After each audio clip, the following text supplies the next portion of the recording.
In a world teeming with monstrous creatures and myriad races throughout the universe, how does one endure in this era rife with slaughter and bloodshed? My name is Su Huaijin, and at the tender age of 18, I find myself as a reincarnated traveler. In my previous life, I met an inexplicable demise while jogging, and upon opening my eyes once more, I discovered that I had transformed into an infant. Over the past 18 years, I have encountered countless tribulations. Indeed, the protagonist's journey begins with the tragic loss of my parents in their valiant struggle against the monstrous beasts. Thus, I became an orphan, yet on the day of awakening, I astonishingly manifested an SSS-level spatial ability. Witness my ascent to the pinnacle of this universe. Chapter 1. The Awakening of the 3S Spatial Ability. Blue Star, Dragon Kingdom. Liangcheng Base City, Feng Tian Community. The shrill sound of a mobile phone alarm pierced the air, ringing incessantly. A young boy rose from his bed, his brows resembling ink paintings, eyes akin to bright stars, and his nose as noble as a jade mountain, with features chiseled to perfection, exuding remarkable handsomeness. The boy's room was impeccably tidy and minimalist, adorned with a photograph of a young couple alongside a strikingly handsome little boy. At that moment, a knock resonated at the door, followed by a voice from outside. Jean, Jean, are you awake? Hurry and open the door. Coming. Su Huaijin opened the door. Come in. I'll freshen up first. Please have a seat. The visitor was his childhood friend.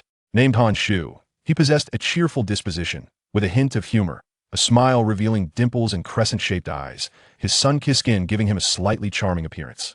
By the way, today marks the day of awakening, the most crucial day of your life. Why are you so slow? Aren't you nervous? Aren't you excited?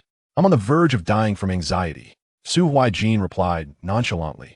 What's there to be nervous about? If the awakening is favorable, splendid. If not, then so be it. One must maintain a calm mindset. Han Shu looked at him, speechless. Don't you care at all? Su Huaijin shrugged. Let's go to school. The two walked for approximately 20 minutes before arriving at Liangcheng No. 1 High School, entering Class 3 of their final year, where a cacophony of voices greeted them. Oh ho, if it isn't the dashing Han Shu. Han Shu immediately rolled his eyes. You're just making a fool of yourself. Wang Qing. If you have nothing better to do, go wash your face in the restroom. Wang Qing was the class monitor of Class 3 at Liangcheng No. 1 High School. Her personality boisterous and carefree, possessing striking beauty and a spirited demeanor that exuded confidence. Dashing Han Shu, you're usually not like this. Why do you seem so down today? Are you worried about awakening a lackluster ability? No worries at all. Even if my ability is subpar, just call me Sister Qing, and I'll look out for you, Han Shu retorted with a smirk. Do I really need your protection? Just call me Brother Han, and I'll take care of you. What do you think, Ajin? Don't drag me into this. You must uphold your own words. Su Huaijin quickly distanced himself. I, Han Shu, am always true to my word, Han Shu declared confidently. Wang Qing rolled her eyes. Huaijin, who do you think is more formidable between the two of us? That's obvious. I, Han Shu, am far superior, he replied dismissively. What do you mean by that? Come, let's have a competition. Wang Qing exclaimed, rising immediately. A gentleman does not engage in quarrels with a lady. Su Huaijin observed the playful banter between the two, shaking his head in resignation. Contemplating the fact that I have been reborn, I thought to embrace my circumstances. However, I was taken aback to discover that this world is utterly unlike the one I once knew, fraught with peril. The existence of supernatural abilities, extraordinary beasts, and alien races has greatly impacted me. Moreover, my parents perished at the hands of these aberrant creatures, compelling me to grow stronger to survive in this world and to avenge them. Though I feign indifference toward Han Shu in the morning, deep down, I yearn for the awakening of formidable powers. Ajin, what are you thinking about? Han Shu gently patted Su Huaijin's shoulder, bringing her back to reality. It's nothing. At that moment, a voice crackled over the loudspeaker, announcing, all senior students, please gather at the playground for the awakening ceremony. Let's go, Ajin. It's time for our awakening. Yes, let us proceed. Soon, the crowd had assembled at the playground. In front of them stood a podium, upon which stood the principal of Liangcheng No. 1 High School. He was a robust figure, exuding a stern demeanor that commanded respect, radiating an aura of strength even from a distance. Greetings, everyone. I am Lei Wuji, the principal of Liangcheng No. 1 High School. Today marks the annual awakening ceremony, a pivotal day in your lives. It is the moment that will determine whether you soar or remain mediocre. Now, allow me to explain the classifications and levels of supernatural abilities. The levels of supernatural abilities are categorized from F, E, D, C, B, A, S, SS to SSS, comprising a total of 9 tiers. The categories of these abilities include metal, wood, water, fire, earth, wind, thunder, ice, darkness, light, space, and time, amounting to 12 distinct classifications. Metal, wood, water, fire, and earth are the most common categories of supernatural abilities, while the latter classifications are relatively rare, and space and time are the most powerful, yet the most challenging to awaken. An A-level space or time ability is comparable to an S-level ability in other categories. Student A exclaimed, "Wow, if I could awaken a space or time ability, that would be incredible." Student B retorted, "Dream on. You would be fortunate to awaken a C-level ability." Student A responded, "Who are you looking down upon?" Student C interjected, "Enough. Let's listen to the principal." The two exchanged huffs. "I have a crystal ball on either side of me, capable of measuring both the category and level of your supernatural abilities. Simply place your hand upon it, and I hereby declare the awakening ceremony officially commenced." Wang Tao, F-level metal hardening, next. Wang Tao felt a wave of despair wash over him. Wah. Li Ming, E-level fire flames, next. Han Shu nervously remarked, "Ah Jin, I'm so anxious. What should I do? It's almost our turn." Su Huaijin reassured her with a pat on the shoulder. "It's all right, maintain a calm mindset and take a deep breath." Wang Qing chuckled. "Hey Xiaoshu, are you up for this?" "Ha ha ha. What's so funny? You're next. When my turn comes, I'm not anxious at all. Unlike you, haha." "You." Han Shu was taken aback. "All right, I won't chat with you any longer. I'm off to awaken." Wang Qing placed her hand on the awakening orb, and after 5 seconds, she burst into laughter. Awakening report. Wang Qing, B-level wood thorns. The crowd gasped in astonishment. This girl had awakened a B-level wood ability, which was offensive in nature, promising an illustrious future. Suddenly, a louder gasp arose nearby. "To you, a level thunder python." "What? An A-level, and it's a rare thunder ability." Thunder abilities are renowned for their devastating power and high awakening difficulty, and yet he possesses an A-level. He is bound to become a significant figure in the future. "I know him. He is the top student in our grade." To you appeared somewhat aloof, his expression icy and devoid of a smile, yet undeniably handsome, prompting many girls to swoon. "If only I could be To Yu's girlfriend." As if, take a look at yourself.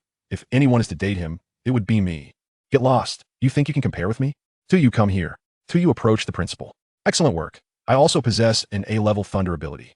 When you have free time, feel free to visit my office for guidance and advice." To Yu's icy demeanor softened as he smiled. "Certainly, principal." The principal nodded approvingly before turning back to address the assembly. "Let us continue with the awakening." Wang Qing stepped down from the podium and joined Su Huaijin and Han Shu. "Ugh, all the spotlight is gone." Han Shu gave her a thumbs up. "B-level is quite impressive." Wang Qing proudly placed her hands on her hips, raising her head high. "Absolutely, I can easily protect you." "Who says I need your protection?" Han Shu retorted disdainfully. "Now it's my turn to awaken. Watch as I achieve something grand." Han Shu dashed forward. Han Shu, S-level light brilliance." The announcer stammered, clearly taken aback. The principal sprang to his feet from his chair. "What? S-level?" Moments later, he erupted into laughter. "Ha ha, the heavens favor Liangshan number 1 high school. We have awakened a prodigy, ha." The students below began to murmur amongst themselves. "No way, dude. S-level light, that's incredible. It has been ages since anyone in our Liangshan Bay City awakened an S-level ability, especially a light one. If only I could awaken an S-level light ability." "Stop dreaming, buddy. That's a 1 in 10 million chance. In our dragon country, fewer than 50 S-level abilities are born each year, and most are of common types, not to mention such a rare ability as his. If he can mature, he will undoubtedly become one of the higher echelons in the dragon country." The crowd continued to buzz with excitement, while the principal and teachers on stage were equally astonished. Our Liangshan Bay City has not seen an S-level ability in over 30 years, let alone one of the light attribute. Well done. You should have your pick of universities in the dragon country. I hope you grow swiftly to combat more extraordinary beasts and races. Han Shu adopted a serious tone. "Understood, principal." The principal nodded. "Let the awakening ceremony proceed." Su Huaijin felt genuine happiness for Han Shu, while simultaneously worrying about awakening a subpar ability. Yet she resolutely approached the podium. The awakening announcer stated, "Please place your right hand on the awakening orb." Su Huaijin nodded and placed her right hand upon it. Suddenly, an inexplicable surge of power coursed through her body. "What is this sensation? How peculiar. It feels warmly comforting within me." At that moment, a golden radiance erupted from Su Huaijin, soaring towards the heavens. Su Huaijin, SSS level space annihilation. Chapter 2, Apprenticeship SSS Class Spatial Abilities. Everyone was momentarily paralyzed, their voices abruptly silenced, replaced by an overwhelming hush. The principal was the first to regain his composure. An SSS class ability, specifically in the realm of spatial powers. This was bound to herald the emergence of a formidable powerhouse for our nation. Ha ha. I never anticipated the appearance of an S-class, let alone an SSS class. Our Liang City is destined for greatness. Su Huaijin, come here, the principal beckoned. Classmate A, am I seeing things? Classmate B, you are not mistaken. It is truly an SSS class. In our dragon country, there are fewer than 5 in a year. And one has appeared in Liang City. It's utterly astounding. Classmate C, our Liang City has never birthed a talent of this caliber. The highest we've seen is S-class. Su Huaijin, I never imagined you possessed such talent. It is a boon for our dragon country, and particularly for Liang City. Remarked the principal. I too did not foresee awakening such a formidable ability. Su Huaijin replied with a chuckle. Ha ha ha, Su Huaijin, Han Shu. To you, follow me. The rest of the students may continue their awakening. The 4 departed the playground amidst the cacophony and the gazes of their peers. At that moment, the director stepped forward. Enough of the chatter, continue with the awakening. Although the volume diminished considerably, whispers still circulated among the students. Before long, the 4 arrived at the principal's office. The space was neither overly large nor particularly small, furnished with 2 sofas, a desk, and a grand chair. Please, take a seat. I have summoned you not for trivial matters. While you will learn this in due course, I prefer to share it with you now. Are you aware of the various realms of our powers? Han Shu nodded eagerly, indicating he was familiar. The realms of ability users are divided into 9 levels: Awakening Realm, Star Condensation Realm, Spirit Lake Realm, Spirit Sea Realm, Sky Mastery Realm, Nirvana Realm, Domain Realm, Rule Realm, and Law Realm. Correct. Do you know the classifications of beast and alien races? Beasts are divided into 19 tiers, corresponding to our 9 realms, while alien races should mirror our human classifications. Indeed. Are you aware of how many Law Realm powerhouses exist in our country? At this point, you spoke coldly. There are 10 Law Realm powerhouses in our nation. That is my ambition. Ambitious indeed, but attaining the Law Realm is no trivial matter. It requires not only exceptional talent, but also remarkable perseverance, effort, and fortuitous opportunities. Praised Lei Wuji. Even I, an A-class lightning ability user, have only reached the Sky Mastery Realm after 30 years of hard work. Although my ability is formidable, my comprehension is not as high, which has delayed my progress. After sustaining severe injuries on the battlefield, I currently possess only half the strength of my peak. Those vile alien scum. Otherwise, I would have likely reached the Nirvana realm by now. That is why I am here as a principal. I spent 10 years at one high school, where I encountered some extraordinarily gifted students, yet they ultimately faded into obscurity due to the inadequacy of their powers. You 3 are the most promising abilities I have encountered in the past decade. I cannot ascertain your comprehension and talent yet, but awakening such potent abilities suggests you are not far behind. The principal retrieved 3 boxes and 3 books from a cabinet within his desk. Typically, I would distribute the basic meditation techniques to all students after the awakening ceremony. Meditation techniques are methods for condensing spiritual energy, and our abilities are derived from this energy. However, you are not like the other students. What I have for you are 2 intermediate meditation techniques and 1 advanced technique. True talent deserves exceptional treatment. With these, you will be significantly ahead of your peers. However, the intermediate meditation techniques are not exceedingly remarkable. They merely allow for faster absorption of spiritual energy and higher quality. Meditation techniques also vary in rank and attributes, categorized as basic, intermediate, advanced, top tier, and divine. The basic and intermediate are the most common. While the higher tiers are exceedingly rare, it is said that only 3 divine techniques exist. Of course, that may just be a rumor. The attributes of meditation techniques correspond to the classifications of abilities. I possess only basic and intermediate techniques, along with 1 advanced lightning attribute meditation technique. Using meditation techniques of the same attribute as one's abilities yields significantly amplified results, even enhancing the quality of spiritual energy absorption. Conversely, utilizing meditation techniques of differing attributes can be detrimental to the body. The advanced lightning meditation technique will be given to you. Regrettably, I have no other attribute techniques available, only these 2 basic intermediate ones. However, you need not worry. With your innate talents, you are bound to enter the finest ability university, where you will have access to superior meditation techniques. There's no need for concern, Principal. You have been exceedingly generous, Han Shu chimed in with a smile. Indeed, you have been most generous. Our gratitude is beyond measure. Ha ha ha, do not mention it. I also have 9 intermediate spirit stones, which you may refer to as ability stones. Lei Wuji laughed heartily. In our usual practice, we absorb spiritual energy from the air or from the spirit stones. Spirit stones contain vast amounts of spiritual energy, classified as basic, intermediate, advanced, and supreme. The higher the grade, the more spiritual energy it harbors. Absorbing a basic spirit stone equates to 2 days of rigorous practice. An intermediate stone corresponds to 5 days, an advanced stone to 30 days, and a supreme stone to half a year of arduous training. Han Shu was utterly astonished. Wow, that's incredible. I too am amazed. I had no idea such small stones contained so much spiritual energy, the principal continued. Now you understand that the higher the grade of spirit stones, the rarer they become. I currently possess 9 intermediate spirit stones. Each of you shall receive 3. The 3 bowed in unison. Thank you, Principal. Do not mention it. Your ascension to power and your ability to vanquish more aliens and beasts will be thanks enough for me. Now, you may return home. Training will commence in 3 days. All right. Thank you, Principal. Goodbye. Su Huaijin, stay behind. Su Huaijin wore a look of surprise, but complied. Yes, Principal. At that moment, Hanshu remarked. I'll wait for you in the classroom. Okay. The 2 exited the office. Principal, do you have further matters to discuss with me? I have one more item for you. Su Huaijin looked puzzled. For me? The principal produced a red box from the cabinet and opened it. This item was once a gift from a comrade in arms, but it has little use for me now, so I shall present it to you as an investment. What is it? This is a diamond-shaped stone, exuding a deep black luster. Su Huaijin's expression turned curious. There was a sense of familiarity.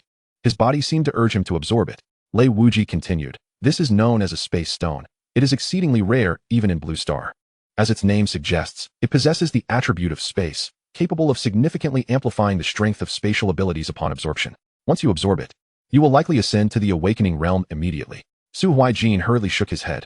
Principal, this is far too precious. I cannot accept it. Take it. I have no use for it. It is better suited for you. Moreover, you are of the SSS rank, and your paramount objective is to ascend swiftly. As the conflict intensifies, the Dragon Kingdom requires formidable individuals, and Blue Star is in even greater need of them. Observing the principal's unwavering determination, I could only acquiesce, vowing to repay the principal's kindness 100-fold in the future. Thank you, Principal. I shall accept this, I said. Ha ha ha, no need for that. It's getting late. You should head back. Lei Wujia glanced at the time. All right, Principal, I shall take my leave. Yes, go ahead. Just as Su Huaijin stepped outside. Having walked less than 10 meters, a rift suddenly appeared in the sky. From within emerged a middle-aged man, whose stature was imposing and whose gaze was sharp, exuding an air of nobility. The aura he radiated was enigmatic, and the pressure emanating from him caused Su Huaijin to bow slightly at the waist. The principal dashed out of the office in an instant, only to be rendered immobile by an even more potent force. May I inquire who you are and why you have come to Liangqing No. 1 High School?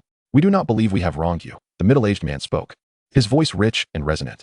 I sensed the presence of spatial energy. Someone has awakened an ability above S rank in the spatial domain. At once, the oppressive aura dissipated, and he descended from the sky. I am Qin Lanhua, the Vice Dean of the Department of Space at the Imperial Capital University. The principal's expression was one of astonishment. You are the legendary Qin Lanhua, who single-handedly dispatched 5 7th-tier beasts in seconds. Su Huaijin's eyes widened in disbelief. To possess such strength was extraordinary indeed. Indeed. I am Qin Lanhua. Lei Wujia respectfully inquired. I cannot believe it is truly you. But what brings you to our modest base city? I am here on a mission, and upon its conclusion, I detected a powerful spatial presence, prompting my arrival. To my surprise, it seems my suspicions were correct. There is indeed an awakening of abilities above S rank in the spatial domain. Qin Lanhua's gaze fixated on Su Huaijin, causing the latter's hair to stand on end. The intensity of his aura was overwhelming. Qin Lanhua reigned in his aura. You must be the awakened spatial ability user. Su Huaijin wiped the cold sweat from his forehead. Indeed, that is I, young one. Do share the nature of your ability. My ability is SSS rank, specifically spatial annihilation. Qin Lanhua was taken aback, although he had mentally prepared himself. However, the revelation that it was SSS rank and the most destructive and offensive ability within the spatial domain was unexpected. Su Huaijin observed his astonished countenance. Is there a problem? Qin Lanhua composed his expression. No, we shall discuss this further later.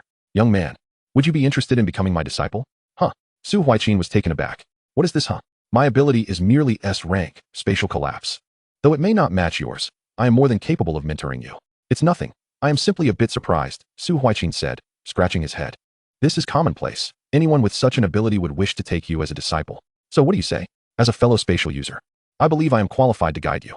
Su Huaijin pondered, stroking his chin. I lack connections and resources. Even with an SSS rank ability, my surroundings are not secure. In fact, having no connections may be a liability. The assassination of talents is all too common. Only those who grow into their potential can truly be called geniuses. Those who do not merely earn the title of dead. Perhaps I can rely on him to rise swiftly. The principal, observing Su Huaijin's hesitant expression, interjected, Huaijin. He is a formidable SSS rank spatial master, the renowned Vice Dean Qin Lanhua. Seemingly having made up his mind, Su Huaijin replied, no need to persuade me further.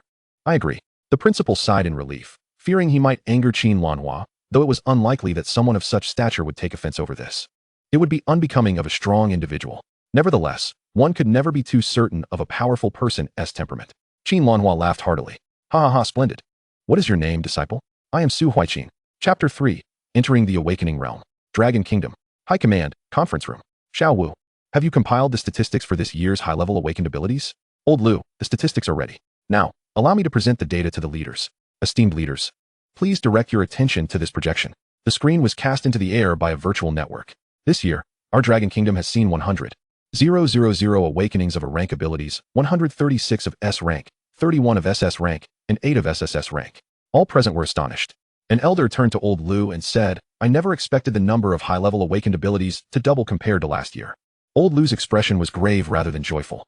Indeed, this is a golden age. However, how many of these talents will survive remains uncertain. Furthermore, the more geniuses we produce in the Dragon Kingdom, the more we can expect other nations and alien races to have birthed their share of talents. The situation with the alien races grows ever more tense. I sincerely hope these talents can rise swiftly. At that moment, Xiao Wu was flipping through his documents, his eyes widening in realization. Although he had compiled the data, he had yet to examine the specific abilities. Old Lu, among this batch of SSS rank individuals, there are 2 extraordinary talents. Old Lu looked puzzled. Please, continue. Xiao Wu's voice trembled as he spoke. Among these SSS rank ability users, there are those with spatial and temporal abilities. All the leaders fell silent for a moment before erupting in joyous laughter. Heaven bless our Dragon Kingdom. Old Lu quickly inquired about their names. What are their names, and what are their specific abilities? Wang Kelly, SSS rank, time manipulation. Old Lu seemed to recall something, his expression brightening. I never anticipated this ability. How delightful. Time abilities are among the most powerful, without a doubt. Old Lu pressed on. And the other? Su Huaijin. SSS rank, spatial annihilation. Old Lu abruptly rose to his feet. What? The strongest spatial ability. I cannot believe our Dragon Kingdom has produced 2 individuals with the foremost abilities in time and space. Our nation's strength is bound to see a tremendous boost. I only hope they rise swiftly. Increase personnel for their protection, and remember, they should not intervene unless absolutely necessary. Talents must also endure their trials. Xiao Wu nodded hastily. Yes, Old Lu, I will attend to it immediately. Qin Lanhuan nodded in approval. Su Huaijin, a fine name. Starting the day after tomorrow, you shall train with me. Prepare yourself today and tomorrow, and follow me through your final year of high school. Please provide me with your contact information. I will reach out to you day after tomorrow. Su Huaijin took out his phone, and they exchanged contact details with a simple tap. One could not help but marvel at the rapid advancement of technology, along with the emergence of powerful high-tech weaponry. Very well, I shall take my leave now. Be prepared. With these words, Qin Lanhui stepped into a rift in space that appeared behind him, and as swiftly as it had come, the rift closed, leaving no trace of his presence. What an impressive technique. Can I, as a fellow practitioner of spatial abilities, achieve such a feat? At that moment, Lei Wujie turned to Su Huaijin and said, Huaijin, this is indeed a tremendous opportunity. Follow Director Qin closely and devote yourself to your training. In 3 days, you won't need to attend the special training at school. Just wait for the day you secure the top spot in the college entrance examination for Yuqing's metropolitan-based city. That would certainly bring honor to our Liangqing. Yes, Principal. I will strive to do my utmost. Su Huaijin nodded in agreement. Do keep up the effort. It's getting late. You should head home now. All right, Principal. Su Huaijin thought to himself, astonished at how effortlessly he had acquired such a prestigious background. After all, my extraordinary abilities must surely rank among the finest. Well, I suppose I shall take things one step at a time. Ajin. Ajin. Han Shu was waving frantically from 50 meters away. Su Huaijin looked on in confusion. Didn't you say you would wait for me in the classroom? Oh, I intended to wait in the classroom. However, a sudden, overwhelming pressure descended upon me, rendering me immobile. I feared something was amiss, so I waited here for you. Oh, it's nothing serious. I merely took on a mentor, Su Huaijin replied. Han Shu's voice suddenly rose, filled with disbelief. What? You took on a mentor? I was gone for less than 20 minutes, and you already have a mentor? The situation unfolded as follows. Su Huaijin recounted the events, and Han Shu's expression shifted to one of realization. I see. You've struck gold. That's the Associate Dean of the Spatial Department from the Imperial Capital University. Your resources and connections will be boundless from now on. Su Huaijin nodded in affirmation. Indeed. Which means I want to be able to join you all for training the day after tomorrow. My master has requested to train me privately. Han Shu waved his hand dismissively. Oh, that is of no consequence. Just focus on your training. Once you grow stronger, you can protect me.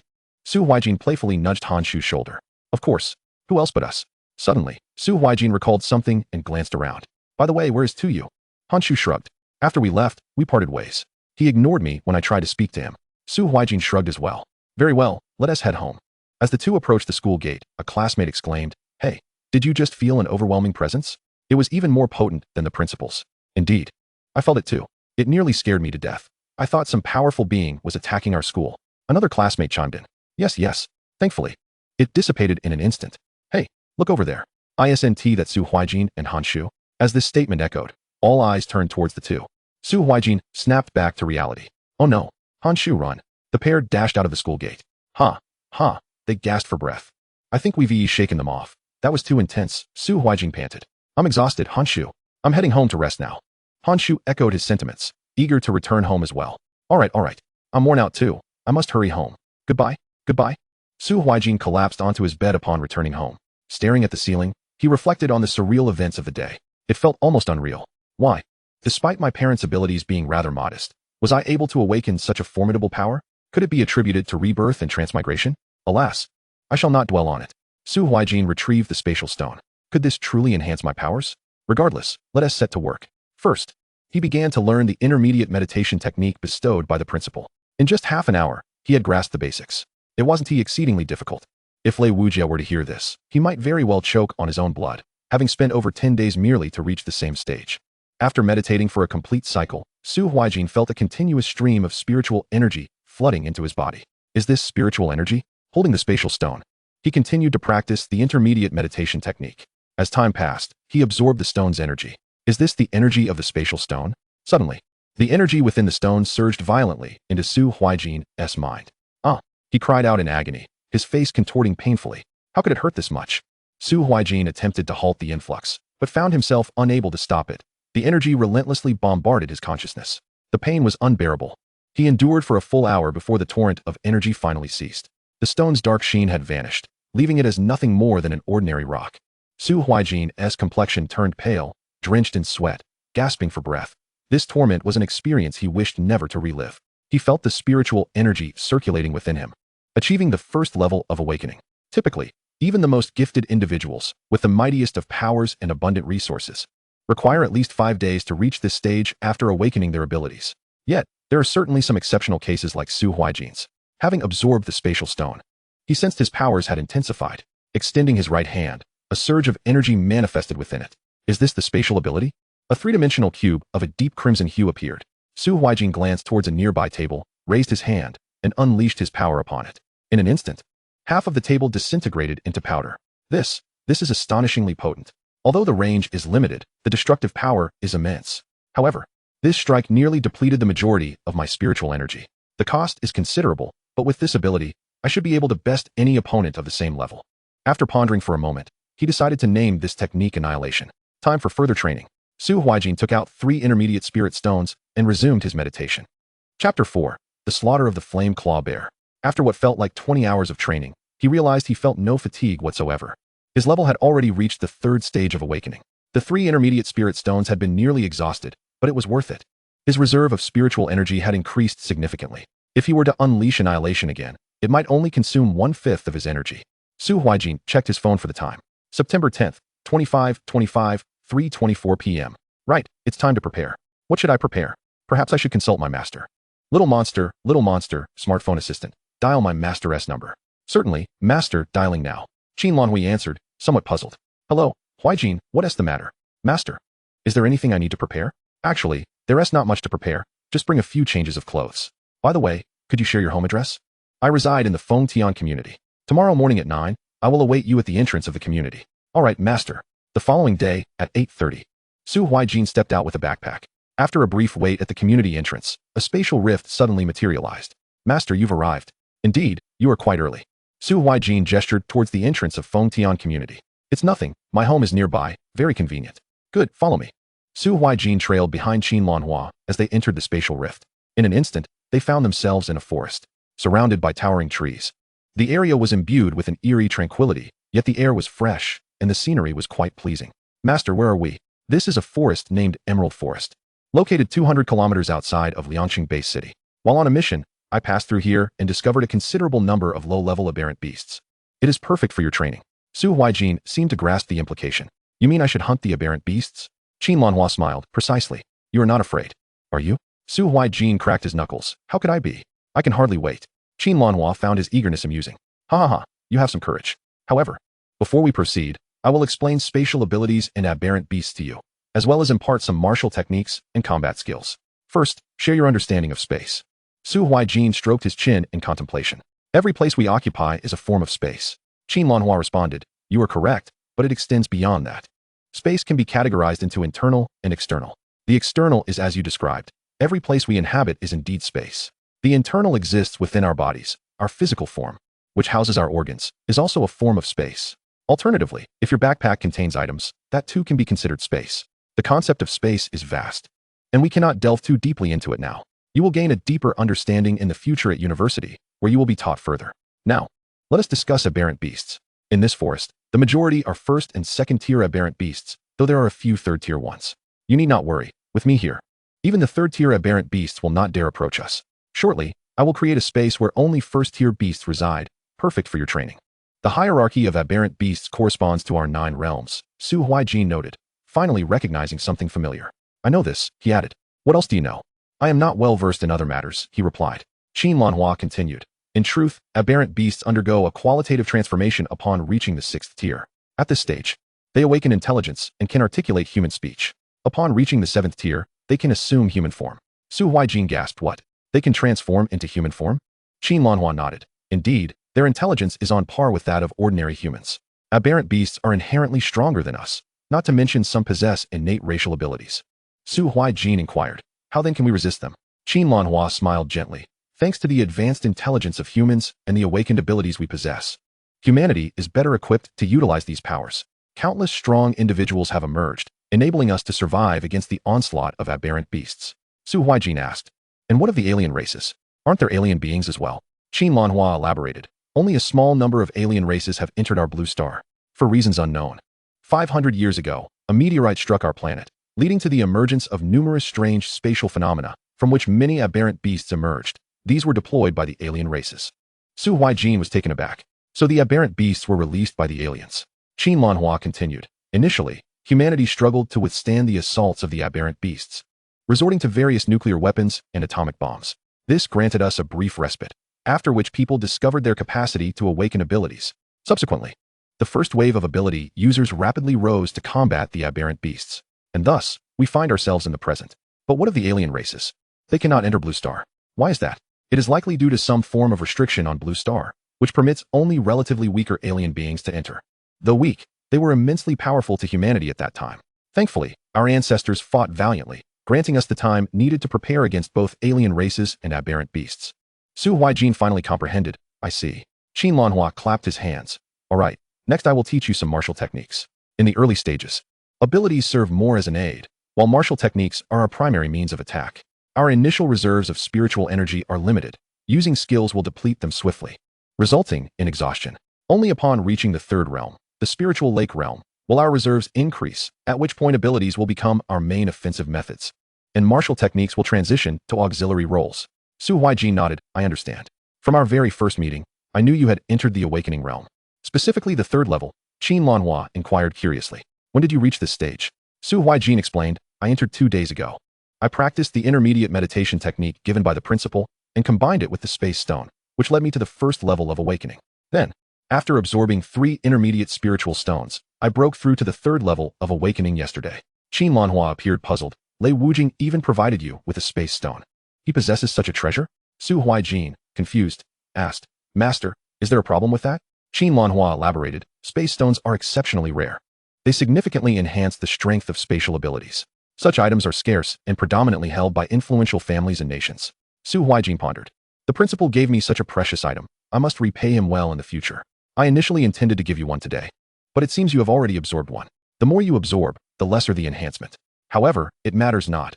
After 5 absorptions, they become ineffective. Suddenly, a box appeared in Qin Lanhua's hand. Take this one to absorb. The effect of the second will only be half that of the first. As he spoke, a book materialized in his other hand. This is a top-tier meditation technique for spatial abilities. Study it diligently to quickly grasp the fundamentals. This will greatly enhance the quality of the spiritual energy you absorb.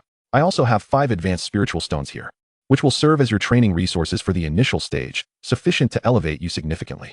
Su Huaijin expressed his gratitude. Thank you, Master. There is no need for such formality between us as master and disciple, Qin Lanhua replied. Now, I will teach you martial techniques, including basic swordsmanship, basic fist techniques, and basic agility techniques. Martial arts are categorized into beginner, intermediate, advanced, top tier, and divine levels.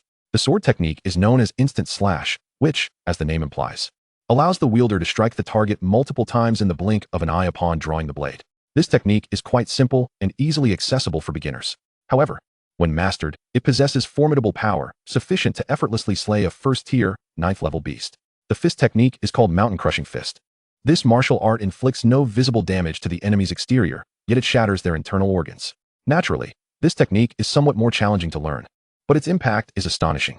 Lastly, the movement technique is named Phantom Steps, which conjures 2 illusions during its execution. Moreover, it significantly enhances the user's speed, functioning as a deceptive form of movement martial art. Ultimately, the number of illusions can increase to 6. The abilities I am about to impart to you are spatial exchange and spatial compression. These 2 techniques are among the most common offensive maneuvers within the realm of spatial powers. It is worth noting that spatial abilities vary. Some individuals may only manifest them as supportive techniques, while others exhibit them solely as offensive maneuvers. There are also rare practitioners who possess both offensive and supportive spatial powers. However, the learning of these 2 skills is unrestricted within the spatial domain, meaning that all spatial ability users can acquire these techniques, regardless of whether their powers are primarily supportive or offensive. This grants even those whose abilities are typically supportive a means of attack. Of course, the difficulty of mastering these skills is considerable. Spatial exchange allows you to swap the positions of objects within your line of sight, serving as a valuable life-preserving skill. However, exchanging positions with living beings requires significantly more energy. Spatial compression, on the other hand, creates a small spatial area that compresses and crushes the enemy. Its intensity is contingent upon the amount of energy the user inputs. Theoretically, the more energy you invest, the larger the generated space will be. Nonetheless, this skill can be easily evaded, making it effective primarily as a surprise attack. Currently, this is all you need to learn. Overextending oneself can lead to failure. These martial techniques rely heavily on robust physical attributes, hence my plan for you during the first week. Morning exercises to enhance your physical prowess, afternoon training in martial arts, and evening herbal baths. By the end of the week, your physical strength should reach the 9th level of awakening. The second week will focus on learning your special abilities and regular cultivation. Before you begin your training, I will capture a burning claw bear to assess your current combat strength. Although you have only awakened your abilities 3 days ago and possess an SSS level power, you were previously an ordinary person with no exposure to martial arts. Meanwhile, those from prominent families have access to resources and martial arts from a young age. With their physical strength, they could easily overpower you with a mere finger. Each individual's special abilities come with an inherent skill. Let me witness the extent of your current strength. Wait for me.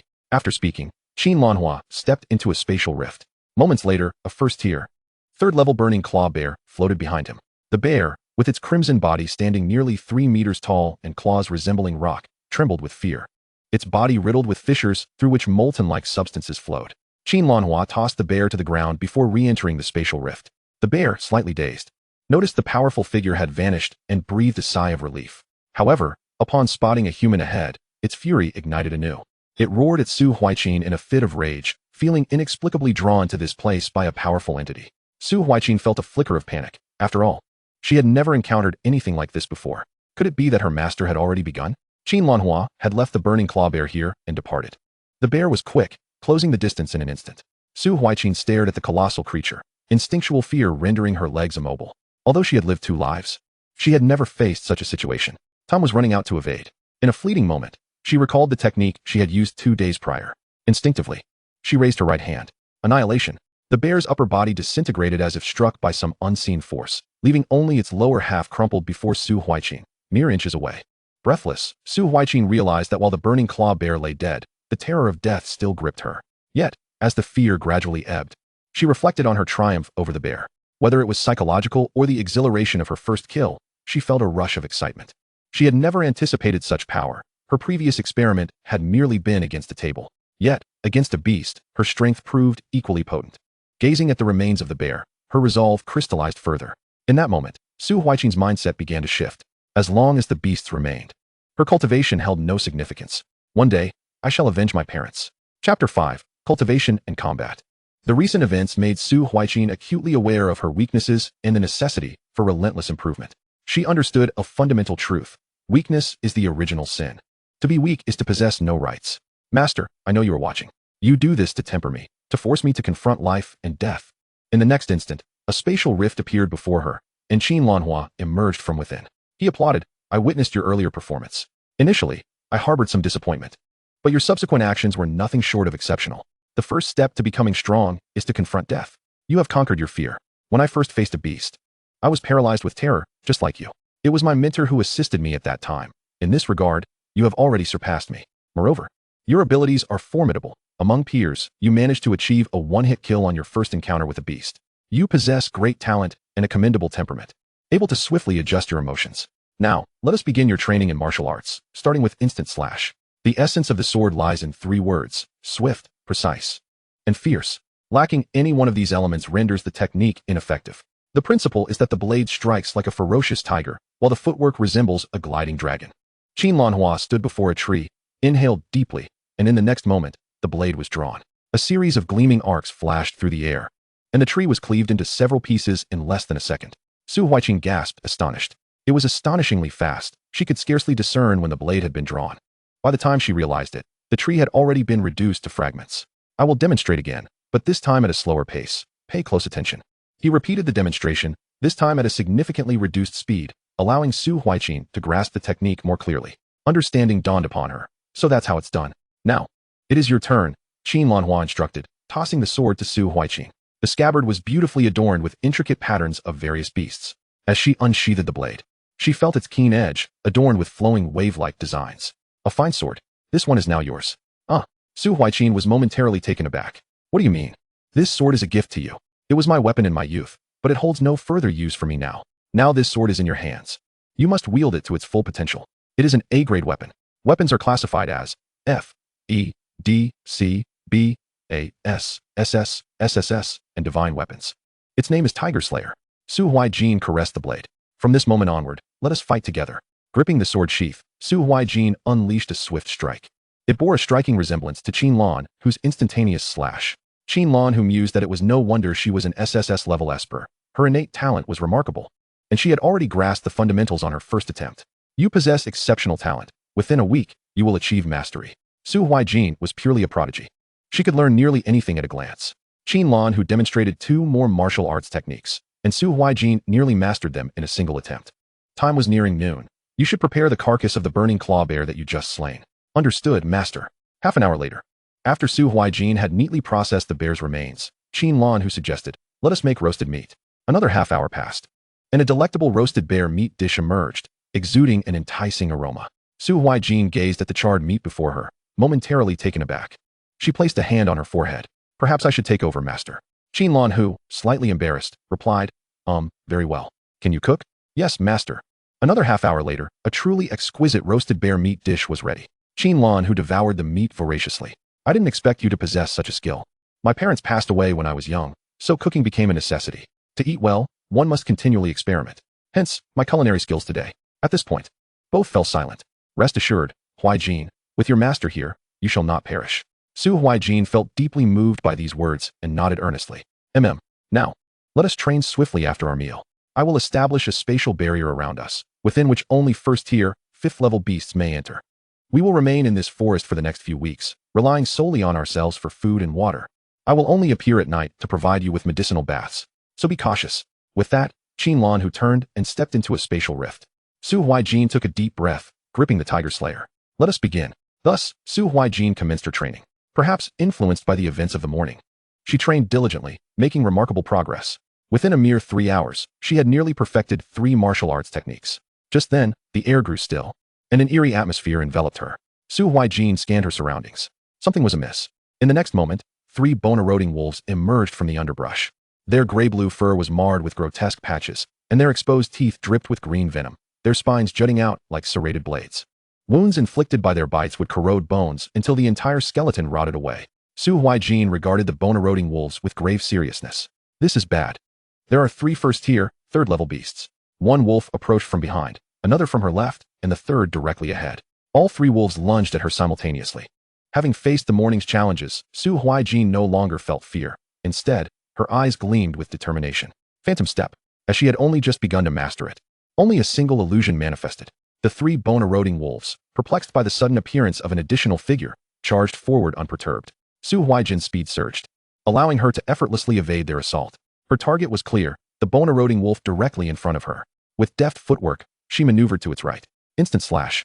As her weapon was unleashed, the first bone-eroding wolf was cleaved into several pieces. It howled pitifully before succumbing to death, witnessing the demise of their companion. The remaining two wolves howled in fury, their expressions more ferocious than before, charging towards Su Huaijin with even greater speed, displaying newfound experience. She deftly avoided their attacks using her footwork. The bone-eroding wolves became increasingly aggressive, one twisting to leap forward while the other flanked her from the side. With her right hand, she executed an instant slash, while her left delivered a mountain-pushing fist. One wolf's head was severed cleanly, while her punch shattered the skull of the other, obliterating its brain. Su Huaijin's breath quickened. What a thrill! She felt an exhilarating rush as the three martial arts techniques advanced to a minor mastery. A deeper understanding of her skills began to dawn upon her. After a brief respite to reflect on the recent battle, she resumed practicing the three techniques. The instant slash was swifter and more powerful than before. The mountain-pushing fist exhibited greater destructive force while requiring less effort. As for the phantom step, she successfully conjured two illusions. A single battle proved far more beneficial than methodical training. In the following hours, Su Huaijin sought out more beasts to combat. For hours later, she had only slain two bone-eroding wolves and one burning claw bear. Regrettably, there were not many beasts in the vicinity. She hesitated to venture deeper. Although Master had created a spatial realm, the strongest beasts within were merely first-tier, fifth-level creatures. They could be defeated, but it would necessitate the use of her powers, which would detract from her training's effectiveness. As she gazed into the pitch-black night, it was time to eat. In the blink of an eye, a spatial rift appeared before her. Master, you have arrived. Qinlan, who nodded. Yes, let us eat, and then prepare for a medicinal bath. An hour later, Qinlan, who conjured a large wooden tub, steam rising from its contents, a greenish liquid. This is an A-grade medicinal concoction. Remove your clothing and sit inside. While meditating, absorb the essence of this potion. After a day of combat or training, this will effectively refine your physique.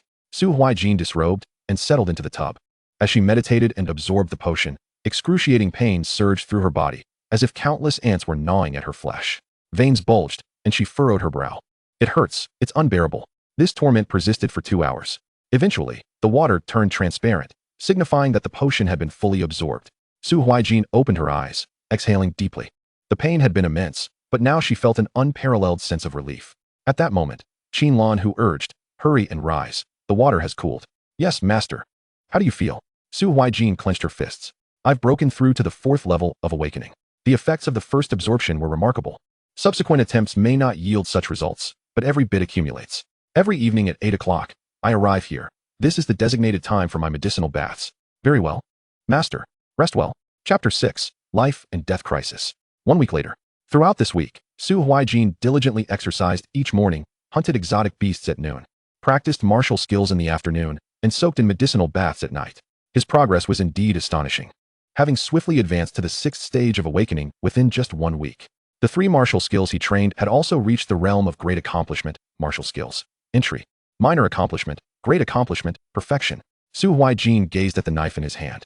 The transformation in me compared to a week ago is truly immense. I feel capable of defeating 100 versions of my former self. At that moment, a spatial rift appeared before Su Huaijin. Master, you're here. Why so early today? Today, there are 2 matters at hand. The first is to teach you skills related to spatial manipulation. And the second is that I must leave for a week to attend to some matters at the academy. Although Su Huaijin felt a twinge of confusion, he refrained from questioning. Let's begin with spatial conversion. Channel your spiritual energy to your brow and locate the object you wish to convert. Qinlanhua focused on a 2-meter-long stone 100 meters away. In the next instant, their positions exchanged. Su Huaijin watched in curiosity. Is this spatial conversion? What a powerful skill.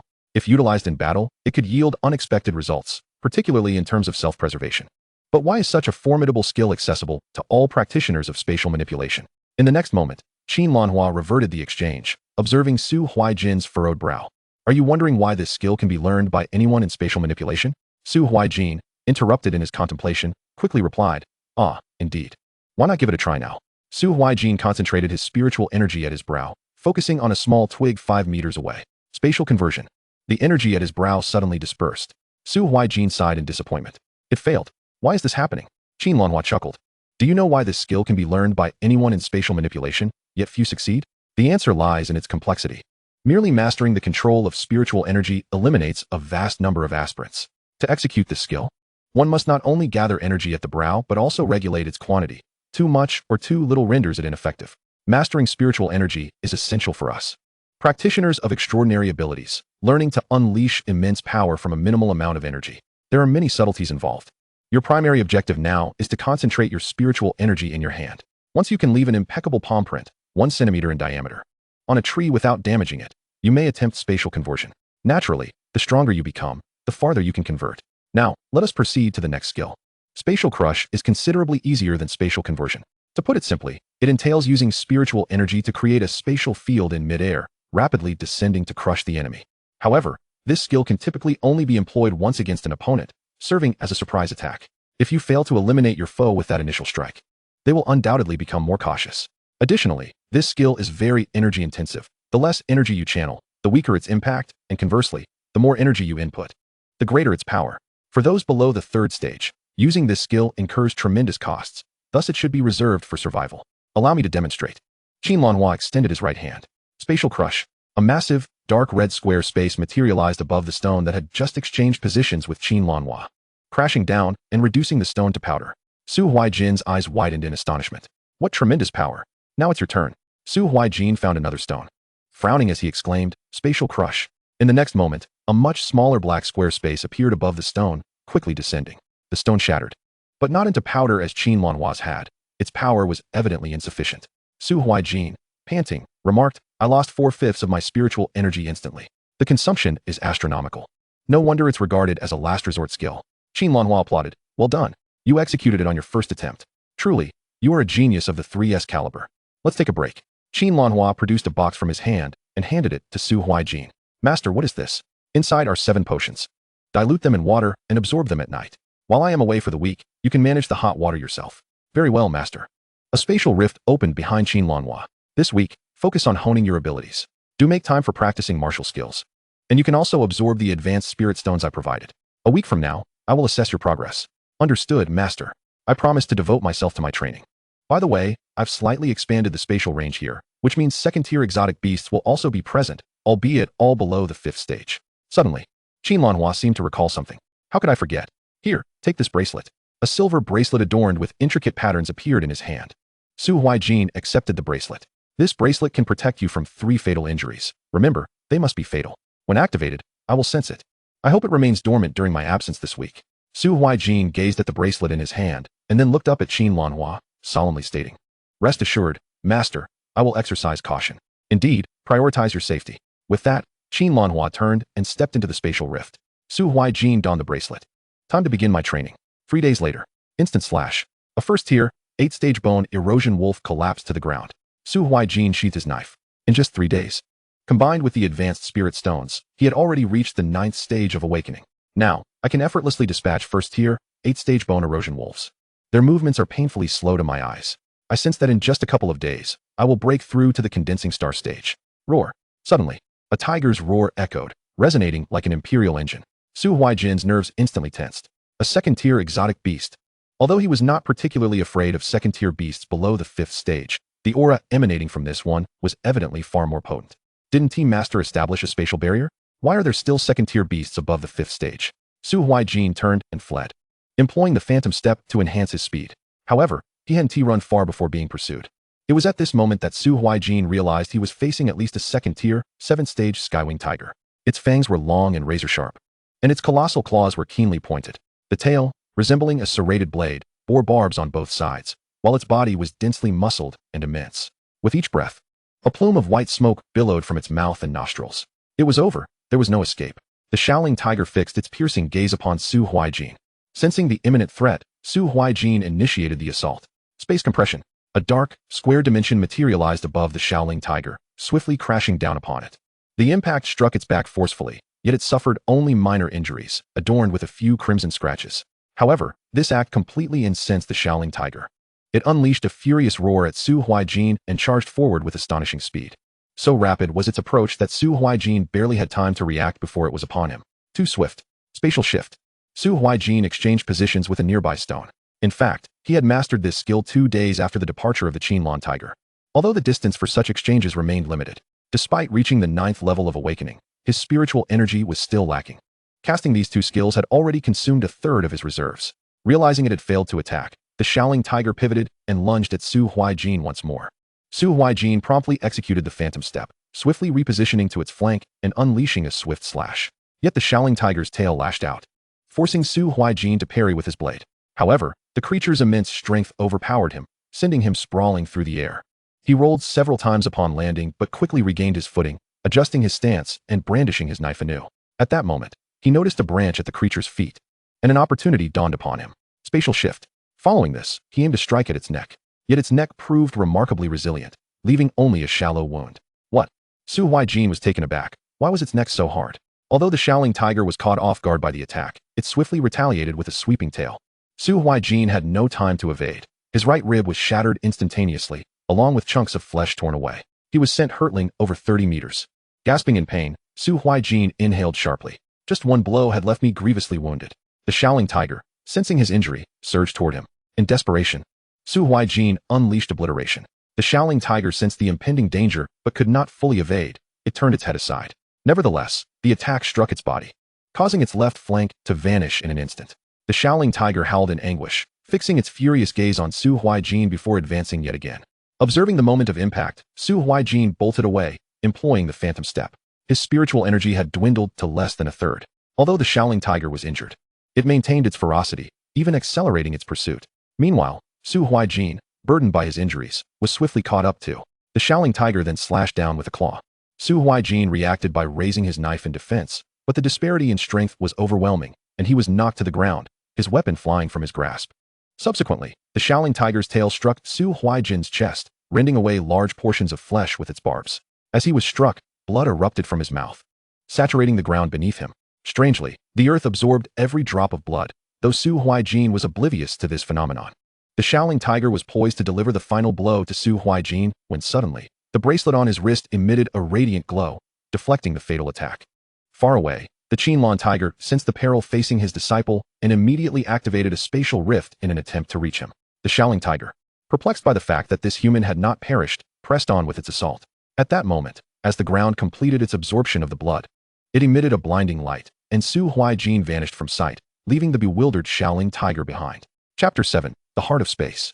A spatial rift materialized in the air as the Qinlan tiger arrived. A formidable pressure emanated from the rift, causing the Shaolin tiger to tremble in fear, rendered immobile. The Qinlan tiger detected the residual aura. How could a second-tier, 9th-level beast be present here? He sensed that a corner of his subordinate spatial barrier had been breached. What could have transpired? Why had my spatial barrier been compromised? Furious, the Qinlan tiger glared at the Shaolin tiger. Wretched beast, you seek death. With a swift motion, he extended his right hand, crushing the Shaolin tiger into a pulp in an instant. Huaijin, Huaijin, the Qinlan tiger called out, scanning the surroundings for any sign of Su Huaijin. Curse it, that protective bracelet should have held until I reached his side. Why is there not a trace of him? With urgency, the Qinlan tiger ascended into the air, using his spiritual energy to sense the entire forest. There was no one, none at all. The other beasts in the forest quivered in fear at the overwhelming presence. Meanwhile, Su Huaijin found himself drawn into a mysterious space. Unconscious, this realm contained nothing but a dazzling blue hue, and at its center lay a brilliant blue gem, radiating an enchanting light, the heart of space. As Su Huaijin gradually drifted toward the gem, each inch closer healed his injuries. Time became a blur. Eventually, Su Huaijin stood before the gem, his wounds fully mended, suspended in the air with his head lowered, still unconscious. Suddenly, the gem emitted an even more brilliant light. Su Huaijin jolted upright. Raising his head, the strands of hair on his forehead swaying in the air. The gem surged into his forehead, and his innate abilities absorbed it entirely. Waves of energy pulsated through Su Huaijin's body, radiating outward in white ripples, a phenomenon that persisted for 5 to 6 hours before subsiding. It seemed his powers had undergone a transformation, growing exponentially stronger. As the heart of space was absorbed, the blue realm began to collapse rapidly. Su Huaijin was propelled backward at great speed until he burst forth from the mysterious space. At the very moment he emerged, the Qinlan tiger sensed it and swiftly caught him. Huaijin, Huaijin, wake up, the Qinlan tiger implored anxiously. Yet Su Huaijin remained in a deep slumber. The Qinlan tiger immediately transported him to the hospital. When Su Huaijin finally opened his eyes, he gazed up at the pristine white ceiling. Where am I? How did I end up here? The Qinlan tiger, noticing his awakening, exclaimed, Are you all right, Huaijin? Master, what are you doing here? Su Huaijin replied, bewildered. Do you remember what happened? Su Huaijin propped himself up, and Qinlan who immediately rushed to assist him. I recall that I was still in that forest, having just slain a strange beast, when suddenly a second-tier, 7-fold Shaolin tiger appeared before me. Initially, I attempted to flee. When escape proved futile, I engaged it in battle. To my astonishment, its strength far exceeded my expectations. My every attack failed to inflict any significant damage upon it. Subsequently, I was severely injured and collapsed to the ground. Just as it was about to deliver the final blow, my bracelet emitted a radiant white light, enveloping me in a protective barrier, and a brilliant luminescence erupted from the ground. Then, I lost consciousness. Upon awakening, I found myself here. Qinlan, who sensed something amiss. Are you suggesting that the ground emitted a burst of light, and then you fainted? Su Huaijin nodded. Indeed, master. You also mentioned that you were gravely injured. Yes. That tiger inflicted severe wounds upon me. However, when I found you, you were completely unscathed, save for some tattered clothing. The doctor also confirmed your robust health, even stating you appeared quite strong. What? Su Huaijin expressed his bewilderment. Despite feeling grievously injured, he now sensed boundless energy coursing through his body. I am equally perplexed. I cannot fathom the cause. I feel as though I have become immensely stronger. Qinlan, who then discerned something. It seems you have broken through to the star condensation realm. Su Huaijin noticed a star illuminating within his consciousness. Yes, master. It appears I have indeed advanced to the first level of the star condensation realm. My strength is now several times greater than before. Should I encounter a Shaolin tiger again, I might stand a chance. Su Huaijin closed his eyes, further attuning himself to his inner self. My abilities have grown stronger. Your abilities have intensified? Qinlan, who asked, somewhat puzzled. Demonstrate your powers. Su Huaijin unleashed his abilities, conjuring a cubic, square-shaped construct that radiated a soft blue particle effect. It truly feels different. This is exponentially stronger than what I could manifest just days ago. Qinlan, who was at a loss for words, having never witnessed such an evolution or mutation of abilities before, with a grave demeanor. Qinlan, who instructed Su Huaijin, this matter must remain confidential. It could endanger your life. Su Huaijin recognized the gravity of the situation and adopted a serious expression. Understood, master. I will not disclose this to anyone. How do you feel now? If all is well, we can proceed with your discharge.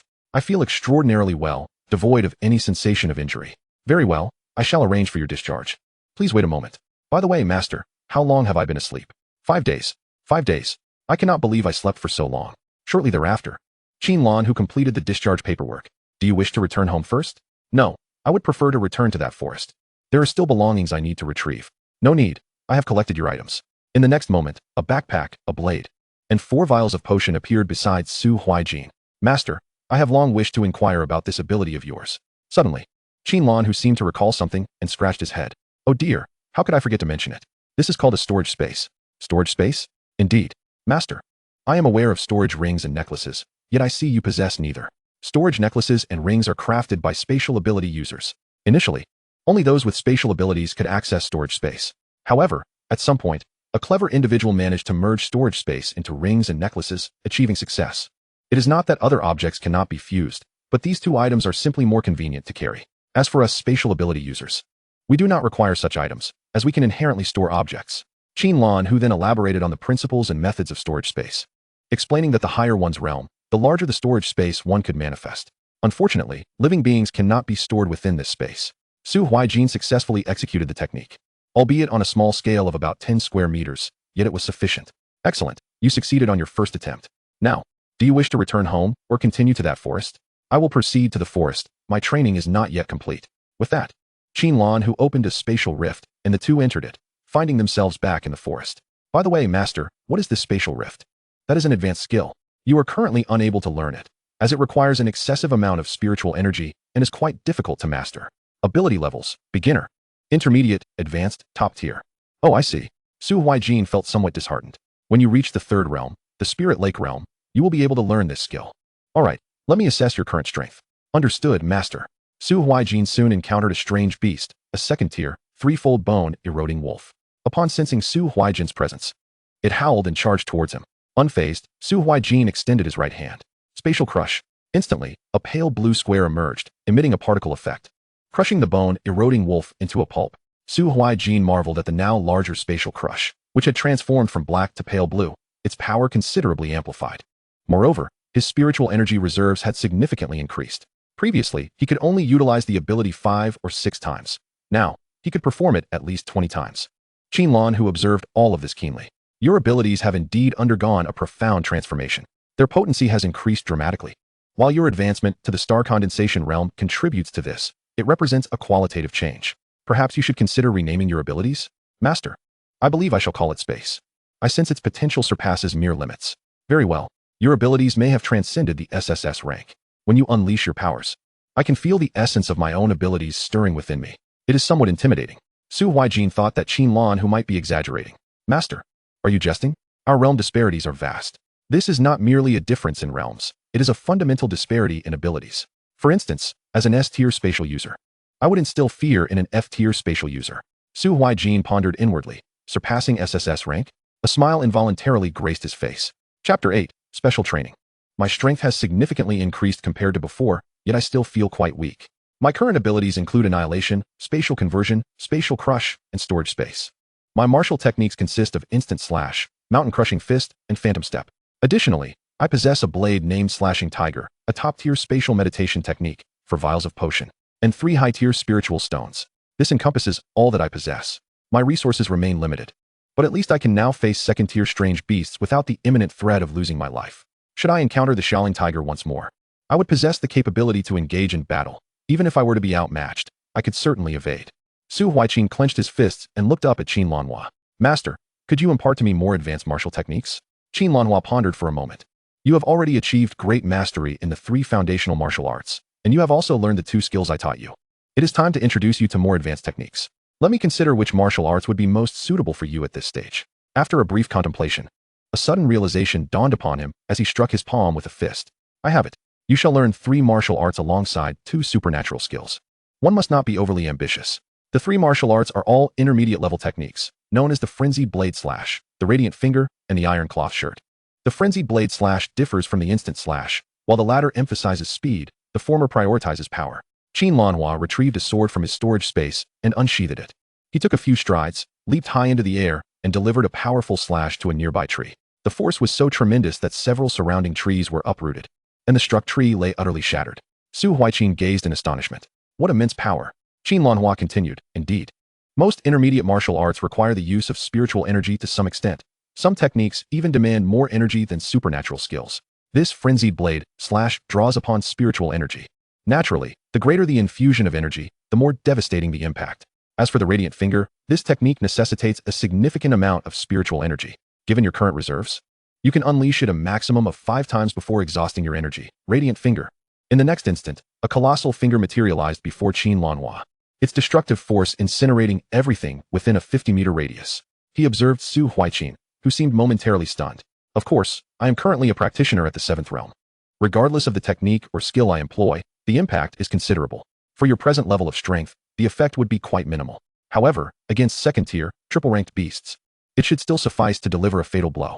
The final technique is the Iron Cloth Shirt, which also requires spiritual energy, but it demands precise control over one's muscles, tensing them before fortifying them with energy. This allows one to become impervious to blades and bullets, though with your current strength, you would still be vulnerable to attacks from beasts ranked at second tier, quintuple. These are the 3 intermediate martial arts. Next, we have the supernatural skills, both of which are mid-level techniques named Spatial Slash and Void Barrier. The Spatial Slash delivers a strike towards the enemy, tearing through the void as your attack reaches them from a distance. This technique can be used without a blade, but its potency is amplified when one wields a sword. Qin Lanhua gestured with his right hand toward the void, and trees 10 meters away were severed in an instant. Incredible! Such a formidable attack. Su Huaijin marveled. If I were struck by that, I might very well meet my end. The Void Barrier, on the other hand, is a defensive skill, albeit one that consumes significantly more spiritual energy than the Iron Cloth Shirt. With your current capabilities, utilizing this skill should enable you to withstand attacks from second tier, 7 or 8 ranked beasts. The duration of your defense will depend on your energy reserves. Subsequently, Qin Lanhua demonstrated all the martial arts and skills in succession. This time, Su Huaijin did not master them after a single demonstration. The difficulty of training was significantly greater than that of the foundational martial arts and skills. Although he had not fully grasped them, he had acquired a rudimentary understanding. Qin Lanhua observed his disciple with admiration, recognizing his exceptional talent, far surpassing his own prowess at the same stage. Huaijin, my affairs at the academy are not yet concluded. I must return to attend to them, which may take a little longer, perhaps a month. Should you encounter any insurmountable issues, simply send me a message or call. Su Huaijin, looking at Qin Lanhua, patted his chest and smiled reassuringly. Rest assured, master. I am uncertain why, but during the last incident, a breach appeared in the spatial barrier I had established, allowing that second-tier, 9-ranked Shaolin Tiger to invade. It seems there was some interference with my spatial magnetic field. During your unconsciousness, I conducted an investigation but found no discernible cause. I watched near your location for quite some time, yet still uncovered no clues. This time, I have changed the location. The strongest creature in this forest is merely 3rd tier. I have reinforced the spatial barrier, ensuring that the mightiest entity within it is no more than a second-tier, 9-ranked beast. Even if you cannot defeat it, you should be able to escape. That is all I can do. Focus on your training. Su Huaijin nodded, affirming. I will not disappoint you, master. With that, Qin Lanhua stepped into the rift in space. As Su Huaijin watched him depart, he began to practice diligently. After spending nearly half a day on the 3 martial arts, there were still no signs of mastery. The supernatural skills proved even more challenging. Su Huaijin sighed. This is not a viable method. I must hunt beasts to refine my martial skills. After walking at least 3 kilometers, he came upon a swarm of approximately 30 second-tier heart-eating bees, each nearly a meter long, their eyes glowing red, fangs bared, and wings bristling with spikes. Their coloration was a striking yellow and black, and their stingers measured over 10 centimeters, containing potent toxins. Most were second-tier, first-ranked, while 3 were second-tier, third-ranked. And the queen was second-tier, fifth-ranked. Su Huaijin furrowed his brow at the sight of the heart-eating bees. There seemed to be rather many of them. This swarm must be the dominion of this area. No wonder I didn't encounter any beasts after traveling 3 kilometers. He retrieved his blade, the tiger slayer, from his storage space. Come forth, let me test your mettle. The heart-eating bees had long since noticed Su Huaijin approaching. He employed the phantom step, which had reached great mastery, allowing him to create 4 illusory copies of himself. Instant slash. In an instant, one heart-eating bee fell lifelessly to the ground. However, their wings could also strike, as could their mandibles and stingers. No, there are too many. They will eventually deplete my spiritual energy. And I must also guard against their attacks. I need to eliminate the queen first. Spatial crush. Su Huaijin extended his right hand towards the queen and unleashed the skill. The speed was so swift that the queen had no time to evade, and she was struck heavily. The other heart-eating bees, witnessing their queen's injury, quickly surrounded her for protection. They then launched a counterattack against Su Huaijin, creating significant trouble for him as he had to fend off their assaults while also guarding against the queen's potential ambush. Suddenly, Su Huaijin spotted a small stone behind the queen and instantly used spatial transition to teleport there. The moment he arrived, he executed the frenzied blade slash. Although he had yet to fully master it, it had begun to take form and possessed considerable force. Furthermore, the queen was already gravely injured, and with that strike, she was cleaved in 2. She struggled on the ground for a few seconds before succumbing to death. The other heart-eating bees, seeing their queen slain, frantically surged towards Su Huaijin. With the queen's death, Su Huaijin felt an immediate alleviation of pressure. Spatial crush, annihilation, instant slash, phantom step, mountain pressing fist, spatial transition. Of course, Su Huaijin attempted to employ the new martial arts, but he found them largely ineffective, particularly with the radiant finger. The moment he gathered spiritual energy, it dissipated. The iron cloth shirt could only cover his arms. The battle raged on for over half an hour before it finally came to an end. Su Huaijin, breathless and nearly depleted of spiritual energy, had successfully vanquished all 30-plus heart-eating bees. The 30-odd second-tier beasts were but a fraction of my capabilities. Naturally, Su Huaijin bore several wounds inflicted by the bees' wings on his back, chest, arms, and legs, yet these were mere superficial injuries that would scab over within a day. He had been vigilant against their stingers. Had he succumbed to their venom, it would have been quite distressing. Although exhausted, the results were remarkable. Combat is invariably the finest means of growth. His frenzied blade slash had approached the brink of initiation, and even his open sun finger and iron cloth technique had seen significant enhancement. Other martial skills and techniques grew increasingly proficient, with the synergy between them becoming ever more adept. After resting for the better part of the day, Su Huaijin set out once more in search of magical beasts, pausing only at nightfall. Following a day of skirmishes, his frenzied blade slash was now initiated, while the other 2 techniques were not far behind. He then proceeded to dine and indulge in a medicinal bath, thus concluding his day. Chapter 9. The Surge of Beasts. 10 days passed. The high-grade spirit stones bestowed by his master had all been absorbed, and he had transcended to the 5th level of the star condensation realm. Should he encounter the queen bee again, a single strike would suffice to obliterate it. His 3 intermediate martial techniques had reached a state of minor success, with the pinnacle of mastery lying within reach. Additionally, he had mastered 2 extraordinary abilities. His strength had dramatically increased, yet diligence remained imperative, for he was still relatively feeble. Suddenly, Su Huaijin's gaze fell upon a second-tier, triple-graded bone-eating wolf ahead, its eyes radiating a crimson glow, brimming with agitation. What was amiss with this wolf? It felt distinctly different from those he had encountered previously, exhibiting an oddity. In an instant, he executed a swift strike, and the bone-eating wolf was dispatched in a heartbeat. Continuing onward for several kilometers, he dispatched numerous magical beasts. The crimson glow in their eyes, however, felt profoundly unsettling, tenfold more so. Why were these beasts exhibiting such an irritable demeanor? What was happening? An hour later, Su Huaijin gradually discerned that the number of magical beasts within the spatial barrier seemed to be increasing exponentially. Typically, one might traverse 2 to 3 kilometers without sighting a single beast, yet now, every 1 to 2 kilometers, he encountered several. In haste, he activated his phone and dialed Qin Lanhua's number. Hello, Huaijin, what can I do for you? Master, I've suddenly noticed a significant surge of magical beasts within this spatial barrier. Although they are all second tier, their eyes are glowing red, and they are exceedingly agitated. What could be the reason? Qin Lanhua's voice rose in urgency. You mean their eyes are glowing red? Yes, glowing red and in a state of extreme agitation? This is troubling. The Liangqing Bay City may soon face a beast tide. During such an assault, all magical beasts exhibit this condition. The spatial barrier I established allows only second-tier beasts to enter. Those above the third tier are barred. You must return to Liangqing Bay City immediately. I cannot spare the time to assist you.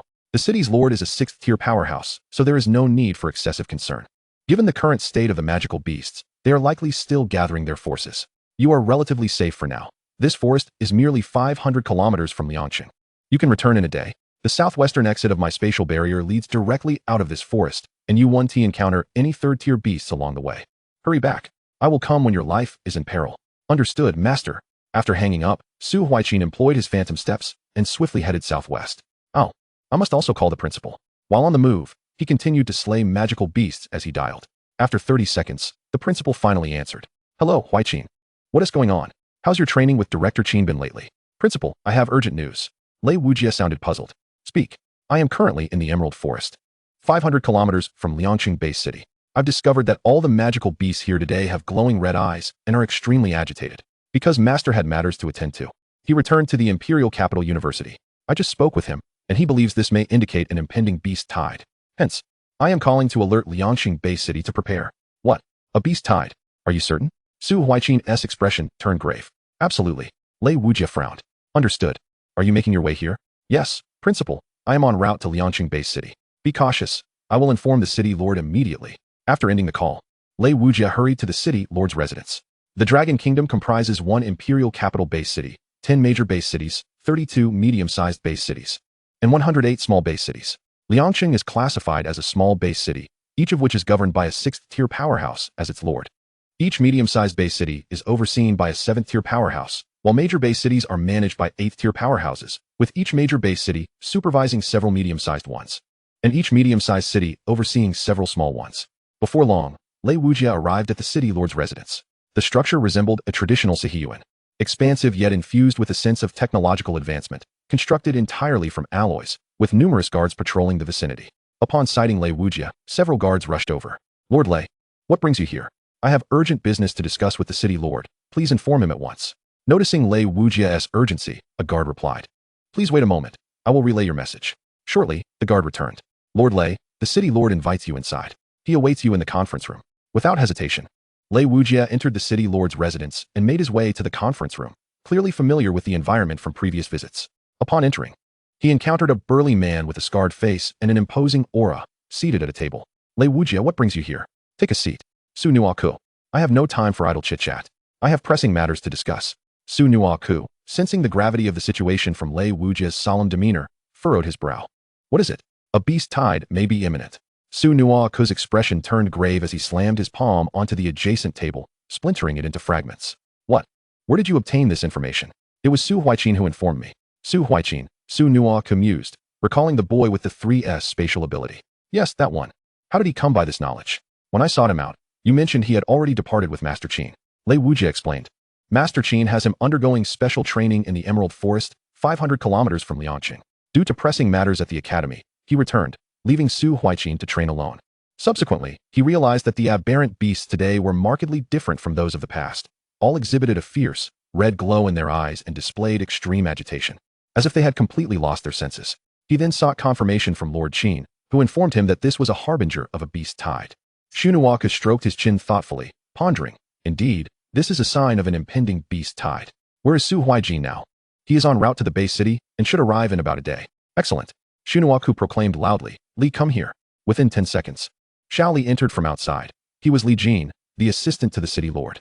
Upon entering, Li Jin placed his right fist against his left collarbone and nodded slightly, performing a gesture of respect. Lord City Master, Lord Lei, Xiao Li, announced that the entire city is to enter a state of level 1 combat readiness. A beast tide is imminent.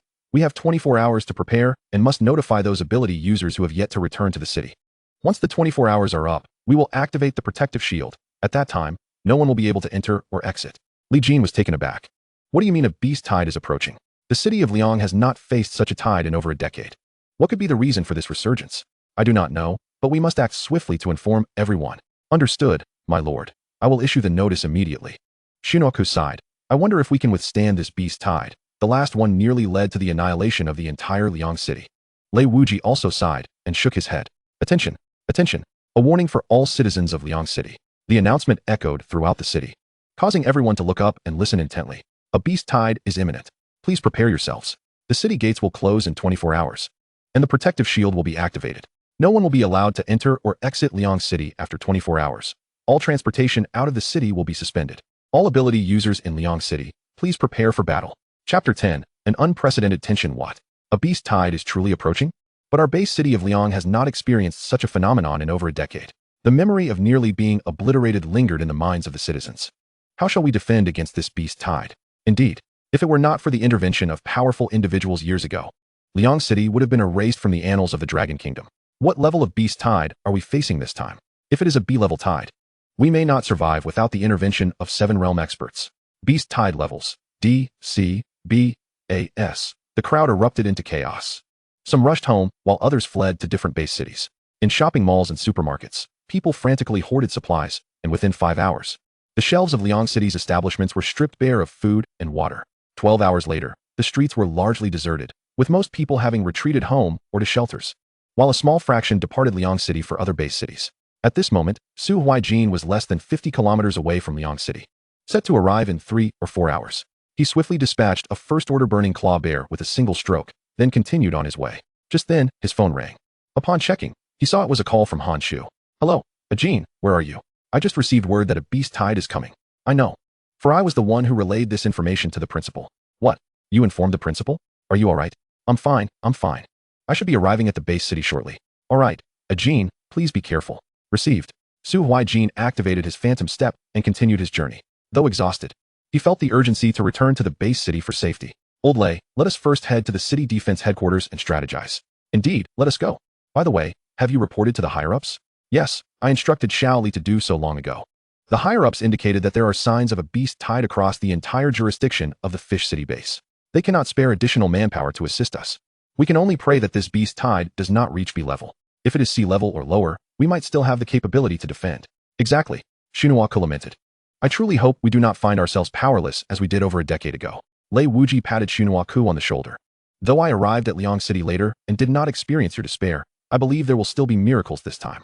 Before long, the two arrived at the city defense headquarters.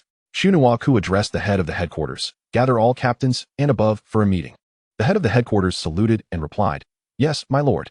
Soon, over 30 individuals assembled in the conference room. Shunoku positioned himself at the front, leaning against the table. I believe we all understand the purpose of this meeting. These beasts seek to invade our homeland. We must not allow them to succeed. Instantly, the conference room erupted with fervor. Yes, let us drive these vile creatures away. Years ago, my comrades fell at the hands of these accursed beasts. We must ensure they pay in blood for their transgressions. Those who dare invade our home shall find no return. Silence, everyone. The room fell silent. You all are captains and above in the city defense headquarters, possessing leadership capabilities. In the forthcoming battle, I implore you to devise tactical arrangements that will prevent our defense team from suffering needless losses. Of course, my lord. We would never allow our comrades to die in vain. We understand this principle. Shunoku continued. We now require a vanguard team to ascertain the level of the approaching beast tide for our preparations. At once, all present captains raised their hands, eager to volunteer. Shunoku selected a captain at random. You, go aboard the city lord's aircraft, make haste, and upon determining the level of the beast tide, inform Xiao Li. The captain saluted. Understood, my lord. Shunoku then inquired of the head of the headquarters, how many advanced weapons do we possess, and what kinds? The head pondered briefly. We have 5 B-level high-speed cannons and 5 B-level laser cannons. Additionally, we possess 500 B-ceiling bombs specifically designed to combat aberrant creatures. That is all we have, my lord. And how many ability users do we have in the city defense headquarters? We have 10,000 awakened realm ability users, 2,000 star condensation realm users, 300 spirit lake realm users, and 40 spirit sea realm users. Shunoku stroked his chin. These weapons and ability users can barely withstand a sea-level beast tide. Including the principals from other schools, we have approximately 6 Sky Sovereign realm ability users in Liang City, along with myself, a Nirvana realm user. As long as it is not a B-level beast tide, we should be able to defend with relative ease. Time ticked away. Li Jin's phone rang. My lord. It is the vanguard team calling. Answer. Hello, what is the situation? My lord, our investigation reveals that this beast tide is most likely a sea-level tide. Shunuaku exhaled deeply. Phew. Understood, please return swiftly. Su Nook addressed the assembly. Everyone, the impending beast tide is likely to be a Class C event. We stand at least a 70 to 80% chance of successfully defending against it. Next, let us devise a meticulous strategy. The meeting continued until around 7 or 8 in the evening. Meanwhile, Su Huaijin finally arrived at the Liangqing base city. The city defense personnel spotted an individual sprinting towards them and immediately grasped their weapons. Who goes there? Su Huaijin halted, breathless from the day's journey back to Liangqing. I am Su Huaijin. Upon recognizing him, the city defense personnel exhaled in relief. You are the Su Huaijin, the SSS class spatial ability user. Indeed, that is I. The city defender, astonished, inquired, what brings you outside the base city? My master, Qin Lanhua, took me out for training. Qin Lanhua. The guard expressed confusion. Another guard interjected. Have you forgotten? Lord Qin Lanhua, the vice dean of the spatial department at Imperial University. At this moment, the first guard comprehended. Ah, so it is Lord Qin. You have become his disciple. Quickly, come inside, come inside. The beast tide is approaching. If you delay any longer, you may not be able to enter the city. Su Huaijin nodded in acknowledgement and proceeded. He never anticipated that Lord Qin would take him as a disciple. You foolish one, he is an SSS class spatial ability user. Not only Lord Qin, but perhaps even someone of even higher stature would wish to take him as a disciple. That is indeed true. Upon entering the city, Su Huaijin's first destination was to locate Lei Wujia. However, he found no trace of him at the school. Is it too late? Has he gone home? Su Huaijin opened his phone and called Lei Wujia. The call connected swiftly. Hello, why didn't I see you at school, principal? Have you returned to the base city? Yes. I just arrived and came to the school to find you. I am not at the school. I am at the city defense station. Please come here. All right. I will be there immediately. The city defense station was a place he had only heard of before but had never visited. Taking this opportunity, he was eager to explore it. Before long, he arrived at the entrance of the city defense station. Two guards stepped forward to block Su Huaijin. Who are you? I am Su Huaijin. So you are Su Huaijin. Leda is waiting for you in the conference room. Follow us. It was evident that Lei Wujia had informed them of his arrival. Upon entering the conference room, Su Huaijin immediately spotted Lei Wujia, who also noticed him. The moment Lei Wujia laid eyes on Su Huaijin, he was taken aback. Huaijin, it has only been 20 days, and you have already reached the 5th level of the condensing star realm. Truly, you are a prodigy of the SSS class spatial abilities. Your cultivation speed surpasses that of ordinary individuals. Su Huaijin smiled modestly. It's nothing much, principal. Su Huaijin then noticed someone else in the room. Principal, who is this? Oh, I forgot to introduce him. This is Su Nook, the lord of our Liangqing base city. So this is the famed Su Huaijin. Su Huaijin nodded towards Su Nook. Lord Mayor. Su Nook responded with a hearty laugh. I have long heard of you. Upon meeting you today, it is indeed evident that heroes emerge from the youth. To have reached the 5th level of the condensing star realm in just over 20 days since awakening is no longer merely prodigious. It is extraordinary among the extraordinary. Thank you for your kind words, Lord Mayor. Oh, do not mention it. Such praise is trivial for talents like you. Su Huaijin was at a loss for words and could only smile. Chapter 11. The beast tide approaches. Lei Wujia stepped forward. Huaijin, please recount your experiences from today. It unfolded as follows. I continued my training and eliminated some beasts as usual. However, I noticed that all the beasts had red eyes. It was not just one species. Several types exhibited this trait, and they all appeared exceedingly frenzied. The more I pondered, the more I felt something was amiss, prompting me to call my master. To my astonishment, it was due to the beast tide. Su Nook sighed, alas. All base cities under the jurisdiction of Yuqing Base City have detected signs of the beast tide. Su Huaijin was taken aback. What? What do these beasts intend to do? Such a large-scale beast tide has not occurred in over 100 years. Su Nook shook his head. We are unaware of the exact cause. Well then, it is getting late. You should return and rest. Very well, Lord Mayor. Principal, I shall take my leave. After bidding farewell, Su Huaijin exited the city defense station. Subsequently, he took out his phone and called Han Shu. Han Shu, I have arrived at the base city. Shall we meet at Fengtian Park? Sure. It has been over 20 days since I last saw you. I missed you terribly. Oh, how sentimental. I shall see you soon. Before long, Su Huaijin arrived at Fengtian Park, where Han Shu was already waiting. Long time no see. Ah Jin, I missed you to death. As Han Shu moved to embrace him, Su Huaijin swiftly pressed down on his head. Behave yourself. Don't be ridiculous. At this moment, Han Shu pretended to wipe away tears with a dramatic flourish. Ah Jin, it has only been 20 days, and your attitude towards me is truly disheartening. Boo-hoo. Hey, you fool, you're getting too into character. With that, Su Huaijin playfully kicked Han Shu's backside. Han Shu rubbed his rear. Ouch, I only wanted to lighten the mood. By the way, it feels like your aura has significantly strengthened over the past 20 days. What realm are you at now? I am barely at the 5th level of the condensing star realm. Han Shu was utterly astonished. What? 5th level of the condensing star realm in just 20 days? Is this the terrifying nature of SSS class abilities? Seeing his reaction, Su Huaijin chuckled. It's just the condensing star realm. What realm are you at? Instantly, Han Shu's head drooped, and he replied glumly, 5th level of the awakening realm. I was initially quite pleased with myself. After all, reaching the 5th level in 20 days is already commendable. However, upon seeing you, I feel utterly dwarfed. Why are you so extraordinary? That's quite normal. The resources provided by my master, combined with daily battles against beasts and nightly medicinal baths, make it difficult not to progress. Medicinal baths? They involve dissolving A-grade potions in water and absorbing them while meditating. Han Shu was thoroughly shocked. A-grade potions? Lord Qin even provided you with A-grade potions? What of it? Is there a problem? Do you have any idea how expensive they are? I wasn't aware, and I've only taken the medicinal bath for 2 weeks. 2 weeks? Han Shu was even more astonished. If there's an issue, just say it. Do you know how much a tube of A-grade potion costs? I haven't looked into it much, but I did see E-grade potions at the mall counter before. Unfortunately, I couldn't even afford those. So I didn't investigate the prices further. Potions. F. E. D. C. B. A. S. S. S.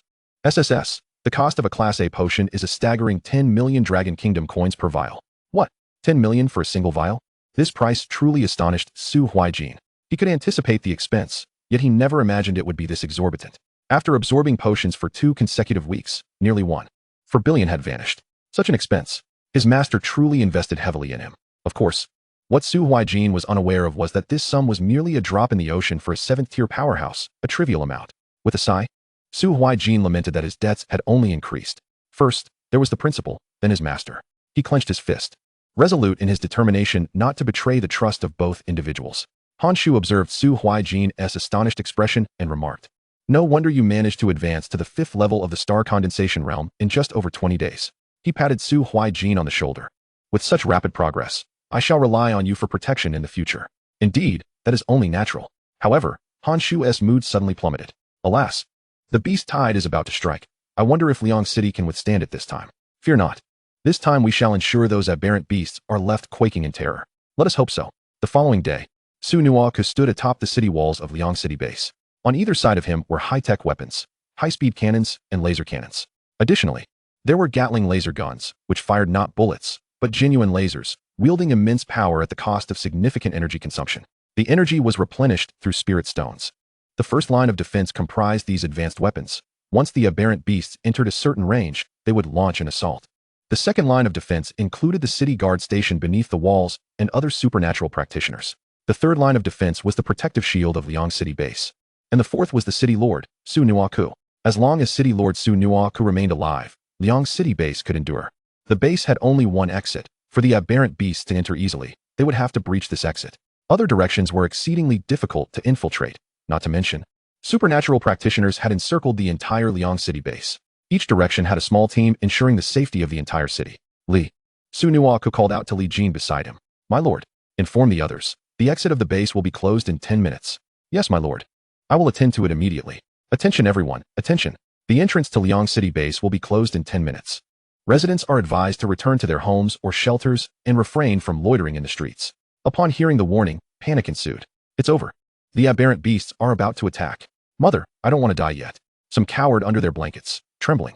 The myriad facets of life were on full display here. At this moment, Li Jin returned. The city lord has already sent out the notice. Su Nuoku gazed intently ahead. Send out a reconnaissance team to assess the situation with the aberrant beasts. Understood. Upon hearing the announcement, Su Huaijin halted his training. It appeared that the siege by the aberrant beasts was imminent. The scene shifted back to Su Nuoku, who had just received the report from the reconnaissance team, revealing that the aberrant beasts had likely gathered and could launch an assault on Liang City base at any moment.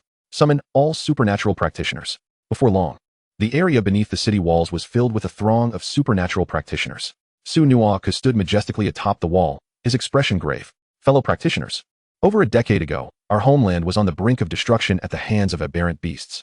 Had it not been for the aid of formidable warriors, Liang City base might have been obliterated. This time, without the assistance of powerful allies, we must rely solely on ourselves. Do you believe we can hold our ground?" The spirits of all the supernatural practitioners were ignited by his words. "Yes, yes, yes. This time, not only must we defend our homeland, but we must also drive these despicable aberrant beasts to their knees. Kill, kill, kill." The roar was like a tsunami. "All right, all units. Return to your respective positions and prepare for battle." Yes. As everyone returned to their designated spots, time ticked away, each second slipping by. Unbeknownst to them, from a great distance beyond the walls of Liang City base, hordes of aberrant beasts began to materialize before their eyes, their numbers swelling rapidly as they charged at Liang City base. Su Huaijin muttered as he observed the scene. The battle has begun. Chapter 12. The Siege of the Aberrant Beasts. The aberrant beast army surged towards Liang City base with astonishing speed. In no time, they were less than 2 kilometers from the walls. At that moment, Su Huaijin issued a command. Release the weapons. Yes, my lord. In the next instant, the high-speed cannons, laser cannons, Gatling laser guns, and beast-suppressing bombs were all unleashed. The aberrant beasts charging ahead fell in droves. However, the majority of those at the forefront were first and second-tier aberrant beasts, and their numbers were staggering, easily amounting to 20 or 30,000, if measured by sheer quantity. The supernatural practitioners of Liang City base were insufficient to contend with these beasts. Yet, this was not merely an era of supernatural powers. It was also an age of technology. Over the past 5 centuries, advancements in weaponry had become formidable, representing a fusion of technology and supernatural abilities. The high-speed cannons, laser cannons, and Gatling laser guns all relied on spirit stones for energy. Unfortunately, Liang City base's supply of spirit stones could only eliminate a fraction of the aberrant beasts. The remainder would have to be confronted by the supernatural practitioners themselves. As time passed, the reserve of spirit stones dwindled, and the ranks of first and second-tier aberrant beasts began to thin as well. Meanwhile, the supernatural practitioners at the base of the walls cheered with fervor. Blast those despicable aberrant beasts to smithereens. Annihilate them. It gets my blood boiling, brothers. Curse those wretched creatures. My former comrades fell at their hands. I can hardly contain my rage to charge into battle against them. It is these damned aberrant beasts and their kin that have brought harm to our homeland. Kill, kill, kill. Within the confines of the base, the residents either remained at home or took refuge in shelters. Has the battle already begun? The clamor outside is deafening. It can be heard even here. I hope they drive them away. Oh, I'm still young. I don't want to die yet. Some prayed, others mourned. Some trembled in fear, while others remained calm. Back on the battlefield, Li Jin furrowed his brow, a look of urgency crossing his face. My lord, our stockpile of spirit stones will not last much longer. At most, we can sustain it for another half-hour. Su Huaijin gazed at the sea of aberrant beast corpses outside the walls and sighed. Alas, there are simply too many aberrant beasts. To have slain this many is already quite a feat in half an hour. The first and second-tier beasts will be nearly even with us. As for the third tier and above, they undeniably outnumber our own forces. We have 300 practitioners at the Spirit Lake realm, 40 at the Spirit Sea realm, 6 at the Sky Sovereign realm, and just 1 at the Nirvana realm. And what of the aberrant beasts? Their third-tier beasts number around 500, while there are approximately 50 fourth-tier beasts and merely 10 fifth-tier beasts. Thankfully, there exists only 1 sixth-tier beast. Should another sixth-tier beast emerge, the possibility of our city, Liangcheng, falling becomes alarmingly real. Even if the enemy possesses a greater number of high-tier combatants, as long as I do not succumb to that singular sixth-tier beast, the remaining foes shall pose little threat. Half an hour swiftly passed, and with the final cannon fired, the reserve spirit stones of the Liangcheng base were completely depleted. Su Huaijin addressed the abilities stationed beneath the city walls, proclaiming, "Esteemed comrades, our stock of spirit stones has been exhausted. The forthcoming battle rests upon your shoulders. I too shall engage once the enemy's sixth-tier beast is unleashed, so let us fight. Kill, kill." The army of abilities surged forth. Immediately, an array of powers was unleashed. Here, all types of abilities could be assembled. Of course, both spatial and temporal abilities were scarce, and most abilities were confined to F or E ranks. The majority of abilities present could primarily enhance themselves, with only a select few capable of ranged attacks. In essence, this was akin to a role-playing game filled with warriors and mages. The physically enhanced warriors charged forth while the ranged attackers remained behind, casting their powers. The battlefield fluctuated between fierce gales and relentless flames, as various elemental forces clashed. Naturally, weapons of all kinds were visible on the field, including advanced technological armaments. Despite this, casualties were inevitable on such a grand scale. The beasts, inherently larger and stronger than humans, posed a formidable challenge. Even those of smaller stature should not be underestimated. Some beasts could wield elemental skills, while others possessed toxic abilities. Yet what of it? One must not forget that humans are inherently intelligent, adept at maximizing damage while minimizing their own peril. Moreover, the majority of these beasts had been thoroughly studied by humanity, with their habits and weaknesses laid bare. Soon, the death toll among the beasts escalated sharply. A number of third-tier beasts, unable to remain passive, joined the fray. Upon entering the throng, their claws and sweeping tails claimed numerous lives. Naturally, as these third-tier beasts entered the battle, our own experts from the Spirit Lake realm followed suit. Although the enemy had over 200 more third-tier beasts than our Spirit Lake experts, at this stage, the energy of the ability users would significantly amplify. As their rank alone indicated, a single Spirit Lake ability user could contend with 2 or so third-tier beasts. However, one must remain vigilant against being overwhelmed. The enemy's numbers were indeed daunting. As the old adage goes, 2 fists cannot contend with 4 hands. With a thunderous crash, one of our Spirit Lake ability users unleashed a water-based power at a 3rd-tier bull beast. A vast wave of water surged forth, crashing upon the bull beast's form. The bull beast, with its massive horns and muscular frame, transformed its hooves into claws, gaining swift momentum. This creature possessed a unique ability to enhance its horns, rendering them nearly indestructible and exceedingly lethal. A single charge could inflict severe injury or even death. Among the 3rd-tier beasts, the bull beast was considered a formidable entity. Injured, the bull beast became enraged and charged toward the Spirit Lake ability user, its horns swelling to an enormous size. The ability user swiftly conjured a defensive skill, Water Shield. A shield of water materialized before him, yet the bull beast's reinforced horns were immensely powerful, piercing through the shield in mere seconds. The Spirit Lake ability user, caught off guard, saw the horns barreling toward him. At that moment, a vine appeared at his waist, pulling him aside and allowing him to land safely. Another Spirit Lake ability user of the wood element had come to his rescue. Quickly regaining composure, the user unleashed a more potent offensive skill, Water Drill. The bull beast's neck was pierced directly. The creature thrashed upon the ground a few times before falling still. Observing the bull beast's demise, the user expertly split open its cranium, extracting a violet crystal, Beast Crystal, a substance produced only by beasts of 3rd tier and above, containing vast amounts of energy. He tossed the crystal to the wood element user, saying, "Here, brother, this beast crystal is for you. Were it not for your timely intervention, I might have perished." The wood element user graciously accepted the crystal, replying, "I shan't be impolite, brother. Not at all, brother. I owe you my life. Once this battle concludes, I shall treat you to a meal. Haha, if anyone is treating, it shall be I, as you have gifted me the beast crystal. I will arrange it. All right, brother. Let us continue the fight." Indeed, the battle raged on, countless wounded being sent to the rear logistics team, predominantly staffed by wood and water element users. As they were renowned for their healing abilities, the wood element users were the most numerous, while water element users were fewer, as the healing efficacy of wood abilities far surpassed that of water abilities, which were often more combat-oriented. The logistics team was overwhelmed, inundated with casualties, and once treated, many were sent back to the front lines. The medical personnel were exceedingly busy, treating one patient only to be met with another, leaving them no time to rest. The air was filled with cries of anguish and heart-wrenching screams. It was a sight too harrowing to behold, with countless individuals missing limbs and suffering grievous injuries. Su Huaijin, witnessing this calamity, felt a deep sense of despair. As a student, he was barred from the battlefield, yet as a human, how could he cower in fear, especially when driven by the desire for vengeance for his parents? He glanced at the city walls, determination swelling within him as he resolutely advanced toward them. He yearned to fight. Chapter 13. Su Huaijin joins the battle. Su Huaijin observed the healed wounded rushing back to the front lines. No one is unafraid of death, especially those with families. To protect their homeland, they willingly sacrificed their lives to fight. Su Huaijin's resolve strengthened as he made his way toward the city walls, eager to join the battle and defend his home. Yet, as he reached the entrance, he was halted by the city defense team. "Halt! No entry permitted here." The soldiers of the defense team regarded Su Huaijin with stern expressions. Calmly, he stated, "I am Su Huaijin, here to seek an audience with the lord of the city. Please inform him." The two defense team members exchanged glances and then began whispering. "He claims to be Su Huaijin, the prodigy of the 3S spatial abilities. What should we do? Should we report this?" "Of course we should. Are you foolish? What is his status now?" One of them turned to Su Huaijin, saying, "Please wait a moment." Soon, a team member went to notify the higher-ups. Before long, he returned. "The lord of the city requests your presence." Su Huaijin nodded appreciatively and headed toward the elevator. The ascent was swift, and upon exiting the elevator, he found himself face to face with Su Nuaku. He stood in the center of the city wall, surrounded by several individuals. To his left was Lei Wujiji, and to his right stood Li Jin. The presence of those around him was formidable. They were undoubtedly on par with Lei Wujiji. Su Huaijin surveyed the vicinity, noting an array of advanced weaponry. Soon, he approached Su Nuaku with determination. Esteemed city lord, principal, and distinguished leaders, Su Huaijin greeted them with a placid expression.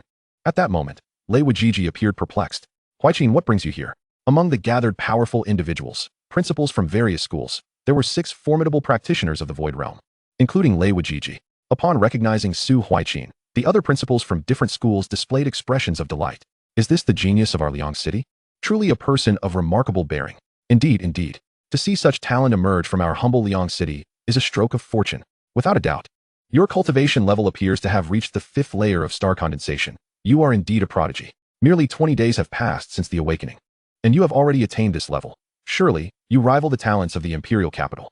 At this juncture, Lei Wujiji introduced Su Huaijin, saying, These are the principals of all the schools in our Liang City-based city, from right to left, the principals of the 2nd to the 6th middle schools. They, like myself, are practitioners of the Void Realm. Su Huaijin nodded in acknowledgement. Thank you all for your kind words and flattery. In truth, I am but slightly more capable than the average person. The principal of the 2nd middle school extended his hand and remarked, I must insist, young Su. You are being overly modest. The transition from an ordinary person to the 5th layer of star condensation is no trivial feat. We have all experienced the arduous journey of cultivation and know how challenging it is, even with decent talent. Some may never reach the 5th layer of awakening in their lifetime. The principal of the 4th middle school chimed in. Indeed, genius is not merely spoken into existence. It is forged through one's actions. Su Huaijin remained silent, simply smiling and rubbing his head. Suddenly, Lei Wujiji recalled the initial question he had posed. Huaijin, what is your purpose here? Su Huaijin's smile faded, replaced by a serious expression as he surveyed the principals, and then turned his gaze to Shunuako. Esteemed principals, City Lord, I wish to go to the battlefield. Shunuako had remained silent throughout. Lei Wujiji's expression shifted to one of urgency as he exclaimed, This is madness. You are still a student. We do not require students to assist us here. Now, you must return immediately. The other principals echoed his sentiments. Old Lei is correct. The battlefield is no playground. Lives are at stake. Yes, young Su, return.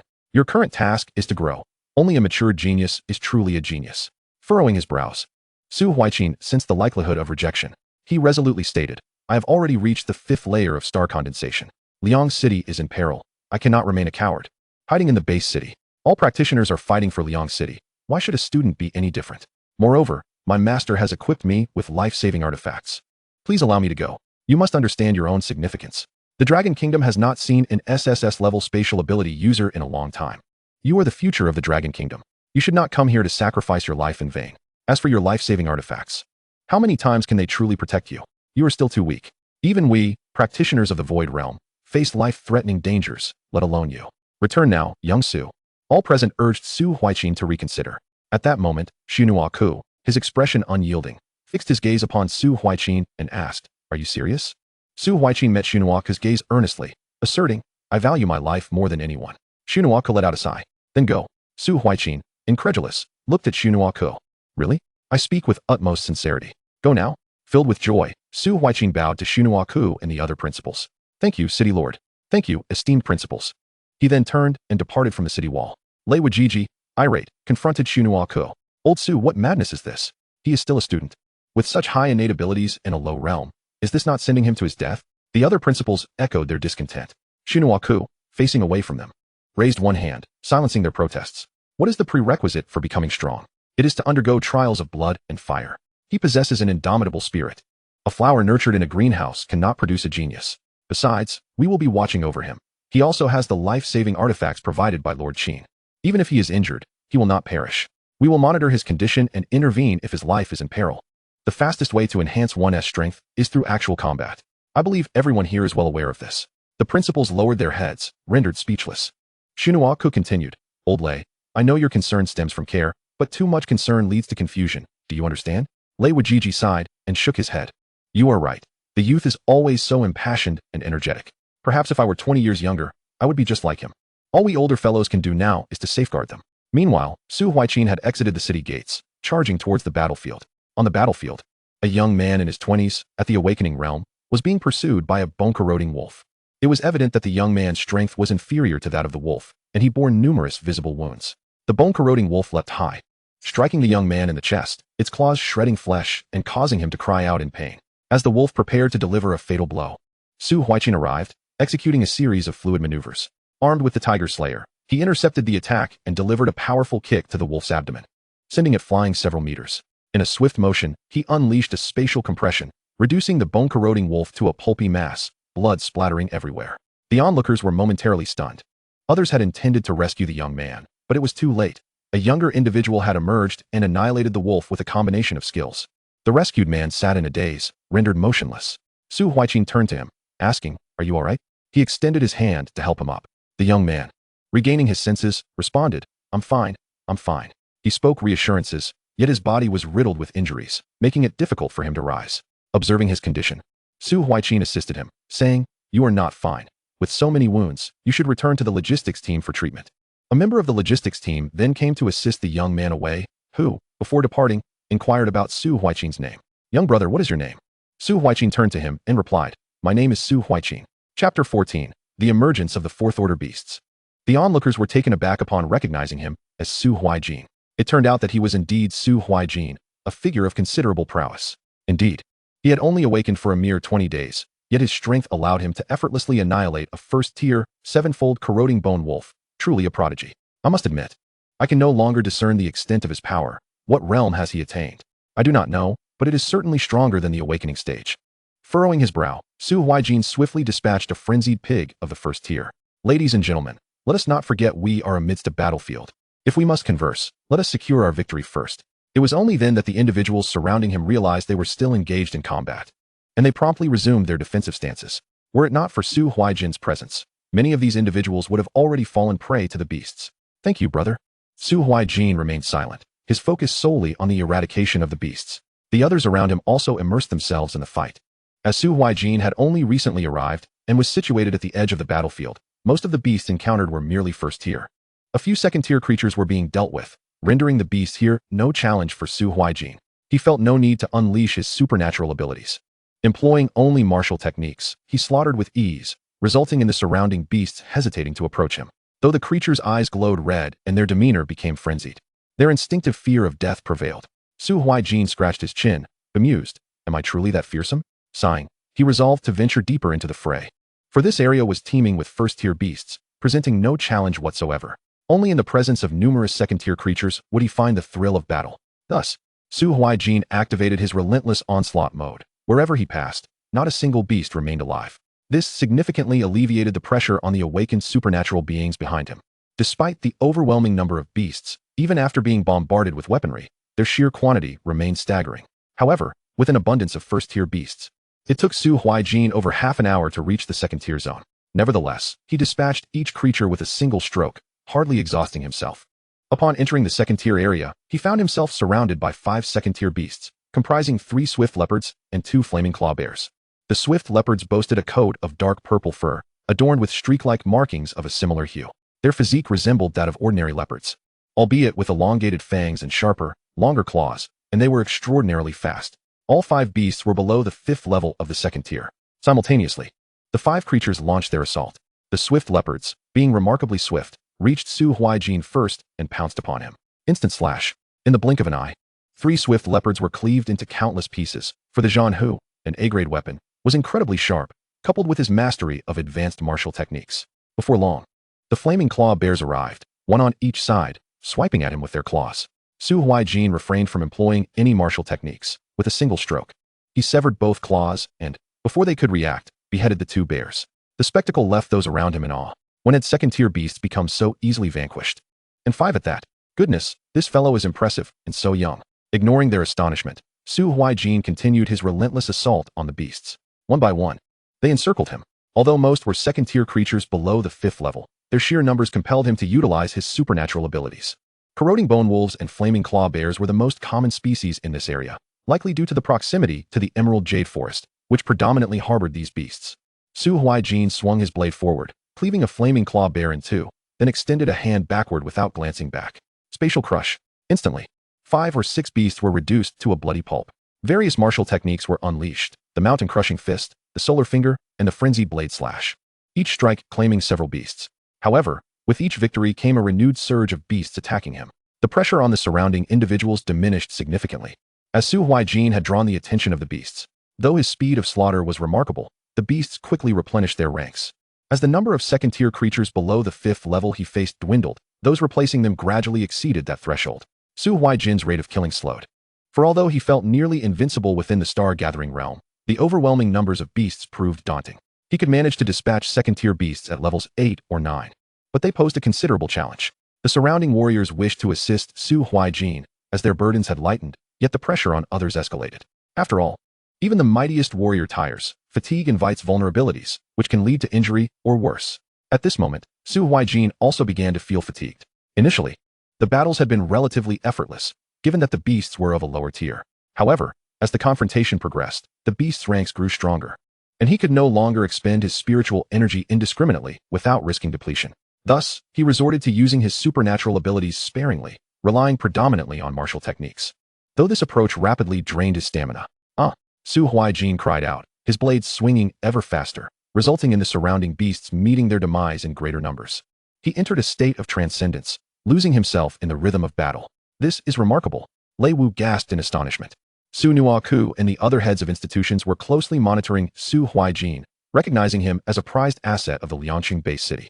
They could not afford any missteps. It was evident that even if they all perished, the value of one Su Huaijin surpassed them all. Su Nuaku stood with his hands clasped behind his back, a smile gracing his face. Indeed, he has perfected his primary martial technique. Though it is merely a foundational skill, achieving such mastery in just over 20 days speaks volumes about his aptitude. Truly, he is extraordinary, a prodigy capable of reaching perfection in a martial art in such a brief span. Moreover, several other techniques have reached advanced or intermediate levels, not to mention his supernatural skills. Hold on, look. His mountain-crushing fist has also attained perfection. And wait, his phantom step has reached the same pinnacle. 3 martial techniques perfected. It cannot simply be called prodigious. He is a veritable monster. Su Nuaku laughed heartily. Alas, given his current state, he may not last much longer. But to have achieved this level is already commendable. Indeed, while other supernatural beings might consider it impressive to slay 2 or 3 beasts of equal tier, he had likely dispatched 3 or 400. Employing his phantom step, Su Huaijin left behind 8 afterimages, evading several attacks from second-tier beasts. Before unleashing instant slash and mountain-crushing fist, suddenly, the air was filled with countless flashes of blades and fist imprints, exterminating the beasts before him. Elated, Su Huaijin reveled in the fact that all 3 of his primary martial techniques had reached perfection. However, due to the sheer volume of beasts he had slain, the attention of a 4th-tier beast was drawn to him, a rare winged claw eagle, an aerial creature of considerable size, measuring at least 5 or 6 meters. Its claws gleamed with a metallic sheen, honed to razor sharpness. The feathers adorning its body exuded a glossy sheen and felt remarkably sturdy, while its beak also possessed a lethal edge. As it stood, there were not yet any 4th-tier beasts present on the battlefield, only those of the 3rd tier. However, the 3rd-tier beasts could hardly contend with Su Huaijin, as they were mostly restrained by our Spirit Lake Realm practitioners. Despite their numerical superiority, our practitioners exhibited a higher caliber of abilities, balancing the scales of power. Consequently, we were compelled to dispatch a single 4th-tier beast to eliminate Su Huaijin. The razor-clawed eagle, witnessing the slaughter of its kind by Su Huaijin, let out a piercing cry and ascended towards him with remarkable speed, covering hundreds of meters in mere seconds. Such velocity left Su Huaijin with no time to react. By the moment he noticed, it was almost upon him. He barely had time to activate his void barrier when, suddenly, a tornado materialized before him, intercepting the impending assault. Filthy bird, your opponent is me, declared a wind element adept of the Spirit Sea realm, whose unique abilities granted him the grace of flight akin to a 5th-tier air mirror, exuding an air of grandeur. Thank you, esteemed senior. Chapter 15, The Battle of the 4th Tier. Su Huaijin gazed at the figure hovering above, clad in a green battle attire that radiated a sense of advanced technology. A scar adorned his left cheek, yet it only added to his rugged charm. Surrounding him was a gentle green whirlwind, likely the source of his aerial elevation. The man then cast his gaze down upon Su Huaijin. Are you unscathed, young one? Su Huaijin shook his head. I am fine, esteemed senior. May I inquire your name? Jun Chongning. The razor-clawed eagle, caught off guard by its rapid charge, was instantly hurled back by the tornado, albeit without sustaining significant injury, merely stunned. Shaking its head, the eagle let out an enraged screech, clearly incensed by Jun Chongning's intervention. Child, distance yourself from here. Otherwise, the backlash of our clash may prove detrimental to you. Su Huaijin nodded and activated his spatial transition to vacate the area, subsequently relocating to another spot to continue his hunt of the beasts, yet he remained vigilant, observing the battle from afar. The razor-clawed eagle darted towards Jun Chongning, who remained unperturbed, slowly lifting his hand. Frenzied wind slash. In an instant, dozens of crescent-shaped slashes manifested in the air, hurtling towards the eagle. The beast raised one wing to shield its chest, and the strikes met its appendage with a metallic clang, akin to blows against steel. Interesting. Such an attack can be withstood, mused Jun Chongning, slightly astonished but not overly concerned, for it was merely a probing strike. If a 4th-tier beast could be harmed by such an assault, its authenticity would be questioned. Yet, it was evident that this creature was genuine, particularly with its wings displaying a hardness reminiscent of alloy. The razor-clawed eagle retaliated, swinging its wings to unleash a series of slashes similar to Jun Chongning's previous technique. Albeit fewer in number, yet significantly larger in size, Jun Chongning remained calm, gradually uttering 2 words. Wind wall. In that moment, a pale green, semi-transparent barrier materialized in the air. All slashes that collided with it vanished without a sound, and soon after, the wind wall dissipated. Seizing the opportunity, the razor-clawed eagle surged forward, aiming to strike with its talons. With an expression devoid of emotion, Jun Chongning extended his right hand. Bind. Instantly, small whirlwinds enveloped the eagle's talons and wings, rendering it immobile in midair. However, being a fourth-tier beast, such confinement could not last long. Swiftly, Jun Chongning traced a motion in the air with his right hand. Wind slash. A 3-meter-long slash struck the razor-clawed eagle's chest as its wings remained bound. The attack landed solidly, causing a deluge of blood to erupt from the beast. It broke free from its restraints, letting out a pained cry. Its eyes, already crimson, now glowed with an intensified fury, and its aura surged powerfully. Its flight speed accelerated once more, prompting Jun Chongning to sense the shift and refrain from engaging in close combat. Instead, he opted for a guerrilla strategy while airborne. Cognizant of his own limitations in melee, the eagle's ferocity was palpable, and it swiftly closed the distance between them. This is untenable. My close combat skills are inadequate. Should it close the gap, my demise would be assured, he pondered, acknowledging that his reliance on energy to sustain his flight was depleting rapidly. The eagle, equipped with wings, required no such expenditure, and even if it did not approach, he would succumb to exhaustion. A swift resolution was imperative. Jun Chongning furrowed his brow in contemplation.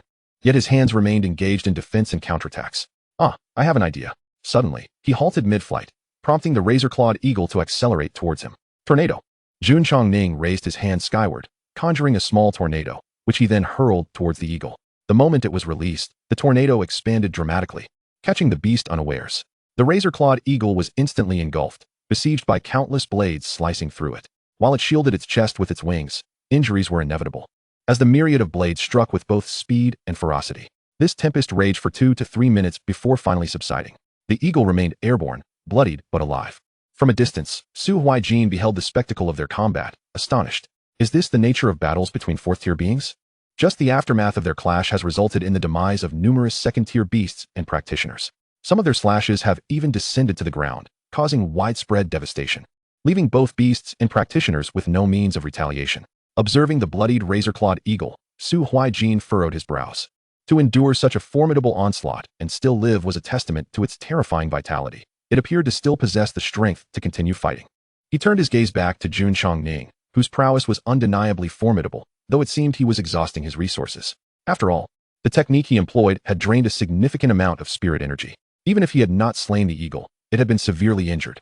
Jun Chongning's complexion had paled as he spat out a mouthful of saliva. Damn, what a tough adversary. I've unleashed my strongest move, and yet it still survives. At that moment, the razor-clawed eagle lunged once more, though its speed had diminished significantly. Although Jun Chongning's spirit energy was now reduced to a mere tenth, it appeared sufficient to finish off the eagle. Wind wall. Bind. Wind slash. A seamless sequence of moves ensued. First, the wind wall deflected the eagle's assault, followed by binding its body in place. Finally, a wind slash descended upon its chest. Don't ask why I'm not targeting its head. It's too small, and its beak occupies too much space. Let us not forget its primary attack method also involves that beak. Should it intercept the wind blade, the opportunity would be lost. The massive form of the razor-clawed eagle plummeted towards the ground. It appeared that the fierce-clawed eagle should be dead. Jun Chongning, wiping the sweat from his forehead, slowly descended towards the ground. Su Huaijin, noticing that the battle had concluded, intended to approach Jun Chongning for a brief conversation. At that moment, Su Huaijin observed that the fierce-clawed eagle seemed to stir slightly. The next instant, it abruptly spread its wings and launched a deadly strike towards Jun Chongning. While Jun Chongning was preoccupied with wiping his sweat and catching his breath, he failed to notice the eagle's movement. By the time he reacted, the fierce-clawed eagle had already unleashed its ferocious attack. At that moment, Jun Chongning found himself with little spiritual energy left, unable to conjure a wind barrier, with only enough energy remaining for a wind slash. In the blink of an eye, Su Huaijin shifted his position next to a nearby corpse and, in that instant, pounced on Jun Chongning, forcing him down to the ground. Jun Chongning, realizing the urgency, executed a wind slash just as they fell, severing the eagle's head and ensuring its demise once and for all. Chapter 16. The emergence of 4th and 5th order beasts. Lei Wuji nodded as he observed Jun Chongning on the battlefield. Old Su, this Jun Chongning is quite skilled. If I recall correctly, he does not hail from our Liangqing base city, does he? Indeed, he is a junior at Magic City University. Su Nook replied with a smile directed at Lei Wuji. What is a student from Magic City University doing here? Lei Wuji inquired, perplexed. Su Nook explained, 2 years ago, I had some matters to attend to in Magic City, and, by a stroke of fortune, I met him. At that time, he was merely a spiritual lake realm ability user. I never imagined that upon encountering him again, he would have advanced to the spiritual sea realm. He had a mission not far from here, and after completing it, he came to visit me. Unfortunately, this incident occurred, and he refused to leave. so I had no choice but to allow him to stay. Ah, I see, Lei Wuji mused, finally understanding. No wonder he is a top student from Magic City University. He managed to slay a fierce clawed eagle, which is among the elite of fourth-order beasts. Though somewhat reckless, it is undeniable that he is exceptionally talented. Su Huaijin, too, displayed remarkable observation skills, having noticed that the fierce clawed eagle was not yet dead. Returning to the battlefield, Su Huaijin stood up and extended his hand to assist Jun Chongning in rising. Jun Chongning grasped Su Huaijin's hand and stood up. Jun, are you all right? Su Huaijin asked with concern. I am fine, thank you for saving me. Had you not intervened, that strike would have surely left me either dead or severely injured. Jun Chongning responded earnestly. It's nothing. You saved me just now, so consider it a favor repaid. Su Huaijin waved his hand dismissively. Very well, Jun Chongning said, choosing not to press the matter further. We should first deal with the surrounding beasts.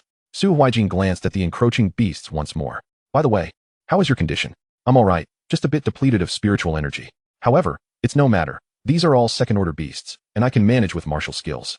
Although he was not particularly adept at close combat, facing second-order beasts was manageable, due to the overwhelming number of beasts surrounding them. They had not yet retrieved the beast crystal from the fourth-order fierce clawed eagle. Beast crystals are not always located on the head. Some are found on the heart or abdomen. All right, I'll take the lead, Su Huaijin declared, brandishing his weapon as he charged forward. During the time he was rescued, he had retreated to a distance and had not engaged many beasts, primarily observing the battle dynamics of the fourth-order creatures.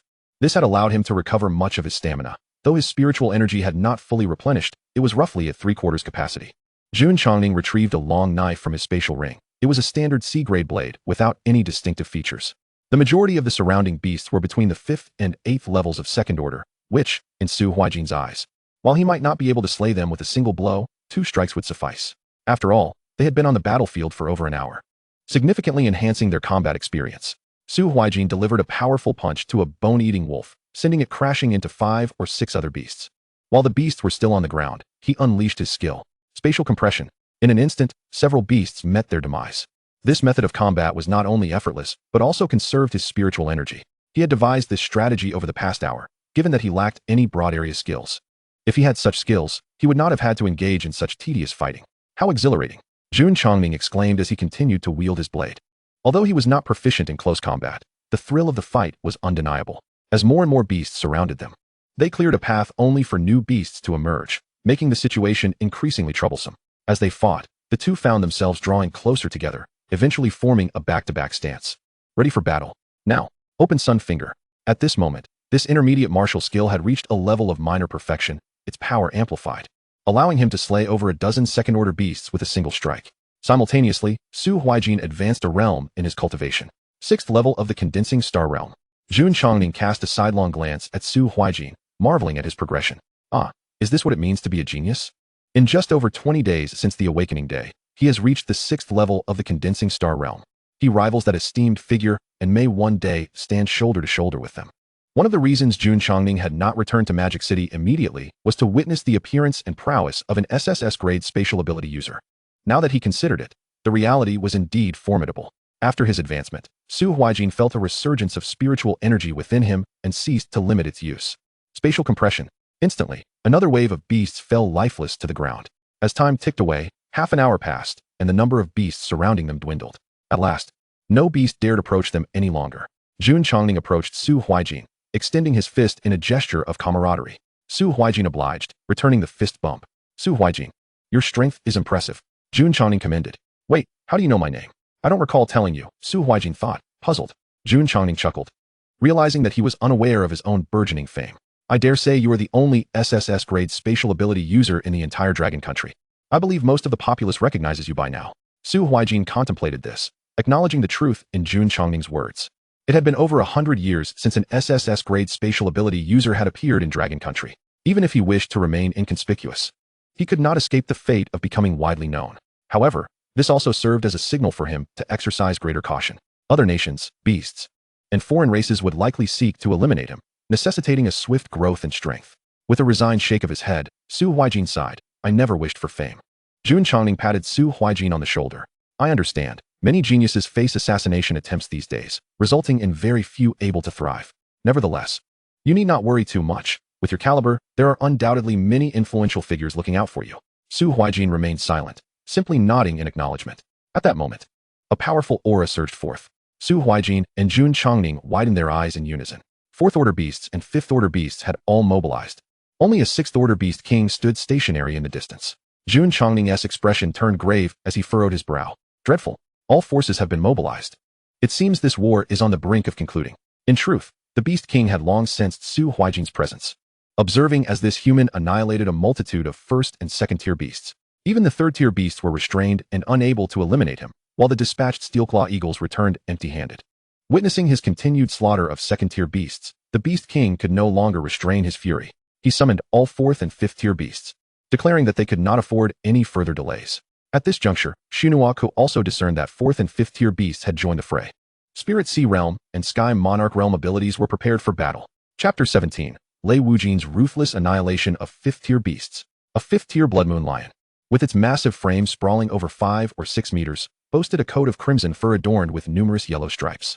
It opened its gaping maw, unleashing a fierce roar that released waves of sound, instantly causing nearby low-tier ability users and beasts to bleed from their orifices and perish.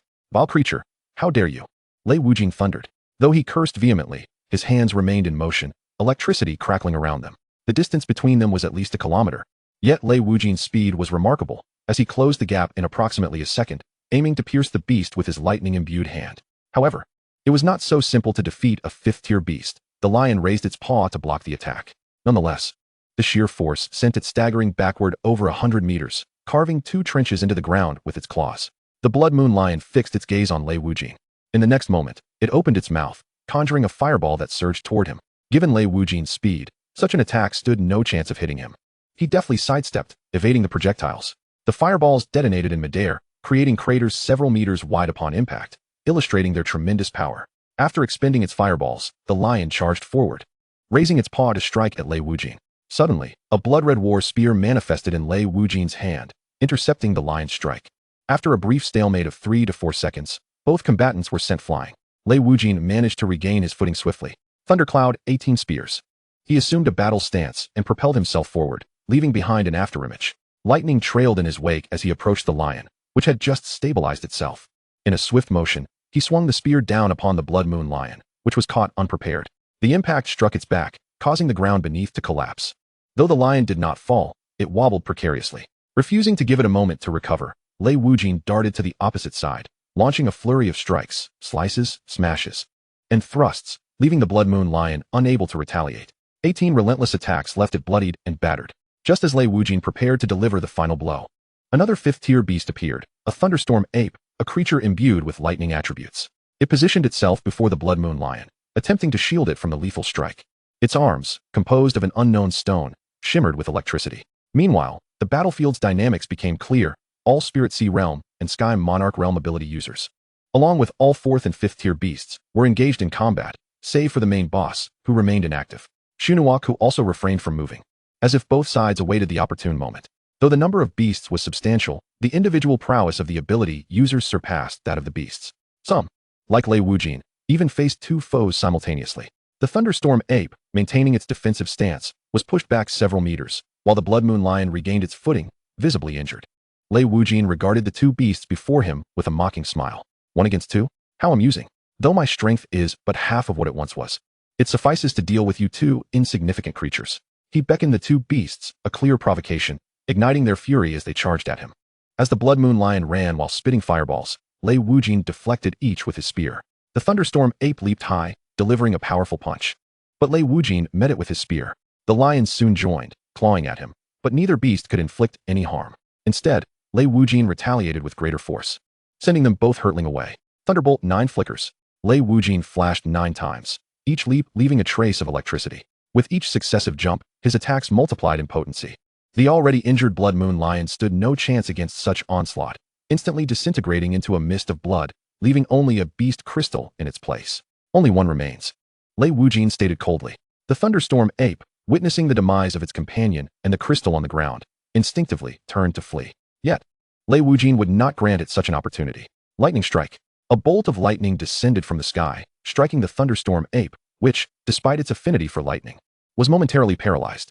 Seizing this moment, Lei Wujin surged forward, wielding his spear with deadly intent. Thunderclap slash. The spear sliced through the air, trailing a blue-purple shimmer. And in an instant, The head of the thunderstorm ape was severed, its eyes shifting from red to black, fading into lifelessness. Many bore witness to this spectacle, as Lei Wuxian systematically eradicated 2 fifth-tier beasts, invigorating the morale of the ability users. The principal of the second-tier institution chuckled softly, shaking his head in resignation. This fellow, always so ostentatious. With that, he accelerated the pace of his own swordplay. Lei Wuxian's rapid slaying was intended to swiftly aid others, for there were 10 fifth-tier beasts in total, while their Sky Monarch realm users numbered merely 6. This meant that 4 of them would need to confront 2 foes each. Not all the principals possessed Lei Wuxian's extraordinary prowess, hence the urgency to eliminate their opponents and assist others. Meanwhile, Su Huaijin was engaged in a fierce battle against second-tier beasts, relishing the thrill, when suddenly, a chill ran down his spine. Danger lurked. He immediately pivoted, bracing his knife before him, but the force of the impending attack was overwhelming. He was sent flying backward for dozens of meters, landing on the ground, albeit with little harm to his body. What the hell? Su Huaijin gasped, glancing ahead to identify the source of the threat, a third-tier fiery rage monkey. Among third-tier beasts, it was particularly cunning, renowned for its considerable intelligence. With its fire attribute abilities, it was a formidable foe, and fortunately, this one was merely a second-tier third-level beast. Had it been any stronger, that blow might have claimed his life. Before Su Huaijin could gather his thoughts, the fiery rage monkey charged at him. Sensing danger from above, it deftly evaded the impending attack. Damn it, I missed. The fiery rage monkey followed up with another punch, which Su Huaijin blocked with his knife, only to be sent flying once more. He executed a backflip in midair, driving his knife into the ground, sliding several meters before coming to a halt. I cannot allow it to close the distance. Its strength is too great. I must keep it at bay. Before Su Huaijin could contemplate his next move, another attack struck, forcing him to utilize spatial displacement to evade. Subsequently, he employed spatial compression and annihilation to continually disrupt the creature's approach, or when it neared, he would shift positions again. However, the depletion of spiritual energy was inevitable. What should he do? In Chapter 18, the battle against the third-tier Fire Fury monkey commenced, accompanied by monstrous roars. It was imperative to identify its weakness, otherwise, he would remain at a disadvantage. As he pondered while evading, Su Huaijin observed the Fire Fury monkey. Its entire body was cloaked in crimson fur, flames erupted with each punch, and it possessed immense strength, standing approximately 1.6 meters tall, though its speed was relatively moderate. Yet, it exhibited remarkable agility and quick reflexes. He decided to target its lower body. If he could successfully inflict an injury, he could implement a kite-fighting strategy. Thus, Su Huaijin initiated his assault. He first unleashed spatial compression to seal off its overhead, followed by 2 annihilation blasts on either side, and then a direct assault with an opening sunstrike. He then employed spatial displacement to instantaneously appear behind it, effectively cornering the creature. Regardless of which attack it chose to defend against, it would inevitably suffer from his onslaught. As anticipated, the Fire Fury monkey released several fireballs from its palms to counter his opening sunstrike. Just as it attempted to escape forward, Su Huaijin shifted positions once again, preventing its retreat. Instant slash. There was no need to question the absence of a wild blade strike, as instant slash had no wind-up and was executed more swiftly, targeting its lower body. Predictably, while its leg remained intact, the wound revealed bone, and the Fire Fury monkey reacted in response. Just as it prepared to counterattack, Su Huaijin had already vanished, having exploited the creature's momentary lapse in focus, forgetting that he was a star condensation realm ability user. Everything unfolded as Su Huaijin had foreseen. Inflicting a wound on its leg was insufficient, and many of its attacks could no longer be avoided, leaving it to be toyed with like a kite. Although it possessed fireballs for ranged attacks, their firing speed was too sluggish, allowing even a star condensation realm ability user to evade them. The plan was working. Now it was merely a matter of methodically wearing the creature down. A smile crept across Su Huaijin's face. The Fire Fury monkey sporadically hurled fireballs, and each time Su Huaijin dodged, he would instantly reappear to deliver a swift strike. This enraged the Fire Fury monkey, which let out furious howls, yet it was utterly powerless against Su Huaijin's tactics. As time progressed, the Fire Fury monkey's speed began to wane. It was evident that it was nearing its limit. There was no rush. He would deliver the final blow when it was truly exhausted. The battles continued in other areas, with Lei Wuji having slain another 5th-tier beast, bringing his total to 3. The principal from the second middle school was still engaged in combat with 2 beasts, while Lei Wuji had assisted the principal of the 4th middle school in eliminating one of them. The principals of the 3rd and 5th middle schools were engaged in one-on-one duels, while the principal of the 6th middle school faced 2 adversaries. Now, Lei Wuji planned to assist the 6th middle school's principal, who was not particularly strong and bore numerous wounds. Old Lei, thank you. You truly live up to your reputation. Slaying 5th-tier beasts is as easy as slicing cucumbers. It's hard to imagine how formidable you were in your prime. Had it not been for that war, you would surely have reached the 6th tier by now, remarked the principal of the 4th middle school in gratitude. Oh, Focus on your own battle. I must assist old Lei Wuji sighed. Su Huaijin observed as the fire fury monkey appeared to be on the brink of collapse, just as he prepared to deliver the final blow. Suddenly, a haunting sound resonated, imbued with a classical charm, as if wielding a miraculous ability to control the beasts. Instantly, all the beasts present fell into a frenzy, their crimson eyes burning even brighter, disregarding their injuries. Some heavily wounded creatures, on the verge of death, suddenly regained vigor, their blood still oozing as they launched an assault on the ability users. What was the sound? What was happening? Su Huaijin watched in disbelief as the seemingly exhausted fire fury monkey surged back to life, charging towards him with an even greater speed than before. Su Huaijin hastily unleashed the opening sun strike, but the attack landed squarely on the fire fury monkey, which did not evade but instead absorbed the blow, its skin tearing under the assault. Yet, it appeared utterly unfazed by the pain, continuing its relentless advance. What? It didn't dodge? Could it be that this sound had driven it to madness, rendering it impervious to pain? Su Huaijin furrowed his brow. The fire fury monkey's punch came crashing towards him, and Su Huaijin quickly raised his blade to block, only to be sent flying. As he soared through the air, his blade skidded along the ground before finally coming to a halt. The force behind the attack was significantly greater than before. How long could it sustain this level of power? Would it only cease once it was truly slain? In that fleeting moment, Su Huaijin's mind raced with thoughts. Observing the surrounding battlefields, he noted similar scenes. Some dying beasts suddenly erupted into fury, particularly on Lei Wuji's side. While he was assisting the principal of the 6th middle school in defeating a beast on the brink of death, that very creature rejuvenated and turned the tide. It left Lei Wuji speechless. What was this sound that could revive mortally wounded beasts, even rendering them stronger than before? If this sound was not silenced, the situation could very well reverse. Other ability users also recognized this phenomenon. What was happening with these beasts? Hadn't they been on the brink of death? A member of the awakening realm was slain. At this moment, Su Huaijin found himself with no choice but to evade the attacks. He could not engage in close combat, nor could he eliminate them from a distance. Rather than waste his spiritual energy, it was more prudent to flee. Su Nuaku frowned, sensing the interference was likely the work of another race. Typically, beast tides orchestrated by the Beast King did not exhibit such behavior. Even if there were abilities capable of inciting such frenzy among the beasts, it could not be attributed solely to this sound. The possibilities pointed to another race, though human involvement seemed improbable. Shaoli, can you deal with this sound? Li Jin smiled at the city lord. Although my strength is not particularly formidable, I possess the ability to counter this disruptive sound. Wind sound interference. This wind-based skill specifically counteracts such sounds. Li Jin opened his mouth, unleashing a torrent of wind waves. Wherever the wind passed, all sound vanished, rendering even his own voice inaudible. In an instant, the frenzied beasts that had been on the brink of death fell lifeless the moment the haunting sound was interrupted. The previously normal beasts returned to their senses, albeit in a state of confusion. The ability users quickly seized the opportunity to launch a counteroffensive. As Su Huaijin felt a gust of wind, all sound ceased, and the fire fury monkey collapsed to the ground. What was happening? He realized he could no longer hear his own voice. Suddenly, Su Huaijin looked up towards the city wall, spotting Li Jin, his mouth open, producing waves of wind. So that was it. Carefully, Su Huaijin approached the fallen fire fury monkey, casting a spatial compression upon it. The creature was instantly crushed into a bloody pulp. Phew, it seems truly dead. Su Huaijin sighed in relief. He swiftly extracted the beast crystal from the fire fury monkey. What was that sound earlier? Chapter 19. The 6th-tier Beast King emerges. Damn Su Nuaku, he actually released my control. A humanoid creature, its skin a deep shade of blue-black, stands before us. It possesses 2 sharp horns atop its head and a tail reminiscent of a lion's, albeit adorned with intricate patterns and sharing the same hue. This being is classified as a 4th-tier alien, belonging to a race known as the Shadow Clan, whose defining trait is the ability to become invisible.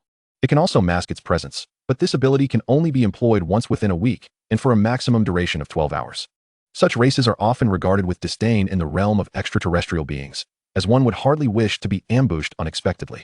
This creature, named Huna, has been dispatched under the orders of a powerful figure within his clan to assault the base city of Liangqing. Although he himself is merely a 4th-tier entity, his race's inherent abilities, combined with his mastery of a sound wave-based blood-burning technique, have warranted his presence here.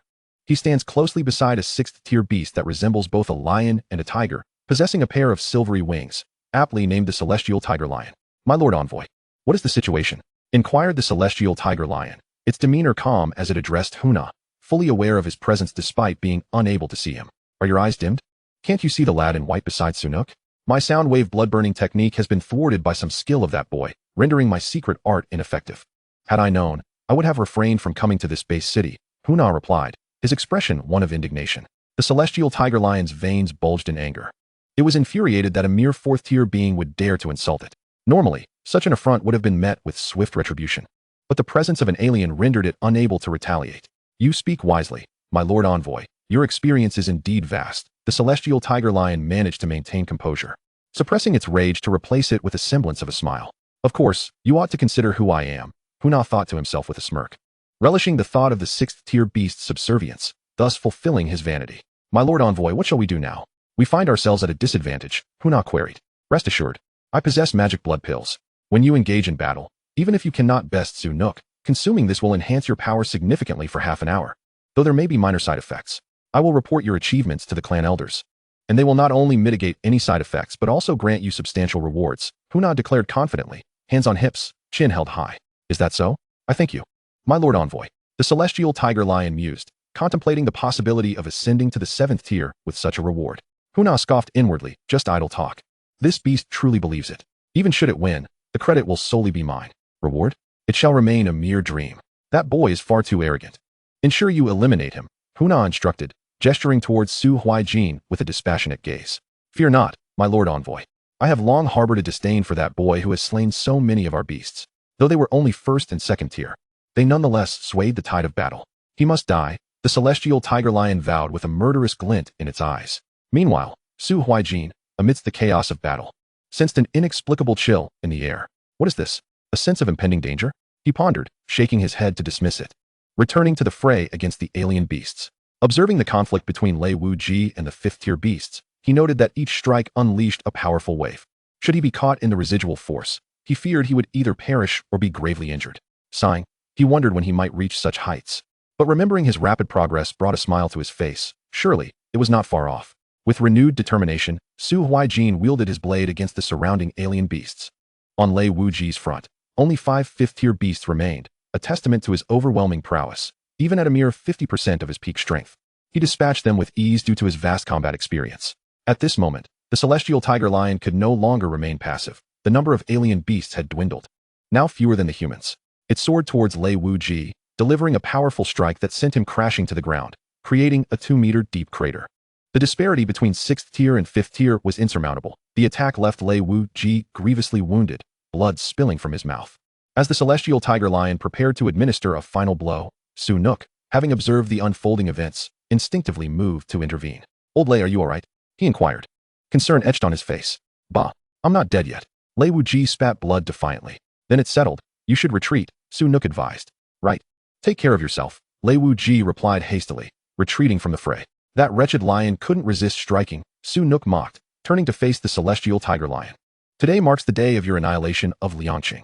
The celestial tiger lion roared in fury. You may boast, but today shall be your demise. With that, Su Nook launched his assault. Light, he declared, pointing his finger at the celestial tiger lion. In an instant, a beam of light shot forth, hurtling towards the beast. The celestial tiger lion raised its paw to block, resulting in a thunderous explosion that enveloped the area in thick black smoke. As the haze dissipated, it became evident that the celestial tiger lion remained unscathed, taunting, "Is that all you have?" With a cold huff, Su Nook pressed on with his attack. He delivered a kick imbued with golden light towards the beast, which raised its wings to defend against the blow. Though the attack was deflected, the force sent the celestial tiger lion reeling backward. Interesting indeed, Su Nook. Should you possess no greater power, then prepare to meet your end, it sneered, gathering a purplish-red energy in its maw, unleashing it in a direct line towards Su Nook. Realizing he could not evade without endangering his fellow combatants behind him, Su Nook conjured a massive shield of light before him. Upon impact, a tremendous explosion ensued, causing cracks to spiderweb across the shield, yet it held firm. Both combatants ascended into the air, distancing themselves from the base city, aware that their battle could wreak havoc upon it. Su Nook lured the celestial tiger lion away, and the beast, unconcerned, thought that eliminating Su Nook would inevitably lead to the city's downfall. Within a minute, they arrived at the Emerald Forest.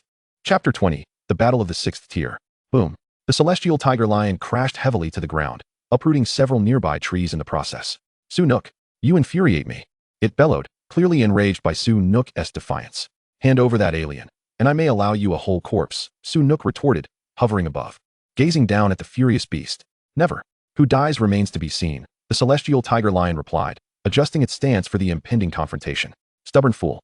Shunuaku raised a hand, within which hovered an orb of luminescence, and directed it towards the sky tiger lion.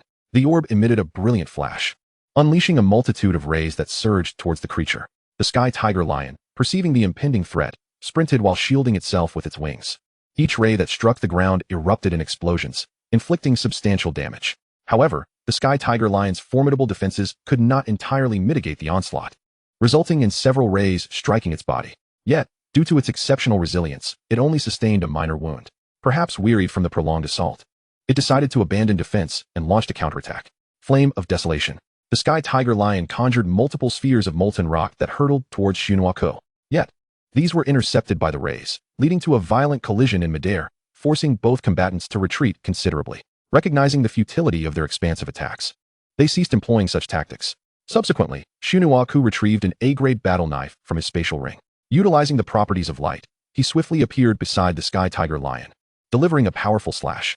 The creature raised a wing in defense, but then retaliated with a sweeping tail strike. Su Huaijin remained unperturbed, summoning a light shield that materialized beside him. The tail struck the shield, creating ripples, yet it remained intact. The clash escalated, with both combatants exchanging blows from the ground to the sky and back again, leaving devastation in their wake. The A-grade battle knife, known as Light Slash, suddenly glimmered with a radiant brilliance as the sky tiger lion attempted to defend with its wings. The blade found its mark, cutting 2 centimeters deep into the creature, causing blood to spurt forth. In agony, the sky tiger lion swung its other wing to swat Su Huaijin away, but he had already evaded the strike. "You shall perish, Su Huaijin.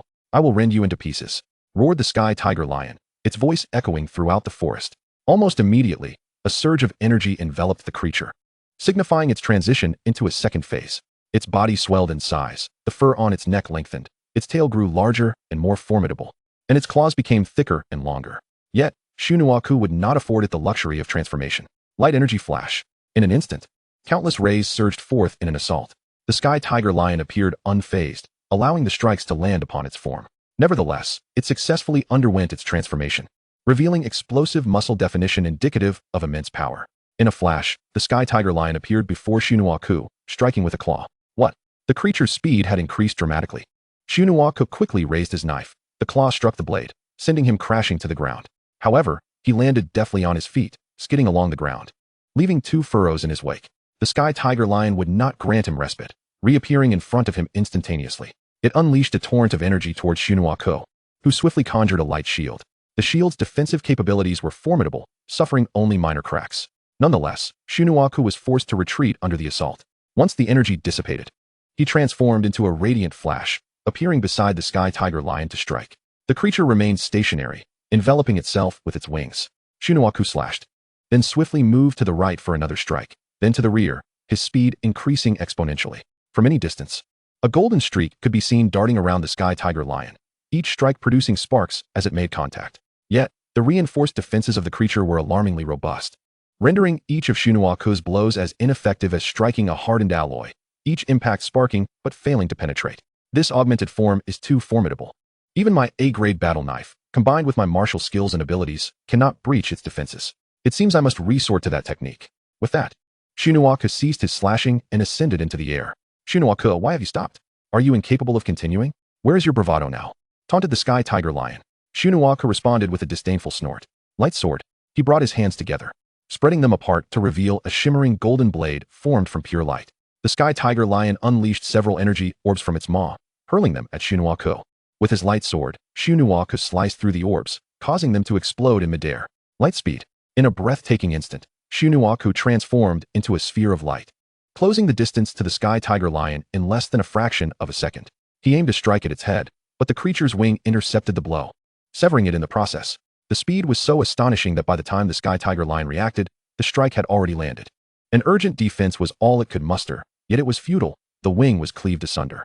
The speed was akin to a person standing 5 kilometers away, only to find themselves face to face in the blink of an eye, an impossibly swift maneuver. After losing a wing, the sky tiger lion quickly distanced itself, and though the wing had been severed, it regrew in mere moments. The 6th stage, akin to human reincarnation, allowed for the rebirth of severed limbs, though at a significant cost of energy. "Why so silent now? Are you naturally inclined to frown?" Su Huaijin mocked. "You insolent wretch." The sky tiger lion roared in fury. A volcanic eruption surged around it, transforming the ground into molten magma that bubbled and churned, the temperature soaring to unbearable levels, warping the very air. Seeing this, Su Huaijin had no choice but to ascend into the sky. A molten barrier encased the area, extending a kilometer around and rising to 500 meters above. The sky tiger lion cackled. Let us see how you fly now. Prepare to meet your demise. Huh, if this is all you can muster, then perhaps it is you who should await death, Su retorted nonchalantly. Su, even on the brink of death, you remain defiant. Let us see how long you can endure, the sky tiger lion declared, summoning columns of magma that surged forth like water jets. Su slashed at the magma columns, severing them as they fell back into the molten depths. Come at me again, I dare you, he challenged, and soon a dozen magma columns erupted towards him once more. Multiple light slashes. The A-grade battle knife in Su hand shone brilliantly as he unleashed a flurry of strikes, cleaving through the magma columns with golden arcs of energy. Is this all you're capable of, little lion? I expected much more from you, Su scoffed, eyeing the sky tiger lion with disdain. The creature remained silent, its gaze growing colder as it stomped its paw on the ground. Instantly, hundreds, if not thousands, of magma spheres erupted from the earth. Go, Su called out, summoning a light shield to counter the onslaught. Each sphere that struck the shield resulted in explosive bursts, yet the sheer volume ensured some slipped through, though the majority were deflected. However, Su was not one to remain passive. In an instant, numerous mirrors formed in the air, each crafted from light, ready to reflect the incoming assault. Subsequently, Su entered into the multitude of mirrors, which encircled the flying tiger lion. In the next moment, a shimmering foot emerged from one of the mirrors behind the flying tiger lion and swiftly kicked towards it, sensing imminent danger. The flying tiger lion defended itself with its wings. However, the force of the attack was overwhelming. Although it sustained no significant injury, it was nonetheless propelled backward. As it flew away, Su once again entered a mirror, and behind the direction of its flight, he delivered a strike. Instantly, a long gash appeared on the back of the flying tiger lion, prompting it to veer left. Su then proceeded to engage with it, as if it were a soccer ball. Unable to endure this treatment, the flying tiger lion seized the opportunity to release a powerful burst of gas from within, scattering it in all directions, which interrupted Su assault. The flying tiger lion steadied itself in midair, unleashing a torrent of energy from its mouth aimed at Su, who deftly evaded the attack. The energy entered the light mirror, where it refracted, ultimately returning to strike the creature itself, enveloping it in dark smoke. This spectacle elicited laughter from Su. Ha, this is hilarious. You cannot hit me, and instead ended up hurting yourself. He mocked with a sneer. Su, you dare toy with me. I will have your head. The flying tiger lion roared in furious rage, its veins visibly throbbing, a clear sign that its temper had reached a boiling point. It then produced the blood demon pill given by Huna and swallowed it. A sense of dread washed over Su as he realized what it had ingested, prompting him to rush towards the flying tiger lion.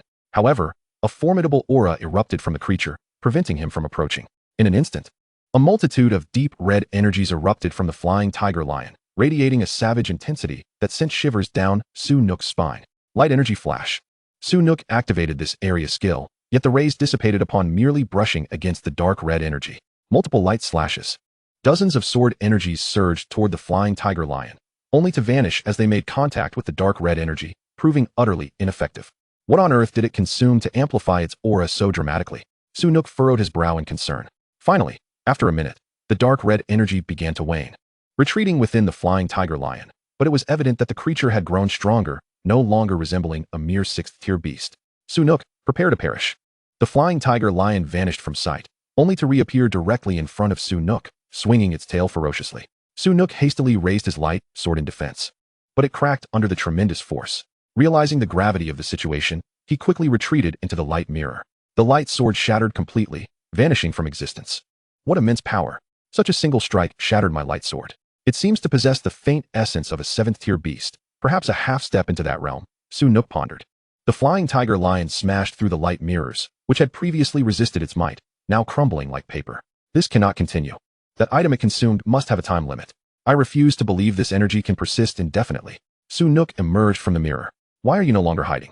Turtle? The flying tiger lion taunted as it shattered more mirrors. I refuse to believe your energy will last forever, Su declared, charging toward the edge of the magma barrier in a bid for escape. My power is now akin to a half step into the 7th tier. There is no way I will allow your escape. In that moment, the magma field transformed, engulfing the area in molten lava with a heightened temperature. As Su attempted to breach the barrier, an unforeseen change occurred. This is bad. It seems to be a domain. It may not be complete, but I am utterly defenseless against it. What should I do? He thought, panicking. Why aren't you running? Now I shall torment you, the flying tiger lion declared, stomping on the magma. Instantly, a dozen magma columns erupted, their tops morphing into lion heads that lunged at Su. He conjured another light sword, But as the molten lion heads opened their massive jaws, Su Nook swung his sword, only to see the magma shift slightly without any effect. With no other option, he resorted to evasion. The flying tiger lion watched Su Nook's relentless dodging and laughed heartily. Switching from defense to offense, Su Nook unleashed numerous combat techniques and skills, managing to sever a few magma columns. Yet he was left gasping for breath, continuously dodging, defending, and attacking, depleting his spiritual energy. The blood demon pill's effect lasts for another hour. There's no need to rush. I can toy with him, the flying tiger lion thought, continuing to manipulate the magma columns. Half an hour later, Su Nook bore multiple burns and bloodied wounds, his golden battle attire stained crimson. He panted heavily, contemplating the duration of the creature's energy. Should I use that? But that can only be deployed once. His expression was conflicted. Enough of this game. Prepare to die. Su Nook. The flying tiger lion shook the magma again, and this time over 100 magma columns surged forth simultaneously towards Su Nook, a truly magnificent sight. Forget it. Let us use it, Su Nook thought, conjuring a sphere in his hand, ready to activate it. Spatial domain. A black square expanded from a mere centimeter to over 30 kilometers, encapsulating the entire magma field. Everything within the spatial domain froze in place. Even the magma columns suspended in midair. What is happening? Why can't I move? The flying tiger lion's heart raced in terror. What is going on? Su Nook stood with his right hand wielding a light sword and his left hand holding the sphere, his body battered. The flying tiger lion was positioned to his left, while Su Nook stood to the right, when suddenly a middle-aged man appeared in the center of the scene. The blood demon pill? How intriguing. Su Nook's gaze sharpened. This man looks somewhat familiar. He must be a powerful figure in the domain. As he regarded the casually dressed middle-aged man, memories long sealed away resurfaced. Could it be? Is this not Lord Qin? He thought in astonishment, recognizing the vice dean of the space department at the Imperial Capital University, Lord Qin Lanhufu. With the space stilled, Su Nook could not move his facial features, yet he was able to speak. Thank you, Lord Qin, for saving me. I am deeply grateful. Lord Qin Lanhufu snapped his fingers, and the connection between the two heads, man and lion, was restored. Thank you, Lord Qin, Su Nook expressed, despite his inability to move, bowing respectfully. Lord Qin Lanhufu snapped his fingers again, allowing Su Nook to move freely. Once able, he immediately bowed once more. My lord, how is the situation in the Lava City base?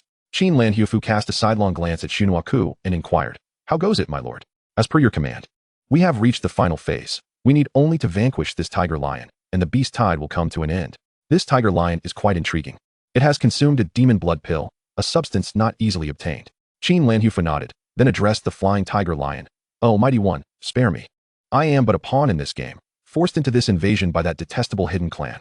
Were it not for them, I would never dare encroach upon the base city. The flying tiger lion pleaded for mercy. Furthermore, the demon blood pill was bestowed upon me by that hidden clan, a man named Huna. How could I possibly stand a chance against Xunuaku without it? The flying tiger lion humbly prostrated itself, desperately seeking to avert its doom. Humph. You cannot fathom how arrogant it was mere moments ago. It boasted that once it breached Liang City, it would slaughter every soul within. A true city massacre. Xunuaku's words flowed forth effortlessly, eager to ensure the flying tiger lion's demise. No, my lord. Do not heed his fabrications. I have never uttered such words. He is a deceiver. By the heavens. The flying tiger lion was struck dumb by Xunuaku's accusations. I should have ended you in this very forest over a fortnight ago. How audacious of you to act while I was merely absent for a brief spell. I had yet to seek you out, and yet you instigated conflict. Qin Lanhufu's tone was icily detached. Truly, you are incorrigible. His right hand slowly clenched into a fist. With each tightening, the flying tiger lion writhed in agony. Ah, spare me, my lord. I shall not dare again. It cried out, only to be crushed into a pulp, blood splattering, leaving behind but a beast crystal. Xunuaku fell into a profound silence, astonished by the sheer might of a domain-level power. The effortless obliteration of a 6th-tier beast, augmented by a pill to barely attain 7th tier, was staggering. Qin Lanhufu presented the beast crystal to Xunuaku. My lord, what is the meaning of this? You have slain this tiger lion. How can I accept such a gift? Xunuaku hastily declined. Take it, I command you. Spare me your trifles. Qin Lanhufu replied, somewhat exasperated. Then I shall graciously accept. Xunuaku, assessing Qin Lanhufu's demeanor, ultimately acquiesced. Let us return to the base city. Qin Lanhufu opened a spatial rift and stepped through.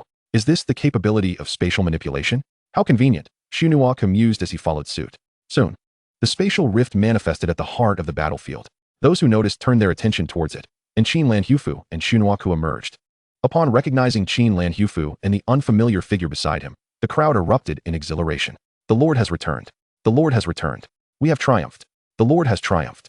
Liang City has emerged victorious. Wait, who is that beside the Lord? Heaven bless Liang City. Is that not Lord Qin Lanhufu?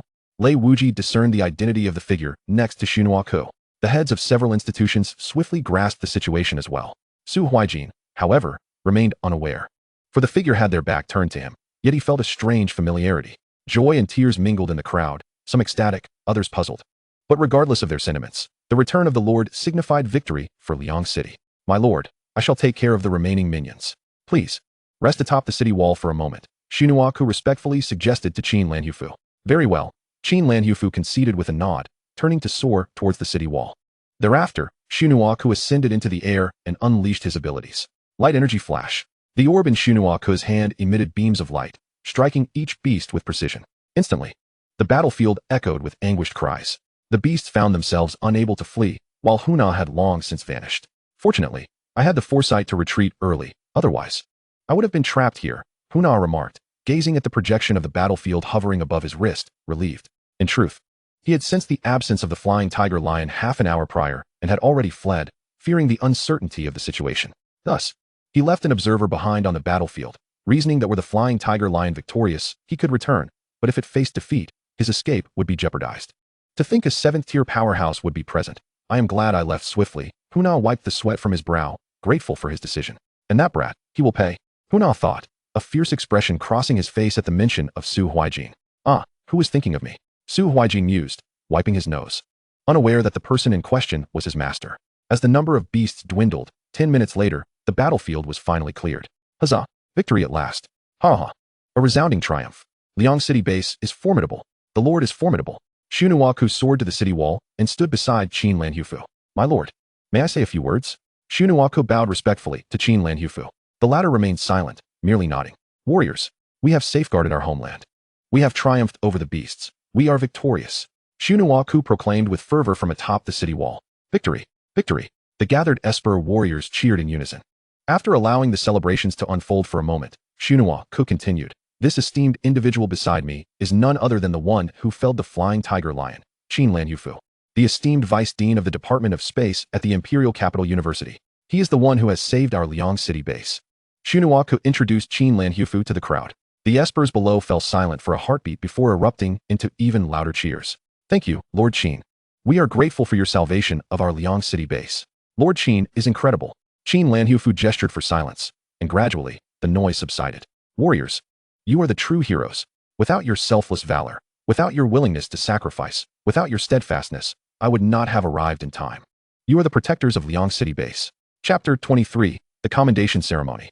Warriors, the bracelets you receive prior to the battle possess a recording function that tracks the number of beasts you have slain and their respective tiers. In 3 days, we shall confer rewards based on your achievements, Xu Nuaku elucidated from the city wall. The beast tide has concluded. Those injured, attend to your wounds. Those who can rest, recuperate your strength. Teams, assess the casualties. That is all. You are dismissed. Xu Nuaku waved towards the soldiers below. Subsequently, the leaders of each team gathered the espers to tally their numbers. Since Su Huaijin had entered the fray alone, he simply returned to the city. Suddenly, his phone rang. It was a call from Xu Nuaku. Hello, Huaijin. Please come to the conference room at the city defense headquarters. Understood, my lord. I shall be there shortly. Su Huaijin replied before ending the call and making his way towards the headquarters. Upon arriving at the entrance, the doors opened automatically. My lord, I have arrived. Su Huaijin addressed the 2 figures in front of him. Master. Su Huaijin bowed to Qin Lanhufu. Huaijin, I have heard of your performance on the battlefield from Xu Nuaku. You did well, but you were reckless.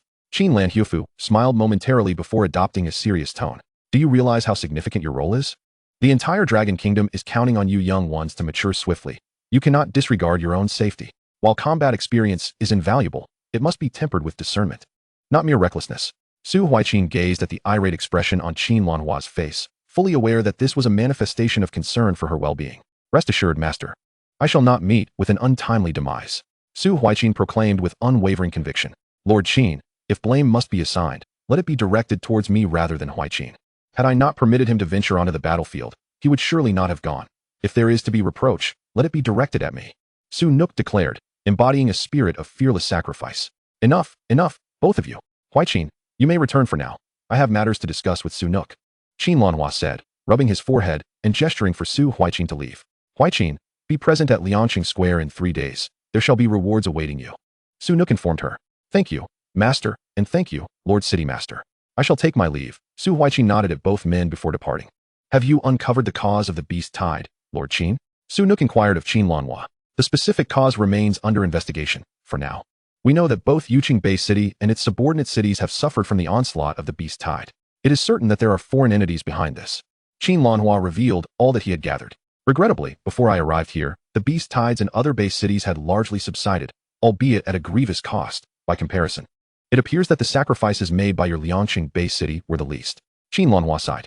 This is all thanks to Lord Qin. Had you not rescued me, Liangqing base city would likely have succumbed. Qin Lanhua shook his head. By the way, the high-ranking officials of the Dragon Kingdom are quite incensed. Such a large-scale beast tide has not occurred in over a century. Do they truly believe our Dragon Kingdom is defenseless? Orders have likely been issued to hunt down the foreign beasts and entities. It seems we are on the brink of a bloody storm. Su Nook expressed his concerns, aware that this was a troubling omen. The golden era has arrived. Huaijin, where have you been? I have been searching for you all day. And you haven't answered your phone. Han Shu chided Su Huaijin. Well, I had matters to attend to. Su Huaijin replied with a bittersweet smile. Matters? What could be so urgent? The beast tide just struck. What could possibly be more pressing? Wait, you didn't go to the battlefield, did you? Han Shu's expression shifted dramatically. Indeed, I was just on the battlefield, Su Huaijin confirmed. Wait, you really went? Didn't Master forbid students from going? Are you unscathed? Were you hurt? Han Shu's expression transformed from shock to concern. I sustained no significant injuries, but speaking of Master, where did you find him? Su Huaijin asked, perplexed. Take a guess. Han Shu said, winking playfully, her demeanor comical. It must be Lord City Master. Su Huaijin pondered for a moment before arriving at the answer. You guessed correctly. But how did you know? Did Master tell you? Han Shu's expression turned somewhat disheartened. That was easy to deduce. Both of you are light-type abilities. In the entire Liangqing base city, who possesses greater light abilities than the City Master? I witnessed the City Master's valor on the battlefield, aside from him. I truly cannot fathom who else could mentor you. An S-class light type, Su Huaijin reasoned. That's true. The situation is as follows. Master was not in the city during our awakening days. Otherwise, with our abilities, how could he have missed us? It was during a training session at school, and you left with Lord Qin. Master came to the school to find me. Partly to look for you, and partly to seek me out. He wanted to see what an SSS-class spatial ability wielder was like. And since I also share an S-class light ability with him, he wished to take me as his disciple. As I had no resources or connections, I agreed. And that is how it transpired, Han Shu elaborated. Now it all makes sense. Su Huaijin finally grasped the situation. Tell me about the beast tide. All right, I shall recount it to you. The two friends conversed late into the night before returning home. 3 days later, Liangqing Square was filled with at least tens of thousands of attendees, not to mention numerous spectators. The square was expansive enough to accommodate 100,000 people, serving as a training ground during these extraordinary times. The area was bustling, with a platform erected at the forefront where almost all the ability wielders gathered, although a few remained with the city defense team, guarding the walls or patrolling. Attention, ability wielders and warriors. The award ceremony is now officially underway. Su Nook's voice boomed, reaching every ear in attendance. You are all heroes who have protected Liangqing base city, and we shall not let your efforts go unrewarded. Every ability wielder who participated in this defense will receive some form of reward. The crowd erupted in cheers. Huzzah! We are all heroes. I will now announce the top 100 contributors among the ability wielders. Those in the top 1,000 will also receive special rewards, while the remaining ability wielders may verify their rewards independently. The first place goes to Lei Wujin for slaying 5 fifth-tier beasts, with his reward. At this moment, some audience members began to whisper, isn't that the principal of number 1 high school? His strength is formidable. Is that even a question? If he weren't strong, how could he be the principal of number 1 high? You have no idea how powerful Lord Lei was in the past. The second place, the third place. And in 10th place, Su Huaijin, who has slain 223 first-tier beasts, 212 second-tier beasts, and 1 third-tier beast. A hush fell over the crowd as the magnitude of this achievement sank in. After a brief pause, an unprecedented uproar ensued. Wow, that is utterly remarkable. That name sounds familiar. How could it not? He is the pride of Liangqing base city, the prodigious SSS-class spatial ability wielder. Now it all makes sense. Let us not forget, from the day of awakening until now, only a little over 20 days have passed. Others are at the very least in the star condensation realm. How extraordinary. The crowd buzzed with excitement, discussing the astonishing feats. 4 high-tier ability wielders, such accomplishments might be commonplace. But the fact remained that Su Huaijin was still in the star condensation realm. It was likely that he would soon catch up to the others. Chapter 24. Reactions from all sides in light of Su Huaijin's significant contributions in slaying numerous beasts, which impacted various battle situations. We shall reward him with a unique item. Su Nook announced, retrieving a blue crystal from his spatial ring. This crystal emanated a profound aura. This is known as the Azure Crystal, a precious resource extracted from a secret realm. I shall refrain from elaborating on its specific functions here. Su Huaijin, please see me after the awards ceremony. Su Nook addressed Su Huaijin. Additionally, we shall bestow upon Su Huaijin a B-grade combat suit, 10 mid-tier spirit stones, 5 C-grade potions, and a series of training resources. The surrounding crowd and ability wielders were left in awe. The rewards were astonishingly generous. While most were unaware of the Azure Crystal's significance, a select few recognized its immense value. The total worth of the rewards given to Su Huaijin paled in comparison to that of the Azure Crystal, underscoring its rarity and Su Nook's regard for him. Do not think that we are being overly generous. These resources were earned at the cost of a hero's life. Moreover, he is the future of our Dragon Kingdom. Furthermore, by unanimous decision, the top 10 contributing ability wielders will receive the Personal Hero Medal. The Personal Hero Medal is a tremendous honor. Possessing this medal grants individuals an 85% discount when purchasing items across the Dragon Kingdom. In the past, during a beast tide, fewer than 5 individuals were bestowed with such a title. Now, however, there are 10. Quite remarkable indeed. Without delay, Su Nuwa could continue to announce the rankings of others. Truly commendable, my friend. Han Shu felt an overwhelming sense of pride, for heroes were indeed by his side. In the imperial capital, the upper echelons of the Dragon Nation convened. The individuals present here essentially represented the apex of the Dragon Nation's hierarchy. Everyone was intently observing the virtual screen projected above the round table. Elder Lu. This encompasses all the data regarding the beast tide that has beset the entire Fish City megabase and its subordinate cities, one remarked. Well, what are your thoughts? Elder Lu's expression was grave. These aberrant beasts and foreign races are utterly intolerable. Do they truly believe the Dragon Nation is so easily bullied? Elder Tian retorted, filled with indignation. Indeed, our losses this time are catastrophic. Another high-ranking official exclaimed, delivering a furious punch to the round table. This cannot simply be overlooked. We must retaliate. However, it was unlikely to be so straightforward. Why did they solely target the Fish City megabase and its controlled cities? This raised a significant question, but undoubtedly, Fish City had suffered grievously. All right, everyone, please hold your tongues. Let us hear the specific casualty figures from Xiao Wu, Elder Lu commanded, tapping the table toward Xiao Wu. Yes, Elder Lu. Over 100,000 ability users participated in the Fish City megabase, with a death toll of 20,000. Xiao Wu reported. Such severe casualties have diminished Fish City's strength by 1/5. Alas. Continue. The number of participants from the medium-sized base city of Wancheng was 50,000, with 20,000 casualties. This is nearly half of its combatants. Data from other subordinate cities of Fish City omitted. The Liangcheng base city had over 10,000 participants, with 1,055 fatalities. The casualties in Liangcheng are relatively minor. This base city rings a bell. I seem to recall it being the one that awakened the SSS-level space ability, but I can't quite recall its name. Su Huaijin. Yes, that's him, Su Huaijin. Pull up the detailed data for Liangcheng. Elder Lu instructed Xiao Wu. Xiao Wu nodded, and a more detailed contribution chart materialized on the virtual screen. This top contributor looks quite familiar, Lei Wuji. Isn't he the one who participated in the Starry Battlefield? What a pity. He was on the brink of ascending to Nirvana, but suffered severe injuries there. Who would have thought he ended up in Liangcheng? Look at the contribution list. Number 10. Su Huaijin has also entered the battlefield and astonishingly slain so many aberrant beasts. The younger generation holds great promise. The future is bright. To think that someone at the Constellation realm was capable of slaying third-tier aberrant beasts, he must be close in strength to the young master of the Wang family.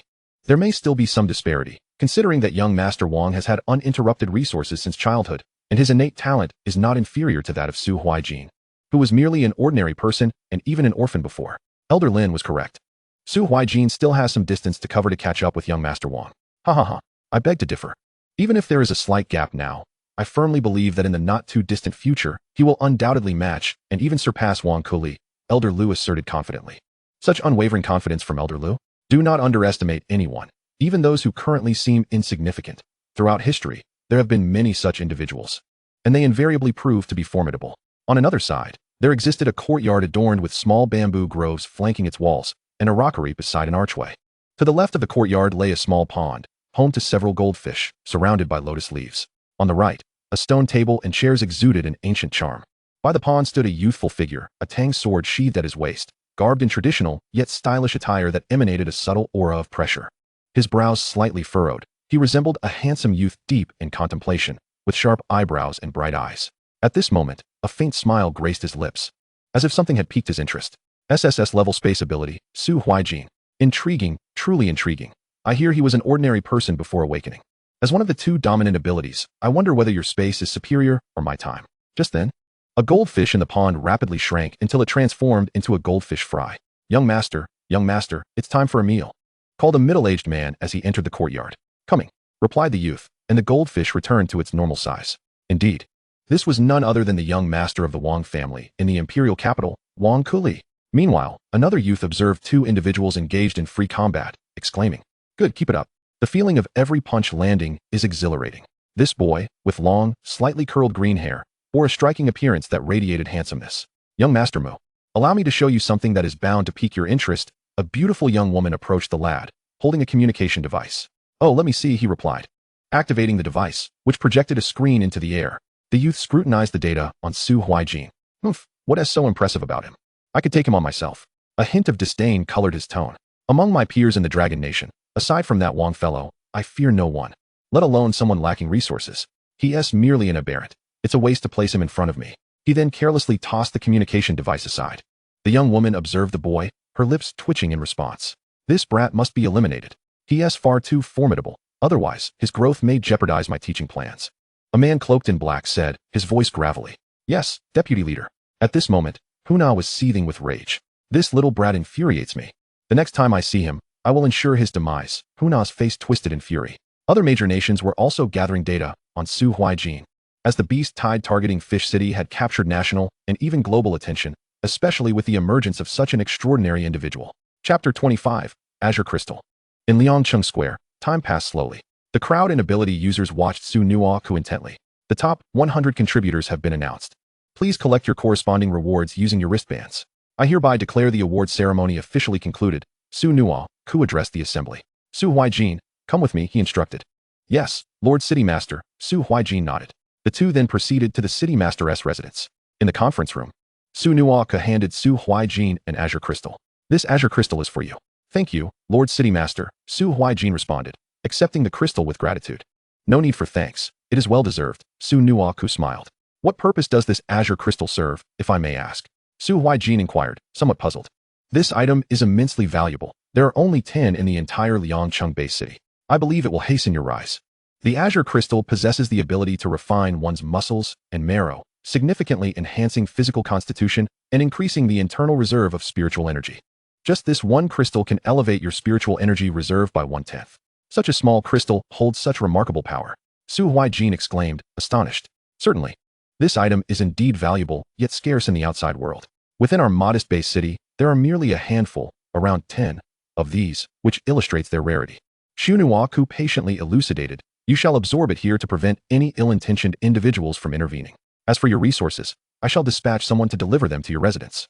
Rest assured, as long as you remain within the confines of Liangcheng base city, you need not fret about theft or similar concerns." The Azure Crystal, cradled in his palm, could be utilized with meditation techniques. "Very well, my lord," Su Huaijin replied with a nod before settling into a cross-legged position. As Su Huaijin closed his eyes, his consciousness began to manifest in his mind, which resembled a cosmos filled with stars, his awareness floating in the void. The Azure Crystal in his hand emitted a radiant blue light, subsequently releasing a surge of blue energy that entered his palm and then permeated his mind. Su Huaijin's consciousness detected this blue energy, which surged through his limbs and chest, causing his meridians to feel as though they were being expanded. The pain was excruciating.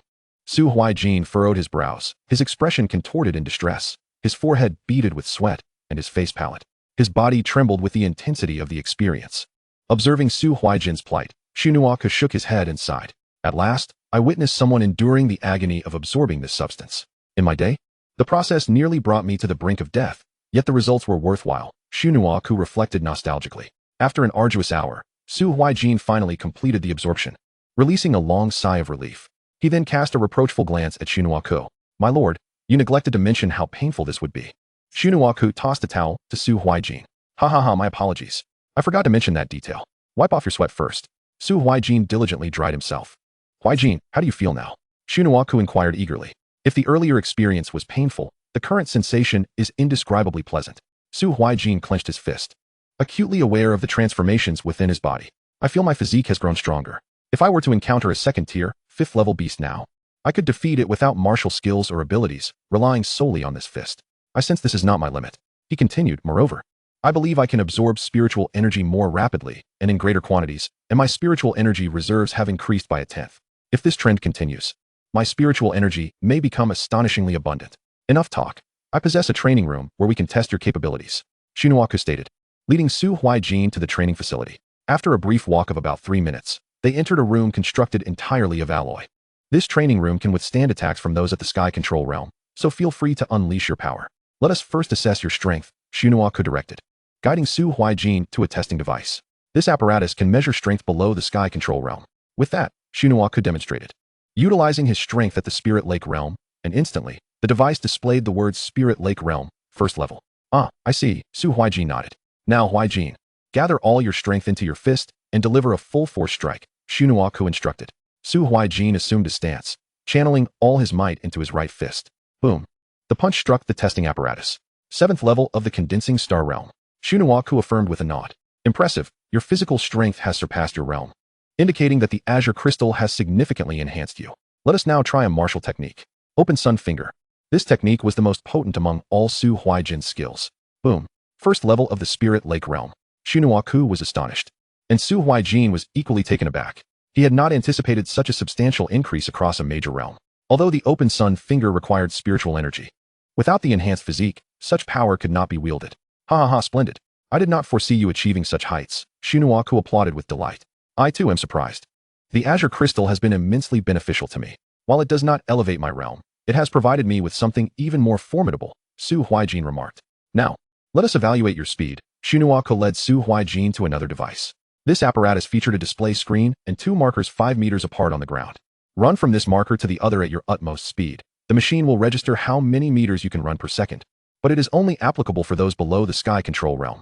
Shunuaku demonstrated, sprinting from the rear marker to the front, with the screen displaying 100 meters per second, the standard for the Spirit Lake Realm.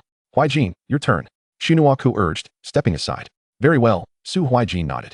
The test concluded swiftly, revealing 90 meters per second on the screen. That is remarkably close to the standard for the Spirit Lake Realm. Perhaps with 1 or 2 more levels of cultivation, I shall reach this benchmark, he mused.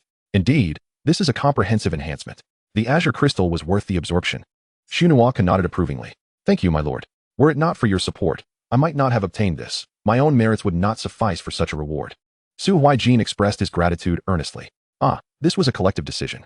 As long as it proves useful, that is what matters. The global situation is becoming increasingly tense, and we await your generation to rise swiftly, Shunuaku remarked. Indeed, I shall not disappoint your expectations, my lord. Su Huaijin saluted respectfully. Come, come. Let us enjoy some beast meat, Shunuaku beckoned to Su Huaijin. Which beast's meat? Su Huaijin inquired, somewhat puzzled. While I have consumed beast flesh during my training with my master, the options have been rather limited. You shall soon find out. Let us proceed. Chapter 26. The Ancient Spirit Secret Realm. By the way, my lord, why have I not seen my master? Su Huaijin queried in confusion. Oh, I neglected to inform you. Lord Qin has departed for 3 days on business and will return to see you afterward. Simply await his arrival, Shunuaku explained. Understood. But which beast's meat will we be consuming? Su Huaijin asked, still curious. I shall spare you the suspense. It is the 5th level Crimson Armored Tiger, Shunuaku chuckled. Is that the one from the battlefield a few days ago? Indeed, that very one. Its meat is not only invigorating but also enhances physical prowess and increases spiritual energy. Its blood is particularly nourishing, Shunuaku educated Su Huaijin. You seem somewhat unaware of this world, especially regarding the beasts and the other races. You possess treasures without knowing their significance. Before entering university, you could only grasp a fraction of the world's truths. Many things remain hidden from ordinary people throughout their lives, which is why so many strive to enter these universities. The world is rife with disparities. Some are born into privilege and gain insights from childhood, awakening powers that can genuinely alter their destinies. Like you, Shunuaku imparted solemnly to Su Huaijin. I understand, my lord.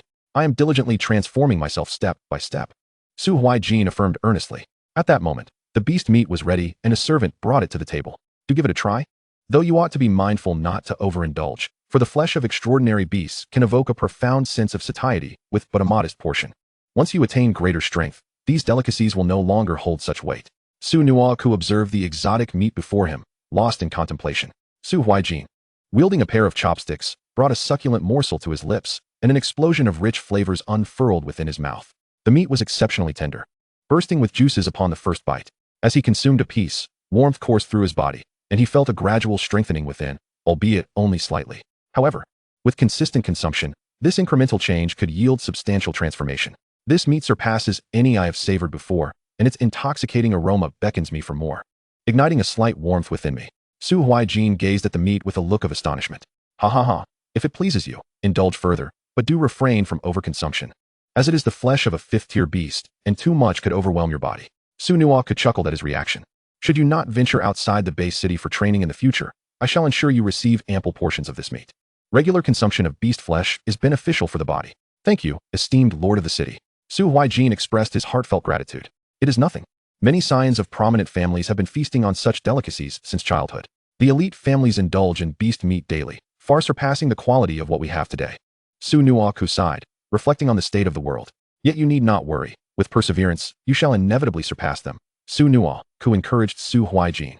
Since my lineage does not hold a candle to theirs, I shall rely on my own efforts. I am confident that in due time, none shall surpass me. At that moment, Su Huaijin exuded a remarkable confidence, radiating an air of superiority. Su Nuaku, observing him, momentarily lost his train of thought, as if he were witnessing the reflection of another in Su Huaijin. Esteemed lord of the city, I am satiated. If there are no further matters at hand, I shall take my leave. Su Huaijin addressed the still distracted Su Nuaku. At that moment, Su Nuaku snapped back to reality. Yes.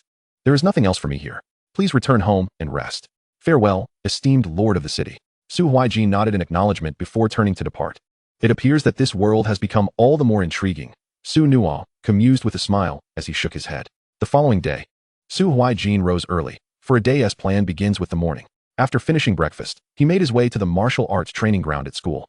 At that moment, having just completed a set of martial techniques, Su Huaijin reflected, my strength is now sufficient to contend with a first-tier beast. Yet my offensive capabilities remain somewhat lacking. Against the elite progeny of top families, I cannot be certain of victory. He sat in a chair, murmuring to himself. Just then, his phone vibrated, and a call connected. Hello, Master. Huaijin, where are you? I have matters to discuss, came the voice from the other end. I am currently at the martial arts training ground. Stay put. I shall arrive shortly. In the next instant, a spatial rift appeared above the training ground, indeed quite swiftly. Su Huaijin gazed enviously at this skill. Whether for escape or pursuit, its efficacy was remarkable, a divine technique of long-distance movement. Alas, his current strength rendered him incapable of mastering it. Merely utilizing it once would likely deplete his internal energy entirely. Master. Su Huaijin acknowledged Qin Lanhua with a nod. It has been a few days, and your strength has increased. Qin Lanhua assessed Su Huaijin. The lord of the city granted me a sapphire crystal, which I have absorbed, Su Huaijin admitted candidly. That old rascal, to part with such a precious item for you. He truly is generous. Qin Lanhua remarked with a hint of amusement. By the way, Master, what is it you wish to discuss with me? Su Huaijin inquired, a touch puzzled. 3 days prior, I received information regarding the discovery of a secret realm in the mountains, located 100 kilometers from one city base. Due to the instability of this realm, I was requested to help stabilize it. Qin Lanhua recounted the events of his recent days. How did this secret realm suddenly materialize? Su Huaijin questioned, intrigued. Secret realms often appear without warning, predominantly in the wild. Only a select few unique realms manifest within base cities. This instance seems to involve a psychic lake realm, coinciding with the aftermath of a beast tide. The mountains were relatively devoid of extraordinary beasts, prompting the individual to seek potential opportunities. However, they encountered a beast and were hurled several meters away. Subsequently, a secret realm appeared, obliterating the beast completely. This left the individual in a state of shock. They reported it, and upon inspection by the city defense personnel, the realm was deemed unstable. Since I was nearby, I coordinated with the lord of one city to stabilize it. That is the gist of the situation, he concluded. Why are you informing me of this, Master? Su Huaijin inquired, still somewhat bewildered. Upon investigation, it appears to be an ancient spirit realm that emerged 200 years ago, after its initial opening. It inexplicably closed a month later, vanishing entirely. This realm is rumored to hold numerous opportunities. Generally, most realms do not disappear. Only a few exceptional ones do. When they reappear, they may be located in entirely different places. Moreover, this particular realm is accessible solely to individuals of the awakening and star condensation stages, meaning those at the spirit lake stage and above cannot enter. Furthermore, this realm has yet to fully open. Our estimates suggest it will not truly activate for another half-month. When it does, a multitude of prodigies, including those who have long occupied this realm, will flock to it. I can only say that it presents both peril and opportunity, and one might even lose their life. Hence, I wish to know whether you are interested in attending. If so, I will take you there in half a month. Qin Lanhua sought Su Huaijin's opinion. After contemplating for a moment, Su Huaijin replied resolutely, I will go. Very well, then prepare diligently over the next half-month. Qin Lanhua patted Su Huaijin on the shoulder. Understood. Su Huaijin nodded. I have matters at the academy to attend to, so I shall take my leave. I will return to fetch you in a dozen days. With that, Qin Lanhua stepped into the spatial rift. This will be my first venture into a secret realm. I must prepare thoroughly, lest I find myself unaware of how I met my demise, Su Huaijin pondered. I could consult the principal. He has surely ventured into secret realms before. With that, Su Huaijin set off promptly, soon arriving at the principal's office. He knocked thrice on the door. "Come in," came the response from within. As Lei Wuji managed his affairs, he spoke. Su Huaijin entered, finding the office as he had left it. "Principal, I have matters to discuss." Hearing the familiar voice, Lei Wuji lifted his head. "Ah, Huaijin, what brings you here? Please, take a seat." Su Huaijin nodded and settled onto the sofa. Lei Wuji rose from his chair and joined him on the sofa, pouring a cup of tea from the kettle. He placed it before Su Huaijin. "Thank you, Principal." Su Huaijin expressed his gratitude politely. "You mentioned having a matter at hand. Pray do share, and I shall see if I can assist you," Lei Wuji encouraged. "The matter is thus. My master informed me that a secret realm in the Wanqing Bay City is about to be opened, accessible only to those at the Awakening and Star Condensation realms. Therefore, I wish to inquire about what preparations I should undertake. After all, I have never ventured into a secret realm before, and it is inevitable that mistakes may occur." Su Huaijin recounted the previous discussion. "Ah, I see." Lei Wuji finally comprehended the situation. "You came to the right person for advice. I have ventured into numerous secret realms and am quite experienced," Lei Wuji declared with utmost confidence. "Principal, you need not worry. I shall remember your words," Su Huaijin replied with a smile. "Firstly, secret realms are categorized into permanent, time-limited, and ephemeral realms. Each type differs significantly. The permanent secret realms remain accessible daily without closure, yet entry is often restricted by realm levels. For instance, some secret realms permit only those below the Nirvana realm, while others allow those above it. The realm you seek falls into this category, given its level restrictions. Conversely, there are secret realms that anyone may enter, even an ordinary person. The second type, time-limited secret realms, open and close at fixed intervals, often containing a wealth of rare treasures. The third, ephemeral secret realms, are exceptionally unique. Their occurrences and openings are entirely unpredictable. For example, this secret realm once appeared on the outskirts of the imperial capital, allowing only 10 days for exploration before vanishing. The next appearance could very well be in our Liang city, potentially lasting 20 or 30 days. However, this also means that many will seek entry, for no one can predict when it will be rediscovered. "So, which secret realm do you intend to explore?" Lei Wuji inquired, turning to Su Huaijin. "My master mentioned the ancient spirit secret realm, which first appeared over 200 years ago and may open for 30 days, starting in a little over 10 days. Su Huaijin responded. Lei Wuji furrowed his brow slightly. Observing his expression, Su Huaijin could not help but ask, "Principal, is there an issue?" Lei Wuji shook his head. "There is no problem per se, but entering the secret realm alone is perilous." "Why do you say that?" Su Huaijin asked, puzzled. "Typically, when such realms emerge, throngs of people enter. Not only is the inherent danger of this secret realm greater than others, but one must also be wary of others. Some enter not in search of opportunity, but to seize from others. Moreover, it is said that during the first opening of the secret realm 200 years ago, many perished. Out of tens of thousands who entered, only a few thousand emerged, most bearing injuries. Thus, the realm's development may be less than 10%. Nonetheless, the opportunities garnered by those who survived were exceedingly precious, with some soaring to great heights, while others became targets of pursuit upon their return. Alas, this is why I emphasize the danger, Lei Wuji sighed. "Principal, I have considered this. I cannot rely solely on you and my master. Sometimes, one must strive independently, not just for opportunity, but to prove oneself." Su Huaijin stated earnestly. Lei Wuji regarded the young man before him and recognized both his youthful vigor and fervent spirit. "Ha ha ha, well said," he exclaimed, clapping his hands in delight. "Now, let me outline what you need to prepare, along with some precautions. Firstly, ensure you have sufficient provisions. This is of utmost importance. If the opening lasts 30 days, you should prepare food and water for at least that duration. Following that, gather medicinal supplies, as injuries are inevitable. Include some antidotes as well. It is wise to stock a variety of potions. Thirdly, consider your clothing. Although you have recently acquired a B-grade battle suit, you should still prepare additional garments. Additionally, consider acquiring a military-grade tent. Modern tents are vastly superior to those from 500 years ago, offering ample space, temperature regulation, and comfortable sleeping pads. You might also prepare some poison. You should understand the purpose of that clearly." Su Huaijin nodded in acknowledgement. "I have completed the list of what you need to prepare. Now, I shall impart some crucial precautions. Heed my words closely, as they may save your life." Lei Wuji's expression grew serious. "Understood. In contemporary practice, most individuals enter secret realms in groups. It is rare for someone to venture alone. Those who do are either exceptionally strong or tragically weak. Entering alone poses far greater risks than entering as part of a group. If a group sustains injuries, they can support one another.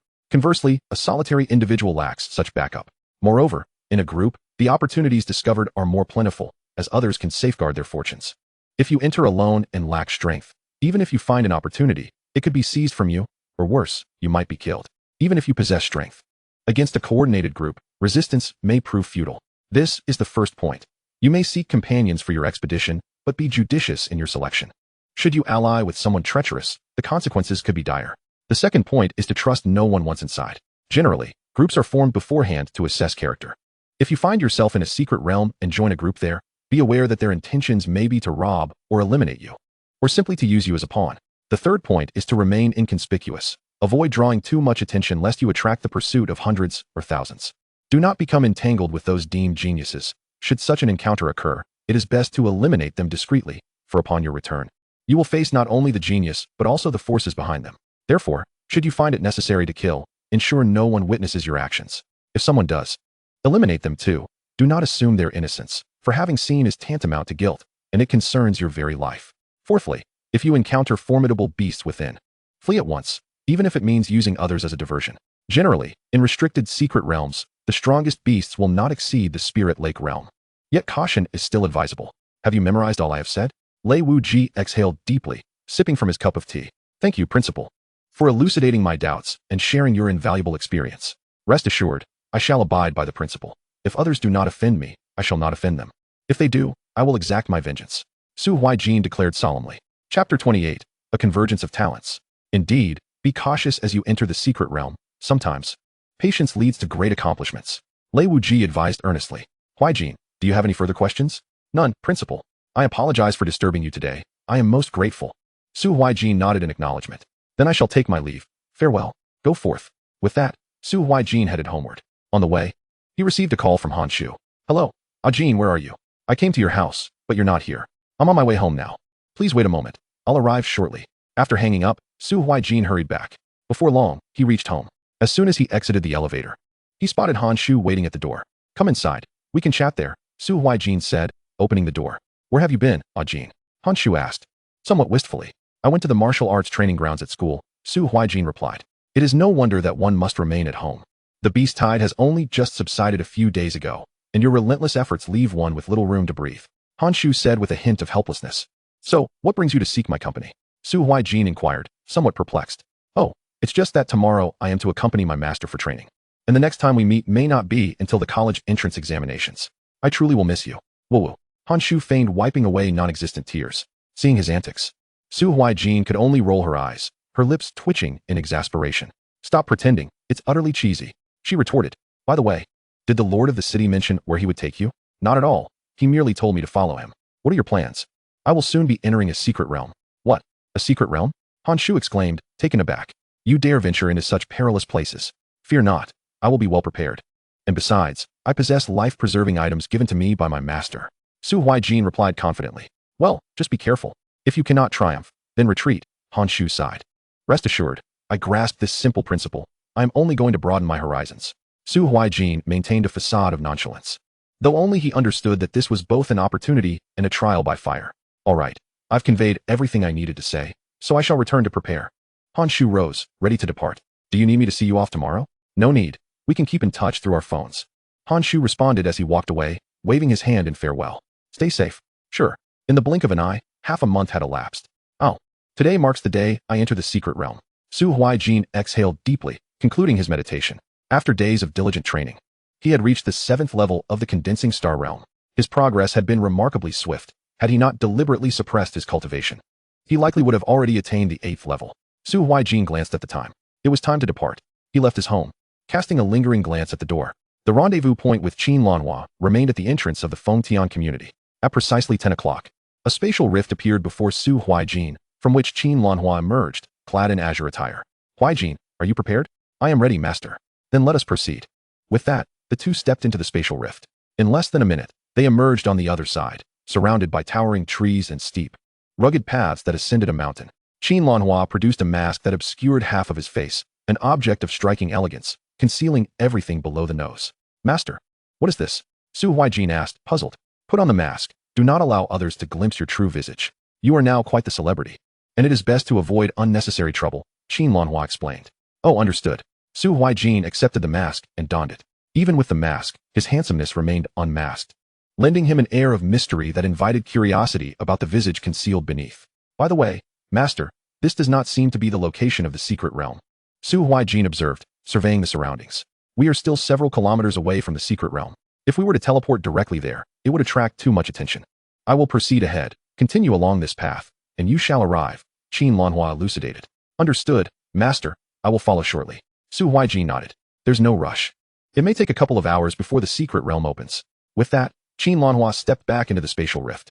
Su Huaijin took a deep breath, surveying the mountain path before him, and then set off toward the secret realm. Along the way, he encountered numerous individuals, men, women, the elderly, and the young.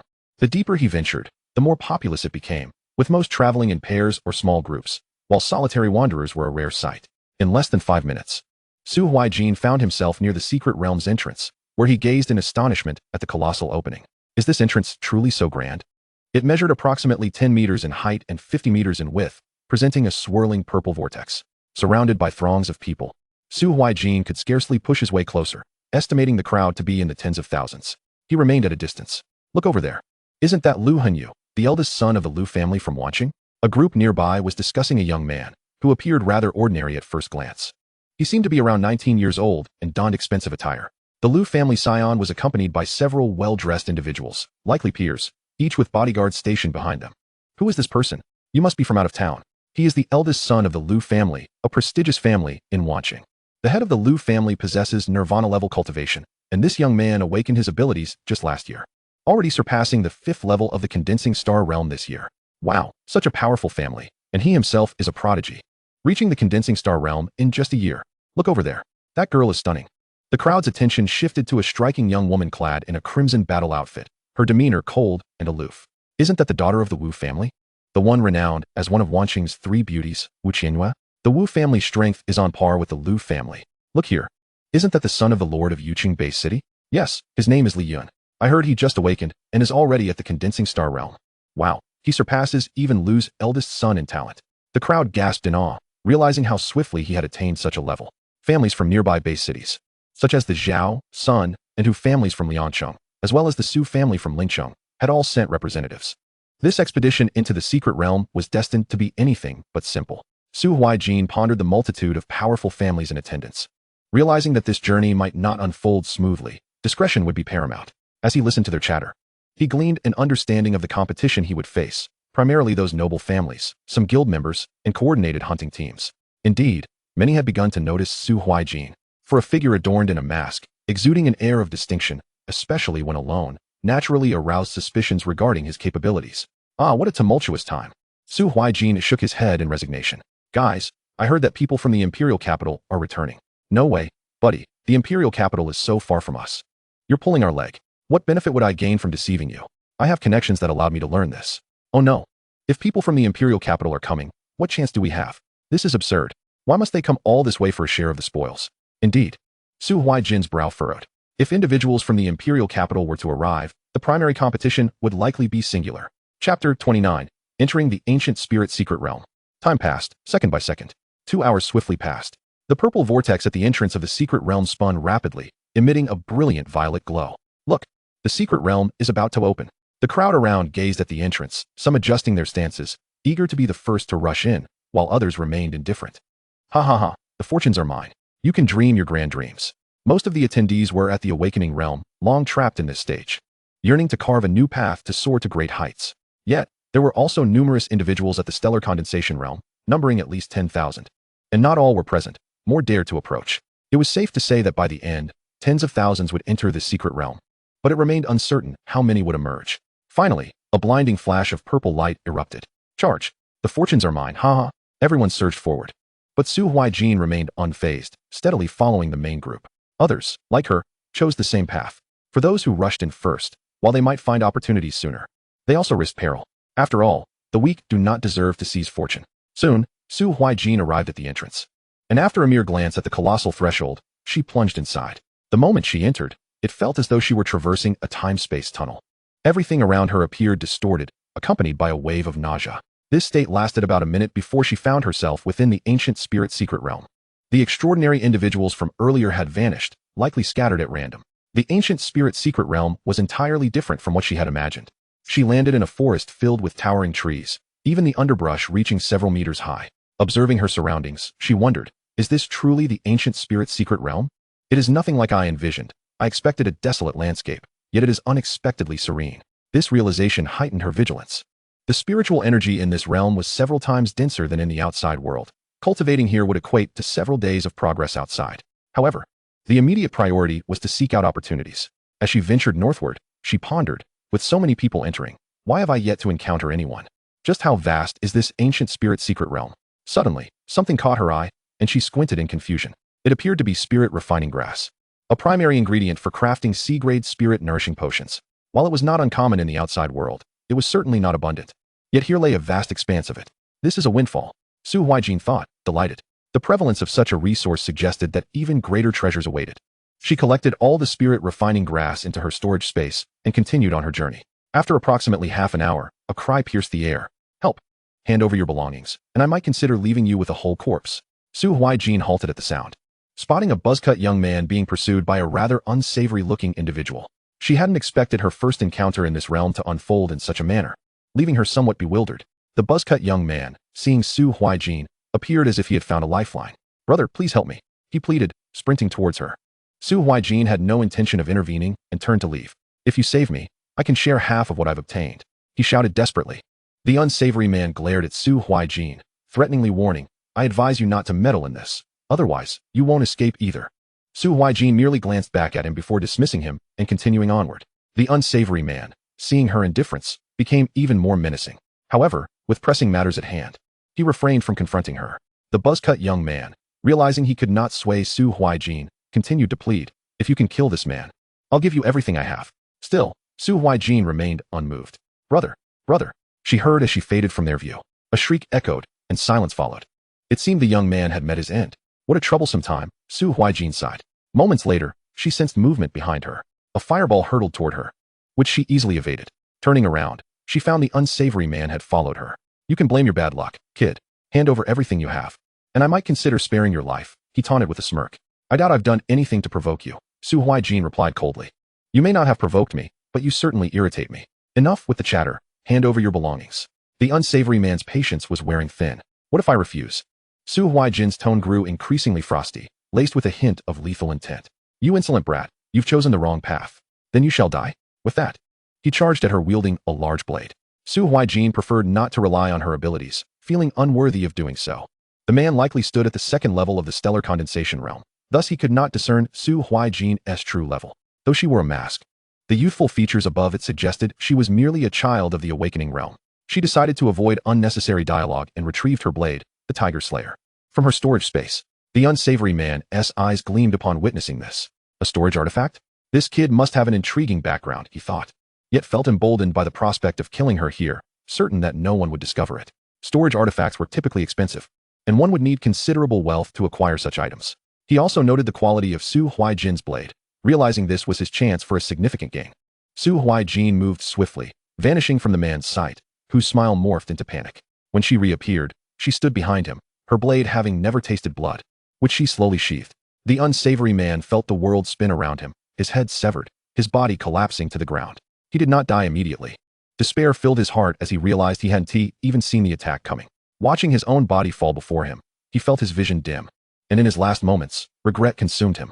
From the initial strike to the conclusion, no more than 5 seconds elapsed. Though it was her first time taking a life, an unsettling feeling stirred within her, yet she suppressed her disgust. After a brief moment, she approached the corpse. What a pathetic clown, Su Huaijin remarked with a cold smirk. She searched his body and discovered several low-grade spiritual stones, some herbs, and 5 green crystals. What is this? Su Huaijin gasped in astonishment. The marrow crystal, essential for forging A-grade weapons or armor.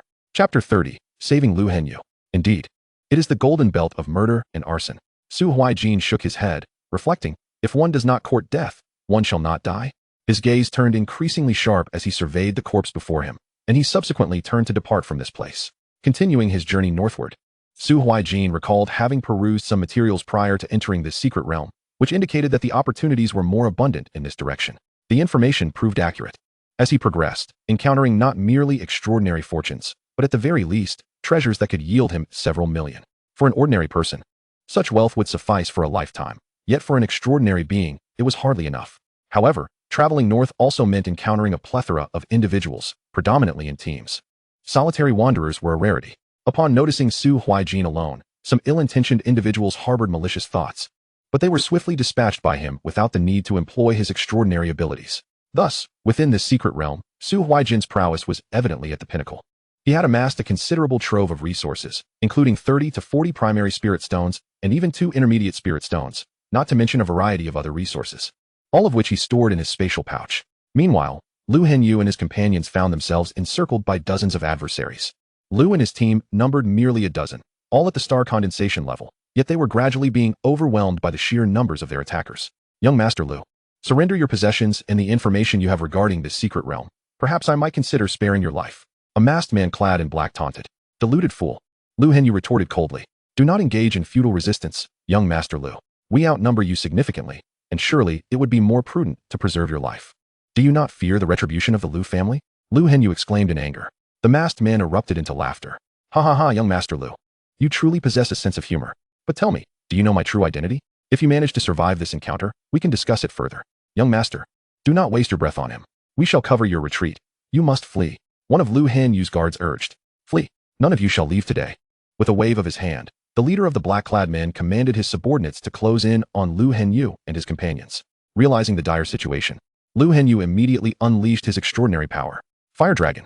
A dragon of flames surged forth towards the black-clad assailants, crashing forward like a tidal wave.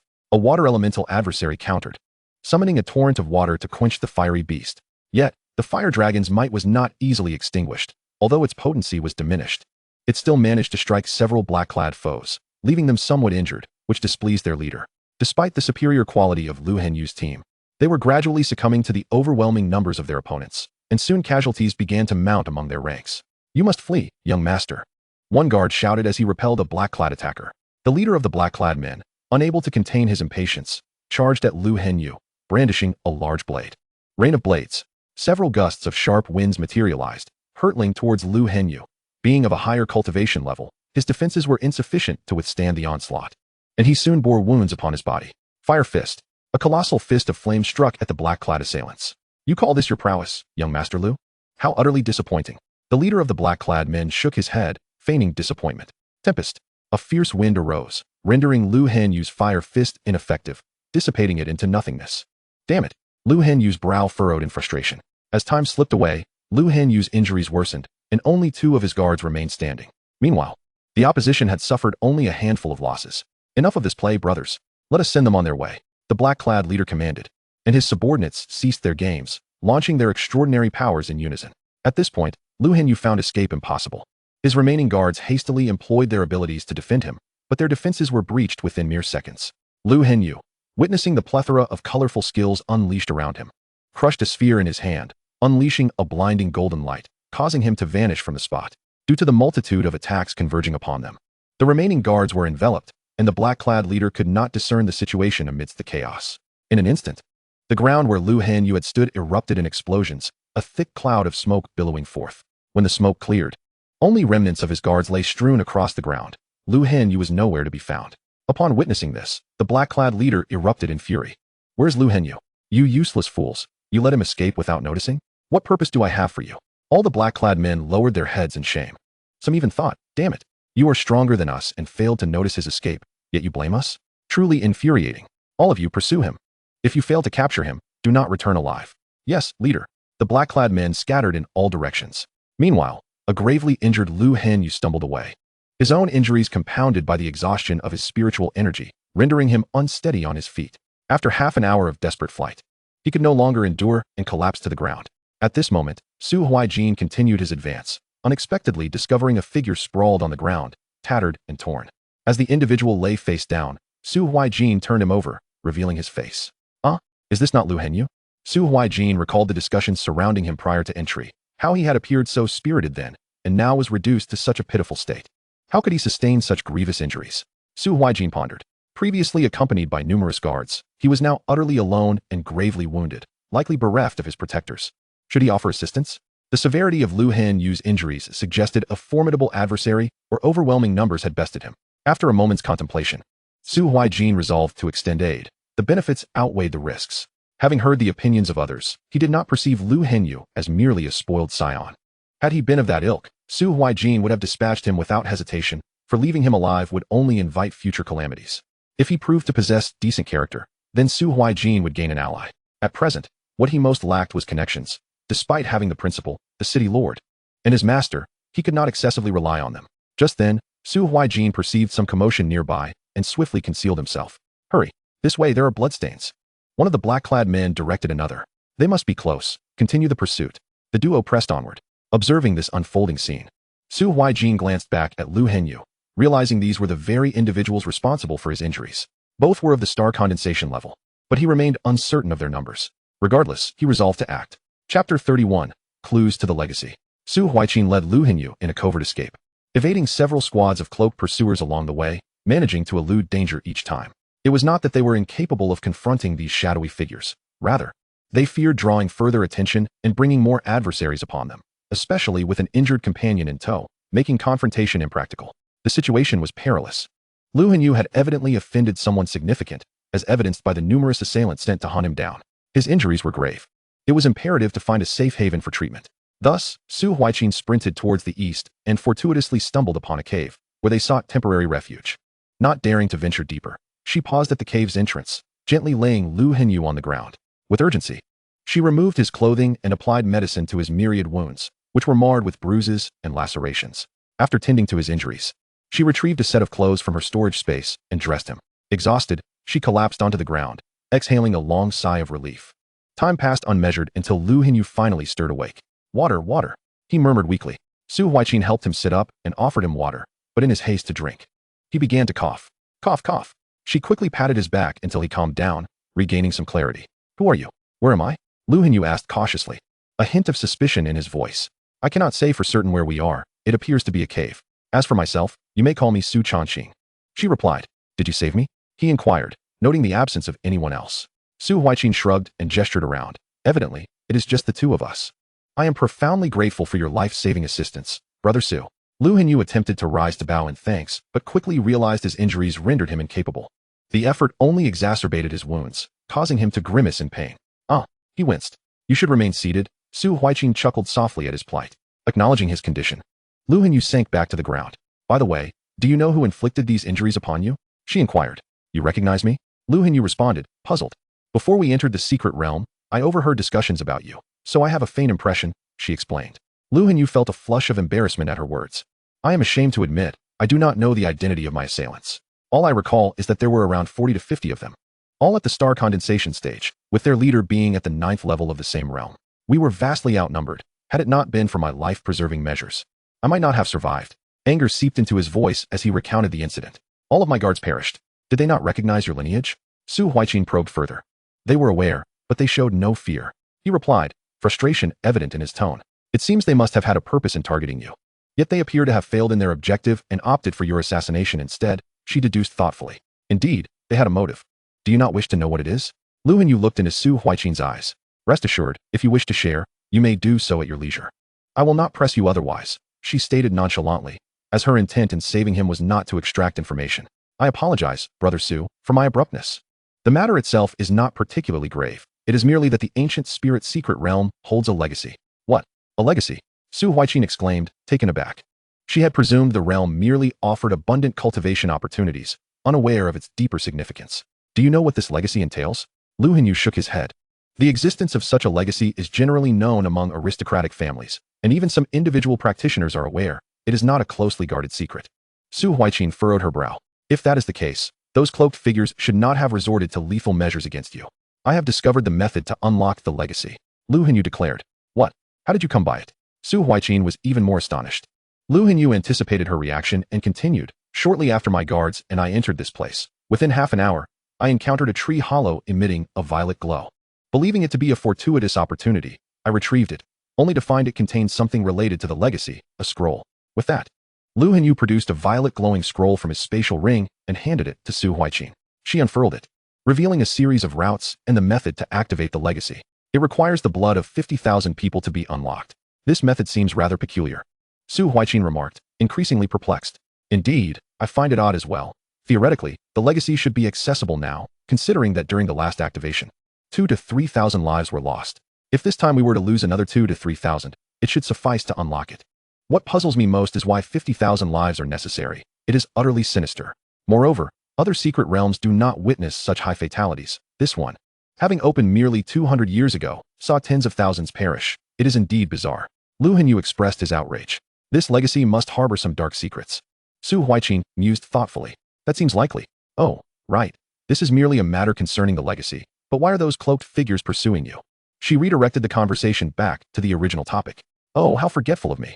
Just after I finished reading the scroll, those cloaked individuals encountered me. Upon seeing what I possessed, they demanded I surrender it. Naturally, I refused, stating that it was out of the question. However, outnumbered. My guards and I had no choice but to flee, only to be surrounded later. I knew that relinquishing the item would mean my death. So I resolved to resist to the bitter end. Fortunately, I possessed a life-saving artifact, a teleportation orb. Shattering it allowed me to randomly teleport up to 20 kilometers away. After that, my spiritual energy was depleted, and I lost consciousness. When I awoke, I found you. I must extend my gratitude to you, Brother Su. Otherwise, my fate would have been dire. If we manage to survive this ordeal, should you ever need assistance, do not hesitate to seek me out at the Lu family in Wan City. I will surely aid you. Lu Hanyu declared, patting his chest resolutely. Upon hearing this, Su Huaijin realized her efforts had not been in vain. Her purpose in rescuing him had been achieved. Very well, should the need arise, I will seek you out. For now, however, you must focus on healing. I have only administered basic treatment, she advised. Agreed. Lu Hanyu nodded, then retrieved a vial of potion from his spatial ring and consumed it. Instantly, his wounds began to scab over, and many bruises faded away. This potion is remarkably effective. Your injuries have improved significantly, Su Huaijin remarked, slightly astonished, now aware that he possessed some valuable items. Of course, this is a B-grade healing potion. Once consumed, both external and internal injuries heal rapidly. I estimate I will be nearly fully recovered within a day. Lu Hanyu stated confidently. Su Huaijin nodded in understanding. I see.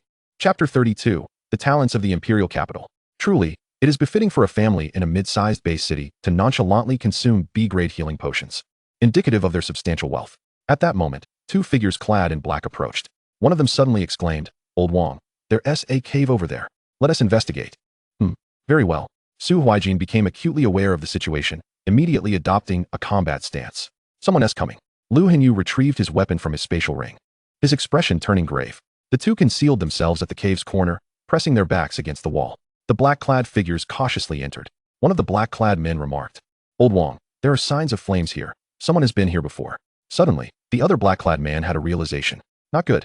Su Huaijin dashed forward with remarkable speed, striking with a blade. Lu Hanyu followed closely behind. The two black-clad men were caught off guard by the ambush, unable to react in time. Su Huaijin's speed was astonishing. Employing the phantom step, he swiftly decapitated the one known as Old Wong, who fell lifelessly. The other black-clad man finally reacted, shouting, Old Wong. Yet Lu Hanyu's assault was already upon him. The man hastily attempted to defend himself, but was sent flying over 10 meters. Su Huaijin would not grant him time to recover. In less than a second, he closed the distance, executing a swift strike that reduced the man to mere chunks of flesh. With a flick of his wrist, Su Huaijin wiped the blood from his blade before sheathing it. Brother Su, such formidable skill. Lu Hanyu was left in awe by the display. He had not anticipated Su Huaijin's combat prowess to be so exceptional. The fight concluded before he even had time to react. This place is no longer safe. Will you accompany me, or will you choose to act alone? Su Huaijin asked while rummaging through the corpses, discovering a few low-grade spirit stones. After a moment of contemplation, Lu Hanyu raised his head. I'll stick with you. Only a fool would venture alone, especially after witnessing your strength. It's certainly wiser to travel together. Such prowess as Su Chongqing's was unheard of in the surrounding base cities, and with his mask on, trust was still warranted since he had saved Lu Hanyu. Observing Lu Hanyu's dazed expression, Su Huaijin shook his head. Let us move. It's unsafe here, lest we attract a multitude of pursuers. With that, Su Huaijin turned and departed, prompting Lu Hanyu to hastily follow. About half an hour later, a group of black-clad individuals arrived at the cave, their leader seething with anger as he beheld the two corpses. Veins bulged at his temples, signaling his fury. Pursue them, regardless of life or death, he commanded, and the black-clad figures dispersed in various directions. You've done well, Lu Hanyu, resisting fiercely even in dire straits. Just you wait. At that moment, the two were fleeing westward. Had Lu Hanyu fully recovered, Su Huaijin would have likely left him far behind. Brother Su, I apologize, my body has yet to heal. And I've slowed you down, Lu Hanyu admitted, a hint of embarrassment on his face. No worries. Although you may not be fully healed, your speed should still surpass that of those black-clad individuals. Besides, we've been running for quite some time. They likely want to catch up with us. Let us hope so. Suddenly, they spotted figures ahead, more than one. Instantly, their pace slowed, and they leapt into a tree for observation. Before them stood a group divided into two factions, 2 individuals on one side, and over 20 on the other. The 2 individuals were striking. appearing to be in their mid-teens.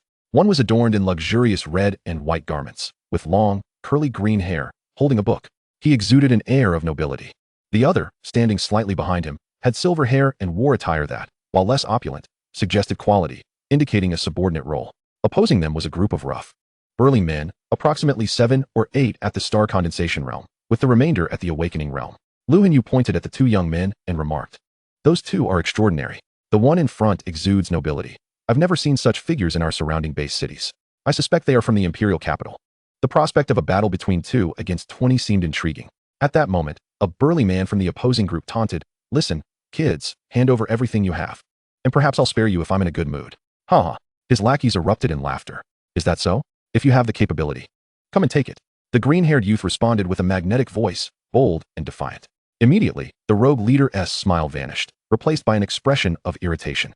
"You little brat, don't be presumptuous. You're asking for trouble." At this, the silver-haired youth interjected, "Let me handle this, young master. How dare they disrespect you?" The green-haired youth smiled. "Those below the star condensation realm are yours. Those above belong to me. How dare you ignore me? You're courting death," the rogue leader shouted, rallying his subordinates to charge alongside him. Tree branch barrier. The green-haired youth unleashed his skill, summoning 2 thick branches from the ground, forcibly creating 2 distinct battlefields. The silver-haired youth leaped into the awakening realm fray, while the green-haired youth faced several at the star condensation level alone. Furious, the rogue leader bellowed, "You arrogant brat. To face 8 of us at the star condensation realm alone is sheer folly." The green-haired youth remained silent, merely casting a disdainful glance at him. This only fueled the rogue leader's anger further. Earthen spikes. Numerous earthen spikes erupted from the ground, hurtling towards the green-haired youth. Vine whip. A massive green vine appeared beside the youth, effortlessly shattering the earthen spikes. In quick succession, the remaining star condensation opponents unleashed their powers, primarily fire and water abilities directed at the green-haired youth. Unperturbed, he raised his hand calmly. Wooden shield. A shield woven from vines manifested before him, absorbing all incoming attacks.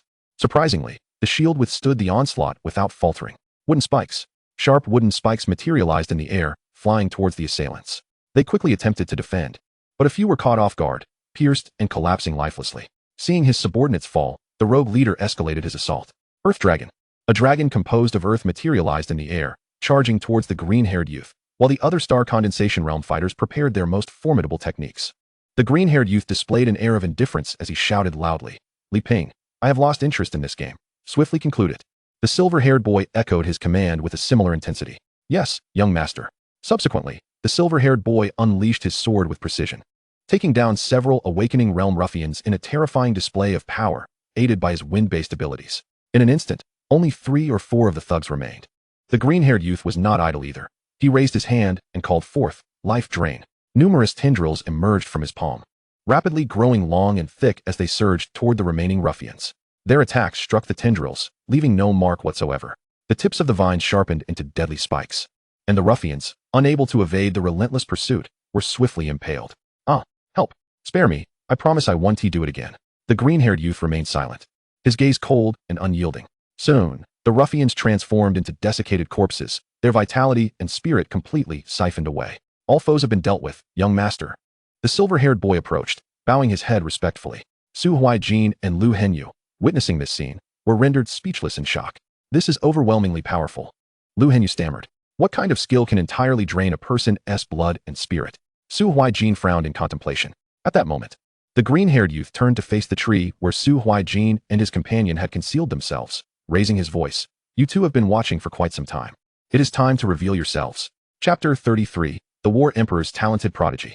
The green-haired youth's gaze remained fixed on the tree where Su Huaijin and the others were hiding. Li Ping appeared puzzled, wondering when they had hidden there. Even if Su Huaijin and the others were oblivious, they surely realized their cover had been compromised. Both jumped down from their hiding place. Li Ping's expression darkened as he addressed them. "Who are you two? How dare you spy on us? Seeking death, are you?" Lu Hanyu awkwardly replied. "We sincerely apologize. We had no intention of intruding. We merely heard commotion while passing by and came to see what was happening. We did not expect such formidable power from you two.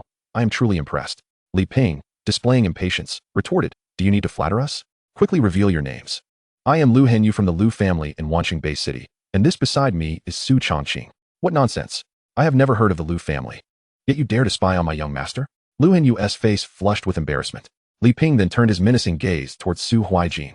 "You, why do you persist in wearing that mask?" Su Huaijin remained silent, his attention unwavering from the green-haired youth.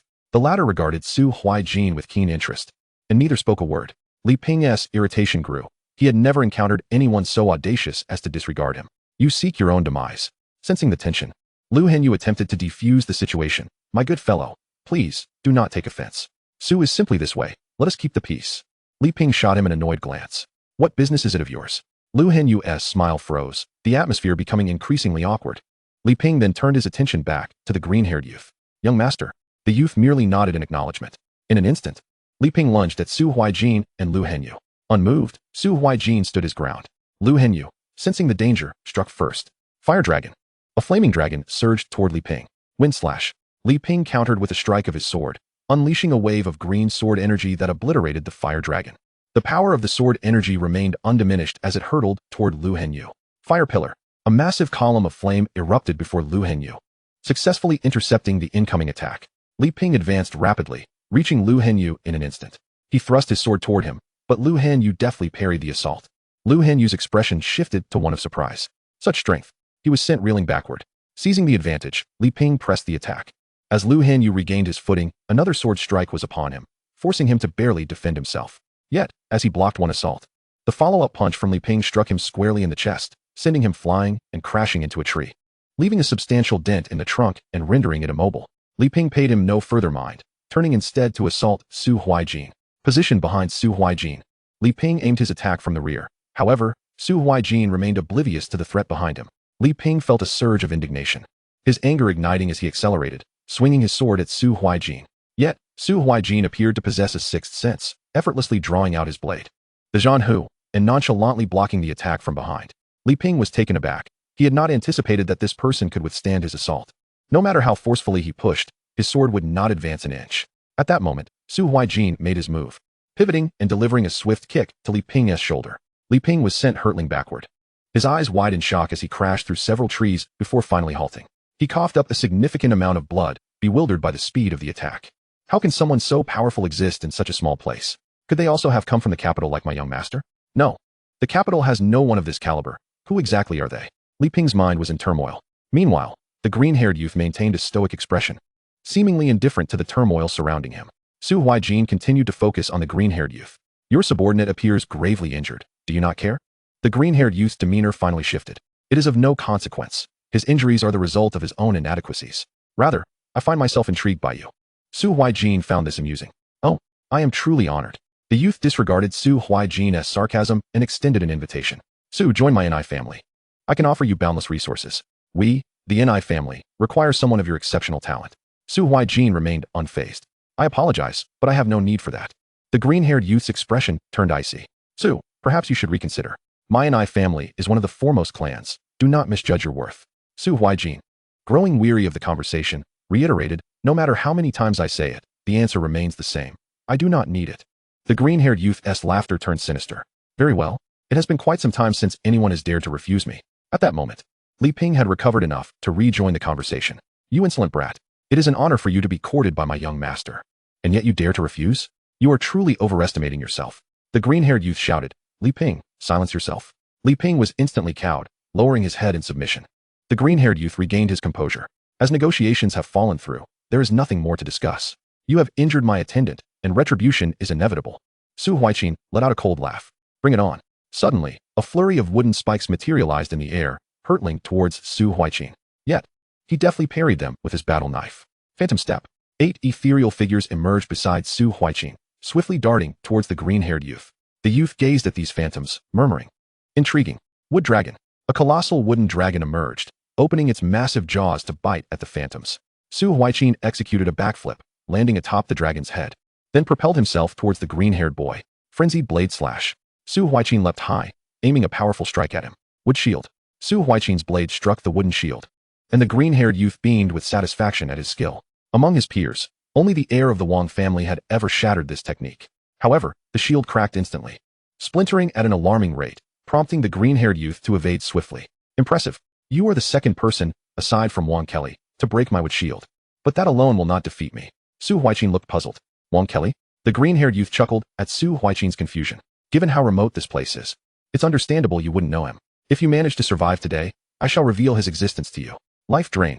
In an instant. Several vines erupted from the green-haired youth's hand, moving with lightning speed.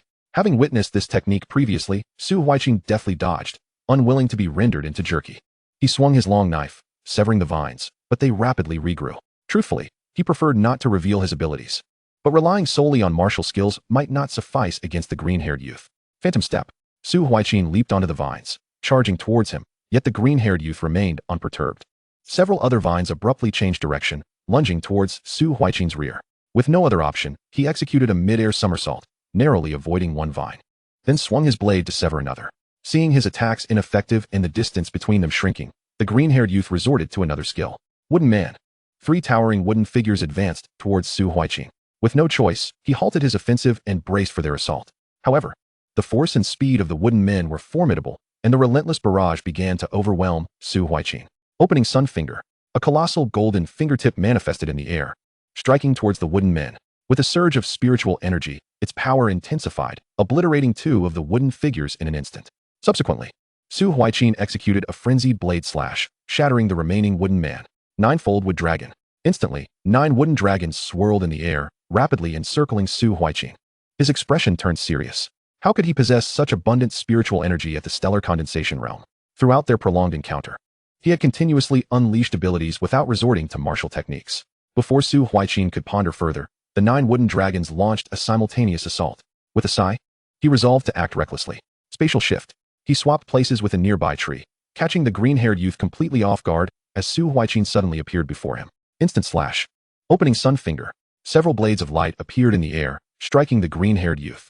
To Su Huaijin's astonishment, sparks flew upon impact. The youth's attire was battle gear, impervious to visible damage. It was evident that someone from the imperial capital would possess such formidable defenses, prompting Su Huaijin to amplify his opening Sun Finger. A fingertip struck the youth's body. Although his battle gear remained intact, the immense force sent him hurtling away, a powerful shockwave impacting his chest. Likely due to the armor's shock-absorbing properties, the green-haired youth let out a muffled groan, a trickle of blood escaping from the corner of his mouth. Before he crashed through several trees, finally wedged against one, his book falling to the ground. Meanwhile, the wooden dragons collided with one another, disintegrating into splinters and creating a cloud of dust. The 2 onlookers were utterly astounded. Wait, how did you teleport in front of him? Isn't that cheating? Li Ping exclaimed in disbelief. Young master. Li Ping had grown up alongside the green-haired youth, and since childhood, no peer had ever bested him, save for the scion of the Wang family. To witness him so thoroughly outmatched by another was shocking, even knowing the young master was not fighting at full strength. After all, this was the heir of the Ni family from the imperial capital. Lu Hanyu, equally dumbfounded, swallowed hard. Is Subro really that formidable? I can't even defeat his attendant, yet he has bested the green-haired youth to this extent. How did he teleport there? Su Huaijin aimed to capitalize on his advantage. But 2 wooden figures suddenly appeared, halting his advance. However, they made no effort to attack him. Instead, Su Huaijin paused, sensing the green-haired youth had something to convey. The green-haired youth leaned against a tree, then sprang forth, clutching his chest and wiping the blood from his lips. Su Changqing, impressive. It has been a long time since a peer has managed to wound me. A green light emanated from him, and he straightened, the internal injuries healing instantly. He then retrieved his book from the ground, brushing off the dust. If I am not mistaken, you should possess spatial abilities. According to the information I received, there is only one individual with such powers this year. I am correct, am I not, Su Huaijin? The 2 spectators gasped in unison. What? He is Su Huaijin? Lu Hanyu murmured. Su Changqing, Su Huaijin, why didn't I realize it sooner? No wonder I hadn't heard his name in the nearby cities. It was an alias. Li Ping frowned. No wonder he could send the young master flying. He is the SSS class spatial ability wielder, Su Huaijin. Realizing his identity had been exposed, Su Huaijin ceased to conceal it and removed his mask, offering a wry smile. I knew my identity would eventually be revealed. The green-haired youth erupted into laughter. Ha ha. Su Huaijin, I have longed to face you in battle. Today's clash has proven to be remarkable. I must admit, you have indeed astonished me. However, with such abilities, you are still unable to defeat me. Subsequently, a vial of green potion materialized in the hands of the green-haired youth, who promptly consumed it, replenishing his depleted spiritual energy in an instant. Come, let us battle once more. He commanded the 2 wooden figures, launching another assault towards Su Huaijin. With a sigh, Su Huaijin resumed the fight. Now that his identity had been revealed, he no longer concealed his extraordinary powers. Spatial compression. In an instant, the 2 wooden figures were reduced to mere splinters. The green-haired youth's smile widened. Truly, as an SSS-ranked spatial ability user, the power is indeed formidable. Forest domain. Suddenly, an abundance of trees emerged around Su Huaijin, all of them advancing towards him. With no other option, he was compelled to defend himself. Yet, for every tree he felled, another would sprout anew. It was as though they were inexhaustible, relentlessly attacking him with their branches. In desperation, he resorted to employing the iron cloth technique for defense. The density of the trees made spatial transition rather challenging. Faced with this overwhelming flora, Su Huaijin felt a sense of helplessness. He had no choice but to unleash his ultimate technique. Spatial slash. A wave of blackish-purple energy sliced through, clearing a path. Su Huaijin successfully emerged from the forested domain. Typically, the forest domain could ensnare a person to their demise. However, Su Huaijin's spatial slash severed all vitality along the trajectory of his strike, preventing the trees from regenerating and obstructing his escape. As the green-haired youth's skill had drained a considerable amount of spiritual energy, he resorted to martial techniques. Yet, the moment he emerged, the green-haired youth lunged forward with his blade. Void barrier. The youth's strike met the air, halting just half a meter before Su Huaijin. His eyes widened in disbelief. What? Without granting him any opportunity, Su Huaijin unleashed annihilation. A black-red cube surged toward the green-haired youth, who sensed the imminent threat of death. Attempting to flee, he was suddenly ensnared by a large cube appearing above him, blocking his escape route. Trapped, he took the full brunt of the attack. And although his battle attire mitigated much of the damage, he still coughed up blood from the force. Swiftly, Su Huaijin closed the distance. Placing his blade against the youth's neck. You have lost. He refrained from delivering a fatal blow. For slaying a scion of an illustrious family from the capital would incur a tremendous cost. Su Huaijin did not believe that this secret realm would shield him from the consequences. The green-haired youth forced a smile. There are indeed others beyond oneself. And I never expected to face such a day. I concede defeat. Su Huaijin sheathed his blade. The green-haired youth rose and extended his hand. Wishing to shake hands with Su Huaijin. I am Ni Rumu of the Ni family from the capital. Su Huaijin reciprocated the gesture. I am Su Huaijin from the Cool City base. Chapter 35. Annihilation of the Black-Clad Assassins. Their hands clasped together, a bond formed through conflict. The once aloof and arrogant Ni Rumu now appeared rather comical. Su brother, let us spar again sometime. I did not use my full strength and may have underestimated you. My true power is far from weak. Su Huaijin could only shake his head in resignation. Very well, we shall have a rematch when time permits. Meanwhile, the two spectators beside them were momentarily taken aback before regaining their composure. Lu Hanyu gazed at Su Huaijin with a look of longing. Su brother, you have deceived me most cruelly. I never imagined you were the illustrious Su Huaijin, the one known throughout the nation for awakening an SSS-ranked spatial ability and earning a personal hero medal during the Beast Tide. And now you have defeated the young master of the Ni family, who possesses an SSS-ranked wood ability, a prodigious talent. Ni Rumu, upon hearing this, immediately bristled. Hey you, I merely underestimated him, not using my full strength. The outcome of a rematch is uncertain. Li Ping also frowned at Lu Hanyu. My young master ranks among the top 3 of his peers in the capital. He was merely caught off guard this time. Next time, he will not lose. Lu Hanyu felt a wave of awkwardness wash over him. Why yes, of course. Su Huaijin was also intrigued. So, Ni brother, you also possess an SSS-ranked ability. No wonder your strength is so formidable. Ni Rumu swelled with pride, hands on his hips, chest puffed out. Indeed, I possess the SSS-ranked wood ability, the source of life. But do keep the name of my ability a secret. The outside world only knows that I have awakened an SSS-ranked wood ability. Su Huaijin and Lu Hanyu nodded in agreement. Of course, but your ability's name sounds like it has healing properties, yet your offensive capabilities are quite impressive. My ability does indeed possess healing effects, and in fact, the healing is even more potent than the offensive capabilities, Ni Rumu explained. Su Huaijin recalled the green light emanating from Ni Rumu as he emerged from the trees during their earlier battle. Ni Rumu snapped his fingers, and Lu Hanyu and Li Ping's wounds were almost entirely healed. Lu Hanyu, surprised, began to move his body. Oh, I seem to have recovered. Thank you. Li Ping's pale complexion began to regain some color. Phew, I feel better. Your healing skills are still astonishing. Thank you, young master. Su Huaijin was astonished.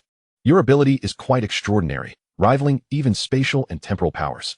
Capable of both strong offense and healing, the effects at the stellar condensation level are already remarkable. If you progress further, you could become nearly indestructible.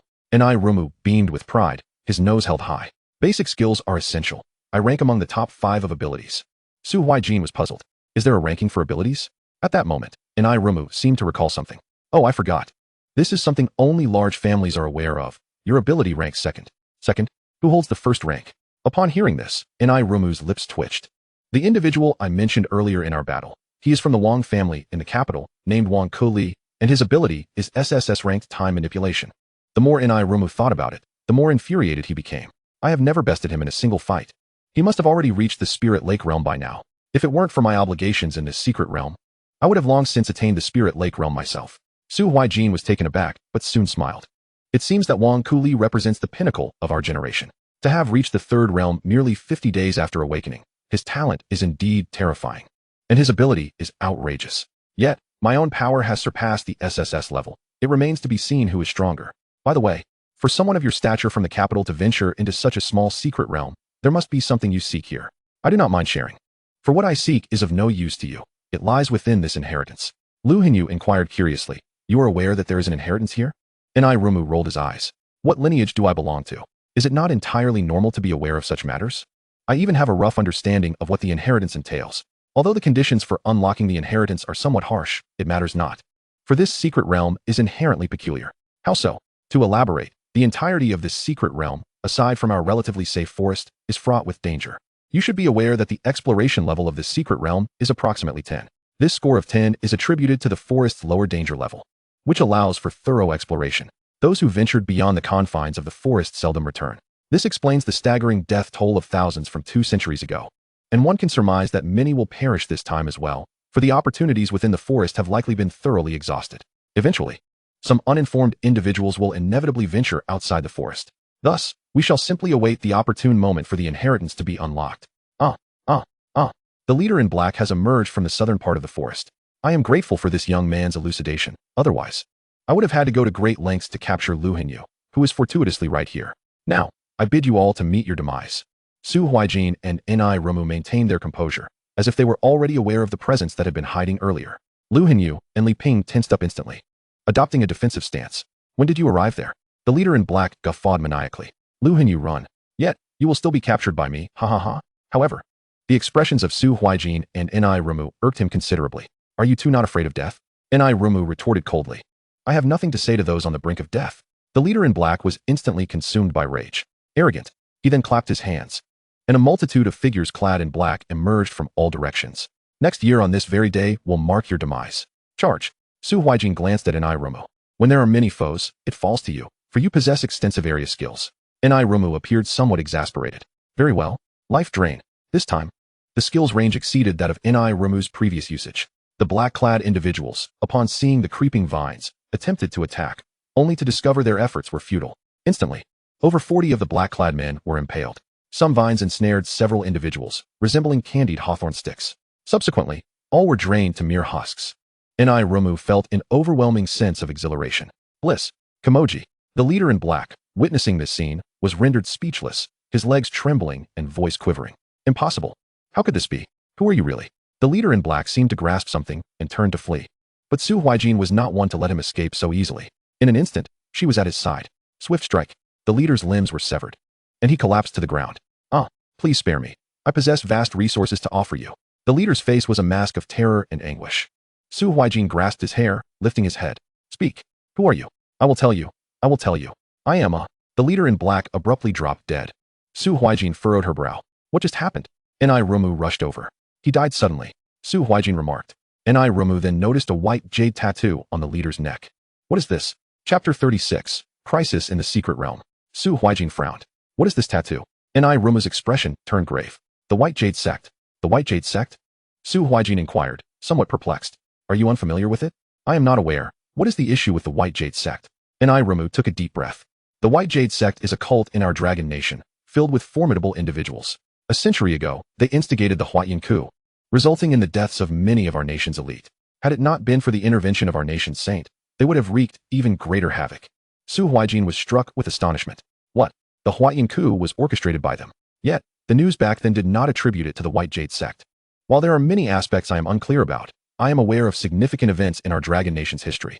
During that coup, over a dozen figures of the 8th realm perished, with several from the 7th realm lost as well, not to mention those of Nirvana realm. Even a powerhouse from the 9th realm fell. Since then, the strength of our dragon nation has significantly diminished, allowing the other 2 nations to challenge us. Fortunately, our strength has swiftly recovered over the past century. Ultimately, our saint eradicated them. Otherwise, we would have faced far greater losses. Wasn't the White Jade Sect eradicated back then? Now they have resurfaced. Rumu spoke with gravity. Members of the White Jade Sect bear a white jade tattoo on their necks. They have reappeared in this secret realm, possibly seeking the inheritance. It remains uncertain how many have come, or if it is merely this group. In any case, their resurgence poses a grave threat to our dragon nation. Though they are currently in a precarious state, Their return signifies they possess formidable strength. We must proceed with caution. Su Huaijin nodded.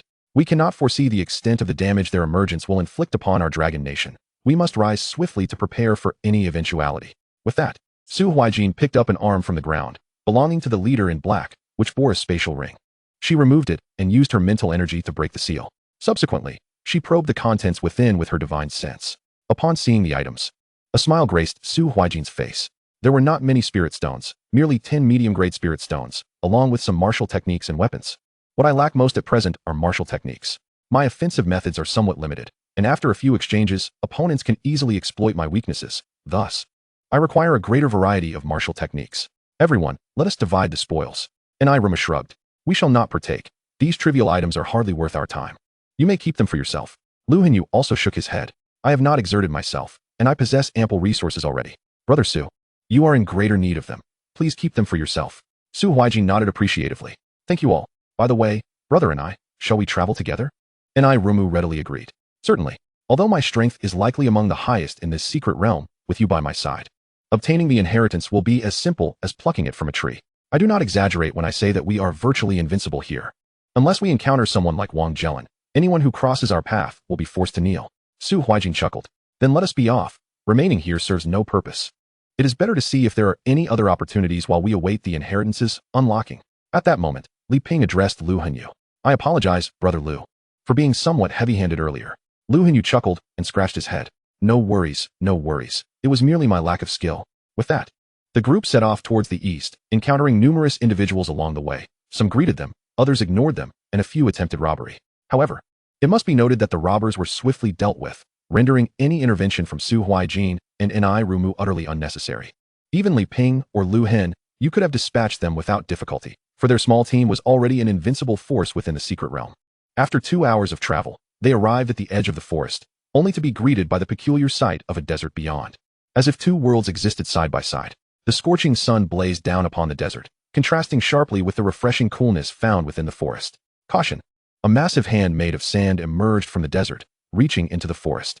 Su Huaijin and the others quickly retreated, yet to their astonishment, the surrounding trees began to move, their branches thickening and lashing out towards them. Su Huaijin activated a spatial shift to evade the attack, while Rumu summoned a wooden shield, which was then torn but not shattered. Li Ping swung his sword at the branches, but they remained unscathed and bore tremendous force. Not daring to confront them directly, he executed a backflip to evade. Lu Henyu, the weakest among them, was inevitably injured as a branch grazed his cheek, leaving a crimson mark, though he thankfully sustained no grave wounds. Su Huaijin furrowed his brow, his expression grave. What is happening? He inquired, as Rumu dodged yet another onslaught. I have no idea. Perhaps the secret realm has gone mad. In a moment of inspiration, Su Huaijin unleashed a fierce blade strike, severing a branch. Aren't you of the wood element? Could you not control these trees? The four of them not only had to evade the tree's assaults, but also the giant hand emerging from the desert. It's futile, Rumu replied. I attempted to control them the moment we struck, but to no avail. A thought struck Su Huaijin. What if we could lure these sandy hands to strike the trees? Rumu's eyes brightened. That could indeed work. With renewed determination, the four set their plan into motion. As the trees thinned around them, their burden lessened. After all, the giant hands from the desert moved at a relatively slow pace. Yet their power was formidable, capable of shattering multiple trees with each strike. However, after enduring for a considerable time, both Lu Henyu and Li Ping sustained significant injuries, while Su Huaijin and Rumu remained unscathed. Gradually, they retreated further away, finally escaping the range of attack. A collective sigh of relief escaped their lips. The prolonged evasion had been undeniably exhausting. Goodness, we have finally left that cursed place. What a nightmare. Lu Henyu lamented, nursing his wounds. It must be a characteristic of the secret realm. I suggest we avoid the forest's edge from now on. Wandering here seems far more agreeable. Well said. Soon, a green light enveloped Lu Henyu and Li Ping, their injuries healing almost instantaneously. Thank you, brother and I. Thank you, young master. They expressed their gratitude. No need for such formality, came Rumu's dismissive reply, as twilight descended and the sun transformed into a gentle, crimson orb. The oddity of the secret realm became more apparent. It even boasted both sun and moon, hinting at its peculiar nature. Let us rest here, Su Huaijin suggested. 20 days passed. The four had been patiently awaiting the emergence of the inheritance, encountering an increasing number of individuals along the way, most of whom sought to exit the forest. Strangely, the bodies of those slain had mysteriously vanished.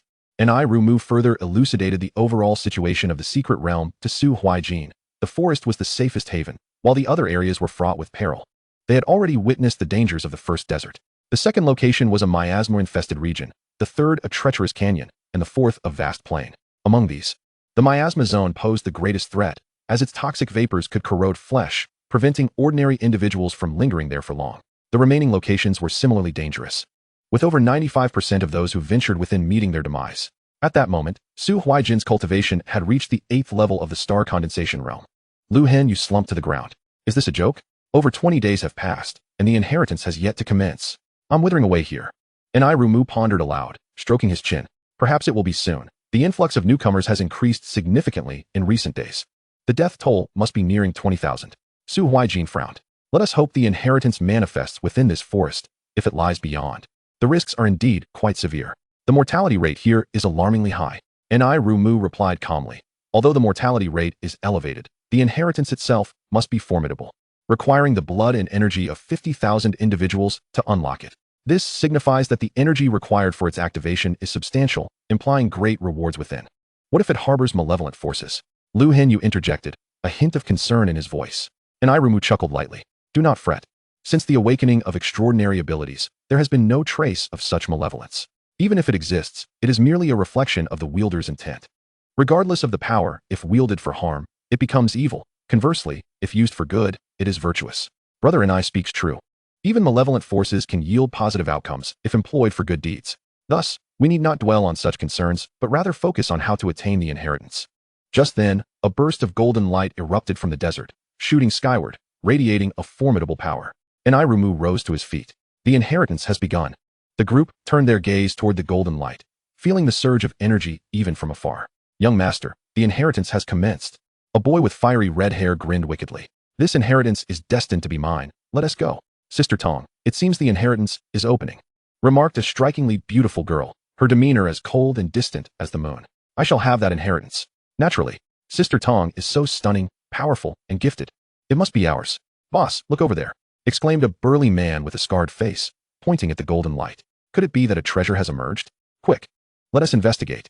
My lord, the inheritance has been unlocked. A cloaked figure with piercing eyes declared, his voice gravelly and chilling. Gather our forces and prepare to set out. And Rumu threw an arm around Su Huaijin's shoulder. Let us move, brother Huaijin. If we delay, others may seize the opportunity. Indeed, let us go. Once more, they made their way back to the forest's edge, gazing upon the desert from a distance, refraining from recklessly charging ahead. Along the way, throngs of individuals rushed toward the golden light, all driven by the desire to claim the inheritance. No one dared to rob. Instead, they surged forward, spurred by fervor. Lu Henyu observed the masses, surprise etched on his face. I can't believe so many are willing to risk their lives for those treasures, despite the numerous fatalities. And Rumu scoffed. Never underestimate human greed. The group watched as individuals rushed into the desert, only to be struck down. As the fatalities mounted, fear crept in, and those remaining hesitated, wary that they might be the next to fall. A palpable tension filled the air as everyone exchanged anxious glances. How on earth do we proceed? The desert's giant hands and those trees are indiscriminate in their assault. It appears to be an insurmountable obstacle, its power exceedingly formidable. Who knows how to bypass it? Those with knowledge, please come forth. A generous reward awaits. At this moment, Rumu spoke. I fear this is the selection process for heirs. Only by overcoming these trials can one qualify for the position. Su Huaijin furrowed his brow. But how can we pass? That colossal hand of the desert, along with these trees, should not be underestimated. Even those at the third realm of abilities might struggle against them, let alone us, who are merely at the second realm. Rumu smiled enigmatically, retrieving a disc-like object from his spatial ring. Su Huaijin looked on with curiosity. What is this? Don't ask, just watch. At the center of the disc was a red button, which Rumu pressed. Instantly, a translucent light shield of pale blue enveloped Su Huaijin and the others. Let us proceed. Lu Hanyu expressed a hint of intrigue. Is this contraption truly capable of safeguarding us? Rumu smiled confidently. You will find out shortly. Observers around them began to take notice. Brothers, does this thing truly work? Can I join you? A generous reward awaits. Instantly, the crowd erupted with requests for Su Huaijin to allow them entry.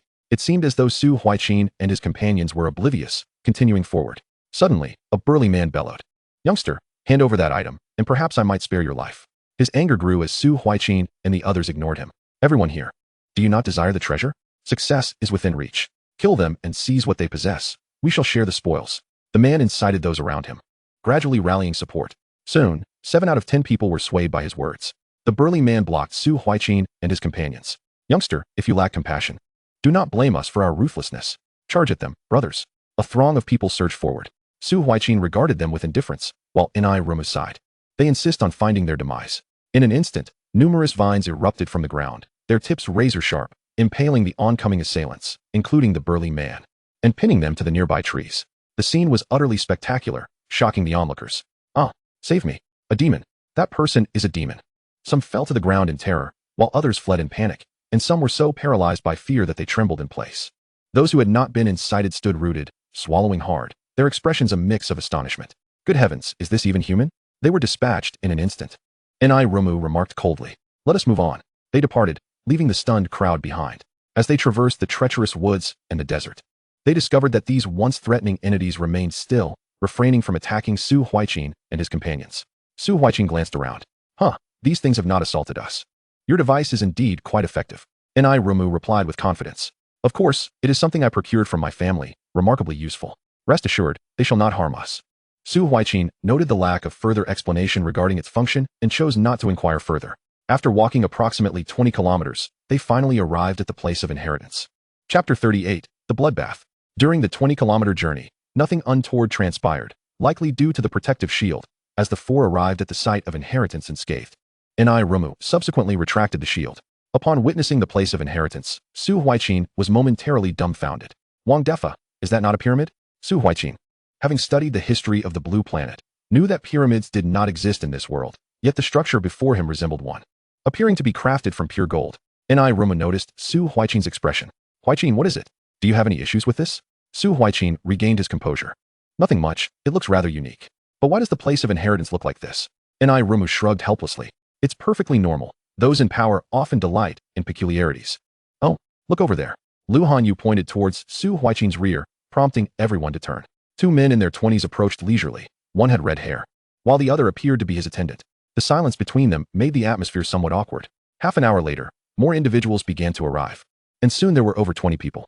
Among them, 5 stood out. The first was the red-haired man. The second a strikingly beautiful woman. The third a rugged man with a prominent scar. The fourth another woman, youthful and charming, who remained close to the coldly elegant woman. The fifth was rather peculiar. A man in black attire, wearing a mask and hat, with only a pair of unsettling eyes visible.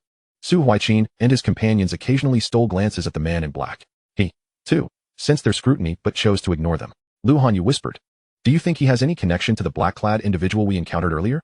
Uncertain, let us observe the unfolding events for now. Suddenly, a burst of golden light erupted from the pyramid, followed by a youthful voice declaring, "Only 10 individuals may enter the inheritance." At that moment, a man with dyed yellow hair grew impatient. Hey, I risked my life to come all this way, and you tell me only 10 can enter?" He then conjured a water orb and hurled it at the pyramid. It struck the pyramid, but nothing happened. Instead, it seemed to provoke the pyramid's ire. As a laser-like beam shot forth from its apex, piercing through the yellow-haired man's head, all present were rendered speechless by the spectacle. The laser's speed was astonishing. And within a second, the man had perished. Lu Hanyu stammered, "No, is it really that fierce? I barely saw him before he was gone." Su Huaijin surveyed the surroundings. Only 10 spots available. It seems we are destined for conflict. Following the demise of the yellow-haired man, some individuals abandoned their ambitions. The remaining participants exchanged wary glances. For nearly 10 minutes, a tense standoff ensued. Eventually, someone could no longer endure the pressure. After all, only 10 spots were available. Everyone wished to enter. And returning to that forest was not an option. Many had fought tooth and nail to arrive here, and returning could spell disaster.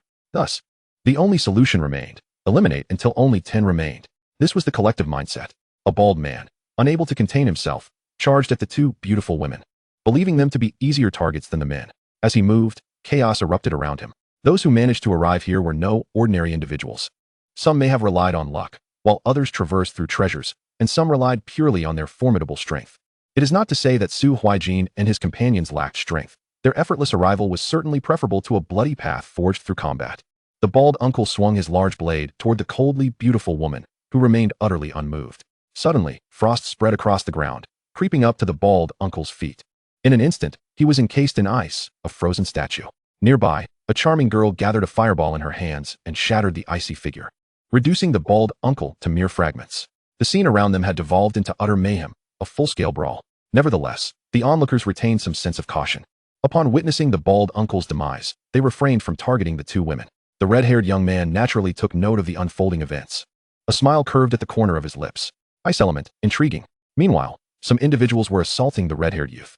Despite appearing youthful, one individual relentlessly attacked him. Yet he did not retaliate, allowing the blows to land upon him. A faint golden glow enveloped the red-haired young man. Each strike echoed as if against iron. He yawned, fingers coalescing into a hand blade, crouched slightly, and then, rising swiftly, he slashed the assailant's throat. In a heartbeat, the individual was gushing blood, clutching at his neck. But the crimson liquid continued to seep forth. It wasn't long before he collapsed to the ground.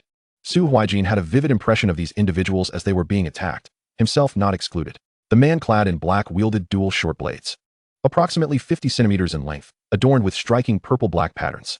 His opponent was a wind elementalist, whose every blade of wind was deftly evaded by the black-clad man, who even countered with his short blades, showcasing formidable prowess. The wind elementalist seemed ill-equipped for close combat, persistently launching ranged attacks, which the black-clad man effortlessly dodged, leaving a trail of darkness in his wake. In an instant, he closed the distance and severed the wind elementalist's head. At that moment, several individuals were collaboratively assaulting Su Huaijin and his trio of companions, given that they appeared to be the youngest, naturally leading others to perceive them as weak. Inairumo, Li Ping, and Lu Hanyu were about to take action when Su Huaijin halted them. Let me handle this. I just broke through to a new realm and need to stretch my legs. The trio nodded, indicating their acquiescence. The assailants were instantly displeased. What? You think you can take us all on alone? A notably gaunt man, whose presence was unsettling, addressed Su Huaijin. You're quite arrogant, kid. Do you truly believe you can defeat all 5 of us? You will pay dearly for your bravado. Su Huaijin remained silent, calmly drawing his blade. Brothers, let's go. His steps gradually quickened. Phantom steps. Instant slash. In an instant, one man fell. Open sun finger. 2 more were dispatched. The remaining 2 stood frozen, bewildered as their numbers dwindled to just 2. The gaunt man, overwhelmed, dropped to his knees. Father, I was wrong. His companions soon followed suit, begging for mercy. Witnessing this spectacle, Su Huaijin felt a twitch at the corner of his mouth, utterly speechless. However, he could not let them go unpunished. With a swift motion, he executed both, their heads severed from their bodies. Chapter 39. Entering the inheritance realm. As time flowed on, the numbers dwindled, 20, 15, 11. Some, realizing their inadequacy, chose to flee, uncertain if they could return. Those remaining did not impede their escape, as their primary objective was to ensure their own safety and secure a place in the inheritance. Now only 11 individuals remained, Su Huaijin and his 3 companions, the red-haired youth and his attendant, the 2 beautiful women, the scar-faced brute, the black-clad man, and his subordinate. One among them must be eliminated. The group exchanged glances, none willing to assume the role of the sacrificial lamb. At that moment, the scar-faced brute proposed a simple solution. Ladies and gentlemen, we are now but 11. Yet only 10 may enter this inheritance realm. One among us must be cast out. I suggest we have the 2 weakest among us engage in a duel. The victor shall join us. Su Huaijin smirked, recognizing the man's ulterior motives. This brute was clearly attempting to eliminate his competitors while safeguarding his own position as one of the strongest. As expected, the red-haired youth's attendant and the black-clad man's subordinate would likely step forward to fight. Those present were astute. The brute's scheme was evident to all. Yet, despite the obvious ploy, no one was willing to take the risk. The brute turned to Su Huaijin. What say you, brother?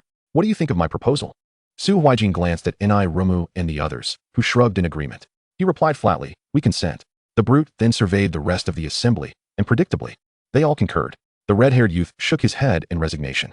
Go on. Whether you seize the opportunity for inheritance depends on this duel. Yes, young master. The black-clad man gestured to his subordinate, who nodded and stepped forward. This subordinate wielded dual short blades, while the attendant brandished a spear. In terms of close combat, the attendant had the advantage. Both of them were at the same level, 4th layer of the star condensation realm. Their abilities were earth and metal, respectively. The brute interjected. This contest is not to the death, only to determine victory. Both of you may cease at will. Let the competition begin.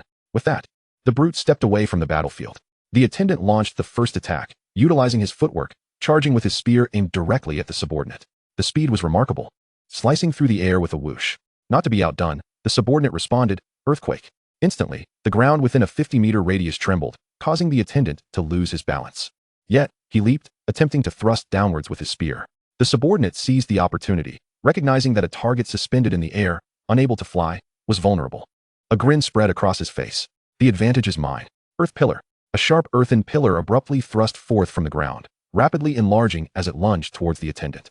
Yet, the assailant underestimated the attendant's prowess. The attendant's spear transformed into a weapon of extraordinary sharpness, and in an instant, the apex of the earthen pillar was pierced through, continuing its trajectory downward. What? The thug was utterly astonished. unable to fathom such strength. Little did he realize that the attendant possessed an ability classified as B-grade in the realm of metallic sharpness. This ability not only enhanced the attendant himself, but could also be imbued into his weapon. Thus, the earthen pillar was effortlessly dismantled. The thug, momentarily taken aback, quickly regained his focus, for this was a battle. Seizing the opportunity while the attendant was still recovering, he hastily initiated his counterattack. Earthen spikes. A barrage of spikes erupted from the ground, akin to the second skill of the Black Earth, hurtling directly towards the attendant. However, the attendant swiftly pivoted, sweeping his spear with momentum to obliterate the spikes. Quagmire. The sand beneath the attendant morphed into a mire, catching the thug unawares as his feet became ensnared. At that moment, the thug leaped high with his dual blades, aiming a strike at the attendant. In a flurry, the attendant raised his spear to parry the assault. Although he successfully blocked it, he found himself sinking deeper into the mire. Subsequently, the attendant executed a sweeping motion with his spear. The thug was compelled to perform a backflip to evade. It was at this juncture that the attendant unleashed his ability. Golden Edge. Instantly, the tip of the spear radiated a golden brilliance. With a sweeping arc, he cleaved through the mire, which split apart, allowing him to leap forth. In a swift maneuver, he closed the distance to the now stabilized thug. Panic-stricken, the thug hastily raised his dual blades in defense. Yet, his strength paled in comparison to that of the attendant, who effortlessly forced him into retreat. Soon after, the attendant disarmed him, sending the blades flying, and positioned the spear against his neck. I concede. At that moment, a burly man stepped forward, grinning as he spoke. Congratulations on securing a remaining slot. The attendant nodded in acknowledgement and returned to the side of the red-haired man, who also smiled in approval. Well fought. The attendant promptly bowed in gratitude, all thanks to the guidance of the young master. Meanwhile, the thug returned to the side of the cloaked figure, who, despite his mask, exuded an aura of darkness. Waste. The thug, intimidated, knelt instantly. I apologize, boss. Stand up. And do not embarrass yourself. The thug trembled as he complied. Yes, boss. The gaze of the cloaked man turned steely, subtly glancing at the attendant. Instantly, the attendant felt a chill run down his spine. The red-haired man noticed the attendant's demeanor. What SMS? The attendant snapped back to reality. Nothing. At that moment, the burly man declared, now that we've selected our participants, let us proceed to the door. The great pyramid of inheritance loomed before them, facing a grand entrance. They advanced towards the door, with the cloaked figure lingering at the rear of the group, whispering something to the thug, who followed suit. The burly man, observing, was about to speak, yet the cloaked figure interjected, wait for me at the entrance. Consequently, the burly man refrained from further comment. Content as long as his own entry remained unimpeded. Just as the group approached the entrance, the cloaked figure suddenly erupted into action, swiftly launching dual blades at the attendant. The others were caught off guard, and before they could react, the attendant's head had already severed from his body. Su Huaijin and the others, along with the burly man, immediately readied their defenses. No one had anticipated such a violent outbreak at this critical moment.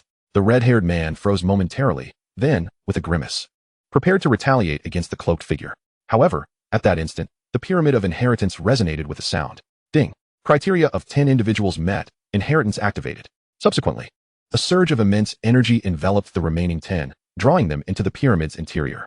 Chapter 40. Lung Ruodong and Rong Lingling.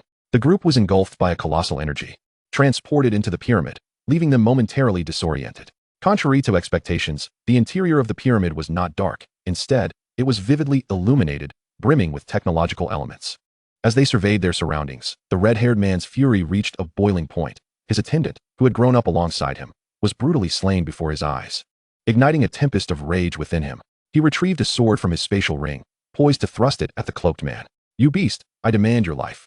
The red-haired man bellowed. The cloaked figure remained silent, merely drawing forth his dual blades. The burly man recognized the impending chaos and hurriedly intervened. Gentlemen, we are within the realm of inheritance. It is wise to avoid unnecessary conflict. Your grievances can be addressed outside. Your actions could very well lead to our annihilation. Upon hearing this, the red-haired man swiftly regained his composure. After a moment of contemplation, he abstained from violence, though his glare remained fixed upon the cloaked figure. You beast. Vile and despicable rodent. Once we exit, I shall ensure you meet a fate worse than death. The thug cast a timid glance at the cloaked figure, his expression tinged with embarrassment. The cloaked figure merely snorted disdainfully. Humph, this world operates on the principle of survival of the fittest. Weakness is the original sin. The red-haired man was nearly driven to laughter by the absurdity. If my attendant is weak, then your dog must be even more worthless. Let your dog perish as well. The cloaked figure clasped his hands behind his back, a cold smirk gracing his lips. Regardless of your protests, the outcome is already sealed. The red-haired man clenched his teeth, glaring fiercely at the cloaked figure. Shameless and despicable, the cloaked figure remained unfazed. Thank you for the compliment. The red-haired man's verbal barbs felt as though they were striking cotton, only serving to inflame his temper further. The burly man stepped in to mediate. Enough, gentlemen. Let us prioritize the inheritance. The onlookers were thoroughly entertained, taken aback by the rapid turn of events. Lu Hanyu quietly remarked to Su Huaijin and the others. Though I know not the connection he shares with the previous cloaked man, he certainly does not appear virtuous. This is quite the debacle. Rumu shrugged nonchalantly. It matters not. He has not provoked us. We should focus on how to attain the inheritance. Su Huaijin appeared deep in thought, her expression contemplative. At that juncture, a mechanical voice resonated within the pyramid. Ding. 10 participants confirmed, inheritance activated. Surrounding them, 10 doors emerged from the ground, encircling the group. Each door led to an identical trial. Entering a door signaled the commencement of the assessment, comprising a total of 5 challenges. Those who successfully navigated all challenges would receive the full inheritance. Rewards awaited for each completed trial. Death within the trials would not result in actual demise. Instead, failure would lead to immediate expulsion from the secret realm. Best of luck to all. The red-haired man uttered not a word, immediately stepping into one of the doors. Eager to conclude the trials and await the cloaked figure outside, the thug glanced at the cloaked figure. Boss. The cloaked figure's gaze rendered the thug quaking in fear. Enter. He commanded. The thug complied, followed closely by the cloaked figure and the burly man, as they each entered their respective doors. Now, only Su Huaijin and Rumu, and the 2 beautiful women remain on the field. These 2 women are fixated on Su Huaijin and Rumu. Why are they focusing solely on these 2? It is undoubtedly due to their striking appearances. Although Su Huaijin is wearing a mask, the unique aura he exudes is remarkably distinct, complemented by his star-like, radiant eyes, which, combined with the mystery of his mask, irresistibly captivates the attention of the 2 girls. As for Rumu, upon seeing his visage, the 2 women immediately recognize him. He is a figure of considerable renown in the imperial capital. Yet, their gaze lingers primarily on Su Huaijin. They had noticed his prowess when he dispatched his opponents. After all, defeating 5 alone is a remarkable feat, making him the most formidable contender in the arena. Moreover, he did so without resorting to any supernatural abilities, relying solely on his martial skills, which leads the 2 women to perceive his strength as comparable to that of Rumu. Their curiosity about why he accompanies Rumu only deepens. Su Huaijin naturally senses their scrutiny. Are you 2 not entering to seize the inheritance? The icy beauty among them smiles, her beauty almost ethereal. Yet you have not entered either. Besides, the voice earlier warned that death would result in immediate expulsion from the secret realm. Given the stakes involved, this trial is unlikely to be as straightforward as it seems. So a matter of time is inconsequential. Intrigued by this woman, Su Huaijin inquires, you are quite astute. I wonder what it is you wish to discuss with me. Otherwise, you would not be engaging in idle chatter here. The cold beauty, having been seen through, simply replies, may I inquire who you are, young sir? That you accompany young master Rumu? You must possess considerable abilities yourself. Rumu, engrossed in their conversation, is suddenly called out and appears momentarily bewildered. Oh, do we know each other, miss? The cold beauty finds this amusing. Young master Rumu, it seems you are prone to forgetfulness. Rumu gazes at the 2 women, feeling an inexplicable familiarity, yet he cannot recall their identities. The cold beauty, observing his puzzled expression, offers a hint. If you cannot recall, allow me to assist. Half a year ago, at your father's birthday celebration in the imperial capital. At this, Rumu's memory is jogged. Ah, it is you. No wonder you seem so familiar. But what brings you here from the magic city? Su Huaijin, listening to their exchange, feels a bit perplexed and quietly asks Rumu, what are you 2 talking about? Who is she? Rumu slaps his forehead. This is Miss Lung Ruodong from the Lung family in the magic city. The one beside her is Rong Lingling from the Rong family. Both of their families are prominent, with strengths only slightly inferior to my own. The cold beauty then interjects. Young Master Rumu has finally remembered. I am here, of course, for the inheritance. And will you not introduce this gentleman? Rumu, regaining his composure, begins to introduce them. This is, but Su Huaijin promptly interrupts. I am Su Chongqing. It is a pleasure to meet both of you. Rumu then realizes, yes, he is Su Chongqing. Someone I met in this secret realm 20 days ago. His strength is no less than mine. Lung Ruodong is intrigued. Su, you possess such formidable strength. Why have I not heard of you before? Su Huaijin contemplates quickly. I have only recently emerged and am not well versed in the affairs of the outside world. Lung Ruodong then comprehends. This individual must be a scion of a hidden family, likely with an impressive background if he stands on par with Rumu. He is not someone to be trifled with. In her mind, she resolves to treat him with greater respect. I see, young Master Su. You must surely have grand achievements ahead. Su Huaijin smiles faintly, understanding that his words have had the desired effect, leading others to perceive him as a member of a hidden family, thus alleviating potential troubles. Lung Ruodong acknowledges them with a slight nod. I shall not disturb you further. Lingling and I will enter first. I wish you both success. Rumu responds. Best of luck. Let us catch up again soon. With a gentle smile, Lung Ruodong replies. Thank you for your kind words. Subsequently, she and Roan Lingling turn to leave. Roan Lingling, curious, asks Lung Ruodong, Sister Tong, why do you show such respect to that Su fellow? Lung Ruodong seems lost in thought. He must belong to a hidden family, with a significant background. If what young master Inai says is true, his strength should rank among the best in the nation. Roan Lingling's eyes widen in realization. I understand now. Lung Ruodong shakes her head in exasperation. I am grateful I did not let you speak earlier. Otherwise, we might have inadvertently offended someone, which would be a foolish misstep. Roan Lingling pouts. Oh, come now, I wouldn't have done that. Lung Ruodong chuckles softly. Enough chatter. Let us proceed to claim our inheritance. Very well. The two then step through their respective doors. Chapter 41. The Inheritance Trial. Indeed, as the cold beauty pointed out, this inheritance is likely not easily acquired. There is no need for any of us to force ourselves. I wish us all success. Su Huaijin encourages. Inai Rumu approaches a door. No need for further words. Let us begin. With that, he strides into the door. Following suit, Su Huaijin and the others each enter a separate door. As soon as Su Huaijin steps through, the door closes automatically, emitting a blinding white light that momentarily renders him unable to open his eyes. This brilliance lasts only 5 seconds before returning to normal. When Su Huaijin finally opens his eyes, he finds himself standing on a vast grassland, where a strong wind sways the grass, creating a delightful ambience. In a previous life, this would have been considered a beautiful landscape.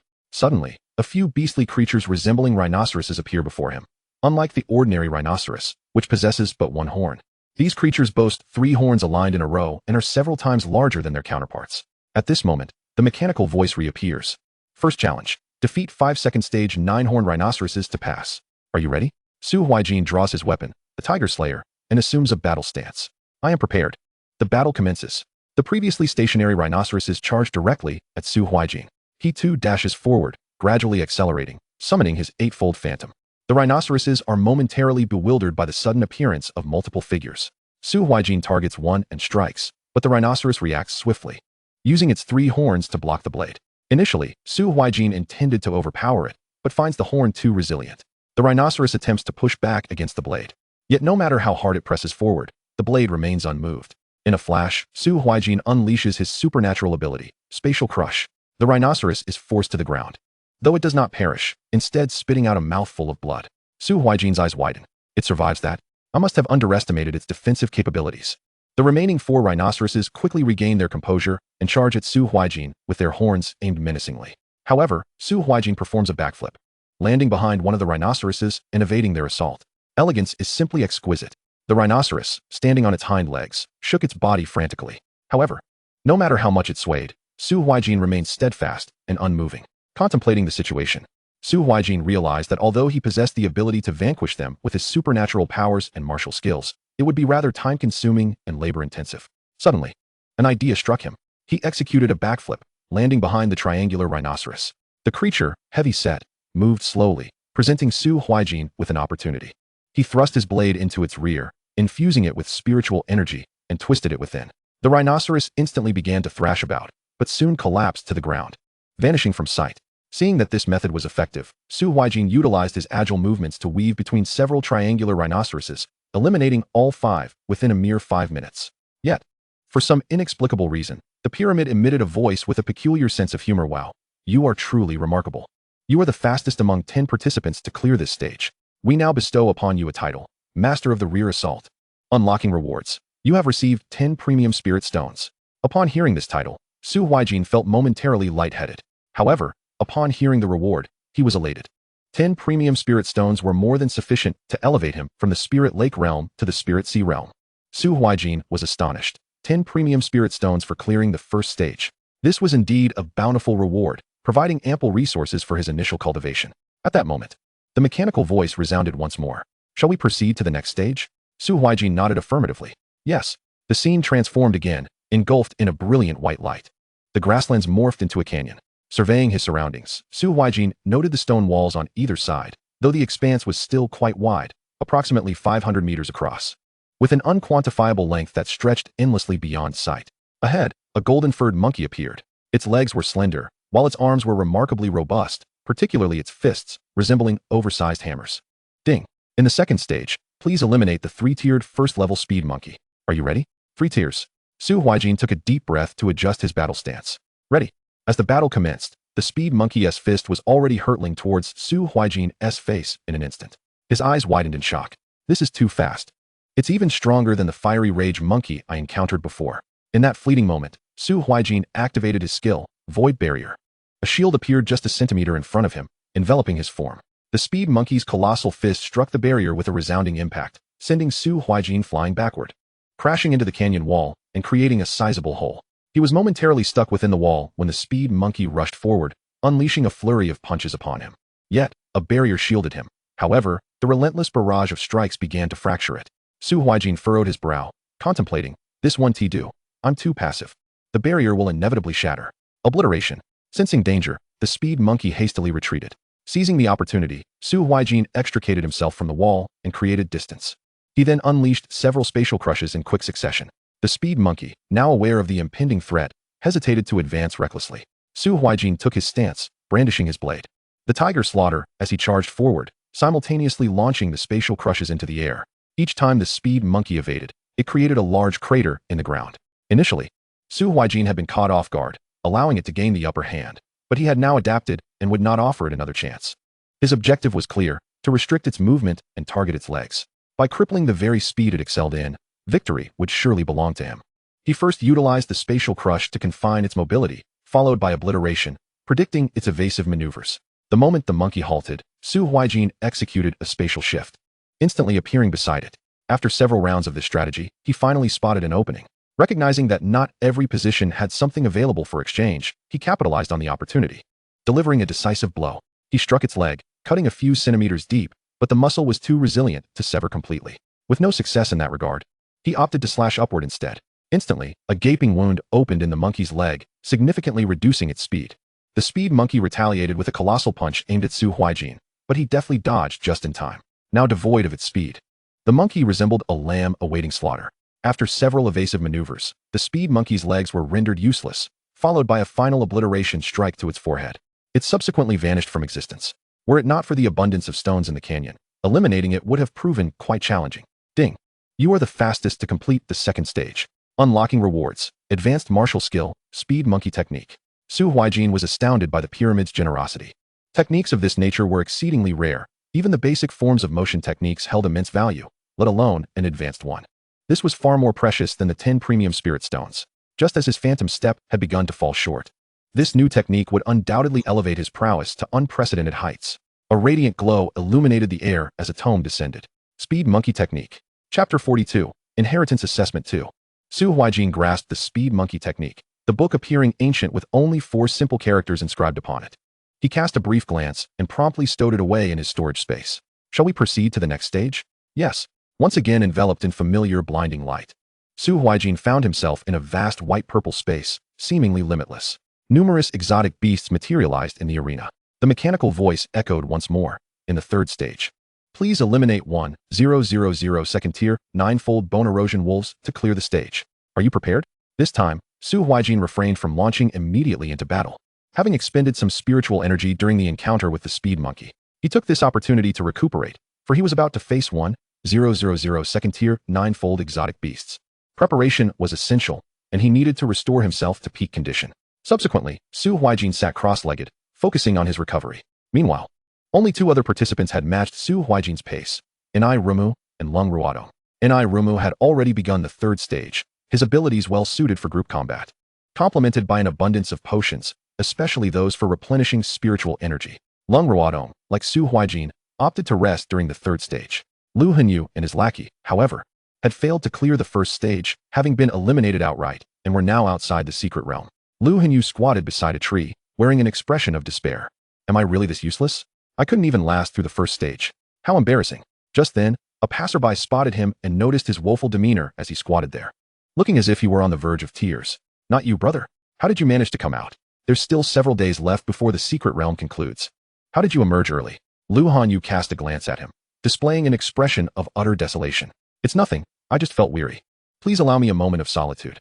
The passerby, seeing his demeanor, refrained from further inquiries and departed. At this juncture, the underling contemplated whether to flee, apprehensive that his leader had eliminated another's attendant for his sake, now fearing that the crimson-haired man might be the first to eliminate him. A storm of thoughts raged within his mind. The scar-faced brute had just passed the third stage, and upon learning that there were 1,000 second-tier, 9th-level exotic beasts in this round, he felt as if the sky were collapsing upon him. It was already taxing for a second-tier ability user to contend with third-tier beasts. He immediately chose to concede defeat. At the same time, Rong Lingling had reached the 3rd stage and began to regroup. The crimson-haired man and the figure in black had entered ahead of others and were currently engaged in the 3rd challenge, possibly armed with superior items, effortlessly dispatching the exotic beasts one after another. Half an hour passed. At this moment, Su Huaijin had reached his peak state. He rose to his feet, declaring ready. Let the battle commence.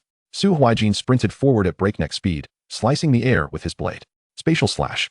A black and purple sword aura cleaved through the pack of bone-eating wolves. In an instant, several fell lifeless. With each strike, he dispatched another beast, employing Open Sun Finger. A colossal golden finger imprint materialized in the air, descending upon them, claiming dozens of lives in an instant. Suddenly, a bone-eating wolf pounced, raking its claws against Su Huaijin's back. Though his battle garb mitigated the blow, he still felt a pang of pain. He promptly activated the iron cloth, his muscles hardening instantly. Even if the beast struck him, it produced merely a dull thud. Blinded by rage, Su Huaijin resorted to his martial techniques and abilities with every few strikes, yet the number of exotic beasts dwindled. However, his spiritual energy and stamina were waning rapidly. He lacked any potions for replenishing his energy, possessing only some healing elixirs. Financially, Su Huaijin was not well off. He mostly acquired cultivation resources, barely managing to meet his basic needs. Unlike the scions of affluent families, such as Rumu, who could replenish their energy as easily as drinking bottled water. Half an hour later, Su Huaijin panted heavily, his arms fatigued from swinging. Only 100 bone-eating wolves remained. His spiritual energy was nearly depleted, and his stamina was at its limit. It was a battle of sheer willpower from this point onwards. His strikes had grown ineffective, requiring multiple blows to fell a single beast. By the time he reached the 50th wolf, wielding his sword had become a struggle, his arm nearly too heavy to lift. One wolf's claws raked across his chest, sending him tumbling backward, rolling several times before he lay sprawled on the ground, gasping for breath. His heart racing as if it might burst. No, I cannot concede defeat. Su Huaijin attempted to rise, but his body felt paralyzed. The bone-eating wolves were closing in rapidly. The situation was dire. As he gazed at the approaching beasts, a sense of unwillingness surged within him. Willpower, grant me the strength to break free. At that moment, a brilliant blue light emanated from his chest, blindingly radiant. All his injuries healed instantly, and a surge of power coursed through him. One bone-eating wolf lunged to bite him, but Su Huaijin retaliated with a powerful kick, sending it sprawling, and then executed a spatial crush. Seizing his blade, he unleashed 2 swift spatial slashes, obliterating the remaining wolves. Finally, Su Huaijin exhaled a sigh of relief. Yet, an overwhelming fatigue washed over him. Before he could inquire about his reward, he succumbed to slumber. Meanwhile, Rumu had already cleared the 3rd stage, utilizing wide-ranging skills, and replenished his energy with potions as soon as he ran out. Coupled with the life drain ability, he could siphon a small amount of energy and vitality from his foes. Although the replenished amounts were minimal, they accumulated significantly over time. Thus, he was the fastest to pass the 3rd stage. Although physically unwearied, he felt mentally drained and opted to rest in place for the night. Lung Ruodong's pace in eliminating monsters was also commendable, only slightly lagging behind Rumu. In contrast, Su Huaijin was the slowest to clear the 3rd stage, excluding the scar-faced brute. In essence, this round was a test of foundational strength, and Su Huaijin was sorely lacking in that regard. Those who succeeded in the 3rd stage invariably had formidable backgrounds. Moreover, Su Huaijin's lack of wide-area damage skills contributed to his arduous struggle. Time swiftly passed, and Su Huaijin awoke after approximately 20 hours, feeling both hungry and thirsty. He hastily retrieved food and water from his storage space, finally satiating his hunger half an hour later. Ah, what a relief. Su Huaijin clenched his fists in triumph. I've actually broken through to the 9th level of the stellar condensation realm. That battle yesterday was not in vain. His skills, Open Sun Finger, Frenzied Blade Slash, Iron Cloth, had all reached perfect mastery. Su Huaijin beamed with joy, his strength significantly enhanced. However, he soon fell into contemplation, pondering the source of the blue light that had enveloped his chest yesterday, a sensation that felt strangely familiar. Ugh, I can't quite recall. While lost in thought, Su Huaijin noticed a book lying on the ground. Encyclopedia of Beginner Spatial Abilities. He opened the book, his eyes widening in astonishment. This. The pages contained an array of beginner-level spatial skills.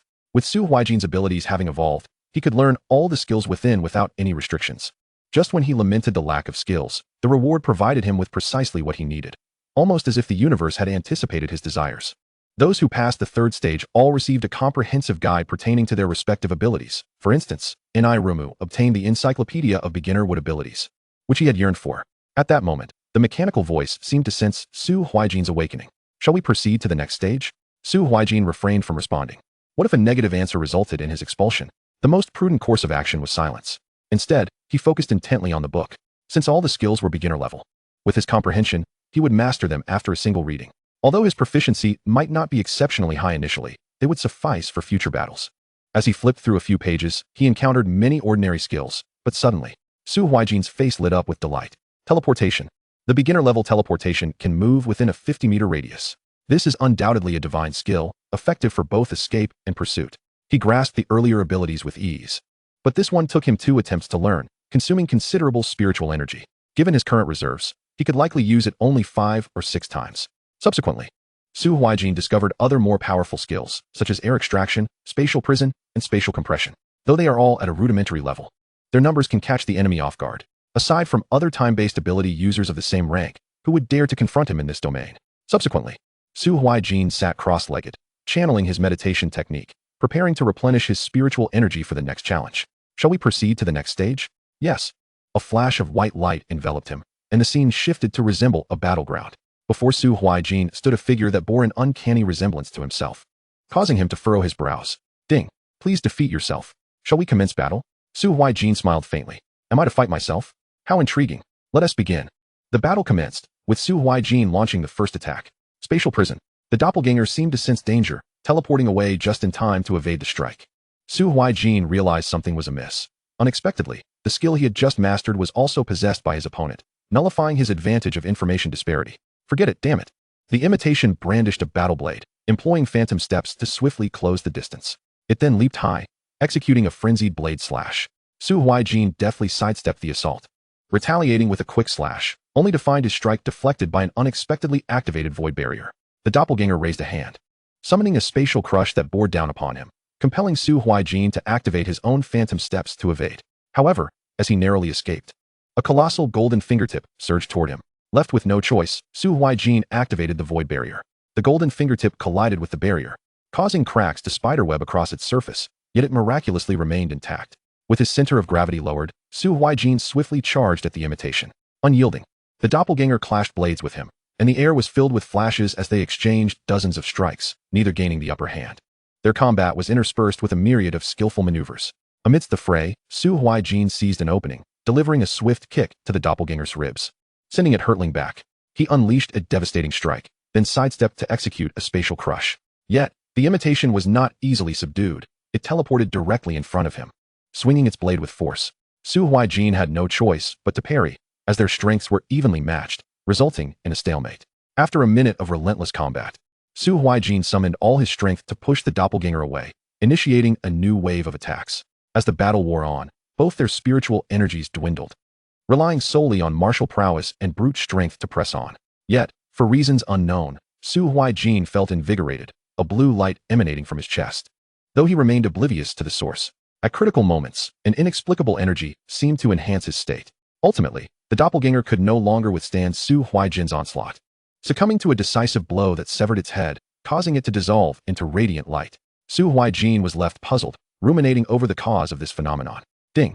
You have passed the stage. Shall we proceed to the next challenge? The rewards for this level will be granted at the final stage. Only 3 individuals managed to clear the 4th challenge: Su Huaijin, Anai Mu, and Lung Ruotong. The rest had been eliminated, including the scarred-faced uncle, who failed the 3rd stage and was subsequently disqualified, as well as Hong Ling Ling and the red-haired man, who also fell short in the 4th challenge. The 3 of them took a moment to recover before preparing to enter the final trial. After approximately half an hour, Su Huaijin was ready. Shall we enter the final stage? Yes. Su Huaijin nodded. Success or failure hinged upon this moment. With a flash of white light, the scene transformed into a blue-purple expanse, where a pillar stood before Su Huaijin, atop which floated a book. Approaching, he discerned 2 large characters inscribed upon it: Doppelganger. A mechanical voice resonated. This is the 5th challenge. The book before you serves as both the reward and the assessment of this stage, representing the ultimate legacy of this sacred ground. Take heed. The secret realm will close in 3 days. Should time expire, failure to comprehend will result in expulsion from the realm. Touch the book to begin the assessment. The 3 individuals, each in their own space, heard the same declaration. Su Huaijin retrieved the book, settled into a meditative posture, and began his contemplation. The others followed suit, with time steadily ticking away, even during meals. They remained engrossed in their understanding. Unlike other secret realms, those trapped within this one could not exit until time elapsed, which led to a gathering of individuals in the surrounding forest. Nevertheless, some dared to venture into other areas of the secret realm, though the consequences could be dire.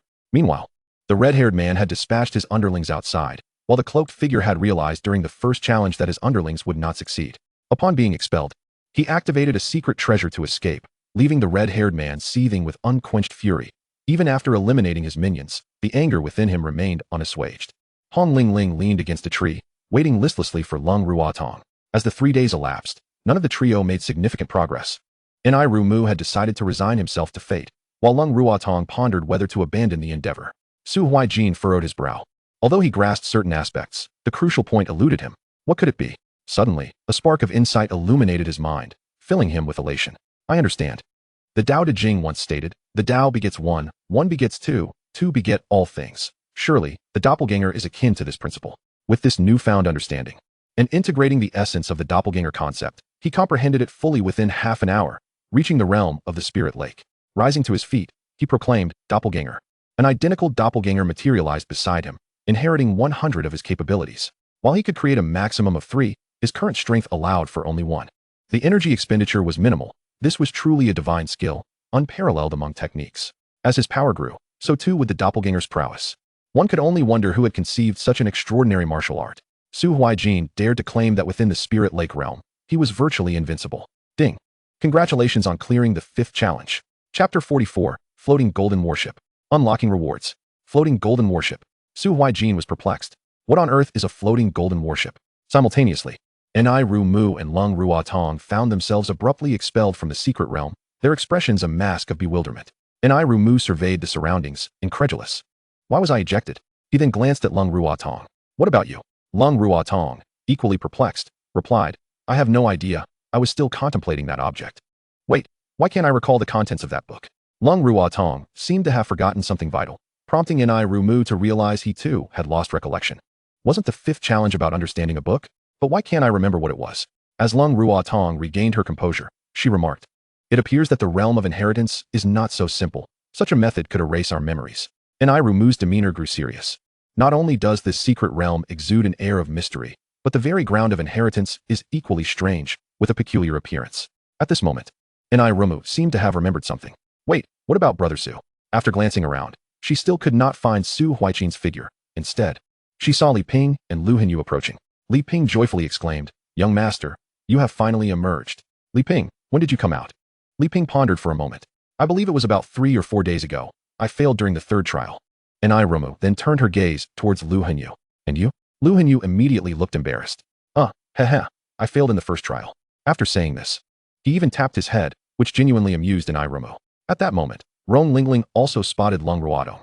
Sister Tong, you are finally out. I have been waiting for you for 3 days. I couldn't get past the 4th trial. By the way, is the 5th trial particularly difficult? Lung Ruatong shook her head.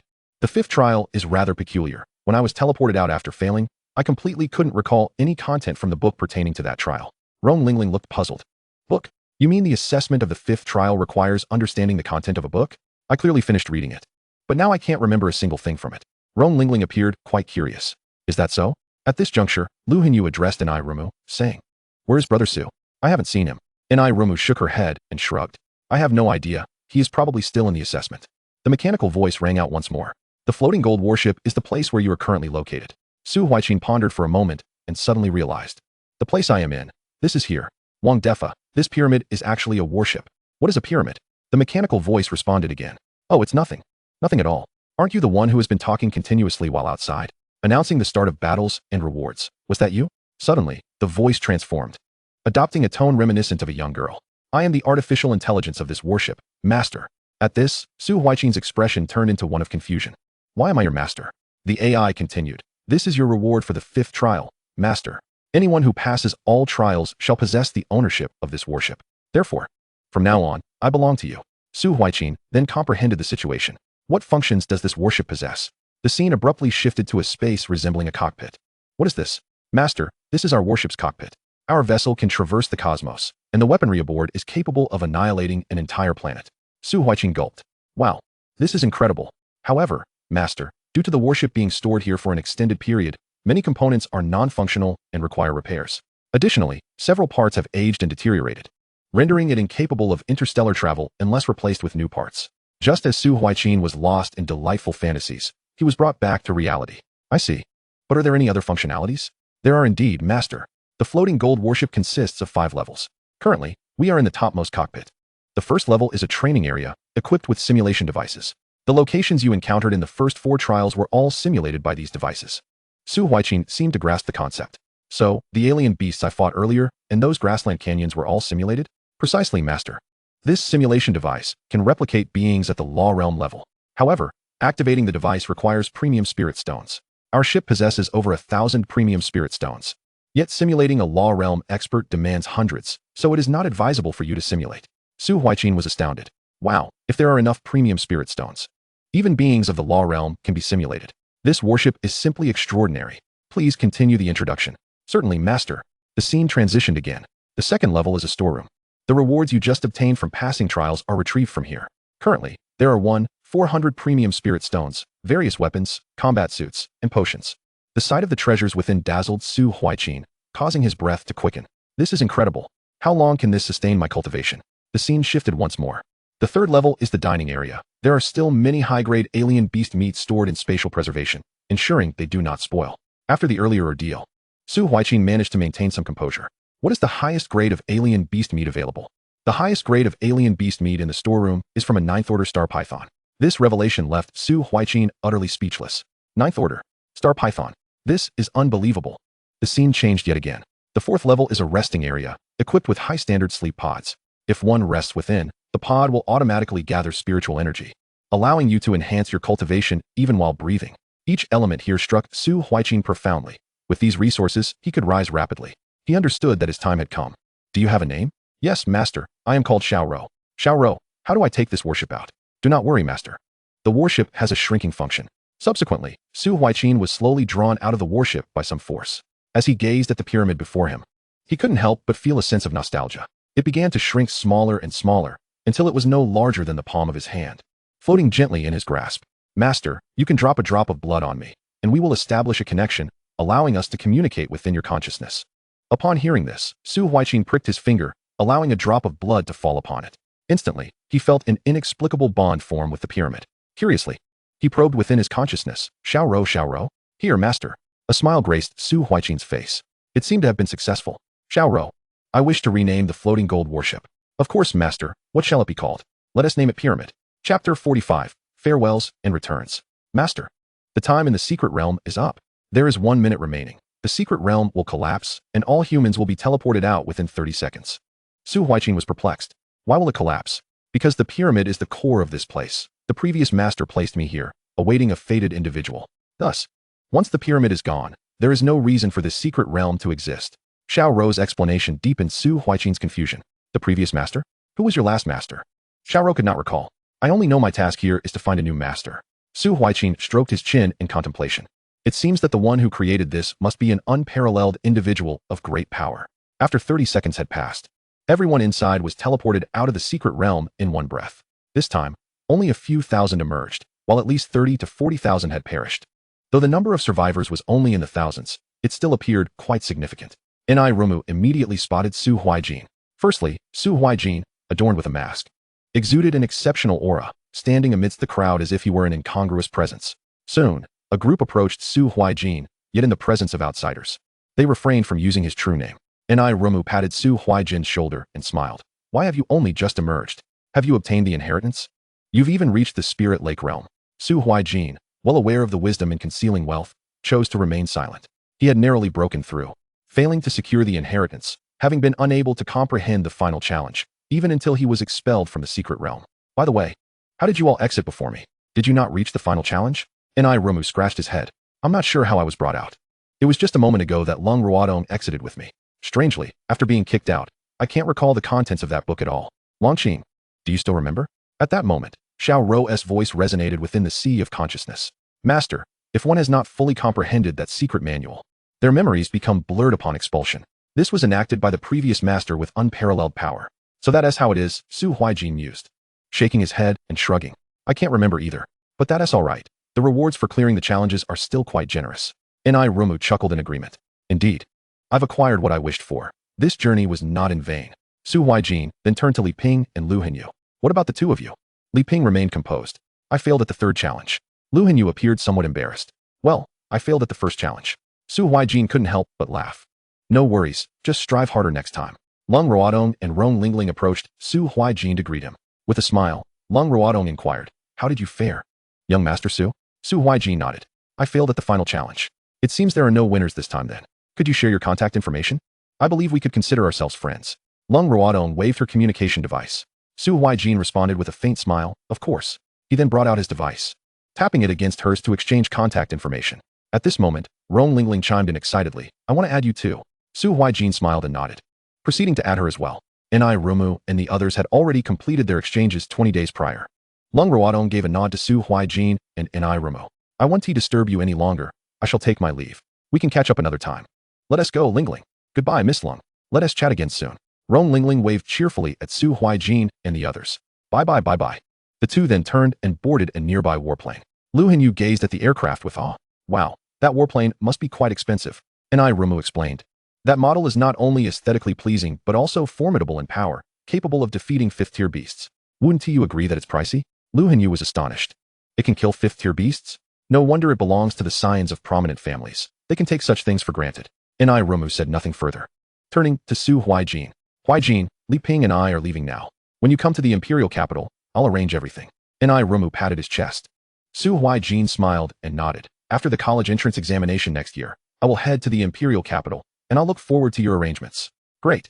I'll introduce you to Wang Kuli, and we can have a sparring session then. Lu Hinyu waved. Li Ping, let us go? All right, young master. The two then turned and walked away until they vanished from sight. Lu Hinyu looked at Su Huaijin. Huaijin, are you leaving now? I should be going as well. My family is urging me. Oh, I'm leaving too. Staying here serves no purpose. After a month of hard work, I need to rest. Su Huaijin replied, relaxing. Just then, Xiao Rou's voice appeared in his consciousness. Master, you have a message. Someone named Master asks you to wait at your location. He will come to escort you home. All right. Xiao Rou, please respond to Master for me. Understood, Master. Lu Hinyu expressed understanding. Do you need me to take you to the train station? I don't have a warplane to send you off. Su Huaijin shook his head. You can head back. Someone will come to pick me up. Lu Hinyu nodded. All right then, I'll take my leave first. See you next time. See you next time. Lu Hinyu then turned and left. After Lu Hinyu walked far away, people began to gather around. In fact, Su Huaijin had sensed many eyes on him shortly after his emergence. You must have gone to that glittering place, right? I saw you with those three. Their status is noble, making them untouchable, but you. Ha ha ha. A man with a somewhat sinister appearance and a hawk-like nose laughed heartily. He incited the crowd, aiming to direct their ire towards Su Huaijin. Surely everyone knows that there was a golden light emanating from the desert. And this person went there and returned alive. He must have obtained quite a bounty. Brothers, let us seize his possessions and share the spoils. Soon, more people joined the fray. Kid, hand over your belongings. The scene grew increasingly chaotic, with hundreds surrounding Su Huaijin. He remained silent, merely casting a frosty gaze at the crowd. Then, a blade named Slashing Tiger materialized in his hand. Upon witnessing this, the crowd grew even more excited. After all, with storage-type protections, his worth must be considerable, and he appeared without guards or attendants, donning a mask, suggesting he had no significant backing. The hawk-nosed man shouted to the crowd, Brothers, let us go. Su Huaijin sighed. Sigh. A bunch of clowns. He activated the phantom step, swiftly slicing through the crowd. And within mere seconds, several lay lifeless. The others, witnessing this, hastily unleashed their abilities. However, their responses were far too slow. Su Huaijin effortlessly evaded their attacks and countered with lethal strikes. The hawk-nosed man, seeing this unfold, felt his courage wane and turned to flee. Yet, he had scarcely taken a few steps when an overwhelming pressure surged forth. This force pinned everyone to the ground, save for Su Huaijin. Without a second thought, he surmised the source and offered a faint smile. A spatial rift opened above, revealing Qin Lanhua, masked, stepping through. You lot are far too audacious. You dare to lay hands on my disciple. Su Huaijin gestured towards Qin Lanhua. Master, the hawk-nosed man, drenched in sweat and trembling, thought to himself that he had encountered a formidable adversary. Senior, I realize my mistake. I will never do this again. I had no idea this esteemed individual was your disciple. Please spare me. Qin Lanhua merely cast a glance at the man before turning his attention to Su Huaijin. Disciple, what do you propose we do? Su Huaijin let out a cold laugh. Master, eliminate this person, let the others go. Su Huaijin wished to avoid escalating the situation, so as not to bring trouble upon his master. Qin Lanhua nodded in agreement. Very well, we shall proceed as you suggest. The hawk-nosed man was paralyzed with fear. Please, have mercy. I am willing to serve you as a loyal dog for life. Qin Lanhut said nothing, merely snapping his fingers casually. In an instant, the hawk-nosed man was reduced to a mere pulp of flesh and blood. I advise everyone to reflect on their choices. If you provoke those who should not be provoked, consider the consequences. Disciple, let us depart. With that, Su Huaijin followed Qin Lanhut into the rift in space. The oppressive aura vanished, and the crowd finally exhaled in relief. That was terrifying. We truly angered someone we shouldn't have. We almost met our end. Some gazed at the heap of flesh and blood. It's all his fault. He nearly got us all killed. Indeed, what a fool. The crowd began to cast blame upon the hawk-nosed man, oblivious to the fact that it was their own greed that had drawn them into this predicament. In moments of crisis, they sought a scapegoat to absolve themselves of responsibility. Chapter 46, The Rule Spirit Herb. Soon, the master and disciple returned to the Fengtian community. Qin Lanhut regarded Su Huaijin with satisfaction. Well done. After 30 days, your momentum and level have significantly improved. Transitioning from an ordinary person to an ability user of the Spirit Lake realm in merely 2 months is indeed commendable, rivaling even the prodigies of the imperial capital. Su Huaijin bashfully scratched his head. It was merely luck, master. I did my utmost. Qin Lanhut chuckled heartily. Excellent. You remain humble and composed. Xiaorou, do you possess anything that could assist my master? Su Huaijin inquired internally. Indeed, master. There exists a rule spirit herb in the storage. Consuming it grants a 30% chance of advancing from the domain realm to the rule realm. Su Huaijin nodded. Xiaorou, please retrieve it. He then smiled at Qin Lanhut. You flatter me, master. Noticing the dusk settling in, Qin Lanhut remarked, it's getting late. Rest for 3 days. I shall return with some teachings. He turned to leave. Su Huaijin called out, wait, master. Qin Lanhut turned back, perplexed. What is it? Is there something else? Su Huaijin explained, I found a spirit herb in the secret realm that may be of assistance to you. He then presented the rule spirit herb. It emitted a faint, colorful glow, and the aura of rules it exuded was immediately sensed by Qin Lanhut. Furthermore, a gentle fragrance wafted from it, causing Su Huaijin to feel pleasantly tingly upon inhaling its scent. I didn't expect the rule spirit herb to be this extraordinary, Qin Lanhut exclaimed, his eyes widening. Is this truly what you retrieved from within? Su Huaijin nodded, thinking it unnecessary to mention that it was procured from a pyramid. Surely, master is aware of the inheritance within. Qin Lanhut acknowledged with a nod. I am indeed aware. But I refrained from informing you because entering the secret realm alone is perilous. Attempting to seize the inheritance would drastically heighten the risks. You didn't go, did you? Su Huaijin recounted. Initially, I encountered Lu Hanyu from the Lu family in Wanqing, and later, I met Ni Remu from the Ni family in the imperial capital. He shared the events that transpired, omitting the part about obtaining the inheritance, only mentioning that he found it within the site of the inheritance. Qin Lanhut listened in silence. Deep in thought, he pondered why such a low-tier secret realm would yield high-grade spirit herbs, and this particular herb was exceptional, enhancing the probability of advancing to the rule realm by 30%. Even a mere 10% probability would be invaluable. Logically, the inheritances found in a low-tier secret realm should not be substantial, yet this rule spirit herb left him bewildered. The heir of the Ni family from the imperial capital had visited this place, indicating the secret realm was anything but ordinary, concealing mysteries yet unknown to him. You should keep the rule spirit herb for yourself. You will need it in the future. Qin Lanhut shook his head. However, Su Huaijin firmly pressed the herb into Qin Lanhut's hands. Master, please accept it. Without your guidance, I would not possess such strength, and I certainly wouldn't have obtained this. Besides, I have acquired many fine treasures. You are in greater need of this than I am.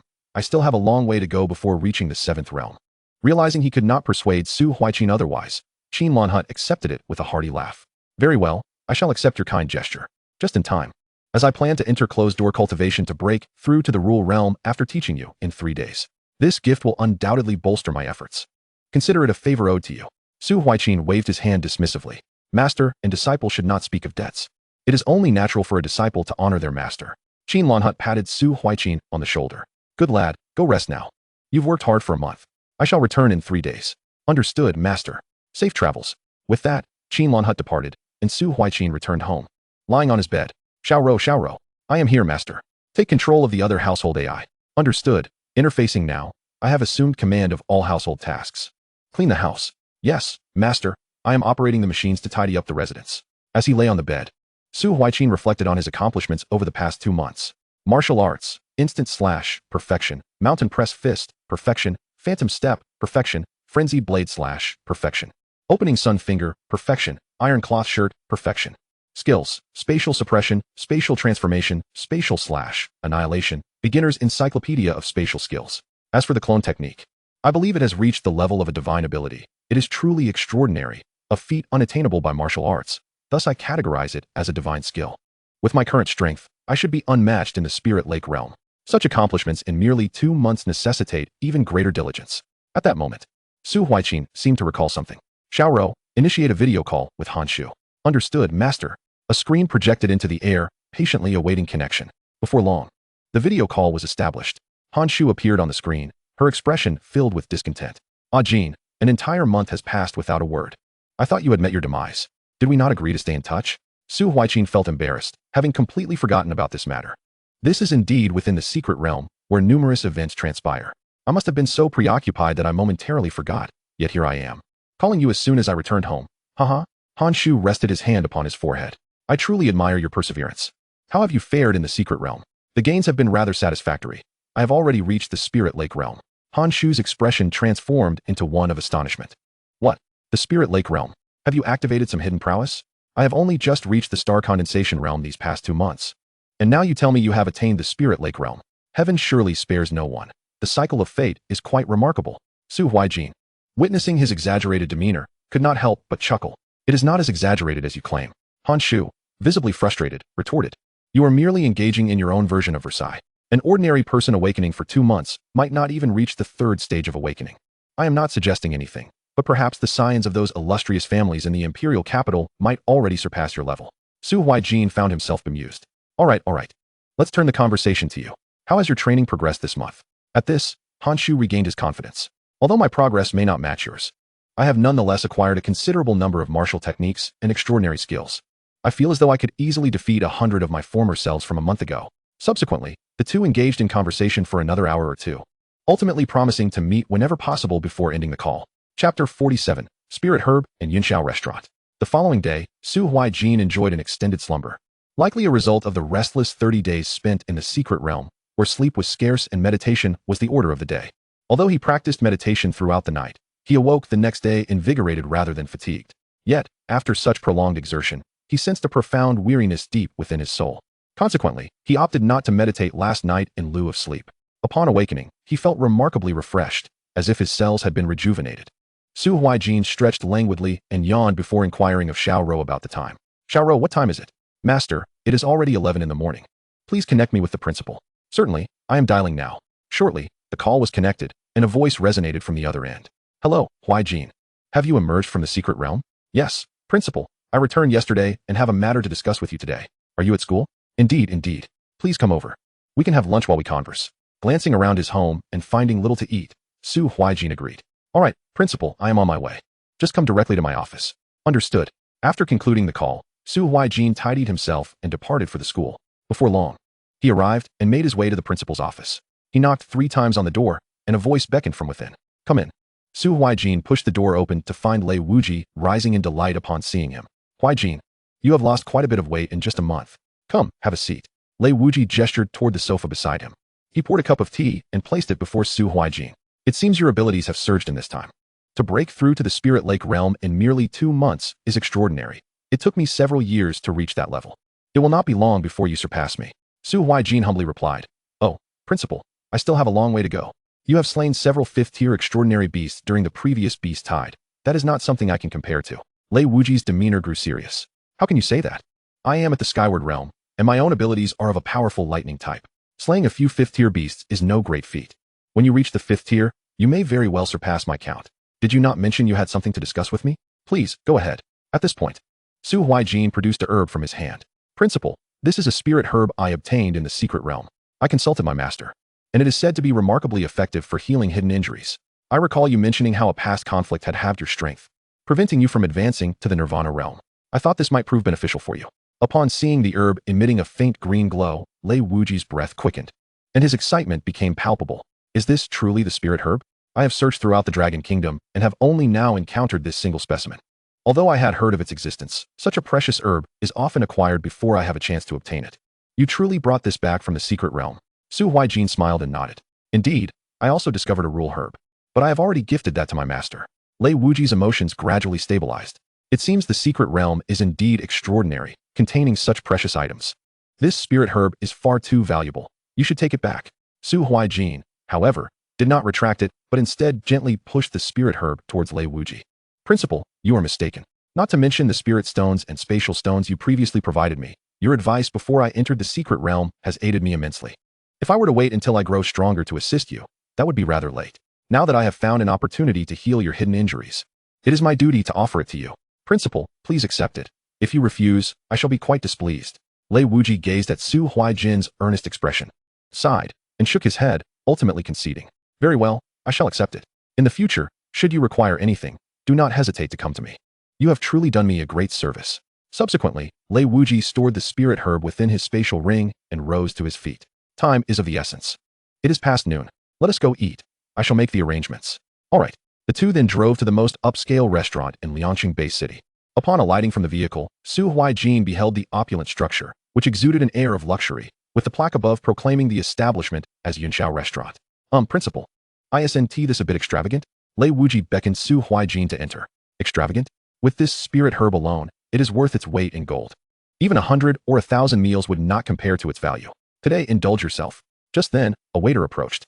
Recognizing Lei Wuji as a frequent guest and greeting him with utmost respect. Lord Lei, welcome back. Lei Wuji instructed the waiter. Please arrange for us the finest private room you have and bring out your highest quality extraordinary beast meat. The waiter, realizing the significance of this grand occasion, eagerly ushered them inside. Please, after you. I will escort you to the Tianzi No. 1 private room. Su Huaijin marveled at the opulent decor of the private room, which was nothing short of extravagant. Lei Wuji, observing his astonishment, began to explain. The Yunxiao restaurant stands as the pinnacle of dining establishments within our Dragon Nation. Here, the exotic beast meats are not only the freshest available, but they also harness the ethereal energy and vitality inherent in these meats, resulting in delectably exquisite dishes that significantly enhance the energy we can absorb. However, it is not merely the quality of the cuisine that elevates Yunxiao Restaurant to the summit of the culinary hierarchy in the Dragon Nation. It is also the unparalleled decor and exceptional service that truly cement its status as the preeminent dining venue. At that moment, a waiter hurriedly sought out the manager. Manager. A refined gentleman clad in a suit appeared, his brow furrowed with irritation. What is the matter? Your haste is unbecoming. Should another patron witness this, it would tarnish the reputation of our esteemed Yunxiao Restaurant. The waiter, still breathless from his hurried run, stammered. No, manager, we have received an enormous order. The manager's demeanor softened as he urged, pray, elaborate. The waiter, regaining his composure, explained. It is as follows. Lord Lei Wujing has arrived with a young man at our restaurant and has requested that we present our finest exotic beast meats. The manager's expression shifted to one of gravity. I will personally oversee this matter. Your salary will be doubled this month. You may leave now. Shortly thereafter, the manager arrived at the private dining room. Knock. Please enter. With a courteous smile, the manager approached. Mr. Lei, it has been a long time. Lei Wujing rose to greet him. Why, it is you, Manager Wang. Since Mr. Lei has graced us with his presence, I shall attend to your service myself. The manager then noticed the young woman beside Lei Wujing. And who might this be? She seems vaguely familiar. Lei Wujing introduced her. This is Su Huaijin. You should be aware of her. Recognition dawned on Manager Wang, and he hastily approached. Ah, you are Su Huaijin. I have long admired your reputation. My name is Wang Xing, the general manager of the Yunxiao branch in Liangqing. He extended his hand for a handshake, which Su Huaijin graciously accepted. Greetings. I am Su Huaijin. It is indeed a pleasure to meet you. I must say, you are truly a prodigy. In just over 2 months since the awakening day, you have already reached the Spirit Lake realm. Remarkable. Oh no, it is merely luck, Wang Xing replied modestly before turning to Lei Wujing. Mr. Lei, I must inquire why you did not bring him here sooner. Allow me to offer you a 30% discount on today's meal. What would you like to order? He presented a menu. Lei Wujing waved his hand dismissively. I will forego the menu. Simply bring forth your finest offerings. Wang Xing explained. Today, we have just received 100 gene of 6th grade exotic beast meat and 1,000 gene of 5th grade meat. Which would you prefer? After a moment's contemplation, Lei Wujing turned to Su Huaijin. How about we order 100 gene of 6th grade meat and 100 gene of 5th grade meat? Su Huaijin nodded with a smile. You may order as you wish, Principal. I am amenable to anything. Very well. Lei Wujing then addressed Wang Xing. Let it be 100 gene of 6th grade meat and 100 gene of 5th grade meat, prepared with some flair and a few bottles of fine wine as well. Then, if there are no further requests, I shall make the necessary arrangements, Wang Xing replied before departing. Principal, who is this Manager Wang? You seem quite familiar with him. Su Huaijin inquired. Lei Wujing reflected for a moment. I encountered him about 20 years ago in Modu. Back then, he was merely a junior supervisor at the Yunxiao branch there, but it seems he fell afoul of someone and was subsequently demoted to our humble location. Despite his refined exterior, he possesses formidable strength, rivaling my own. Su Huaijin's eyes widened in astonishment. I never anticipated that someone so refined could harbor such strength. Truly, one cannot judge a book by its cover. Lei Wujing then imparted a lesson. Henceforth, do not judge individuals by their appearances, otherwise, you may suffer great losses. Some who appear harmless may harbor treachery, while those who seem fierce may possess kindness and gentleness. Thus, remain vigilant with everyone. Take heed of my counsel. Su Huaijin felt deeply moved. Yes, principal, I shall heed your wise words. After approximately half an hour, the dishes were finally served. Wang Xing nodded to the two. Enjoy your meal. He then turned and exited. Su Huaijin gazed at the table laden with dishes, each exquisitely presented and emanating an enticing aroma. Each dish resembled a work of art, and with every inhalation, she felt her internal energy swell. Unable to resist, she swallowed hard. Noticing her reaction, Lei Wujing chuckled heartily. Ha ha ha, do not delay, indulge yourself. I was equally astonished the first time I encountered this. Then I shall not hold back, Su Huaijin declared eagerly. She picked up her chopsticks and sampled a piece of braised winged beast meat. The moment it touched her palate, her eyes widened in disbelief. This is beyond delectable. It melts in the mouth, with flavors that dance upon the tongue. She sampled several other dishes, each presenting a unique taste, leaving her in a state of delightful surprise. No wonder this establishment is renowned as the finest in the nation. The flavors are unparalleled, and I can feel my vitality and energy surging. Lei Wujing nodded in agreement. Indeed, achieving such a standing is no simple feat now. Let us try their spiritual wine. I assure you it will astonish you. Su Huaijin poured some wine into her glass and took a sip. The absence of bitterness typically found in other wines, combined with its rich aroma, heightened her energy.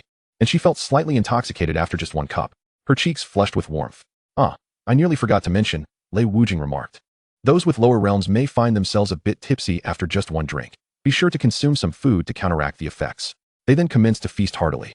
Given the high grade of the meat, Su Huaijin soon found herself employing meditation techniques to assist in her consumption. Otherwise, the sheer energy might overwhelm her. Before long, the two had polished off the meal, with Su Huaijin's belly noticeably distended, a veritable banquet for the ages. Lei Wujing then summoned manager Wang to settle the bill. With a beaming smile, Wang Xing approached. Were you both satisfied with your meal? Indeed, the flavors were nothing short of extraordinary. Let us settle the bill, Lei Wujing replied. Wang Xing nodded. Your meal is currently at a 30% discount, totaling 10 million. In truth, the meal was worth far more than the discounted price. Considering the quality of the 6th and 5th grade exotic beast meats and the fine wine, Wang Xing was simply leveraging Lei Wujing's reputation and hoping to form a connection with the promising Su Huaijin. Nonetheless, Su Huaijin was momentarily taken aback by the cost. Yet, upon reflection, she realized that with such exquisite dishes made from 5th and 6th grade exotic beasts, it was indeed a significant bargain for them. Lei Wujia promptly transferred the money. For a stronger of the 5th realm, such a trifling sum was hardly a concern. He then turned to Su Huaijin. Let us go, indulge in a hearty meal. At that moment, Manager Wang called out to Lei Wujia. Mr. Lei, please hold on for a moment. May I have a word with Mr. Su? Although Lei Wujia was slightly puzzled, he glanced at Su Huaijin. Though Su Huaijin was unaware of the reason for the interruption, he nodded in agreement. The two then stepped aside. Is there something you wish to discuss, Manager Wang? Indeed, I would like to befriend Mr. Su. I see great potential in you, and I am certain your future achievements will be remarkable. Therefore, please accept this gold card. As he spoke, Manager Wang produced a beautifully ornate gold card. Su Huaijin regarded it with a touch of curiosity. This gold card? Manager Wang explained. It is exclusive to our Yunxiao restaurant chain. Present it at any of our establishments nationwide, and you will enjoy a 30% discount, along with complimentary spirit wine. Consider it a token of our acquaintance, Mr. Su. After weighing the pros and cons, Su Huaijin accepted it. Thank you, Manager Wang. Manager Wang smiled upon seeing Su Huaijin accept the card. Very well, Mr. Su. When you next visit, I shall offer you a 50% discount. Ha ha ha, splendid. With that, Su Huaijin returned to Lei Wujia. Principal, let us be on our way. Lei Wujia did not inquire further. After escorting Su Huaijin to the entrance of the Fengtian community, he imparted a few words of advice. Huaijin, in the coming months, I may need to attend to some injuries. Should you require anything, you may contact Su Nook. Su Huaijin nodded. Understood, Principal.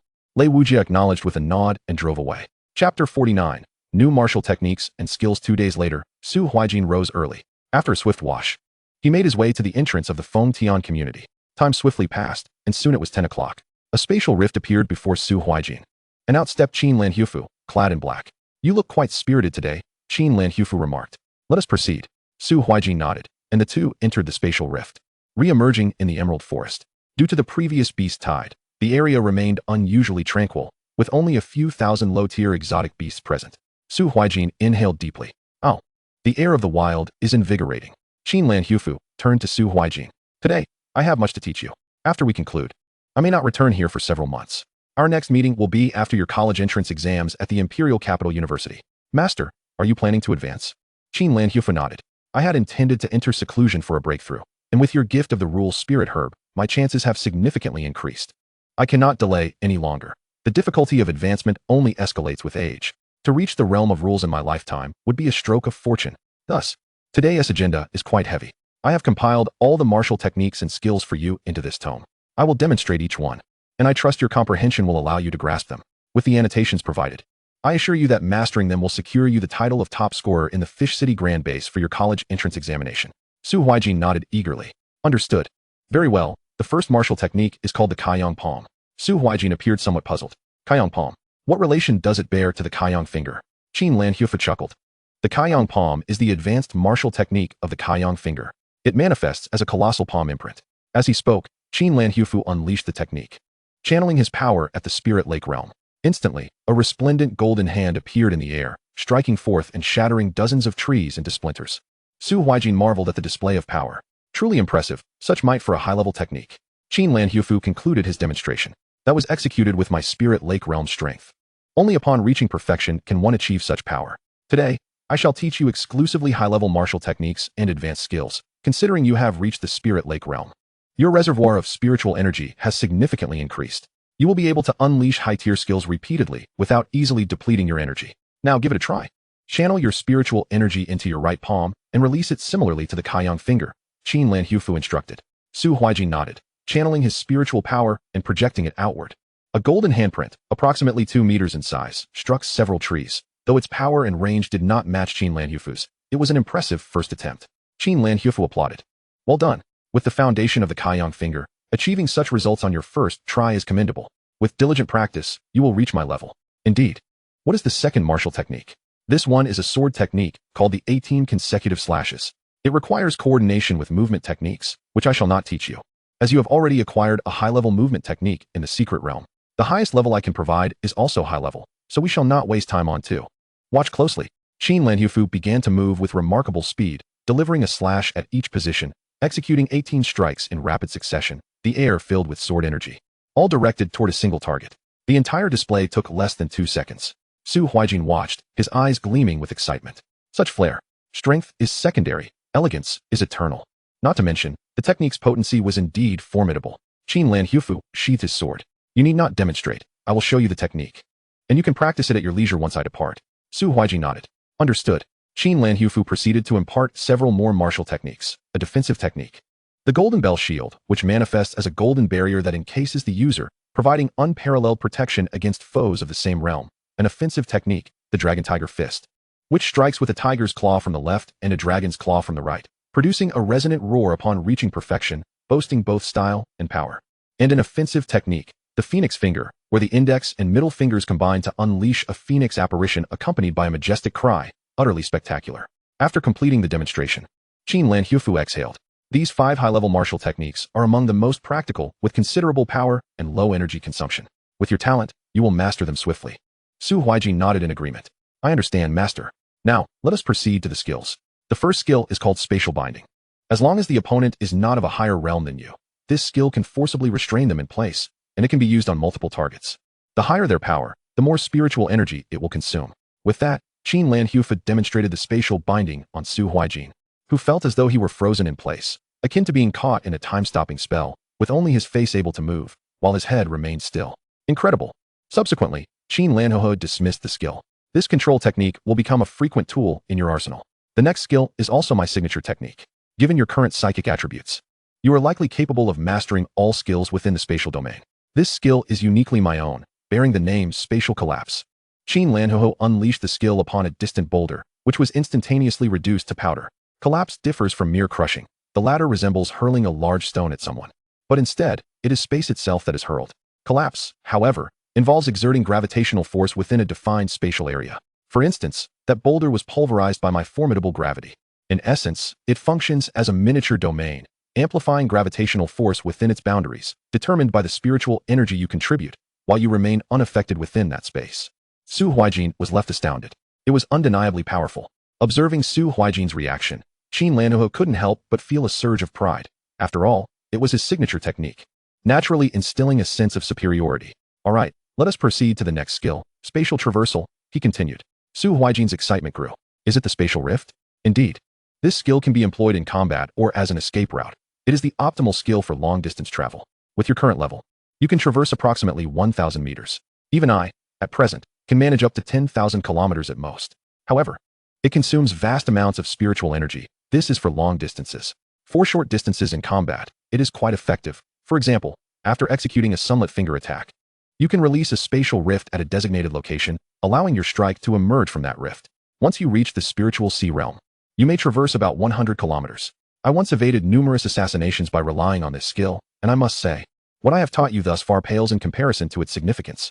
Chapter 50, Parting and Cultivation. Qin Lanho continued. Now, let us move on to the next skill, transformation.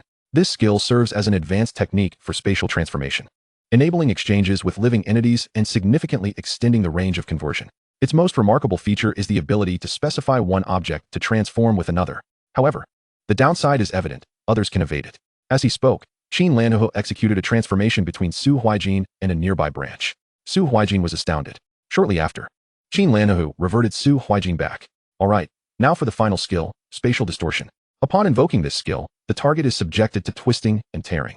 Qin Lanho unleashed it upon a large tree, resulting in the distortion of space before the tree, leading to a segment of the trunk vanishing entirely, and the tree subsequently collapsing. This skill boasts formidable single-target attack capabilities. Naturally, it has a considerable delay, making it suitable for ambushes. How much of what I demonstrated have you managed to memorize? Su Huaijin pondered. I think I've retained about 70 to 80%, but I may struggle to execute it myself. Advanced martial techniques and high-tier skills are not easily unleashed. Fine, as long as you remember. Qin Lanho then retrieved a book from his storage space and handed it to Su Huaijin. Everything I demonstrated is recorded here. Remember, do not disclose these techniques to others. Su Huaijin nodded. Understood, master. Immediately after, Qin Lanho produced several items from his storage space and placed them on the ground.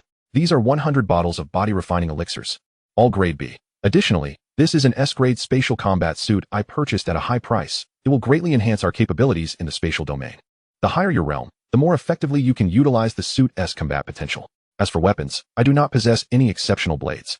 Once you enter university, you can exchange credits for weapons. You'll understand this once you enroll. I want to provide you with spirit stones. Given that you have already acquired 10 premium spirit stones in the secret realm, which should suffice for a considerable time, I will also transfer you 100 million Dragon Kingdom coins, allowing you to purchase items you desire. Furthermore, here are additional cultivation resources, sufficient for your use until your college entrance examination. Upon witnessing such a wealth of resources and funds, Su Huaijin was left utterly stunned. Master, this is far too much. Qin Lanho patted Su Huaijin's shoulder. This paltry amount pales in comparison to the rule's spiritual grass you provided me. It is only natural for a master to furnish his disciple with cultivation resources. Just take it. Su Huaijin found himself unable to refuse, for he could not claim that his own cultivation resources were ample. Perhaps they even surpassed his master's. Yet he refrained from undermining Qin Lanho's generosity and accepted the offering. Very well, master. He then stored all the cultivation resources in his storage space. Qin Lanho smiled upon seeing this. All right. I have entrusted you with the items and imparted the martial techniques and skills. I must take my leave. There are no 4th-tier beasts or higher in this emerald forest, so you can cultivate here with peace of mind. If you wish to return later, you may find your way back on your own. A spatial rift appeared behind Qin Lanho. Until we meet again, which will be post your admission to the Imperial Capital University. Put in your best efforts. Su Huaijin nodded vigorously. Rest assured, master. I will strive diligently and ensure I do not bring you shame. Qin Lanho let out a hearty laugh. Very well.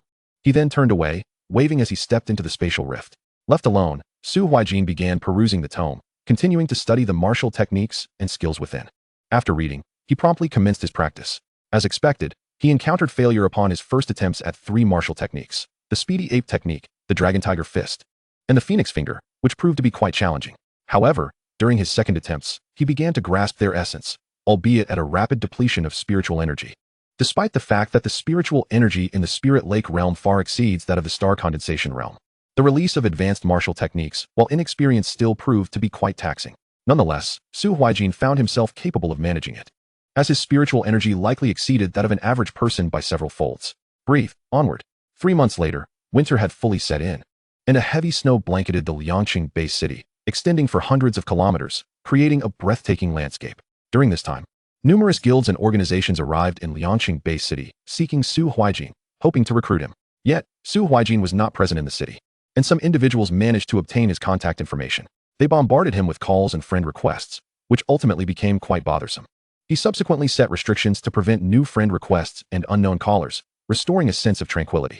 Su Huaijin leapt into the air, fingers poised together, conjuring a magnificent phoenix that soared aloft before charging towards a massive bear, striking its chest and leaving a gruesome scene in its wake. He landed elegantly, the phoenix finger having reached a state of proficiency, yet he remained vexed by his inability to grasp the final nuances required for perfection. After 3 months, he had mastered 5 martial techniques, and all skills had been learned. Now, however, he finds himself unable to grasp that pivotal moment, unable to transcend to the realm of perfection. Su Huaijin gazed at the vast expanse of white snow and exhaled deeply. The new year approaches. It is time to return to the base city. Subsequently, Su Huaijin unleashed a spatial rift. However, the hue of his rift differed from that of Qin Lanhua's. Hers was a pure black, while his was a dark crimson. Su Huaijin was puzzled as to why his rift manifested this color. Yet he paid little heed to it. At least it was aesthetically pleasing. After 2 attempts, he finally arrived at the Liangqing base city. His internal energy nearly depleted from the long-distance traversal, which had proved to be overly taxing. Nevertheless, he found himself just outside the city.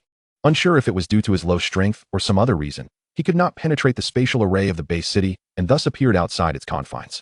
Before long, Su Huaijin had returned home. After 3 months of exhaustion, he slept for an entire day. Upon waking, he felt as though his entire being had been elevated. As he glanced at the date, he realized that only 3 days remained until New Year's Eve. He looked at the photographs hanging by his bedside. He had been living alone in this world for 12 years. A bitter smile crept upon his face. In his past life, he was an orphan, and now he remained an orphan. He had only enjoyed 6 years of parental love before being besieged by a beast tide that claimed his parents' lives. The familial affection he yearned for had become a luxury. Lost in thought, he could not help but let 2 tears cascade down his cheeks.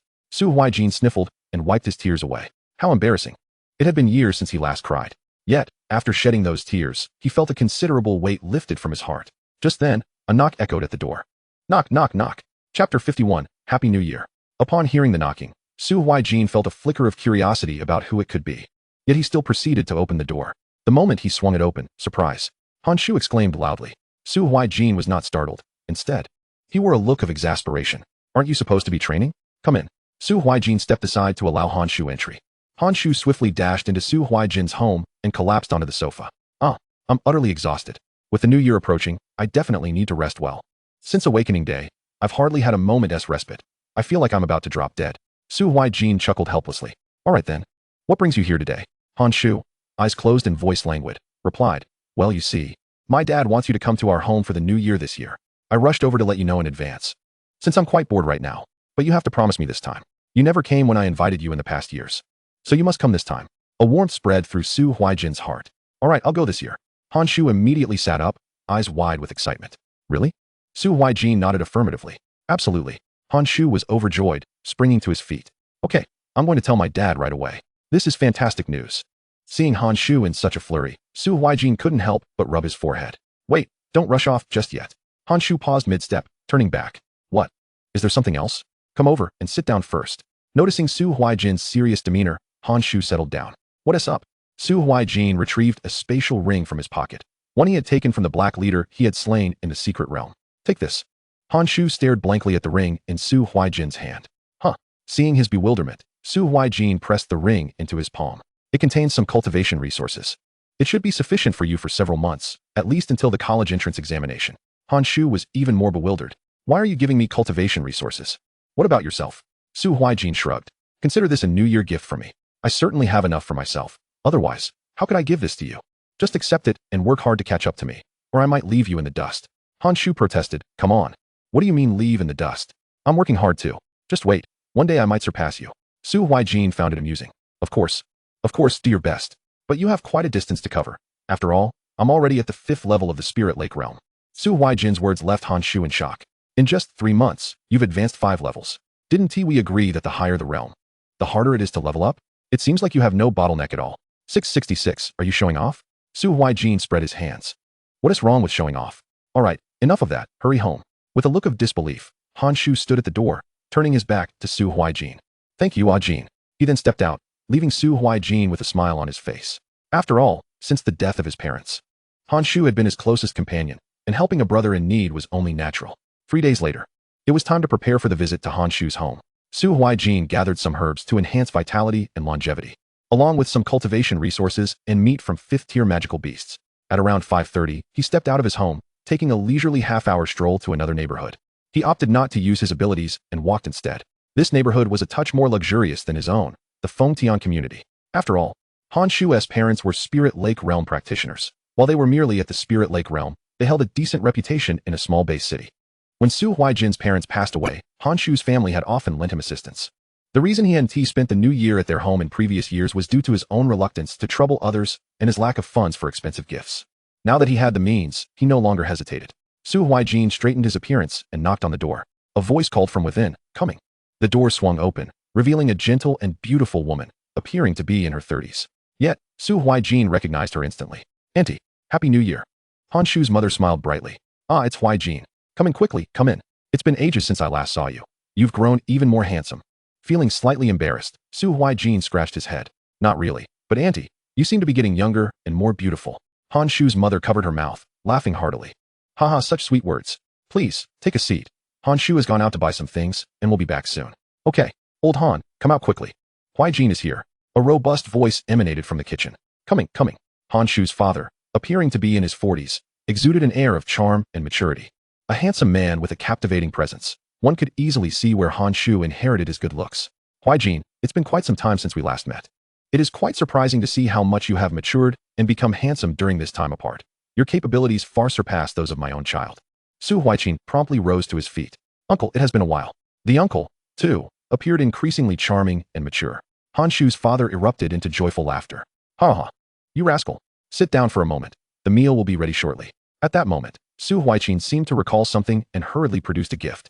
"Uncle, this is my New Year gift for you. It consists of some medicinal herbs and potions that enhance vitality and longevity, along with some exotic beast meat, as well as cultivation resources suitable for you." The couple was utterly astonished by the abundance of gifts. What? How can we accept such generosity from you? It is customary for us elders to give New Year gifts to our juniors, yet here you are, a junior, bestowing gifts upon us elders. Where did you acquire such resources? Su Huaijin's generosity left the couple in awe. He explained, "These are all obtained from the secret realm, so rest assured. I have plenty more. Firstly, I wish to express my gratitude for your assistance.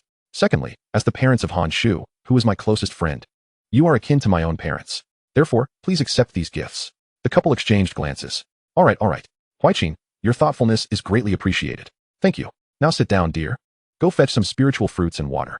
"Understood. The meal will be ready shortly." "All right, uncle." Before long, Han Shu returned home. "Huaijin, you're here. Why didn't you text me?" Su Huaijin shrugged. "I thought you were at home." Han Shu raised the bottle of spiritual liquor in his hand. Upon seeing his return, Han's father called everyone to the table. Come. Everyone is here. Let us dine." Thus, the group took their seats, and Han Shu's parents eagerly served Su Huaijin dishes. Piling his bowl high, Han Shu watched in astonishment, then looked at his parents with a face full of grievances. "Mom, Dad, who is your actual son? Why aren't you serving me?" Han's mother cast a disdainful glance at her son. "How can this be compared? Huaijin has made the effort to visit us. What is wrong with serving him some food during the new year?" Han's father concurred. "Exactly." Han Shu felt as though the sky had fallen. Su Huaijin observed this scene with warmth. It had been a long time since he had experienced such joy. The group shared laughter and finished their meal. Time flew by. And after dining, they settled on the sofa to chat for a while until it approached 8 p.m. Noticing the late hour, Su Huaijin stood up, intending to bid farewell. "Uncle, Auntie, Han Shu, it's getting late. I shall take my leave."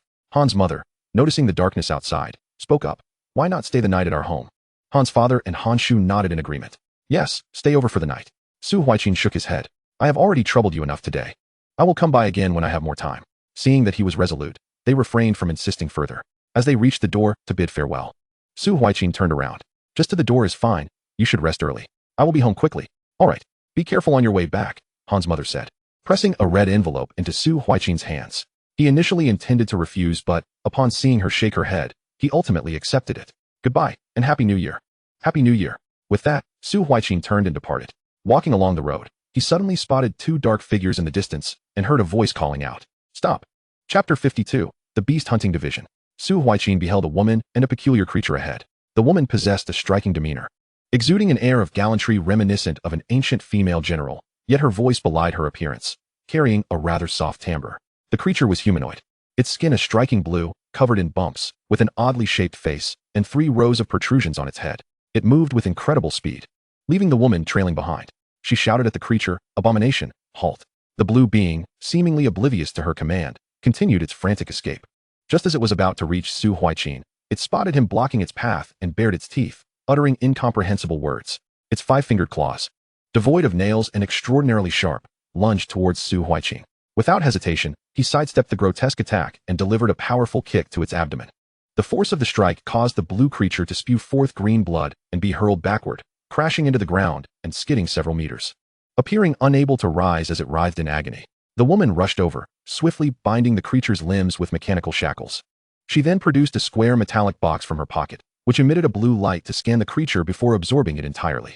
Turning to Su Huaijin, she expressed her gratitude. Thank you. Thank you. Upon uttering those words, she was momentarily taken aback by Su Huaijin's handsome visage, his imposing stature, and youthful appearance, leaving her internally exclaiming, so handsome, so young, so strong. Su Huaijin, maintaining a stoic expression, replied, it's no trouble at all. By the way, that was an alien, wasn't it? What brings it to Liangqing Bay City, and who are you? This series of questions jolted the woman back to reality. Hello. I am a bronze-level beast hunter from the Beast Hunting Division. My name is Huang Wei. Su Huaijin then comprehended. Ah, a member of the Beast Hunting Division? Aren't they typically associated with medium-sized base cities? What brings you to Liangqing Base City? Also, please show me your Beast Hunting Division badge. Huang Wei presented her bronze badge for Su Huaijin to see. You see, I was on a mission at the central location between Wanqing Base City and Liangqing Base City when I discovered that the blue-clawed alien was harming our compatriots. So I pursued it here. This alien's strength is comparable to mine. Without your assistance, I might not have captured it. I am truly grateful. Her words left Su Huaijin even more perplexed. But how did you manage to enter the base city? Huang Wei elaborated. It injured the city guards and barged in. Its speed was too rapid. I had no choice but to call for reinforcements while I pursued it. If it had reached a populated area, the consequences would have been dire. I must sincerely thank you. Otherwise, who knows what danger could have ensued. She then bowed deeply to Su Huaijin. He waved his hand dismissively. It is merely the duty of an ability user to protect ordinary citizens.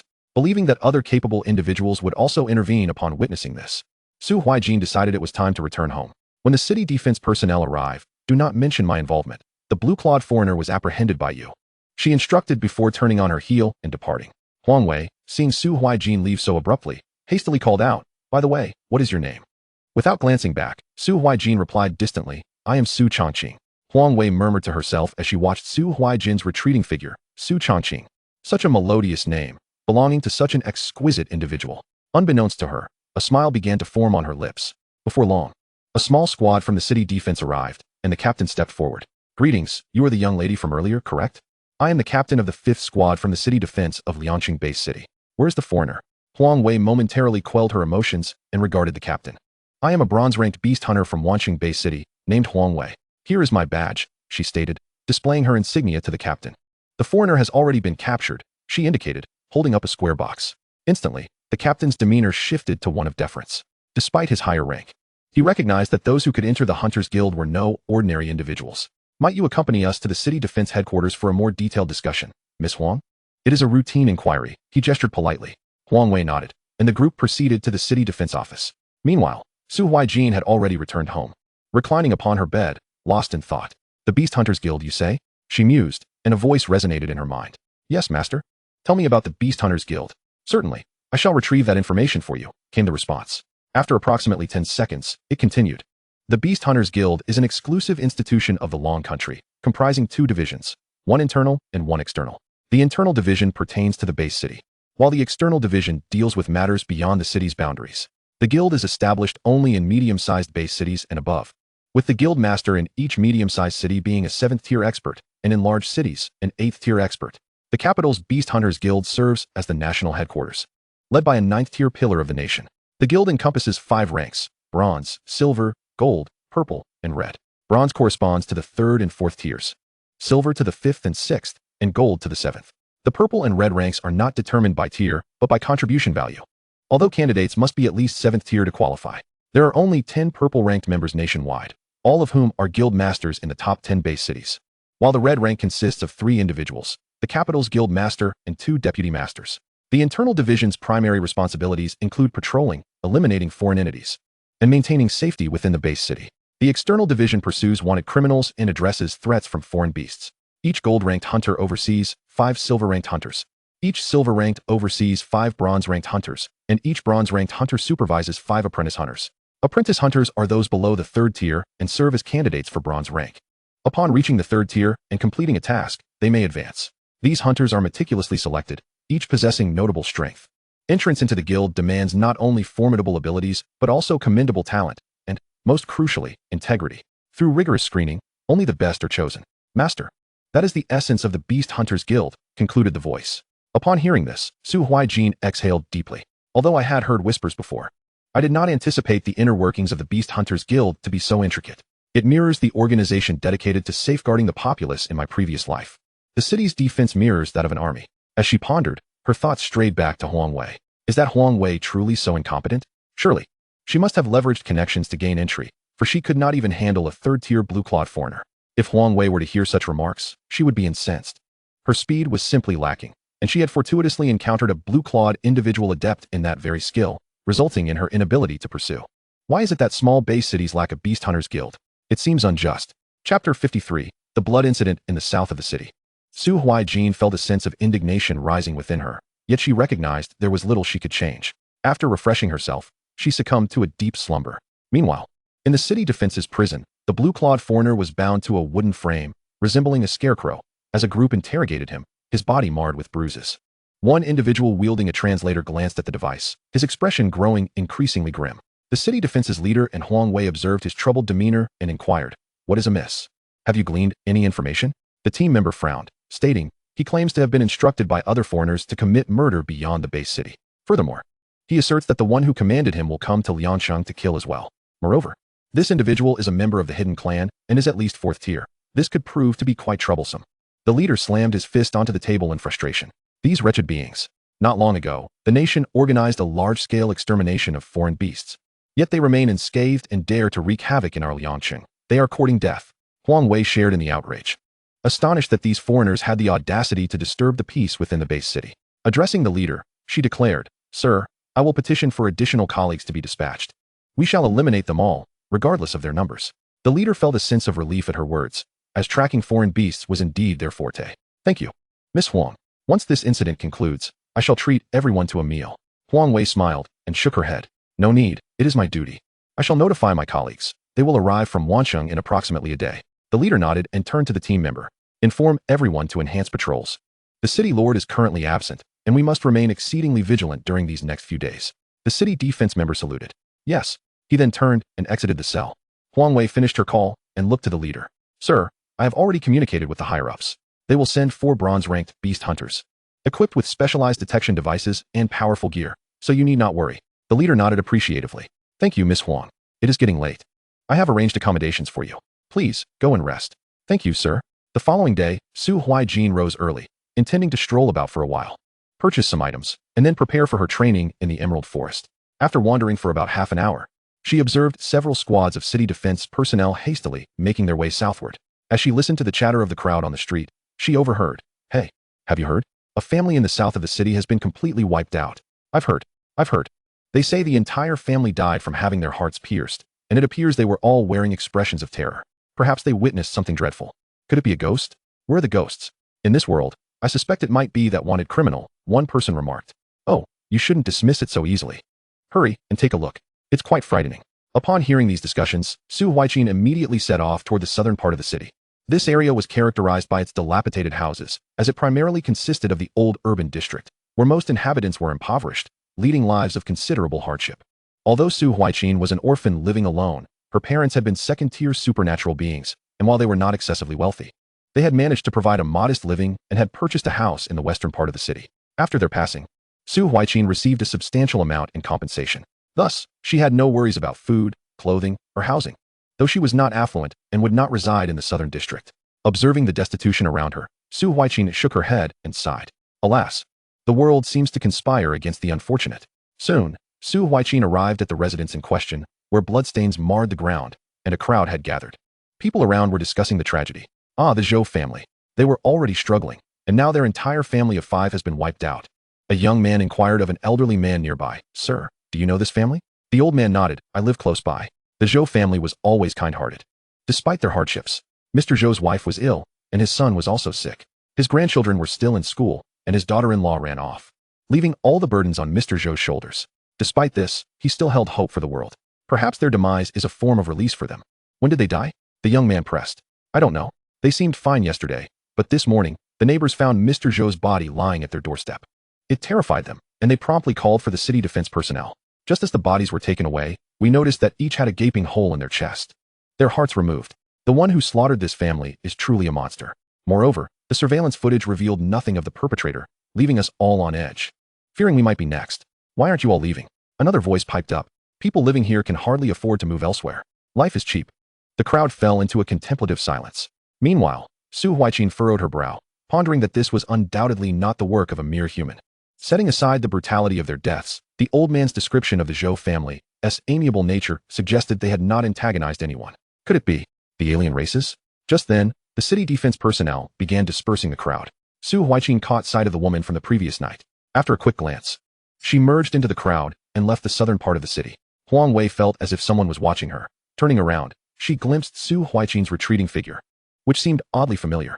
At that moment, a captain from the city defense interrupted Huang Wei's thoughts, informing her, "Miss Huang, preliminary assessments indicate that this was the work of alien beings." The surveillance showed the old man being lifted into the air and then impaled through the chest. It must have been the work of the hidden clan. Huang Wei nodded in acknowledgement. Understood. My colleagues will be arriving tonight, equipped with advanced technology for detection. The captain expressed his gratitude. Thank you, Miss Huang, for your assistance. It's no trouble. It's my duty, she replied. I'll be heading back to the city defense station now. Huang Wei gazed at the blood on the ground, deep in thought. Chapter 54, The Beast Hunting Division Team. Subsequently, the city defense personnel left some to monitor the scene while the rest returned to the station. Upon entering, Huang Wei found the head of the station in a fury. This is outrageous. These alien beings are far too brazen. Huang Wei approached him, sir. Upon recognizing her, the official's demeanor softened. Miss Huang, forgive me for my outburst. She waved her hand dismissively. It's understandable. Anyone would be unsettled by such occurrences. The audacity of these alien beings is a blatant provocation. The official side. Our base city of Liangqing hasn't seen alien beings in quite some time. With this murder, we may face accountability. Moreover, it's likely that the hidden clan is involved, which is most troublesome. Huang Wei reassured him, do not worry, sir. My colleagues will arrive tonight. The hidden clan can only cloak themselves from those 2 tiers above them, generally. A 4th-tier hidden clan member can mask their presence from those at the 6th tier. However, my colleagues are equipped with cutting-edge tools that will reveal their location as soon as they enter the detection range. If they dare to show themselves tonight, they shall find no escape. The official exhaled in relief. Let us hope for that. Meanwhile, Su Huaijin had returned home after purchasing some items. This matter was too serious. Alien beings had infiltrated Liangqing, and she resolved to investigate that evening. As dusk approached, the time reached 6:30 p.m., and the personnel from the Beast Hunting Division finally arrived. An imposing military vehicle rolled in from the distance, its sleek black exterior exuding an air of intimidation. 4 young individuals emerged from the vehicle, 3 men and 1 woman, all sporting a distinctive copper badge on their left chests. Huang Wei had received notification 10 minutes prior and was waiting at the city gate, accompanied by the station's head and several captains. The first to disembark was a young man with blonde hair, likely in his 20s, possessing a roguish charm but appearing rather arrogant. Next was a burly man with a wholesome appearance, radiating a sense of safety. Following him was a vivacious young woman, exuding energy and life, a stark contrast to the shadowy rat-like beings. The final figure was a scholarly-looking man, thin and frail, giving an impression of fragility. As the 4 alighted, they spotted Huang Wei amidst the throng. The blonde-haired leader adopted a haughty demeanor, which left Huang Wei and the station's officials feeling somewhat uncomfortable. At that moment, the woman from the Beast Hunting Division exclaimed joyfully, Sister Wei, it's been so long. I've missed you dearly. She rushed over to embrace Huang Wei, who patted her back affectionately. All right, we're reunited now. After parting, Huang Wei turned to introduce her companions to the station head. These individuals are all my colleagues from the Silver Metal Beast Hunters, currently holding Copper Metal status. This is Tongya, a 3rd-tier supernatural being. Huang Wei then addressed Tongya. This is the head of the city defense station in Liangqing. Tongya smiled warmly. Greetings, sir. Hello. The person in charge nodded slightly at her. Following that, Huang Wei continued her introduction, subsequently pointing to a muscular man. His name is Xingyu, and he is also a practitioner of the 3rd realm of supernatural abilities. Greetings, sir. Hello. She then gestured toward an elegant gentleman. His name is Qian Fei, also a practitioner of the 3rd realm. Qian Fei offered a respectful bow to the person in charge. Sir. Hello. Huang Wei then proceeded to introduce the final individual. His name is Zhang Yang, a practitioner of the 4th realm. The person in charge's eyes brightened. He had initially assumed that everyone present was of the 3rd realm, and the appearance of a 4th realm practitioner was quite unexpected, albeit Zhang Yang's demeanor was rather displeasing. Zhang Yang merely nodded at the person in charge without uttering a word, which caused the latter to frown slightly. Huang Wei, noticing the person in charge's expression, immediately rebuked him. Zhang Yang, Only then did Zhang Yang reluctantly utter a greeting. The person in charge returned with a subdued hello and then smiled at the others. You all have traveled a long day. Let us first have dinner before discussing matters concerning the alien races. Subsequently, under the guidance of the person in charge, they arrived at a somewhat decent restaurant. Upon seeing the venue, Zhang Yang expressed his discontent. After a whole day of travel, is this the best you can do? Surely, you could have arranged for us to dine at the Yunxiao restaurant instead. What is this unknown establishment? It's simply beneath us. His remarks offended the entire defensive team, and even Huang Wei and the others displayed disdainful expressions toward him. Some even contemplated retaliating, but were promptly silenced by the person in charge. Sensing the atmosphere turning sour, Huang Wei quickly intervened. Zhang Yang, what is the matter with you? If you do not wish to eat, you may return to the vehicle. Zhang Yang, reprimanded, felt displeased but could not retort. He merely huffed softly and ignored her. The person in charge then addressed the group. I sincerely apologize. Once this matter is resolved, I will personally take you to dine at the Yunxiao restaurant. For now, please bear with us. Tanya quickly waved her hand. It's quite all right, sir. We are fine with anything. Xingyu echoed, indeed, sir. You need not concern yourself with us. It is already quite generous of you to bring us here. The person in charge's expression softened upon hearing their words. Please, enjoy your meal. We shall commence our operations at 9 o'clock. He then turned to Huang Wei. Miss Huang, could you please explain the situation to them? Huang Wei nodded. Of course. Please, sir, attend to your matters. The person in charge acknowledged them with a nod and returned to his duties. Following his departure, the captains of the city defense began to voice their grievances. Damn, that arrogant yellow-haired guy is insufferable. Indeed, what a ridiculous thing to say. It's infuriating. Sir, why did you stop us earlier? That yellow-haired brat is truly bothersome. The person in charge halted and turned to face them. What do you think we brought them here for? To assist us. You all know they are here to help. Moreover, that yellow-haired fellow appears to be a person of some background. Their assistance is only for a few days. It is best to endure for the time being. There is no need to offend them, especially since he has already reached the spiritual sea realm at such a young age. His connections must be substantial. At that moment, one of the captains of the city defense remarked, that guy is utterly pretentious. We can hardly stand it. He looks down on us at every turn. The person in charge merely shook his head lightly. In this world, strength reigns supreme, and it is also a society of personal connections. To those in power, crushing us is as simple as squashing an ant. When you attain the same level of strength, you too may speak boldly. Look at you all. At the spiritual sea realm, yet consider your ages in comparison to his. His future accomplishments will only soar higher, while you may reach your limits due to lack of opportunity or fortune. Sometimes, enduring a little leads to vast horizons. Taking a step back opens up a clear sky. With that, the person in charge departed, leaving the group in silence. Chapter 55, A Clash of Wits. During dinner, Huang Wei elucidated the situation to everyone. Zhang Yang scoffed dismissively. This Liangqing Bay city is utterly inept. They can't even capture a small hidden tribe. It's laughable. Huang Wei shot him a glare and admonished, Zhang Yang, if you remain silent, no one will consider you mute.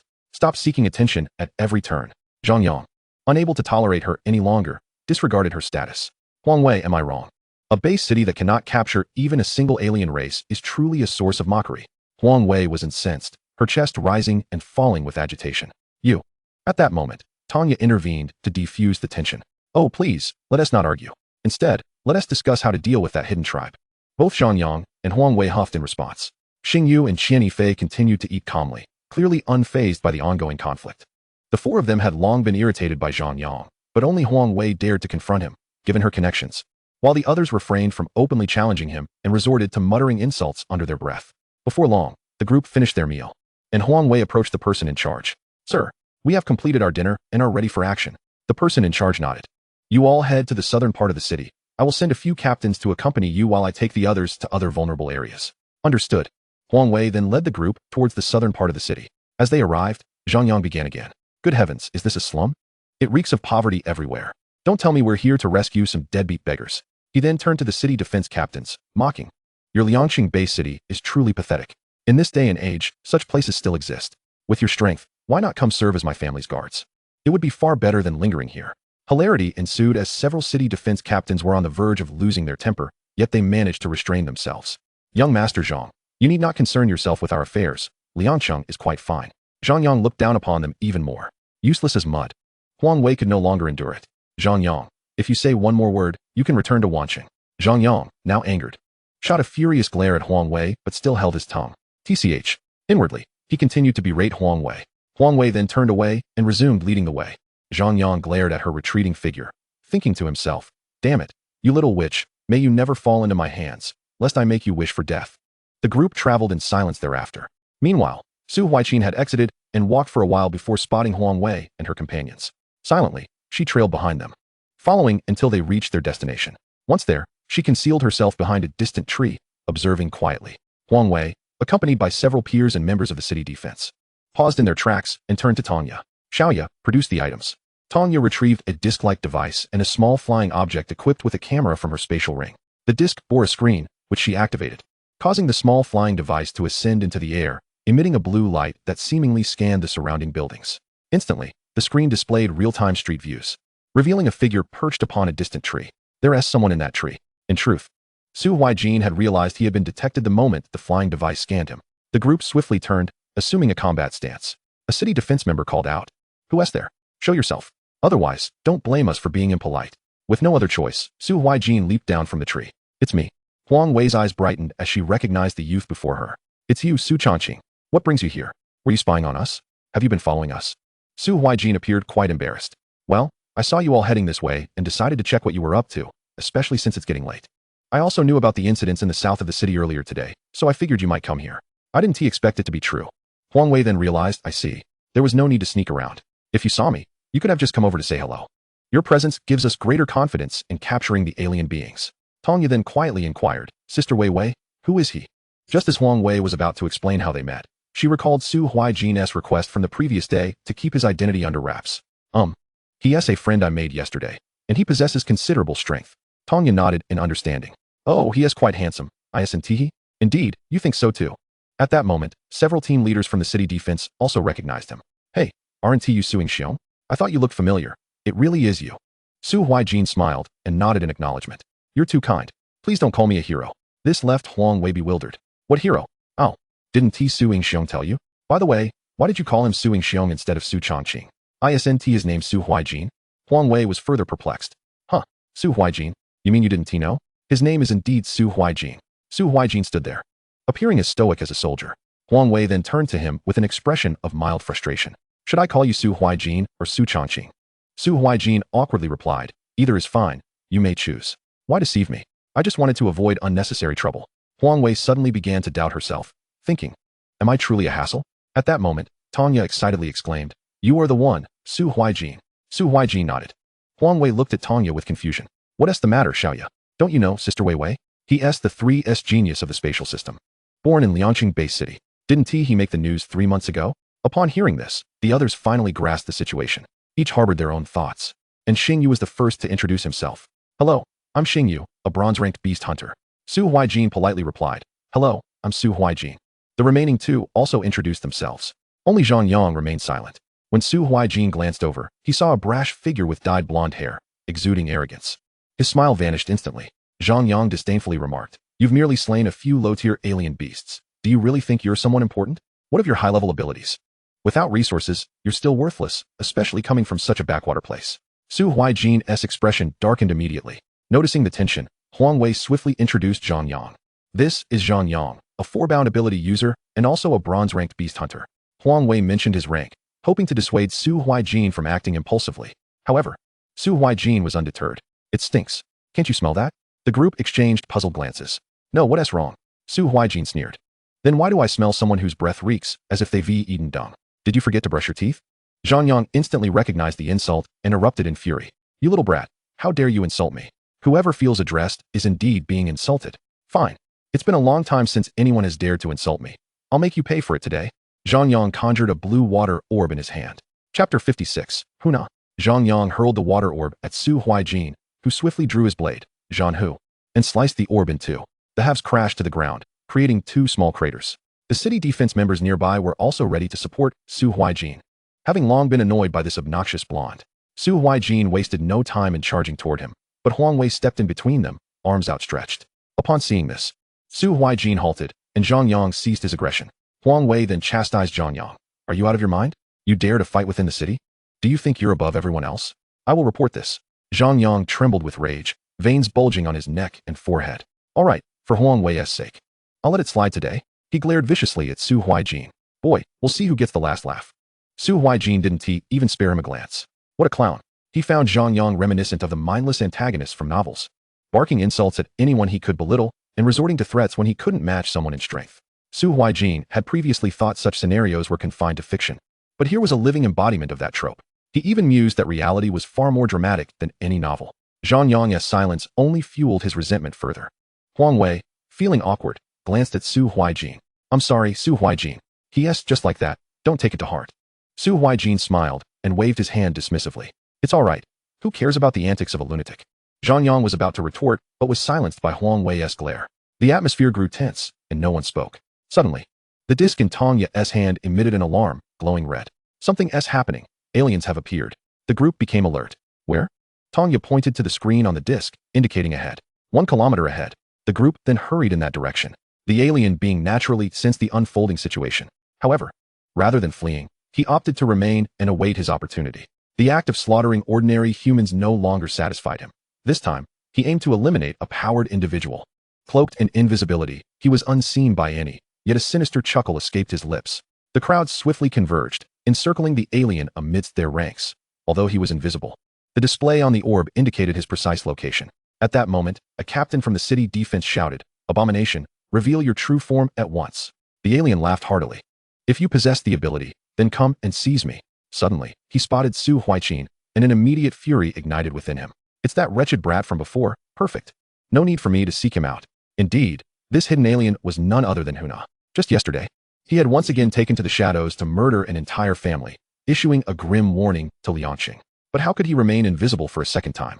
The answer lay in a secret technique, allowing him to maintain his invisibility for a full 48 hours. This time, he intended to orchestrate a grand strike before making his escape. Huna had discerned that Su Nuoku was absent from the city, emboldening him to create chaos. As Tong Ya pinpointed his location, the crowd immediately unleashed their powers in that direction. Yet, they were a fraction too late. Huna deftly evaded their assault, charging towards Su Huaijin. "Su Huaijin, he is coming for you," Tong Ya exclaimed urgently. In truth, Su Huaijin had also sensed the impending danger, though invisible. Sound could not be masked. He swiftly positioned his blade before him, bracing for the onslaught. However, Huna wielded a massive hammer, and despite Su Huaijin's defense, the blow forced him to retreat several paces. Huna was taken aback. In just a few months, Su Huaijin had grown significantly stronger, capable of withstanding his assault.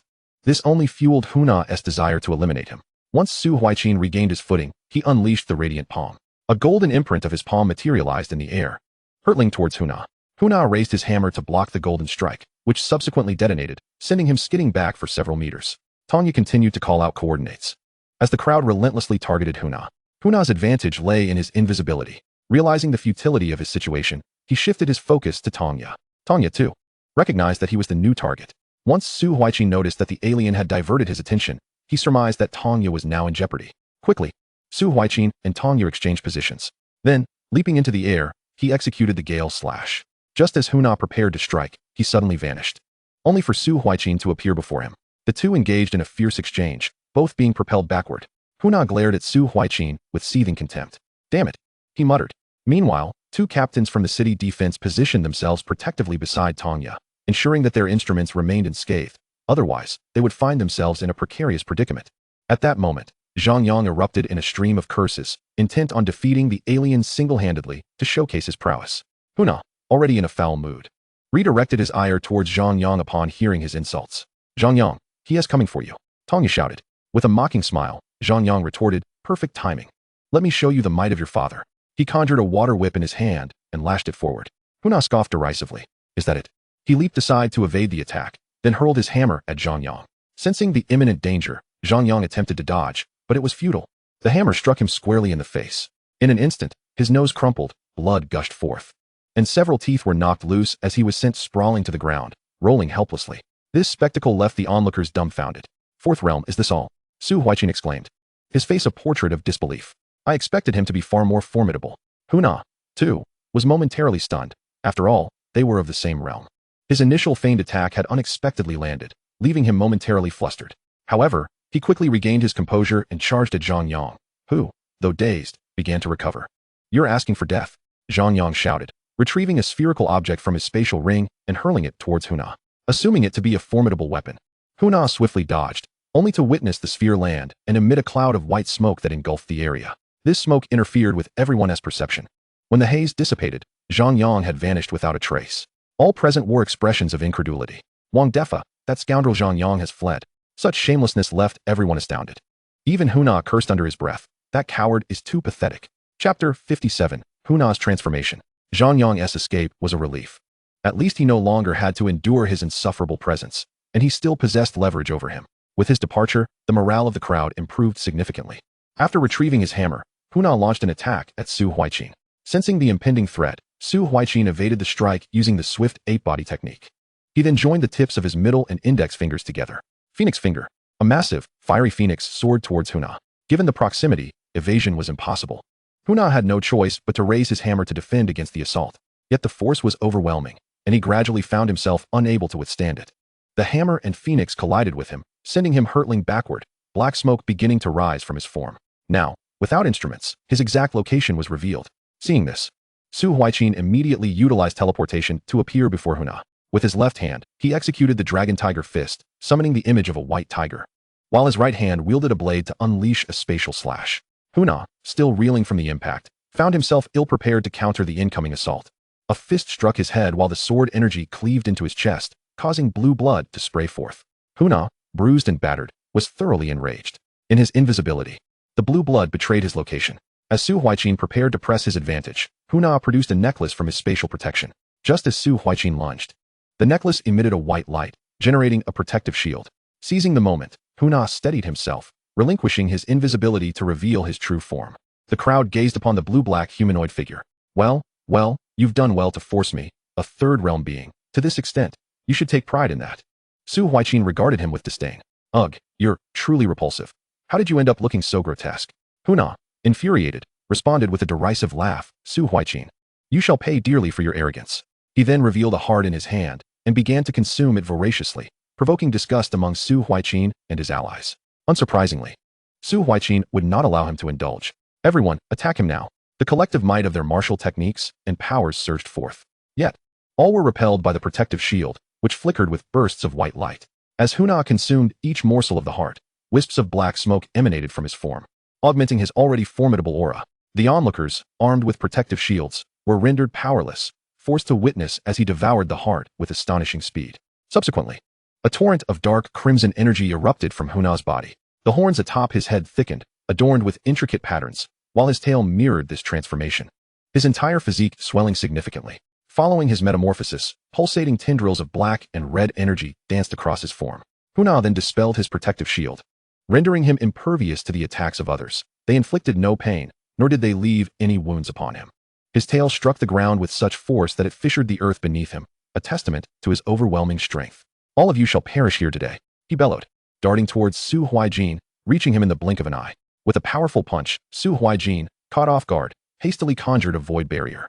However, Huna's fist collided with the shield, sending Su Huaijin hurtling backward into a building, which subsequently crumbled under the sheer force, burying him in a cloud of dust and debris.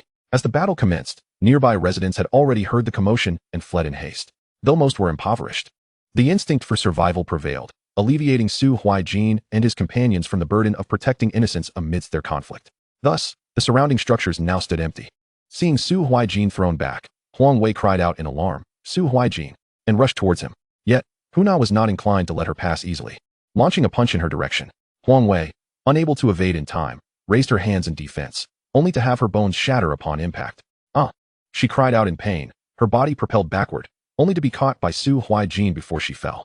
Upon being buried, Su Huaijin activated a protective barrier, emerging unscathed, and immediately witnessed Huang Wei being struck. Huna intended to pursue further, but was momentarily hindered by the defenders of the city. Are you all right? Su Huaijin inquired with concern. My arm. The bones are shattered. Huang Wei grimaced in agony. Su Huaijin quickly retrieved a healing potion from his storage space and administered it to her. This is a healing potion. Drink it without worry. Trusting him implicitly, Huang Wei consumed it without hesitation, her complexion noticeably improving. Thank you, Su Huaijin. I feel much better. Su Huaijin smiled and gently shook his head. There is no need for gratitude. I feel a sense of guilt for your injury. You need not involve yourself further in this battle. Simply rest here. He then supported Huang Wei to a sheltered spot beneath a nearby building.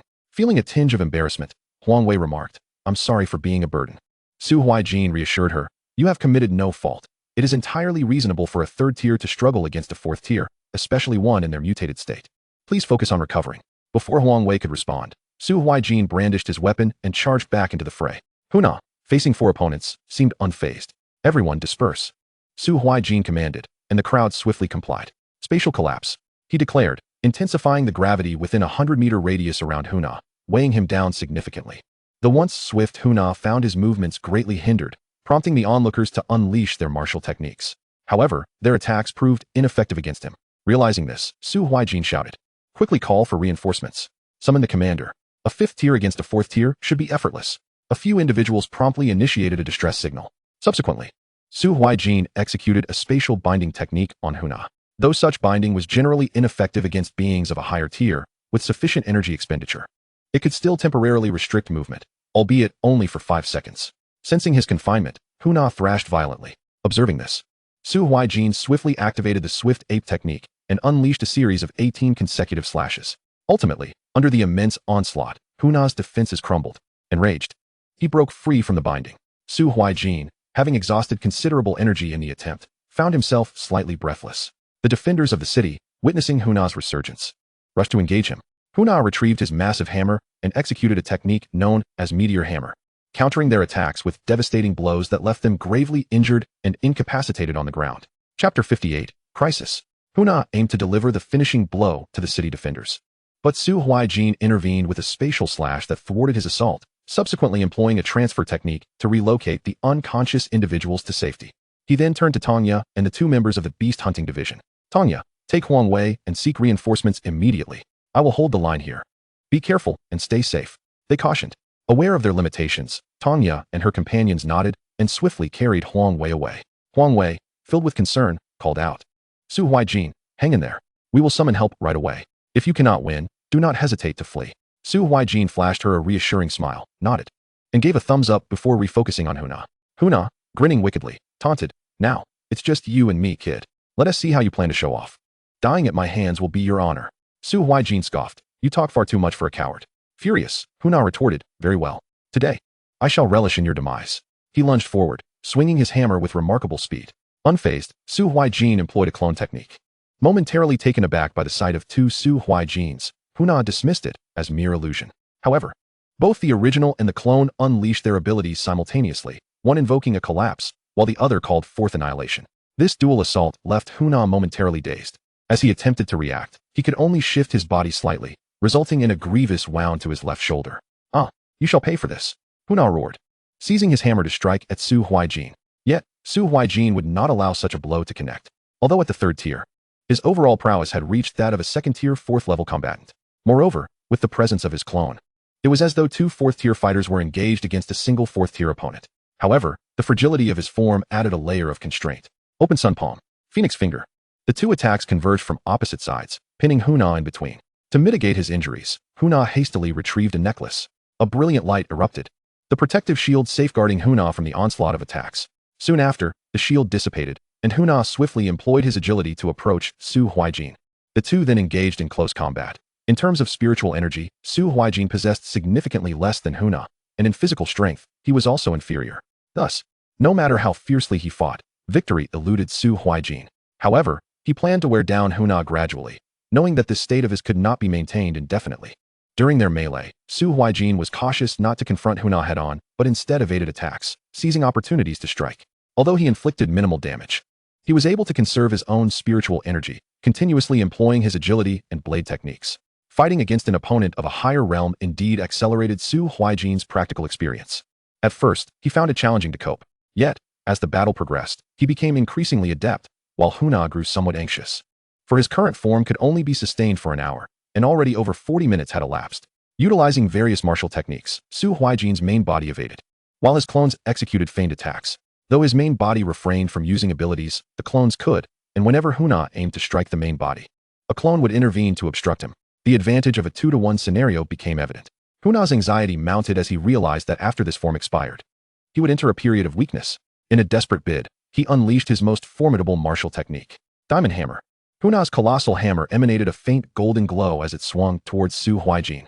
In a hurry, Su Huaijin prepared a triple-layered defense, the Golden Bell Shield, Void Barrier, and Iron Shirt. He chose not to teleport away, recognizing this as an opportunity. The hammer struck the Golden Bell Shield, instantly cracking it. Within 2 seconds, it shattered entirely, undiminished in force, continuing its descent towards the Void Barrier. Seizing this moment, a clone attacked Huna. However, Huna had anticipated this, activating a protective necklace in advance. The clone, undeterred, sidestepped and executed a spatial slash, severing Huna's hand. Although the shield protected his body, it could not safeguard the hand that held the hammer. Just as the hammer shattered the void barrier and was about to strike Su Huaijin, it clattered to the ground, leaving Huna in agony, screaming, "Ah!" Blood oozed profusely. And Su Huaijin seized the opportunity. Annihilation.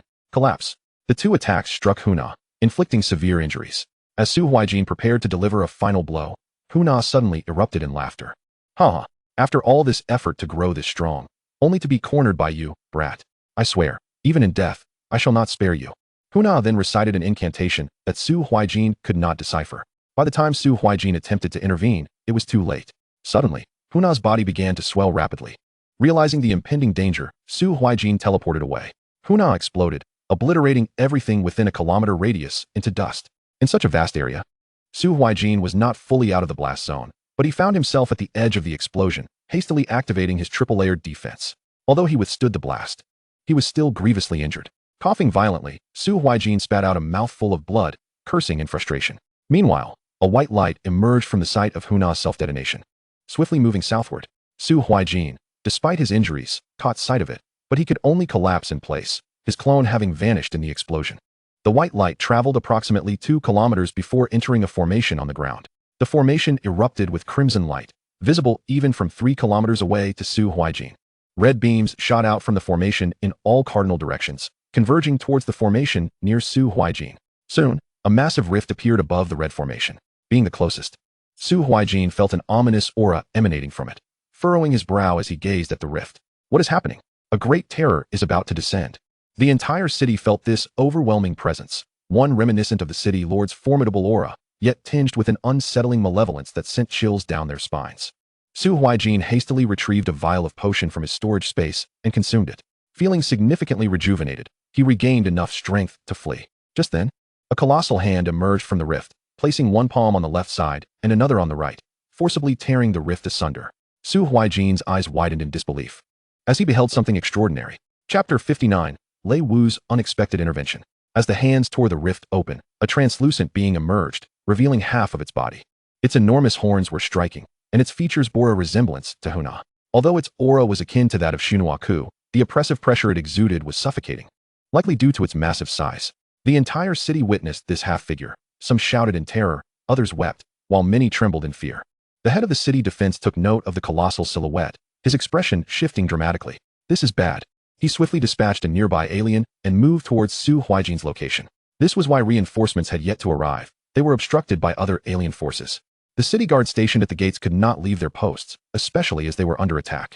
The eastern, western, and northern fronts were besieged by alien forces, making it impossible to mobilize additional personnel. All 5th-tier ability users within the city rushed towards this location, having sensed danger as soon as Huna self-destructed. Initially, the city defense leader believed it to be a mere disturbance caused by low-tier aliens, unaware that the situation had escalated dramatically. At this moment, everyone in the streets hurried home. Su Huaijin, overwhelmed by the oppressive aura, found himself immobilized.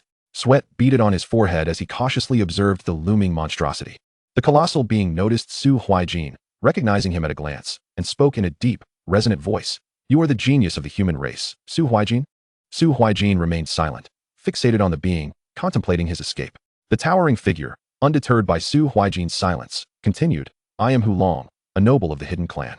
Your talent is remarkable. Alas, you are not of my kind, born into such a feeble race. How tragic. Young man, I offer you a chance. Join my race. Receive divine blood, and be granted noble lineage. What say you, young one?" Su Huaijin regarded him with disdain. "Huh, you aliens are truly amusing. Invading our homeland, and yet expecting us to submit? Dream on." Hulong's expression darkened. "Do you truly refuse my offer, Su Huaijin?" Su Huaijin responded with a rude gesture. "Fool." Enraged, Hulong laughed bitterly. "Very well, you have much spirit." Hulong's semi-transparent palm gathered a violet-red sphere of energy, several meters in diameter.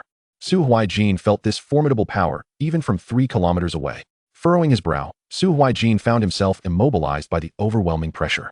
Suddenly, the violet-red energy erupted forth, racing towards him at breakneck speed. At that moment, a figure dashed in, embracing Su Huaijin and evading the onslaught, which obliterated a significant portion of the buildings behind them. Upon closer inspection, Su Huaijin recognized the rescuer as the head of the city defense. "My lord." The pressure was immediately neutralized by the head of the defense, granting Su Huaijin the ability to move once more. The official addressed him, "Are you unscathed?" Su Huaijin shook his head. "I am fine." He then turned his gaze towards Hulong, and upon seeing his visage, astonishment washed over him. "Why, you are an 8th level power of the hidden clan. Hulong, what brings you here?" Hulong appeared somewhat pleased. "I never anticipated that someone in this obscure locale would know my name. It seems I am rather renowned." Ha. The official's demeanor became grave as he observed Hulong's semi-transparent form. "No, your condition is amiss." Hulong laughed heartily. "Indeed, you've guessed correctly. This is merely a projection of my avatar. Though it possesses only 6th level strength, with Yunok absent, who among you can stop me?" Ha. At that moment, all 5-level ability users in Liang City had arrived, and the presence of Hulong instilled a palpable sense of dread among them. In the blink of an eye, Hulong's hand formed into a claw, slashing through the air, unleashing 5 razor-like claws towards the crowd. They dared not retreat, for behind them lay the city. Evasion would undoubtedly result in the demise of countless civilians. They could only brace themselves with defensive techniques, artifacts, and abilities. However, after barely 2 seconds of resistance, all defenses crumbled, and the attack struck with devastating force, leaving all 5-level ability users in Liang City gravely injured, sprawled on the ground with expressions of despair. To think that a mere projection with 6th level power could wreak such havoc. How formidable must his true form be? One strike, and we have been annihilated. Cough, cough, cough. Hulong gazed coldly at the crowd. Your game is over. In his hand, he gathered a violet-red energy sphere, now several times larger than before. Its ominous aura intensifying. The crowd's faces turned ashen. The energy sphere hurtled towards them with alarming speed. Just then, a figure materialized before them. The spectators perceived only a flash of blue lightning, accompanied by a sharp, thunderous roar. A bolt of lightning struck the energy sphere, resulting in an explosion that, astonishingly, surged towards Hulong. Witnessing this, Hulong hastily raised his hand to defend himself. Yet, the force of the explosion was too great. His entire arm vanished from sight. The onlookers beheld the imposing figure before them, studying his stern countenance, their spirits lifting. Old Lei, Lord Lei, Principal. They gazed at Lei Wuji, feeling as though he had transformed in some indescribable way. Su Huaijin marveled at Lei Wuji. Principal, your realm. Lei Wuji smiled, turning to Su Huaijin. Thanks to your spirit herb, the latent injuries within my body have not only healed, but have allowed me to ascend an additional stage. I am now at the 1st level of the Nirvana realm. Hulong, seething with rage, bellowed, Insect, you dare obstruct me. His previously vanished right hand now restored, albeit even more transparent than before. Lei Wuji faced him fearlessly. Hulong, you have overstepped. Your clan has signed a covenant, and you dare defy the agreement. Hulong laughed dismissively. Ha ha ha ha, how amusing. You expect our noble race to adhere to contracts? Why not simply submit? Once this suppression ends, my kin shall cleanse this continent entirely. But for now, your lives are forfeit. Lingering in this world for even a second is a desecration of its spirit. With that, Hulong crossed his arms in the air, fingers curling, and forcefully slashed. 10 claw blades hurtled towards Lei Wuji. Yet Lei Wuji showed no fear. Retrieving his great halberd from his spatial ring, thunder strike 9 heavens. He swung the halberd 9 times, deflecting the 9 claw blades. As the final claw blade approached, Lei Wuji used the halberd's blade to block it. With a derisive smile, Lei Wuji scoffed. Is that all? Chapter 60. A thunderous blow to Hulong. Hulong's fury ignited. Insect, you dare to insult me. You seek death. A semi-transparent small tower gradually formed in Hulong's hand, shimmering in purple and surrounded by golden energy. It floated upwards, rapidly enlarging. Purple hidden tower. Lei Wuji regarded the colossal tower and turned to Su Huaijin. Huaijin, take them away. I fear the ensuing battle may endanger them. He gestured towards the fallen. Su Huaijin nodded earnestly. Understood. Gathering everyone together, he activated spatial traversal, transporting them directly to the city defense headquarters. He then addressed them. Everyone, I will assess the situation. You stay here and rest. At that moment, the principal of the second high school spoke to Su Huaijin. Huaijin, be cautious. I firmly believe Hulong is targeting you. We have already relayed information to the city lord. Tell Old Lei to hold out for a while. Understood. Su Huaijin returned to the rear of the battlefield, ensuring he would remain unaffected by the confrontation. His energy reserves nearly depleted, he settled into a meditative position, activating his meditation technique. At this juncture, the battle between Hulong and Lei Wuji officially commenced. Hulong manipulated the purple hidden tower, hurling it at Lei Wuji. Lei Wuji tightened his grip on the halberd and, infusing it with lightning, transformed the blood-red weapon into a brilliant blue, with arcs of electricity dancing upon it. Lei Wuji wielded the halberd with both hands, striking fiercely against the purple hidden tower, emanating waves of combat energy. Buildings around them crumbled under the impact. Lei Wuji's neck veins bulged as he exerted himself to repel the tower. This display caused Hulong to regard him with newfound respect. Lei Wuji soared into the air, rapidly approaching Hulong, leaving trails of lightning in his wake. Hu Long, anticipating his intention, immediately commanded the purple hidden tower to attack. Lei Wuji was compelled to halt and defend against the tower's onslaught. Each strike from the purple hidden tower was met with Lei Wuji's halberd, deflected with precision. As Hu Long noticed Lei Wuji drawing nearer, he furrowed his brow and clenched his fingers. Having previously attacked with the tower's base, he now shifted tactics. Directing the tower's tip towards Lei Wuji, spinning it rapidly like a drill, Lei Wuji tossed the halberd into the air, allowing it to spin horizontally, while simultaneously channeling energy into it. The halberd withstood the assault as Lei Wuji swiftly employed martial techniques to close the distance to Hu Long Thunderbolt 9 flashes. In a dazzling display of speed, Lei Wuji executed 9 consecutive flashes, arriving directly before Hu Long, and delivered a powerful kick. Hu Long, of course, was quick to respond, striking back with his colossal fist. However, with each flash of lightning, Lei Wuji's attack power multiplied exponentially, resulting in a devastating kick that shattered Hu Long's right hand. The expression on Hu Long's face darkened instantly. He had not anticipated such formidable force. His throat returned to its previous state, though his entire body appeared even more translucent than before. Youngster, I concede you possess some strength, but if this is all you have to offer, then you might as well perish. Just as Lei Wuji prepared to unleash another assault, Hu Long summoned the Zine Tower back into his grasp, and the tower erupted with a blinding violet radiance. With its apex aimed at Lei Wuji, it was clear that Lei Wuji would not remain passive. He immediately unleashed his extraordinary ability, Thunderstrike. This was an advanced skill of lightning. The sky darkened with ominous clouds, and then a colossal column of lightning descended, striking directly downwards. Hu Long was not willing to sustain further injury, as it would mean his obliteration. The Zine Tower re-established itself, manifesting a faint purple protective shield. The tremendous lightning column crashed down like a natural calamity, causing the purple shield to develop cracks, which gradually widened until it shattered entirely. With no other recourse, Hu Long positioned the Zine Tower in front of him while Lei Wuji brandished his war spear. Thunderous 18 strikes.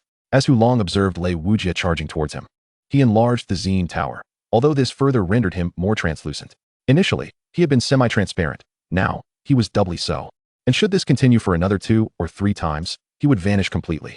It was preferable to risk expending more spiritual energy than to suffer further injuries. Cracks began to appear on the Zine Tower, with golden light seeping through them. Realizing the tower was on the brink of destruction, Hu Long closed his eyes and clasped his hands together. Upon reopening them, his eyes glowed with purple light, and his garments billowed as if caught in a tempest. Absolute cloud palm. A massive white palm imprint surged forth, and Lei Wuji, glancing back, recognized that evasion was futile should he attempt to dodge. At least half of the city would be annihilated. With a resigned sigh, he proclaimed, "Alas, thunder armor." The clouds thickened even further, and a bolt of lightning struck Lei Wuji, yet it appeared he sustained no injury, as an armor of intertwining lightning manifested around him. Grasping his spear, he unleashed a radiant surge of lightning. Thunderous rapid cuts. The spear danced through the air in 3 swift arcs, delivering 3 colossal strikes that directly collided with the white palm imprint. The first strike diminished the imprint's intensity, the second caused it to crack, and the third obliterated it entirely, sending the force crashing into the Zine Tower. The tower, unable to bear the strain, shattered and dissipated into the ether. Seeing this, Hu Long understood that his plan had failed. He then resorted to verbal sparring. "Youngster, you are quite impressive, with commendable talent. Why not join our hidden clan? I can assure you a position of dominance within the universe, rather than languishing in this desolate land." Lei Wuji regarded Hu Long with disdain. "Desolate land? If my blue star is deemed barren, then why do you invade us?" He dismissed further pleasantries, declaring, "Enough of your nonsense, you alien. Prepare to die." Hu Long's demeanor soured at once. "You shall come to regret this." Lei Wuji ceased his chatter and stowed his spear. Lightning flash. Thunder fist. Moving with such swiftness that Hu Long could scarcely react, Lei Wuji landed a powerful punch squarely upon Hu Long's immense visage, focusing exclusively on his face. Though merely a projection, Hu Long felt an overwhelming sense of humiliation. "Ant, you dare to insult me.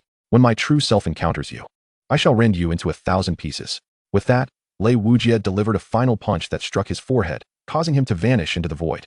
The spatial rift closed behind him. Far away, on another planet, the true Hu Long sat in a secluded chamber, suddenly opening his eyes and coughing up a mouthful of blood. "Ants!" he exclaimed. In an explosive fury, the entire chamber erupted, reducing everything within a several-kilometer radius to ashes. Chapter 61. The Return of Shunuaku. Nearby hidden clan members, witnessing the chaos surrounding Hu Long, trembled in fear. "Lord Long, what has happened?" "I don't know. It's terrifying. We must report to the clan elders immediately." Before long, several individuals soared through the skies to Hu Long's side. A young female member of the hidden clan rushed forward, grasping Hu Long's arm with concern. "Grandfather, are you all right?" Upon seeing her, A smile broke across Hulong's face. I'm fine. An elder of the hidden clan approached. His expression grave. Hulong, what is going on? Have you lost your mind? Look at the havoc you've wreaked. At that moment, another member of the hidden clan, of similar age to Hulong, jested. You must be joking. Did you fail your mission and end up in this state? How shameful. Already incensed, Hulong's fury intensified. Huta, do you truly think I would hesitate to kill you? Huta chuckled derisively. You? What a grand joke. Not only would you struggle to defeat me even before your injuries, but now that you are gravely wounded, it is utterly impossible. Ha. The gravity of Hulong's expression deepened as he raised his hand. The elder interjected sternly. Enough. Let's hear what Hulong has to say. At this point, Hulong's anger boiled over. Elder, who did you send to infiltrate Liang City? The intelligence was completely inaccurate. Clearly, aside from Shunuako, there is another 6th-tier Nirvana-level ability user of the lightning element. Because of Huna's failure to provide complete information, the mission was compromised. And Su Huaijin nearly killed me. Suddenly, a lightning ability user emerged. You know the cost of utilizing projections. The projection strength is inherently limited. Even with the Zine Tower, I was unable to defeat that man. Consequently, I am now gravely injured. I will require years of recovery. The elder of the hidden clan narrowed his eyes. Are you saying another Nirvana-level ability user has appeared in Liang City? Hulong nodded. Yes, after this. It may be impossible to act again. At this, Huta mocked. A waste is a waste. Always seeking excuses, ha ha ha. Hulong's temper flared again. Huta, do not overstep your bounds. The elder glared at Huta. Silence your insolent tongue. Then, the elder continued to question Hulong. And what of Huna? Hulong shook his head. I do not know. He is likely dead. When I was summoned, there was no sign of Huna, only Su Huaijin standing there. I suspect he must have eliminated Huna. The elder pressed on. What is Su Huaijin's strength? Hulong pondered for a moment. His realm should be Spirit Lake. But his strength in defeating Huna was likely around the 4th tier. His talent is indeed formidable. In just a mere 5 or 6 months, one has transformed from an ordinary individual to a formidable 3-realm adept, boasting of 4th-tier prowess, and has even executed cross-border slayings with unparalleled brilliance. The clan elder sighed deeply. Alas, it shall be increasingly arduous to find opportunities henceforth. Why must such a mediocre race consistently produce so many prodigies? The heavens are most unjust. At this juncture, Huda spoke with unwavering confidence.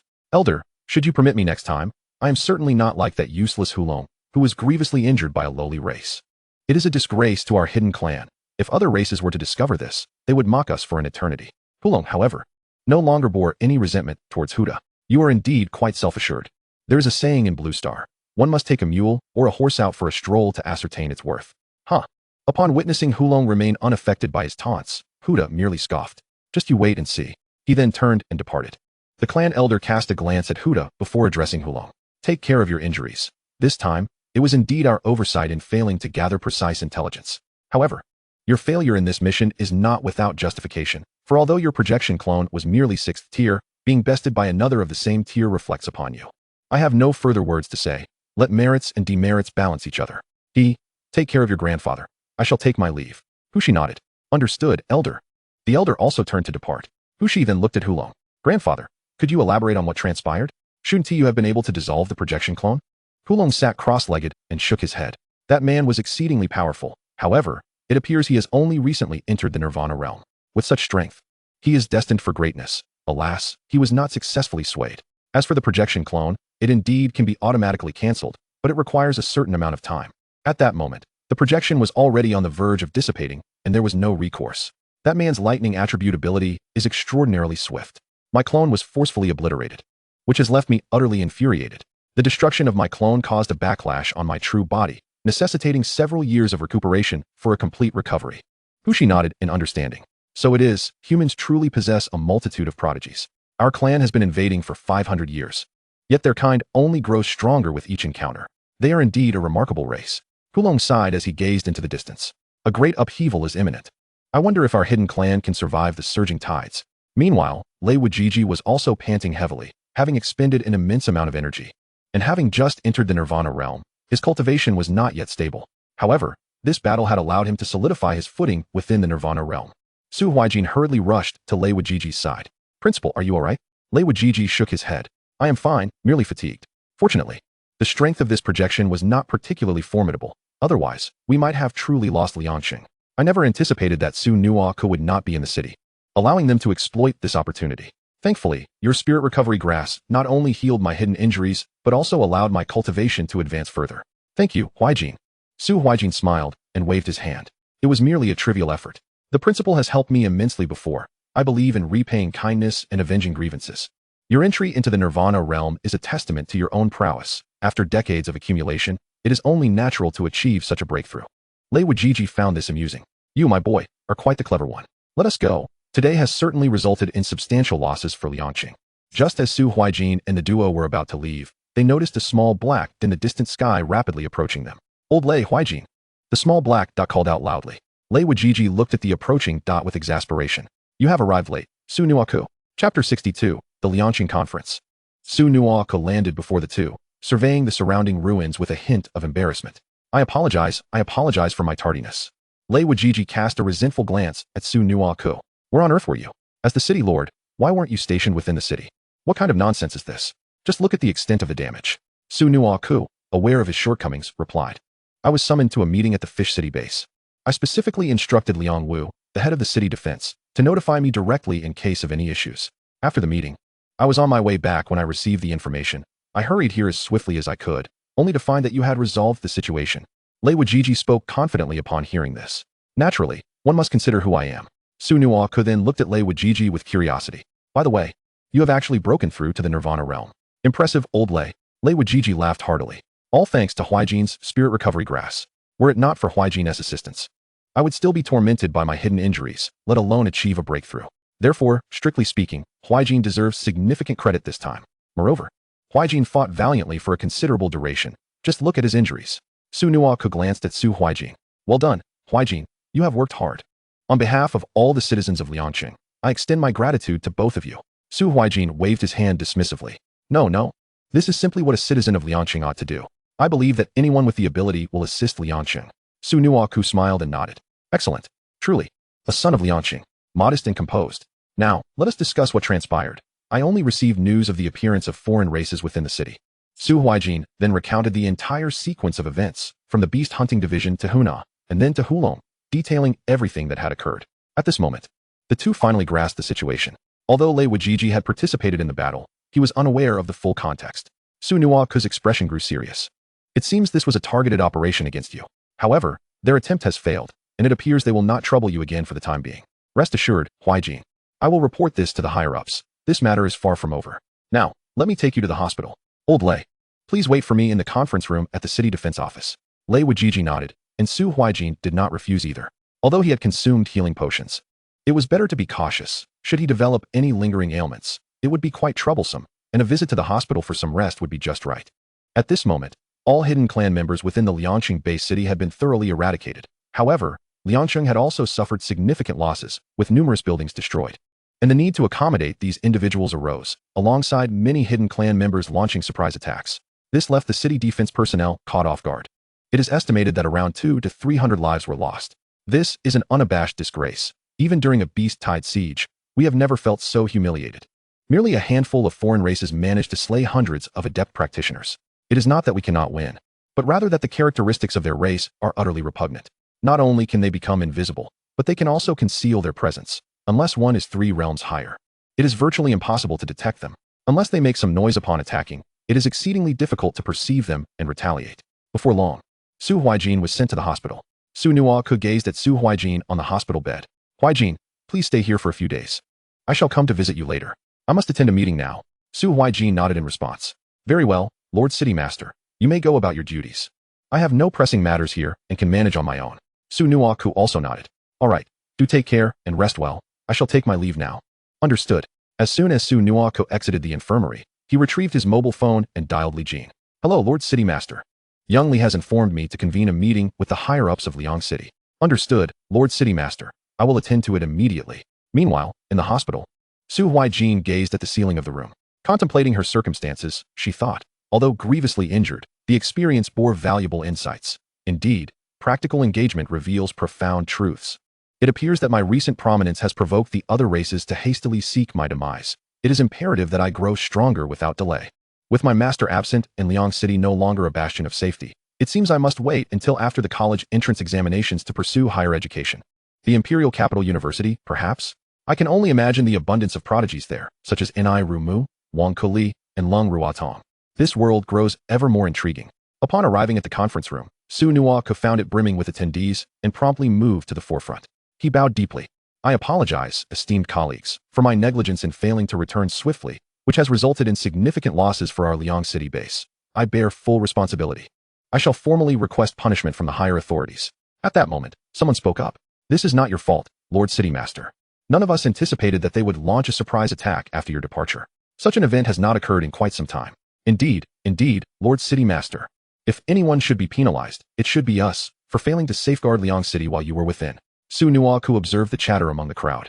Recognizing their intentions were for his benefit, he clapped his hands to gain their attention. All right, everyone. Now is not the time for assigning blame. Let us commence the meeting. His expression turned serious. The primary objective of this invasion by the hidden tribe is likely to capture Su Huaijin. Gasps erupted among the attendees. I suspected there was a reason for their incursion into Liang City. It must be to target the hope of our dragon nation's future. This group of outsiders has gone too far. We cannot let this transgression go unpunished. Yes, we must not let them escape unscathed. Su Huaijin continued. Now everyone, I will report to the higher-ups to procure a batch of advanced detection equipment. Henceforth, infiltrating Liang City will not be so straightforward. Our immediate priority lies in the reconstruction efforts in the southern sector of Liang City, as well as ensuring adequate accommodations and provisions for the large number of ordinary citizens affected. Please devise a plan and submit it to the City Master's office promptly. Furthermore, we must reinforce our defensive measures and increase patrols in the surrounding areas. The meeting lasted over an hour before concluding. At its close, Su Huaijin remarked, everyone. Had it not been for Lei Wuji, Liang City might have suffered even greater losses. This time, he is truly a hero. Let us applaud. He led the applause. And Lei Wuji, hearing the accolades, stood and bowed in acknowledgement. Subsequently, Lei Wuji spoke, as a member of Liang City. I believe all of you possess the capability to protect it. My contributions are but a mere fraction. You all are the bedrock of Liang City's defense. Su Huaijin nodded in agreement. Well said. Protecting Liang City and its citizens is our duty, and I hope you all remember this. The assembly echoed, indeed. The meeting was adjourned. Chapter 63, The Boisterous Zhang Yang. Su Huaijin was discharged from the hospital after just one night. The following day, upon rising, she discovered that her injuries had healed considerably. Having experienced similar situations twice before, she recognized that when she was gravely wounded or fatigued, a peculiar surge of energy would inexplicably emanate within her, facilitating her recovery. She did not dwell on the matter, attributing it to whatever transpired when she was struck down by the Shaolin tiger. Unconsciousness prevented her from comprehending the events. She merely accepted that it was beneficial for her. Upon exiting the hospital, Su Huaijin observed the hurried movements of various ability users. After inquiring for directions, she learned that efforts were underway to reconstruct the damaged buildings. Earth and wood ability users seized the moment to showcase their skills. Within approximately a day's time, they could efficiently restore about 60% of the structures. Although the recent ambush had inflicted substantial losses, they had still amassed the remains of several dozen members of the hidden tribe, which held significant value, particularly with such a race. While living specimens were ideal for study, the deceased could still yield some insights. Centuries prior, during the war with the outsiders, they had acquired some corpses. But due to the technological limitations of the era and improper preservation, successful research had eluded them. Thus, the market for outsider corpses remained quite sparse. Not to mention the rarity of hidden tribe remains. Selling these corpses could help recuperate some of Liang City's losses. Subsequently, Su Huaijin made her way to the City Master's office to pay a visit to Su Huaijin. Upon arriving at the entrance, she noted the same two guards as before. They quickly approached her. Student Su. Su Huaijin nodded. Please inform Lord City Master that I have arrived. One guard promptly acknowledged her request. Certainly, please hold on a moment. He entered to relay the message, and shortly thereafter, he returned. Young Master Su. The City Master requests your presence. He is waiting for you in the conference room. Su Huaijin nodded in acknowledgement and proceeded inside. Unlike her previous visit, Su Huaijin navigated the corridors with ease and arrived at the conference room, where she knocked gently on the door. A voice from within called, "Come in." She pushed the door open and beheld Su Huaijin seated comfortably, clad in casual attire, a smile illuminating his face as he regarded her. Lord City Master. Su Huaijin nodded. Please, have a seat. Without hesitation, Su Huaijin took a chair beside him, and Su Huaijin slid a teacup toward her. Enjoy some tea. Thank you, Lord City Master.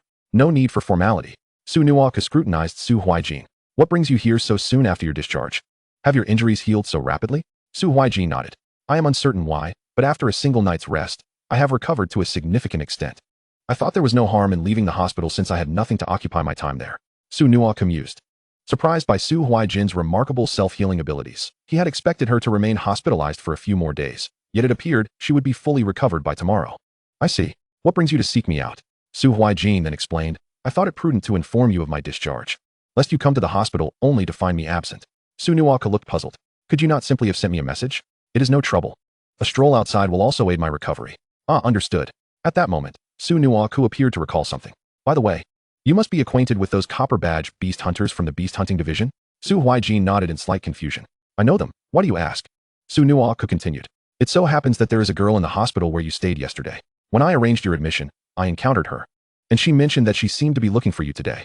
I completely forgot about it yesterday. I sincerely apologize. Su Huaijin shook her head. It's nothing. My lord, if there is nothing urgent, I shall go visit her at the hospital. Suddenly, Su Nuoku spoke earnestly. By the way, regarding the situation with the foreign tribes, they seem to be after you. We have reported this to the higher-ups, so rest assured. This is not only to uphold the honor of Liang City, but also to protect you. Otherwise, they might truly think our Dragon Nation is an easy target. There may soon be an operation organized to hunt down these foreign tribes, so keep an eye on the news. He continued, and be cautious about your safety. It's not just the foreign tribes and beasts. Even individuals from the other two nations may send assassins after you. And some cults within our country may also target you. This is a rite of passage for geniuses. You must survive and thrive amidst this chaos and bloodshed. And then no one will be able to stop you. Su Huaijin patted her chest confidently. Fear not, my lord. My life is quite resilient. If someone dares to come for me, I will take them down, one by one, or in groups. I shall instill fear in them. Su Nuoku burst into laughter. Ha ha. Excellent. Such ambition. Su Huaijin inclined her head respectfully to Su Nuoku. Then I shall take my leave now, my lord. Very well. Su Huaijin exited the lord's manor and made her way directly to the hospital. The nurse, seeing Su Huaijin return, looked slightly puzzled. Oh, why are you back? Are you feeling unwell? Su Huaijin shook her head and stated her purpose. I am here to visit a patient, a girl named Huang Wei. Do you know which ward she is in? The nurse then realized and began to assist Su Huaijin. She is in ward 102. Su Huaijin smiled and nodded at the nurse. Thank you very much. The nurse blushed slightly, for Su Huaijin was exceptionally handsome. After searching for about 2 minutes, Su Huaijin finally located the ward. She knocked on the door, and a bright voice called from within. Come in. Upon entering, Huang Wei's face lit up with joy. Ah, Su Huaijin, you've come. I was just thinking of visiting you. But I didn't expect you to come see me first.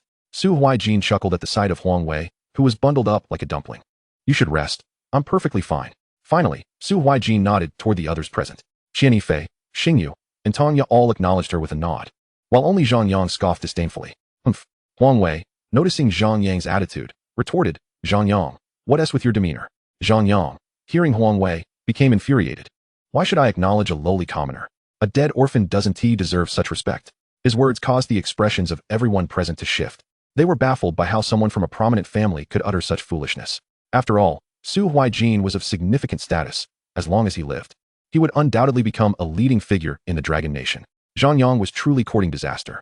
Huang Wei, seeing Zhang Yang's lack of respect, attempted to continue. Zhang Yang, you. But she was interrupted by Su Huaijin. A coward is a coward. They speak with such misplaced confidence. I wonder if your family is filled with the same kind of worthless cowards. Zhang Yang's anger flared. Who are you calling worthless? Su Huaijin smirked dismissively. You. Indeed, young Master Zhang. While others like Huang Wei are still at the 3rd tier, you, a 4th tier, have fled.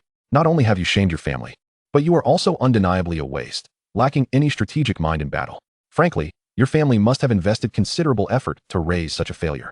Oh, perhaps it was merely through the sheer force of resources. At this point, Zhang Yang's face contorted with rage, veins bulging on his arms, neck, and forehead. For he knew Su Huaijin spoke the truth and could not counter it. Do you truly think I wouldn't dare to kill you? Su Huaijin merely chuckled.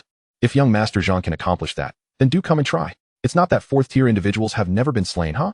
Huang Wei, witnessing the escalating tension between the two, exclaimed furiously, Zhang Yang, get out. Su Huaijin has done nothing to you. Are you out of your mind? Just leave. Zhang Yang laughed in fury. Fine, fine, fine. I'll remember this. He stormed toward the door, stopping momentarily at the entrance. In this era, it's not just individual strength that matters. It's wise to remain cautious when venturing out. Zhang Yang exited, and the others could still hear his laughter echoing outside. Faced with this blatant threat, Su Huaijin remained unperturbed. Let him come if he dares. Chapter 64, Zhang Family of Wanqing. Huang Wei looked at Su Huaijin with concern. Huaijin, you must be careful from now on. Su Huaijin, puzzled, asked, why do you say that? Huang Wei sighed. Alas, Zhang Yang's family in Wanqing wields considerable power. His grandfather is a 7th-tier master, his father a 6th-tier expert, and he has a 5th-tier sister whose boyfriend is the eldest son of the Chui family from Modu, an influential clan. They all dote on Zhang Yang, which has contributed to his vile personality. He treats everyone with disdain. Although he wouldn't confront you openly, it's common for him to seek assassins secretly. You should be cautious. He harbors a vendetta. It's best if you don't leave Liang City until after your college entrance exams, once you're in university. He won't be able to do anything to you. But don't worry, I will report yesterday's events truthfully to the beast hunting department. There are consequences for being a coward. Su Huaijin nodded with a smile. Thank you for sharing so much with me. However, if I am to fear even him, then how can I grow stronger? Rest assured, he cannot affect me. Huang Wei gazed at Su Huaijin, whose confidence shone brightly, and couldn't he help but become entranced. Su Huaijin, noticing Huang Wei's dazed expression, waved a hand in front of her. What's wrong? Huang Wei snapped back to reality, her cheeks flushing. It's nothing. As Su Huaijin prepared to leave, she remarked, if there's nothing else, I'll take my leave. She nodded at the three others nearby before turning to depart. Huang Wei, watching Su Huaijin's retreating figure, anxiously called out, Wait, Su Huaijin. Su Huaijin turned back, puzzled. Is there anything else? Huang Wei's cheeks suddenly turned crimson. Could we exchange contact information? Su Huaijin's eyes brightened with understanding. Oh, that. You should have mentioned it sooner. Let us do it. Do you three also want to exchange? Su Huaijin glanced at the three individuals beside him. Naturally, they sought to connect, for who could say what the future held? It was prudent to secure an alliance with someone who might become a prominent figure. After exchanging contact information, Su Huaijin prepared to take his leave. Please notify me when you are departing from Liang City. I shall come to see you off. Certainly.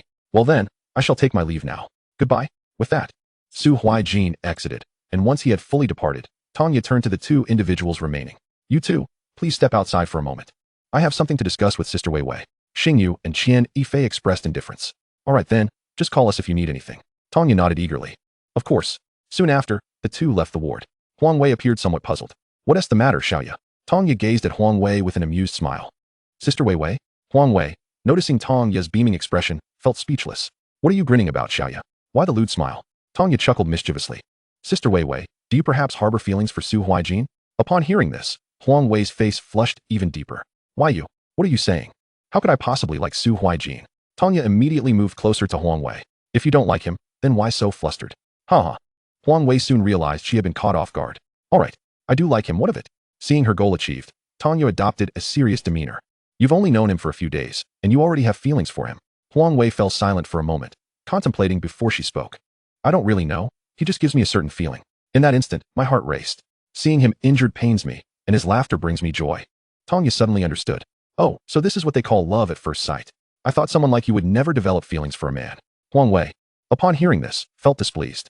What do you mean someone like me? What is wrong with me? I am a woman too. How could I not feel something for a boy? Tanya looked speechless, reflecting on the past. And couldn't he help but think that Huang Wei seemed unlikely to fall for a boy. All right. If you like him, then boldly pursue him. If another girl snatches him away, you might regret it for a lifetime. Huang Wei nodded solemnly. I know. I will make an effort. In truth, it mattered little if Su Huaijin were to find out, for he was unlikely to consider emotional matters at present. Adding such a limitation would only hinder her progress. Even if Huang Wei confessed her feelings, Su Huaijin would likely respond with, You are a wonderful girl. You deserve better. I am not considering such things at this moment. That was likely the extent of his response. Thus, Huang Wei's success seemed improbable. Upon returning home, Su Huaijin instructed Xiao Rou to contact Lu Henyu. The call was connected after approximately 10 seconds. Lu Henyu, surprised to see the caller, quickly answered. Brother Huaijin, you finally reached out. Ever since we parted ways that day, you haven't initiated a conversation with me. Su Huaijin offered an awkward smile. Ah, really? I've been preoccupied with training these past few months, lacking the time for idle chatter. You know, preparing for the college entrance examination. Lu Henyu looked puzzled. With your talent, shouldn't those schools be seeking you out for direct admission? Do you really need to take the exam? Su Huaijin replied. If I wanted direct admission, I could undoubtedly secure it. I could choose any university in the country. However, the college entrance examination occurs only once. If I miss it, wouldn't that diminish my life's narrative? I believe this is an experience I do not wish to forfeit. Lu Henyu finally understood. Oh, I see. Brother Huaijin, you are quite insightful.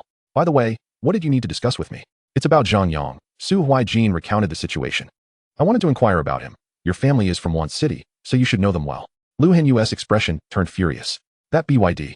Still playing the coward. What a disgrace. He is a complete wastrel in Wan City. Relying on his family's indulgence, he has committed numerous misdeeds, bullying and oppressing others without remorse. Yet, he happens to have a grandfather of the seventh realm, which is infuriating, as his family protects him at all costs. My Lu family is considered the foremost family in Wan City, while the Zhang family has only risen as a new power in the last 50 years, ranking just below us. Rest assured, Brother Huaijin, I will take charge of this matter. Su Huaijin quickly interjected, No. Thank you for your kindness. I prefer to handle my own affairs. I merely sought to understand the situation. Thank you. Lu Hen, you look confused. Are you certain you don't need assistance? Absolutely not. Very well, I shall send you the detailed information about their family shortly. Study it carefully. Su Huaijin expressed his gratitude. I truly appreciate your help. It has been immensely beneficial. I'll treat you to a meal another day. Lu Hen, you waved it off dismissively. No need for thanks. We are like family. If you have no further matters, I'll hang up now. My father is calling for me. Su Huaijin replied. Oh, I have nothing else. Thank you again. Goodbye. Lu Hen, you hung up the phone, and within moments sent over a file. Su Huaijin pondered. The Zhang family of one city? Chapter 65. The mysterious Lu father. Dad, why did you call for me? Lu Hen, you asked. A refined middle-aged man addressed him. Who were you speaking with on the phone just now? Lu Hen, you, not concealing anything, replied. It was about Su Huaijin.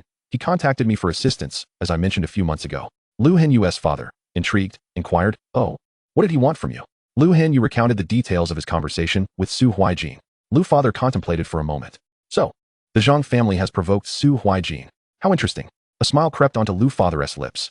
Lu Hen, you, somewhat perplexed, asked, Dad, is there an issue?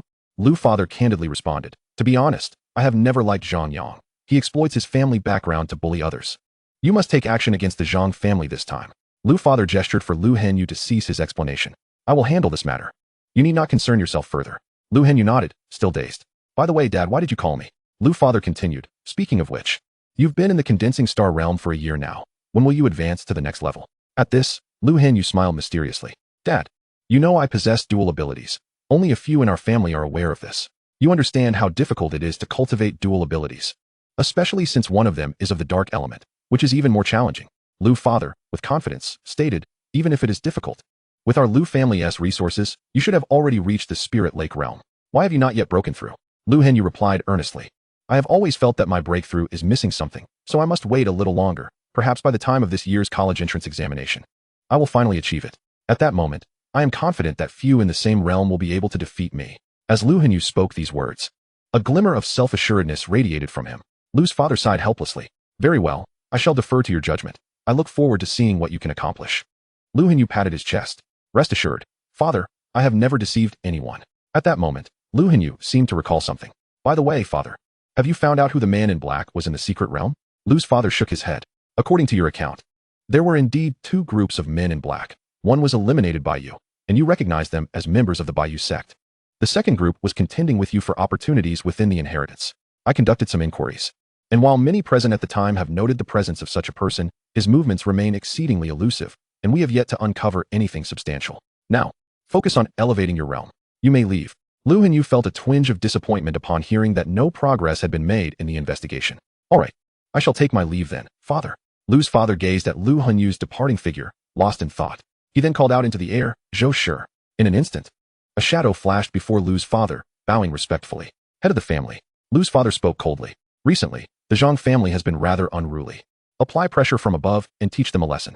Also, instruct the Cui family not to intervene, and that Zhang Yang has been overly ostentatious. He is to remain confined for a year. Zhou Shi nodded and vanished from sight. Understood. Suddenly, a screen appeared before Lu's father, displaying a photograph of Su Huaijin. We, the Lu family, have placed our bets on you. Do not disappoint us. Su Huaijin, on the other hand, was reviewing the information sent by Lu Hen. The Zhang family's enterprises in Wanqing encompass potions, battle attire, weapons, and various aspects of daily life. While no one from their family engages in politics, they have managed to align themselves with the Cui family of Modu, which has emboldened their arrogance. Su Huaijin's gaze grew increasingly cold as he examined the myriad of illicit activities associated with the Zhang family. The Zhang family deserves to be eradicated. Their continued existence is no doubt due to the Cui family's protection, indicating that the Cui family is not virtuous either. Suddenly, an idea struck Su Huaijin. He retrieved his phone and sent a message to Manhwaedit, opting not to call her as he had with Lu Hen. Are you there? After sending the message, he waited for a while without a response. Su Huaijin remained unperturbed, immersing himself in his meditative practice. Finally, around 8 o'clock in the evening, a reply arrived. Ding dong. Su Huaijin slowly opened his eyes. Huh. He glanced at the time. Is it already this late? He then checked the message. Manhwaedit, what is the matter? Manhwaedit, Su Gongzi, you haven't contacted me for months. Is there something you need? Manhwaedit, and how should I address you? Should I call you Su Changqing or Su Huaijin? Su Huaijin did not expect Manhwaedit to express a complaint similar to Lu Hen's, and he felt a bit embarrassed. Having anticipated that he could not conceal his identity for long. I apologized, Miss Long.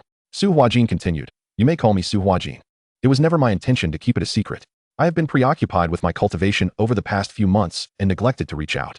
On the other end, Lung Ruodong found this amusing. Haha, I didn't mean to blame you, Su Gongzi. Lung Ruodong asked, is there something you wish to discuss?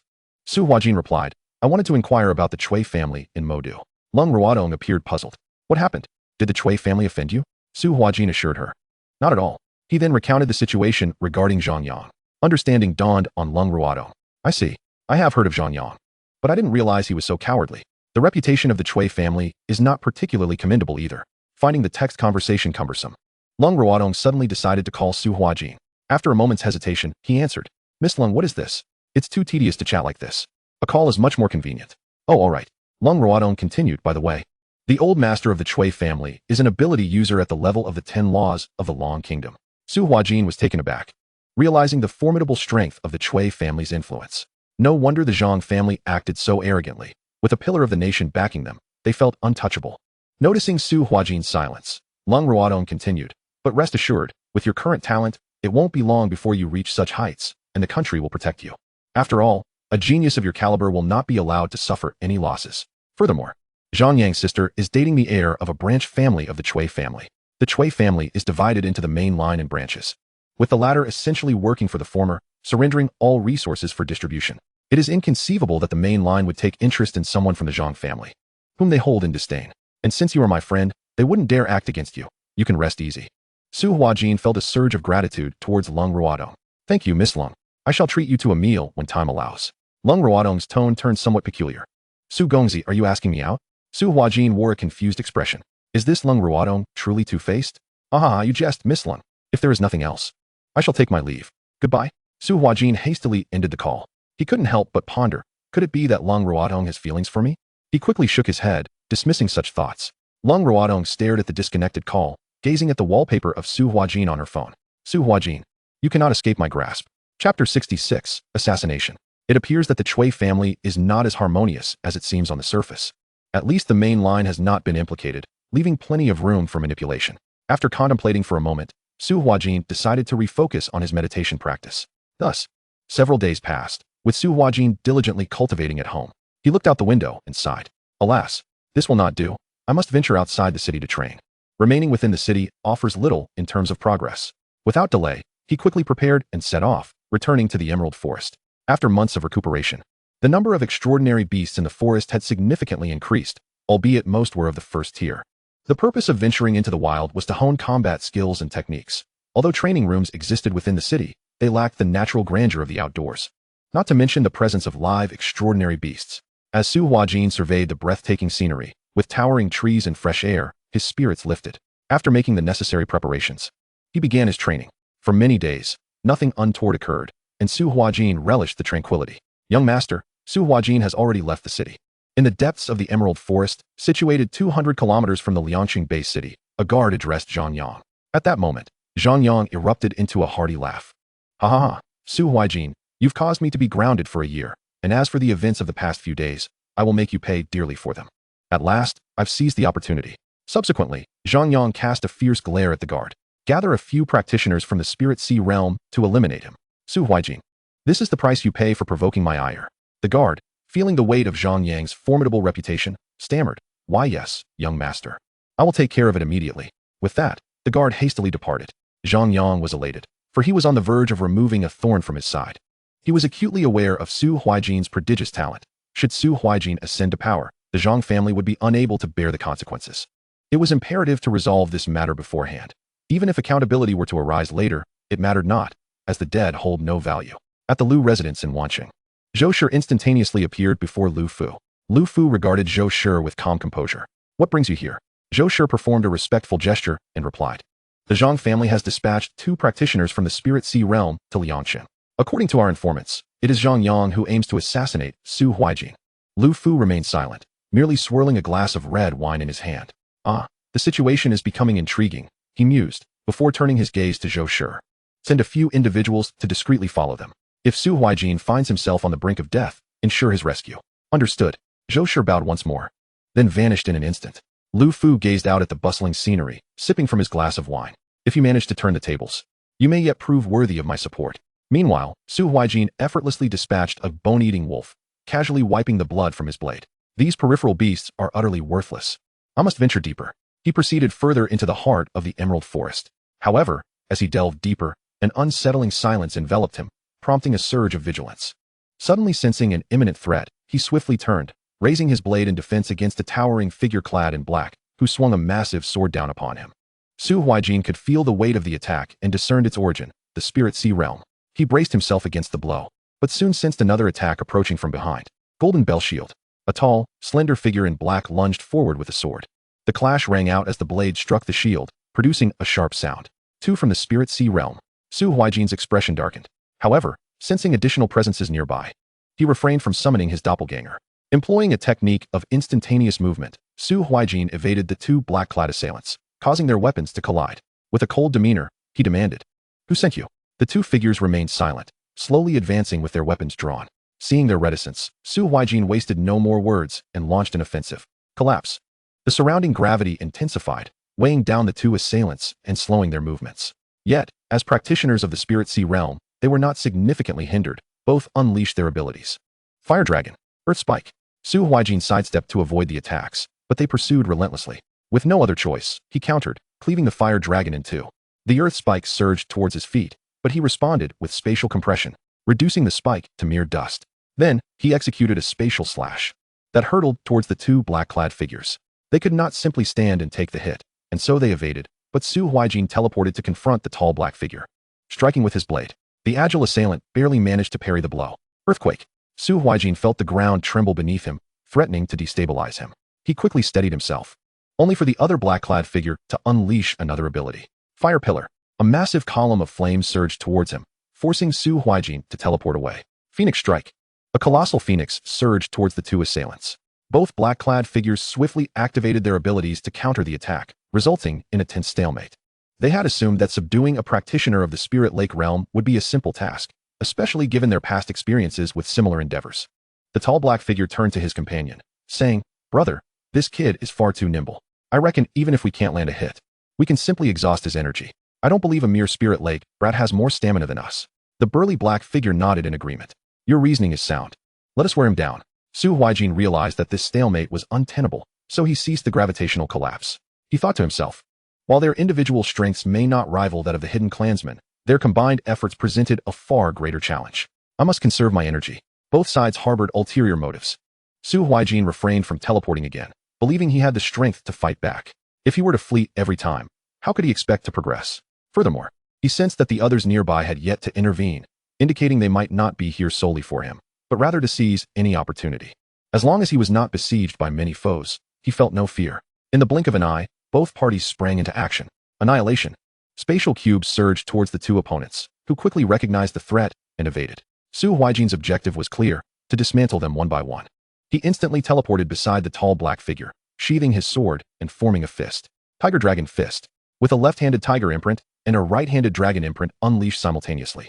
The tall black figure struggled to maintain his footing. The ensuing attack forced him into a hasty defense, while he managed to block the right fist.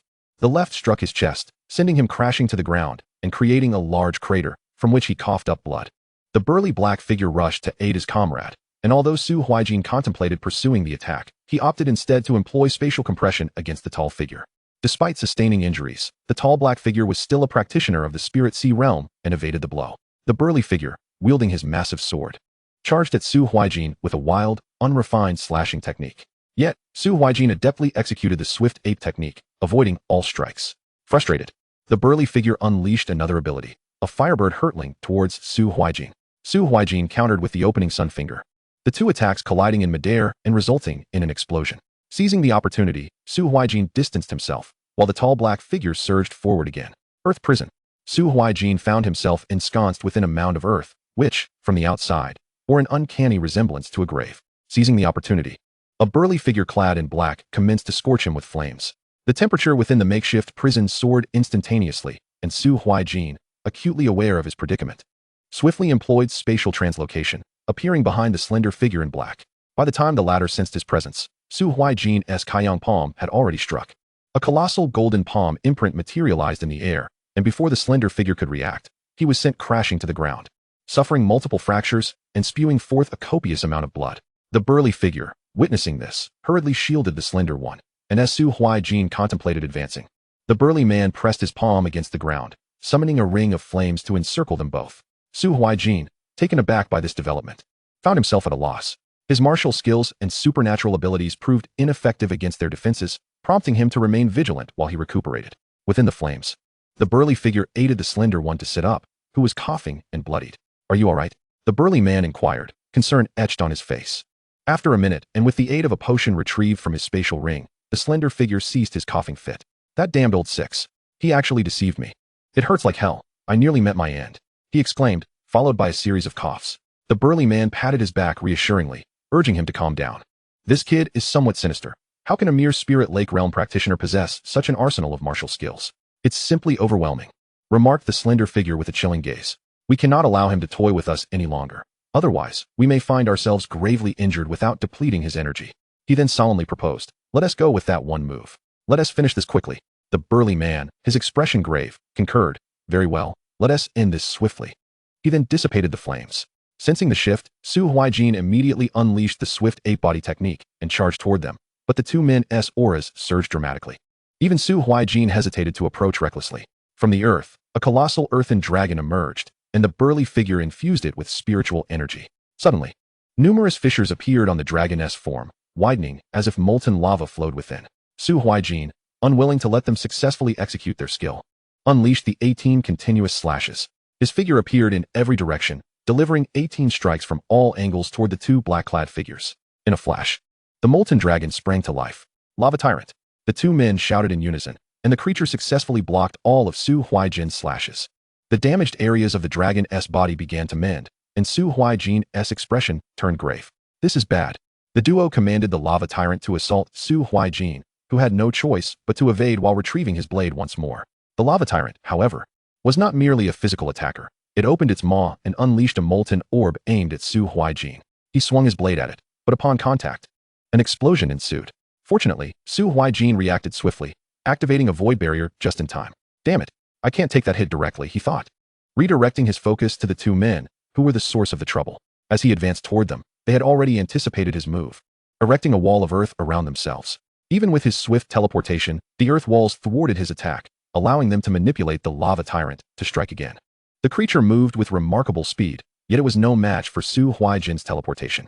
Each time the earth walls neared destruction, new ones would emerge, resulting in a contest of spiritual energy between both parties. Realizing this would not suffice, Su Huaijin decided to launch a fierce assault, unleashing a flurry of martial techniques: Kaiyang Palm, Phoenix Finger, 18 continuous slashes, Spatial Crushing, Collapse, Annihilation. The earth walls crumbled one after another, yet their regeneration outpaced his strikes. A decisive Kaiyang Palm struck both adversaries, inciting their fury as they hastily commanded the Lava Tyrant, positioned slightly ahead of them. Su Huaijin evaded the creature's onslaught with a teleportation just as it charged. The Lava Tyrant collided with the two men, resulting in a cataclysmic explosion. Yet, their vitality proved remarkably resilient. Even after their own attack, they remained barely alive. The slender figure lay unconscious, shrouded in black smoke, while the burly figure knelt, gasping for breath, the blade in his hand lost to the chaos. Observing this, Su Huaijin swiftly executed a spatial slash. The slender figure was cleaved in two, and moments later, his heartbeat ceased. The burly figure's face contorted with rage. "Ah, second brother. Su Huaijin, I will have your head." He charged forward, unarmed, delivering a powerful punch. Su Huaijin deftly sidestepped, retaliating with a kick to the burly man's ribs, forcing him to stagger back. The prior explosion had left the burly man severely wounded, his body no longer at its peak performance. Yet, blinded by rage, he continued his assault, delivering another heavy punch towards Su Huaijin. Once again, Su Huaijin evaded, then thrust his forefingers sharply into the man's throat. The blow caused the burly figure to clutch his neck, his expression contorted in agony, and without granting him further opportunity, Su Huaijin delivered a forceful kick that shattered his skull. Chapter 68, Reaction. Su Huaijin surveyed his surroundings. "Ladies and gentlemen, after watching for so long, are you not coming out?" Those hidden in the woods, upon being discovered, ceased their concealment and emerged. Among them, a middle-aged man stepped forward and bowed to Su Huaijin. "Young Master Su," noting their demeanor, which suggested they were not there to harm him. Su Huaijin raised an eyebrow. "You are not here to kill me?" The middle-aged man smiled. "Young Master Su, you jest.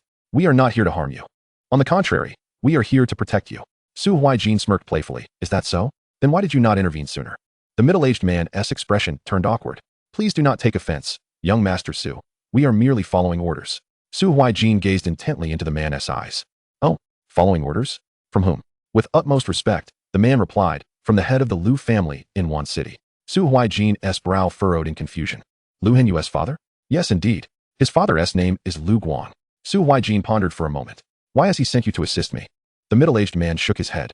I am afraid I do not know. We are simply carrying out orders, and we are not privy to the head's thoughts. Su Huaijin sighed. Very well, very well. You may leave. I no longer require your protection. Yet, observing their hesitation to depart, he inquired further. Is there anything else? The middle-aged man gestured toward the corpses on the ground. We may need to take this with us. Su Huaijin glanced at the lifeless bodies, seemingly grasping the situation, then stepped forward to remove the spatial rings from the two individuals. Take them away, take them away. The middle-aged man nodded and instructed his subordinates to drag the two corpses back. Young Master Su, it would be prudent for you not to linger in these wilds. Many out there wish for your demise. The wilderness is certainly no safer than within the city base. Today's events exemplify this. So it would be wise for you to return to the Liangxing base at your earliest convenience. Su Huaijin understood that the man was looking out for him and nodded in agreement. All right, I comprehend. I have no intention of remaining here. In that case, young Master Su, we shall take our leave. Wait. Su Huaijin called out to the middle-aged man, who looked back in confusion. What is it? Does young Master Su have any further inquiries? Su Huaijin pointed at the two corpses. Who sent them? The middle-aged man quickly realized and replied. They were dispatched by the Zhang family, and from the clues we gathered, it appears to be that Zhang Yang. Su Huaijin scoffed coldly. Very well, you may leave. The middle-aged man bowed respectfully before departing with his subordinates. Su Huaijin watched their retreating figures, murmuring to himself, interesting. It seems Lu Henyu's father has placed his bets on me. He is not a trivial character. His gaze turned icy. Zhang Yang, I have yet to trouble you. Yet you have already made your move. Let us see how this unfolds. With a huff, Su Huaijin turned to leave, examining the two spatial rings along the way. Finding little of worth, merely some spirit stones and a few potions, Zhou Shi teleported to Lu Guang's side and bowed. Master. Su Huaijin single-handedly dispatched those two assassins with remarkable force. Lu Guang's interest was piqued. Oh, do elaborate. Zhou Shi recounted the details of their confrontation. We have already brought back the corpses. Lu Guang nodded. Bring the bodies forth. Zhou Shi clapped his hands. And the middle-aged man presented the two corpses before turning to leave. Lu Guang gazed at the lifeless forms, his eyes sparkling with intensity. My, what a ruthless strike.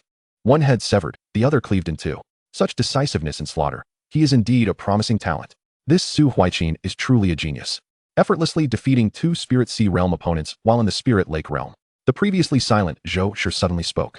Master, is Su Huaijin truly worth our effort to cultivate? Lu Guang, gazing out at the scenery, smiled. Zhou Shi, you are not as astute as Su Huaijin. The mere presence of these corpses before me signifies that he has accepted our wager. This young man possesses limitless potential. He continued, now? Dispose of these bodies at Zhang Yang's bedroom door. Let him have a good look. Zhou Shi nodded. Yes, master. He swiftly departed, and the two corpses vanished from sight. Su Huaijin, I eagerly anticipate your subsequent performance. In Lu Henyu's room, a man clad in black recounted all that had transpired to Lu Guang. Lu Henyu waved his hand dismissively. You may leave. The black-clad man exited the room. Lu Henyu smiled. Father is ever so prepared. He seems to care for Su Huaijin even more than I do. Am I not your biological son? And as for Zhang Yang daring to target my friend, he is truly courting death. At Zhang Yang's bedroom door, he was about to enter when he discovered two corpses lying at his threshold. Initially startled, he wondered who would dare to cause such chaos in his formidable household, only to realize upon closer inspection that they were his subordinates. Immediately, he understood what had transpired. Damn it! Zhang Yang exclaimed angrily. Instantly, his guards swarmed to his door. Dispose of these bodies and feed them to the dogs. Zhang Yang restrained his fury. The guards hurriedly complied and removed the corpses. All of you get out. A group of guards, frightened, dared not breathe and hastily retreated. Zhang Yang returned to his room in a fury. Damn, Su Huaijin, what remarkable skill. To kill my men and still provoke me so brazenly. Very well. Enraged, Zhang Yang smashed everything in his room, leaving chaos in his wake. Even in such tumult, a simmering rage lodged in his chest. He collapsed onto the sofa, panting. Just then, a knock echoed at the door. Who is it? Zhang Yang shouted. The voice from outside replied, It's me. Upon hearing that voice, Zhang Yang immediately calmed down. Oh, it's you, sis. Come in. A stunningly beautiful woman entered, surveying the disarray, her voice soft with concern. What happened? Yang, who has upset you? Zhang Yang felt his anger surge again as he spoke. Sister, help me kill someone. His sister had never seen him so enraged. And sensing the gravity of the situation, she had hurried back from the Magic City upon learning of his year-long confinement. After all, she was deeply fond of her younger brother. Many of Zhang Yang's past misdeeds had been smoothed over by her. Naturally, upon hearing her brother's request, she couldn't refuse. Yang, tell me, Whoever has made my dear brother this furious deserves to be torn apart. Zhang Yang gritted his teeth. Su Huaijin. Chapter 69. Chui Hua and Zhang Shuling. Zhang Yang's sister paused at the name, furrowing her brow. Zhang Yang, noticing her expression, inquired, "What's wrong, sis?" She continued to frown, but shook her head. "Nothing, just that the name sounds somewhat familiar." Zhang Yang clenched his jaw. He's the one with the 3S space ability. Realization dawned on his sister. "Ah, it's him. How did he provoke you?" Zhang Yang, in a fit of rage, exaggerated their grievances. After listening, his sister fell silent, thinking how unfortunate it was that this little troublemaker had chosen to provoke such a gifted individual. Zhang Yang, noticing his sister's troubled expression, became dissatisfied. "Is there a problem, sis?" She shook her head. "His talent is far too great. He's bound to have protection. Someone of his caliber is a national asset. It's nearly impossible to kill him." Upon hearing this, Zhang Yang erupted in fury, leaping from the sofa. "Am I to live my life unable to kill him? If he grows stronger, our entire Zhang family is doomed." Suddenly, an idea struck him. "Wait, sis, isn't their still brother-in-law? He must have a plan." Zhang Yang's sister sighed. "Sigh. Well, I shall convey your message to him. You are currently confined within the confines of your home. It is imperative that you elevate your skills during this time. I have made a special effort to return and check on you. And now that I see you are unharmed, I can finally breathe easy." Zhang Yang instantly broke into a smile. "Hee, thank you, sister. You are the best." His sister looked at him with an exasperated expression. "You, of all people, if you could refrain from causing us any more trouble, I would be eternally grateful." Zhang Yang nodded vigorously. "Yes, yes." Following this, his sister rose from her seat. "All right, I must take my leave now to help you resolve your troubles. Take care." Zhang Yang obediently nodded. With a smile, his sister exited the door. Once his sister had completely departed, Zhang Yang's expression swiftly transformed, replaced by an icy demeanor. "What a farce, utterly nauseating.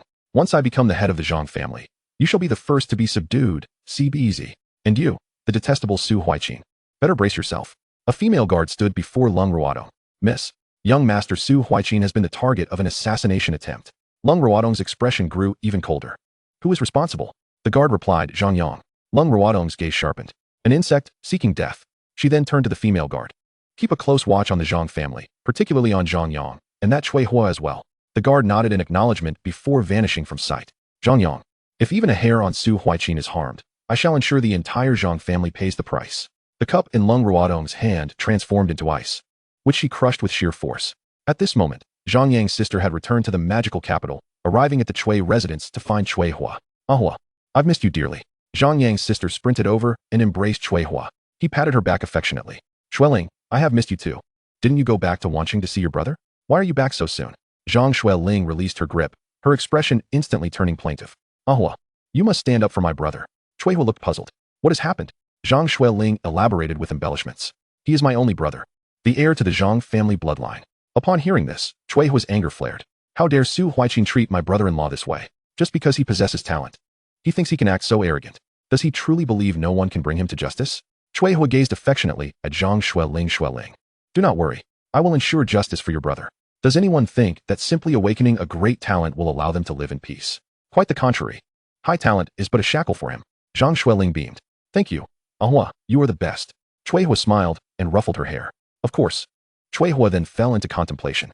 Zhang Xueling, noticing his thoughtful demeanor, inquired, "What's on your mind, Ahua?" Chui Hua began to speak. "Su Huaijin is currently not an easy target. Firstly, his talent is exceedingly high. The upper echelons of the dragon country may be watching him. Not to mention, he likely has high-level protectors surrounding him. Secondly, his current ordinary strength in the Spirit Sea realm is no match for him. To kill him, we would need at least one ability user at the Sky Master level or multiple Spirit Sea realm ability users to surround him. Given the recent assassination attempt, he is likely on high alert, so I believe the best opportunity will arise during the college entrance examination. During the exam, all protection will be lifted. I will send several individuals to the Fish City base to participate in the examination months from now, and I will ensure they bring in certain items that will guarantee Su Huaijin's demise." Zhang Xueling suddenly had a thought. "But what if our people are discovered?" Chui Hua smiled mysteriously. "Do not worry, Xueling. No one will know who I send. No one will be able to trace it back. You can rest easy." Zhang Xueling felt reassured upon hearing this. Yes, Ahua is the best." Suddenly, Chui Hua grinned mischievously. "I have something even more thrilling to try." Zhang Xueling's face flushed, and she naturally understood what he meant. How annoying. Chui Hua laughed heartily, wrapping his arm around Zhang Xueling as they departed the scene. "Ha, let's go." Upon receiving Zhang Xueling's message, Zhang Yang erupted into joyous laughter. Ha, Su Huaijin, you may live a few more months. But I wonder how long you can maintain your arrogance. Ha. Outside the door, Two guards exchanged uneasy glances. One remarked to the other, "Has the young master gone mad?" The other guard, taken aback, quickly surveyed their surroundings. "Shu, are you trying to get yourself killed by discussing the young master? If anyone hears you, it will be the end." The first guard realized the gravity of the situation, promptly falling silent and looking around warily. "Thank you for the warning. Stay alert. If the young master discovers us slacking off, we are finished." The two guards fell silent, standing at attention. Meanwhile, Su Huaijin felt an inexplicable sense of unease, unaware that a peril was silently encroaching upon him. Furrowing his brow, he pondered, "What is going on? Why do I feel so restless? Is something ominous about to occur?" Shaking his head, he dismissed the thought. "Regardless, I shall face whatever comes directly." Su Huaijin gazed at the city gates. "I'm home." After washing up at home, he lay on his bed. Only 4 months until the college entrance examination. It seems I cannot leave the city during this time. If I were to encounter a sky master attempting to kill me, it would be game over. Never mind, I shall not dwell on it.